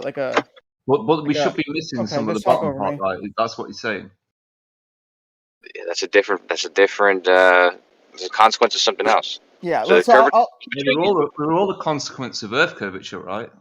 Yeah. Okay. So hold on. So let me say what I was gonna say before I was interrupted. Right. So imagine you're in a picture editing program. I don't know, like GIMP, Photoshop, whatever. Right. Anyway, you know how you can kind of like scale like objects. You can kind of like squish them, or you can stretch them, whatever. Right. I guess with the inch thing, just imagine you were to like take the image and then squish it a little bit. All right. I guess in that sense, that's what we're talking about. What's being hidden is not related to that. That has to do with the Earth curve. You have to actually, there's a different, thing for that. You calculate how much is hidden based off of, the distance, from you, and then how much the Earth is curving, and then you get how much, height is, not how much height, but how much is missing, of the mountain that way. All right. Yeah. Okay. Good. Someone say something. They're digesting it. What the fuck is? Come on, what the hell is this shit? Anyway, so yeah, that's what's going on there. Right? I don't know why Super Monkey Ball. I'm gonna call him that, right? Because he's got fucking that monkey from Super Monkey Ball in his icon, so whatever. But Super Monkey Ball over here is trying to mix the two, whatever. That's not how it works. All right. I think the line I heard today was curved is level. Is that right, folks? Curved is level. Is that where we are that now? one. Yeah, I heard that. Yeah, level is curved. I think with that's it. Level is curved. I mean, what's Flat is going conspiracy. Okay, well, let's try not to change the topic, all right? Because you guys are losing. Sorry, Let's guys. try to stay back onto Don't want to talk about that one. No, because we're on that topic. We're Think not about what he's changing saying. it. Level is curved. It's obviously not. It's level. Yeah. And also heard today that flat is a conspiracy, and that without government, like crops won't grow and the rain won't fall. That's what I heard when I came in. That it's a conspiracy that retards talk about. Really. Yeah, you tell them, hey, I'm a flat earther. Flat is a description of the Earth. Flat Earth. No, it's a conspiracy theory. Where did you get that from? And they can't explain. They just sit there and spiral. I mean, it's like, I'm not sure how to work with that, other than just let them spiral and hopefully pick them up once they're at the bottom. Can we not circle jerk it? Can we like go back to what like Yeah. Okay. Carry on then. Yeah. So Please let's carry back to on. what I was saying. Yeah. So we would expect things to tilt. Based off of the calculation. All right. So it is 69 miles per degree. All right. So if the mountain, if I can't even talk today, if the mountain is, let's say 210 miles away, all right, then that's 3 degrees, all right, and 3 degrees is a little less, it's not as noticeable. It might be, if you have a reference, you need a reference though. You still need a reference of what the mountain would look like, if it wasn't tilted, all right, and that's kind of hard to kind of make out with your eye alone. Now, if you had images like side by side of what the mountain looks, up close, not up close because you might get some of that distortion, but what the mountain would look like with that while it's not tilting versus how it does look, then maybe you can see that. Oh yeah, it's shorter. It's tilting. Can I say this though? If you're talking about 200 miles away and you're seeing the mountain, there should be 5.05578 miles of curvature between you and the object you're looking at. If you're talking 200 miles. You said 5 miles. What was it again? What was Pretend you're in an airplane. Pretend you're in an airplane. But are you in? I thought you was on the ground. I didn't realize you was in the air. Just put yourself in an airplane so you can see it. Well, yeah. Well, the only way you would be able to see that is if you're high enough anyway. You're not going to see that on ground. Okay, right. So if you're on the ground, the Earth's curvature would be in the way. Oh yeah, definitely. So and if you're in the air, then your angle of attack, your angular resolution is greater than you are on the ground. So you've got a chance of seeing things, aren't you? Yeah, but that makes me wonder now though. If you're up in the air though, I wonder how much that would like tilt the mountain back, or forward, however you want to like word that, right? Because the thing is, the higher you go, then so normally if the more you can see, the building or mountain, whatever, would still be tilted just as much as it was on the ground. But that's the thing though, because so let's say for example you have I don't know. No, I'm sorry, that's like a disagreeing block. with that. Okay, yeah. So I'll give an explanation, right? So an example. So let's say you have a cube right in front of you, right? Like I don't know, blender cube, right? And you start, rising, raising in altitude, right? So you start going higher and higher, right? You get to a point where you can look down and you can see the top of the cube. So the cube is tilted in a different way because you're higher, right? So yeah, but the cube in reference to you is going to be the same. It's going to be the same orientation. So if the cube is perpendicular to, if you're looking at the cube straight on and then you go up higher and higher and higher, then yeah, you're going to be able to look down on it at some point. But you'll still be able to tell that your orientation and the cube's orientation is are parallel to each other. Well, okay, yeah, but what I'm trying to get at is I wonder if you go high enough, right? Even if the mountain is say tilted 2 or 3 degrees, away from the point that you were originally when you were lower. If you go higher, how do I explain this? Could you get that cube effect where essentially you could see the top of the mountain, therefore the angle is Yeah, you'd probably be able to see the top of the mountain at some point, but it would it'd be the same angle it was away from you though. So even if it climbed up, yeah. So that's kind of cute. But as I'm saying, but visually though, remember, because if you're trying to compare one image of the mountain where it's not tilted at all versus another image where it's what is it, 200 miles away, whatever, and you want to compare the two, okay, well this one's tilted 3 degrees away, so we should see that it's smaller, or it's not smaller, but I don't know, it's just because that angle difference, right? If you were to compare them, you would see that. But if you're higher though, I feel like that might visually negate the 3 degree tilt that you would. I don't know. It's fucking weird. Yeah, you're not going to see a 3 degree tilt. Well, no, I know, not visually with your eye. I'm just saying though, because it would always be there though. That's what I'm saying. If you were to take the 3 degree tilt mountain and then the 0 degree tilt mountain, and you were to put them overlay them on top of each other, you would probably notice that the 3 degree tilt one would be a few pixels off or some shit. You know what I'm saying? I'm not saying you would see it visually, but technically you should be able to measure it in some way. Whether it be your computer overlaying it or whatnot. Yeah, it'll be taken into account in the mathematics, like the angle that you measure to the top. That's all. You won't be able to measure that it's tilted away. Well, yeah. Well, I mean, because what? Well, yeah. Well, hold on. Well, 800 feet changes by about a little bit more than an inch. So it's not, just not a discernible difference. Well, okay. Yeah. Well, like I said, I'm not too knowledgeable of how much how much it should, squish or compress, from that. So I'm kind of messing. I don't know. I don't fucking know. Yeah, it's pure mathematics, right? Cosine of 88 or 89 or whatever, it's going to be pretty close to 1. Wondering if you guys can move up a little bit, please. Any chance? Bip? Do what? Any chance? Move it I'm up? trying to fucking... Yeah, these guys are blocking my lane, basically. They're all queued up for another lane. And, yeah, no one's moving forward to give me space to get through. Anyway. Traffic's awful. Traffic shit.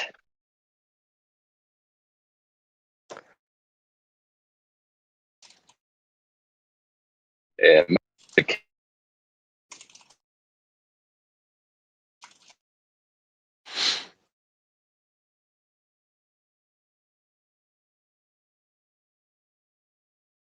So what was I saying? I don't know. Don't worry about it. But yeah, there you go. Flat earthers. You would not expect to see something, visually tilt at, like a mile or 2, or let's say 5 miles, like a boat. It's not going to be tilting. It would be tilting, but you're not going to see that. It's tilting at point something degrees. It's not noticeable.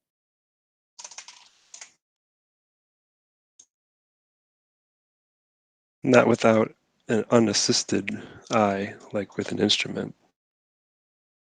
Yeah. I'm like, why is that concept so confusing? That there are some things you can't measure just by looking at them. I mean, it seems obvious.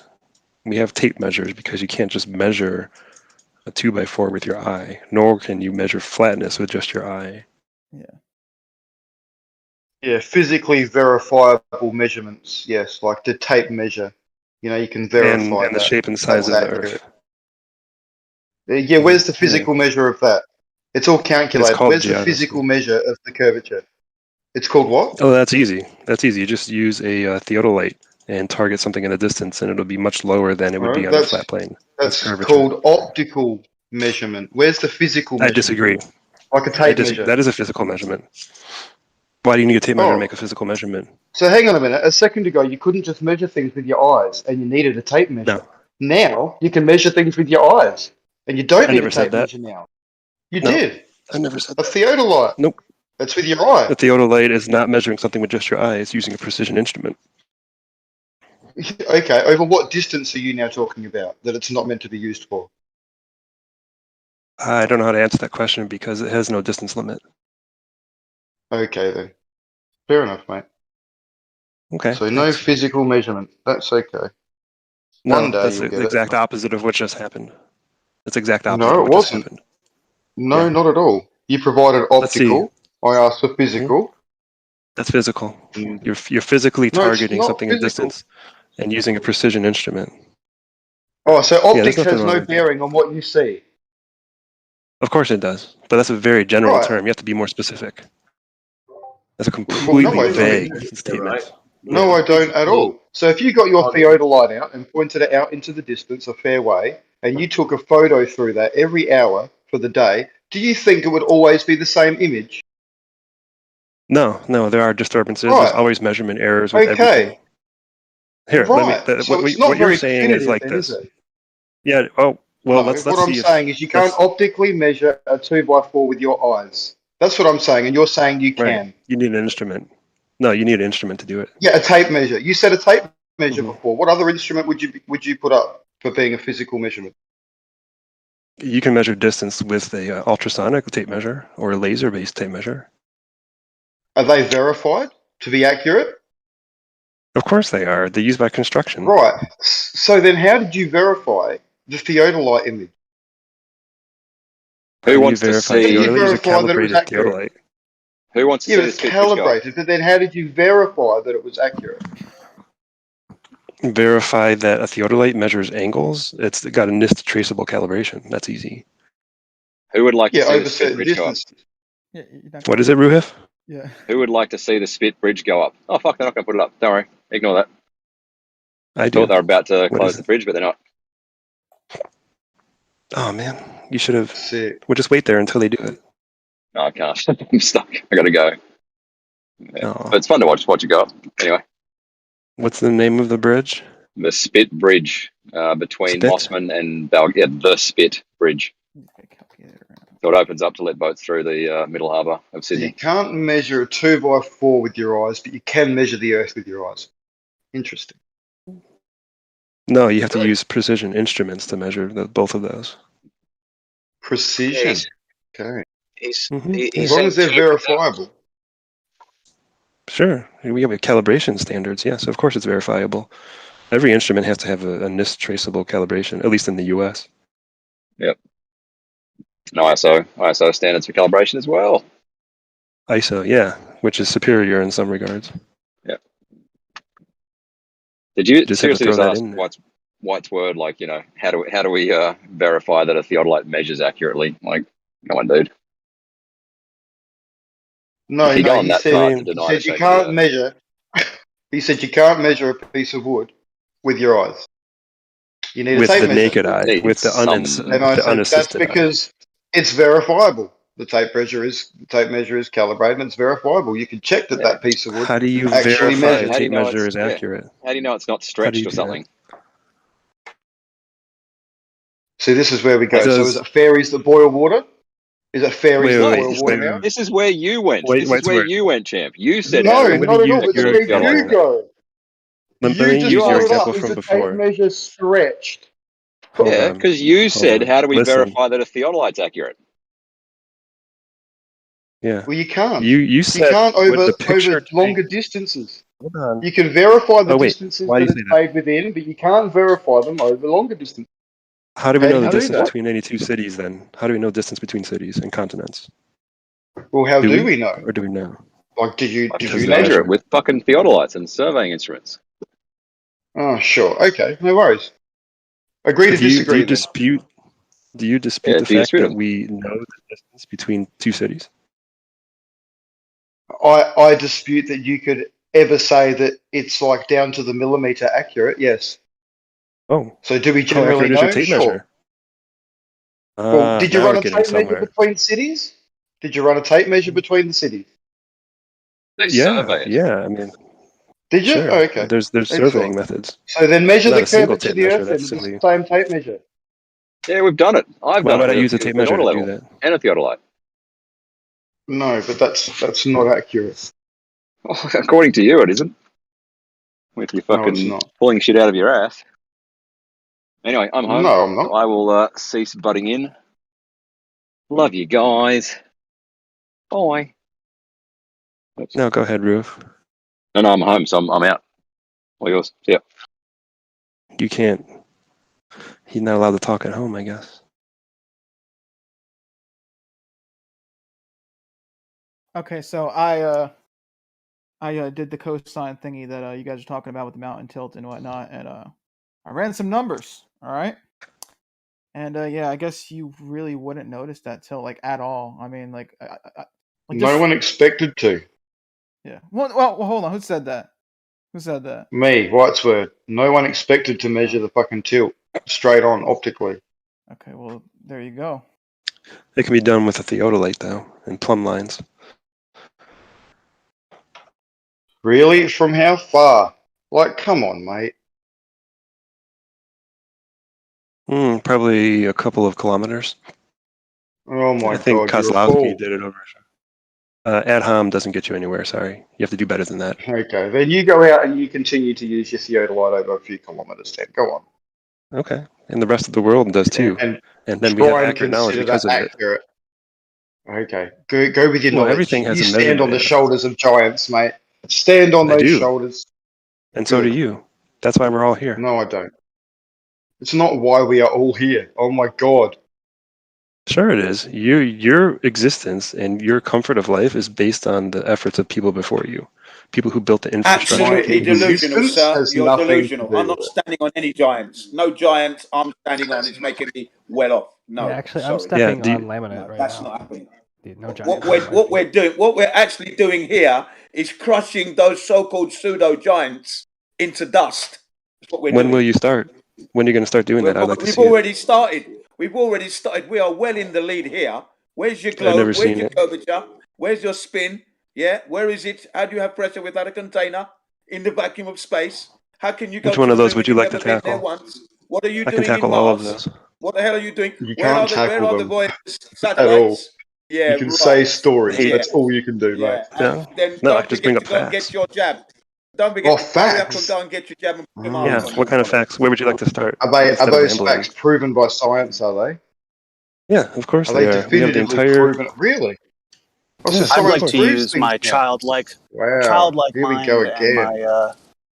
my inquisitive intellect to just ask a simple question. Maybe you could answer it.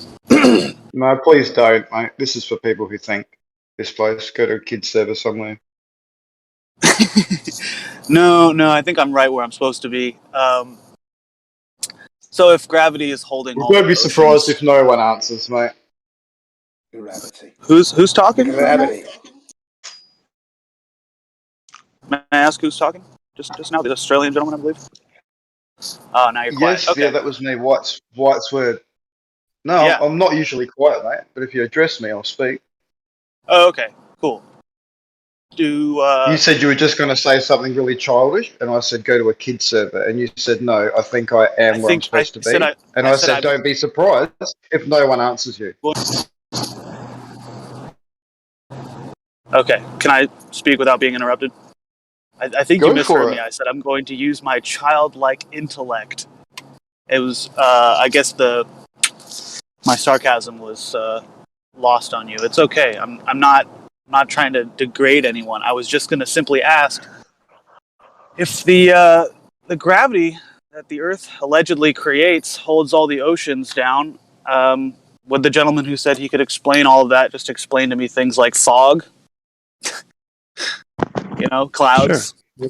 What's difficult about that? There's other forces besides gravity. Gravity is a force? Yeah, sure it is. Sure, Maybe not a yeah, classical sure. force, but it's force. Yes, sir, Yeah. or yeah, sure? Yep. Yep. Not yes, sir. Sorry, I wouldn't be that formal to you. Okay. Is everybody okay in here? Like, even I'm getting heat from the globies and from the flatties. Like, it's not a big deal. I'm just asking a question. Everyone's a little tense. Giggles does trigger quite easily, though. So just be prepared. Okay, dude, I'm a fucking server guardian here. I've been a flat earther for like half a fucking decade. Can we not just ask questions? Go ahead. I just told you the answer though, and now you're Okay, kind of so like what other forces? What's this force that's counteracting gravity? convective forces, buoyancy forces, pressure forces. There's lots of And things so- that it could be. Oh, that it could be. So, well, what is it? Because I'm just curious. We're talking about all the oceans of the Earth. We're talking about 70% of the surface of this alleged ball is water. Yet the smallest water droplets, the dew, can escape. I'm curious. What's going on? The dew can escape? What do you mean? Yes, when fog rests, it turns into dew. It doesn't all just that's fall not coming back from the ocean. to the ground. That's just condensation from water that's already in the air. We're just talking about water in general. Oh, okay. Well, you got to be more specific because you talked about 70% of the oceans, and now you're talking about atmospheric moisture. Does fog occur over the oceans just as much as it occurs over land? I mean, probably more so, actually. I don't mean San Francisco. I don't mean the amount. I mean the likelihood. Obviously, there'd be more fog Actually, over I don't know water. how to It's answer that. 70%. Maybe. It might be true. I'm not sure, but that's irrelevant. It sounds like you don't have an answer. You said it could be a bunch of things. You listed off a bunch of them, and you weren't definitive on any one of them. No, because I was answering your question. You said, what are the other forces that can counteract gravity? And there's a lot, It actually. could be a bunch of things. You didn't say specifically why do clouds float. You have to be more specific. Okay. Why does gravity affect all the oceans, but not fog and clouds? It does affect fog and clouds. There's just other forces acting on those as well. How? Because there's a downward force on all those things, but there's also other forces like convection. Specific. You have to be specific. Let me ask you this, like as an analogy. If you're playing tug of war with your friend and he's winning, does that mean that you're not pulling on the rope at all? That's a silly question. Well, just answer it. It's an analogy to what you're saying. If it sounds silly, then what you're saying sounds silly. It's really not. So then go ahead and explain to me how these forces affect little amounts of water like fog and clouds, but not the oceans. Because there aren't a bulk amount of convective forces acting on the oceans like there are the atmospheric particles.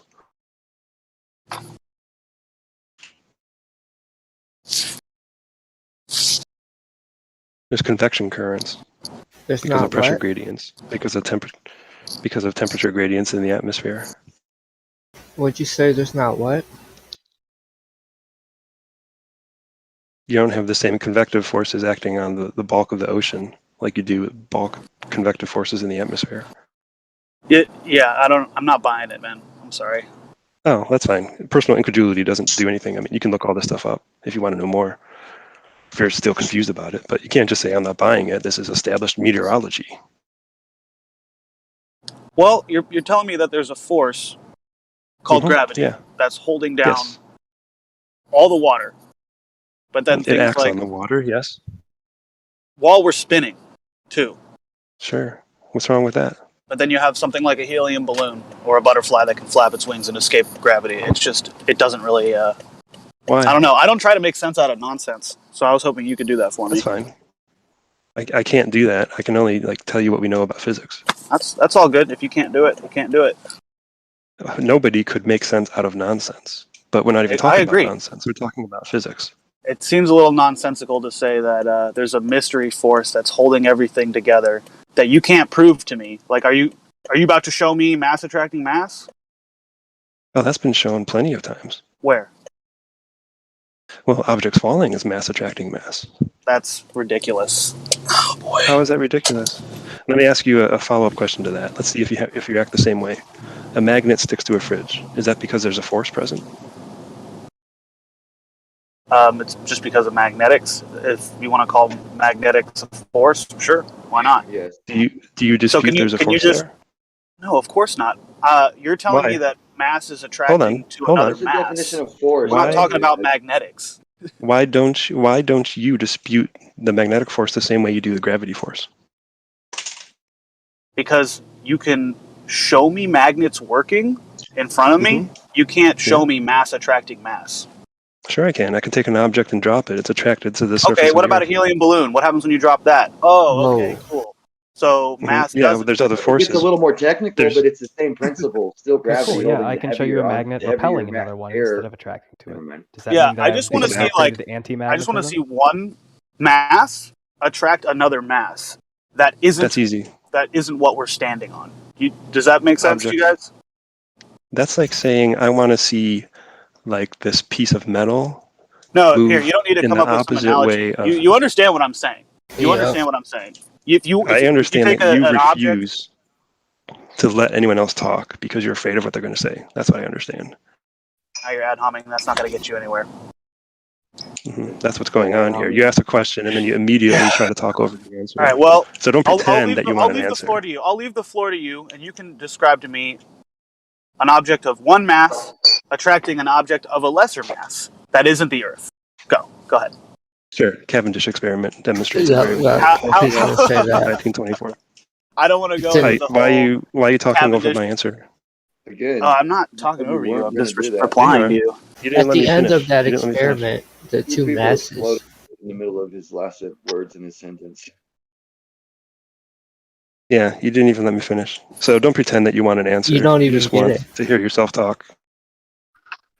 All right, you're just making claims that has nothing to do with the argument. If you're that butthurt about being spoken over, maybe Discord isn't the place for you.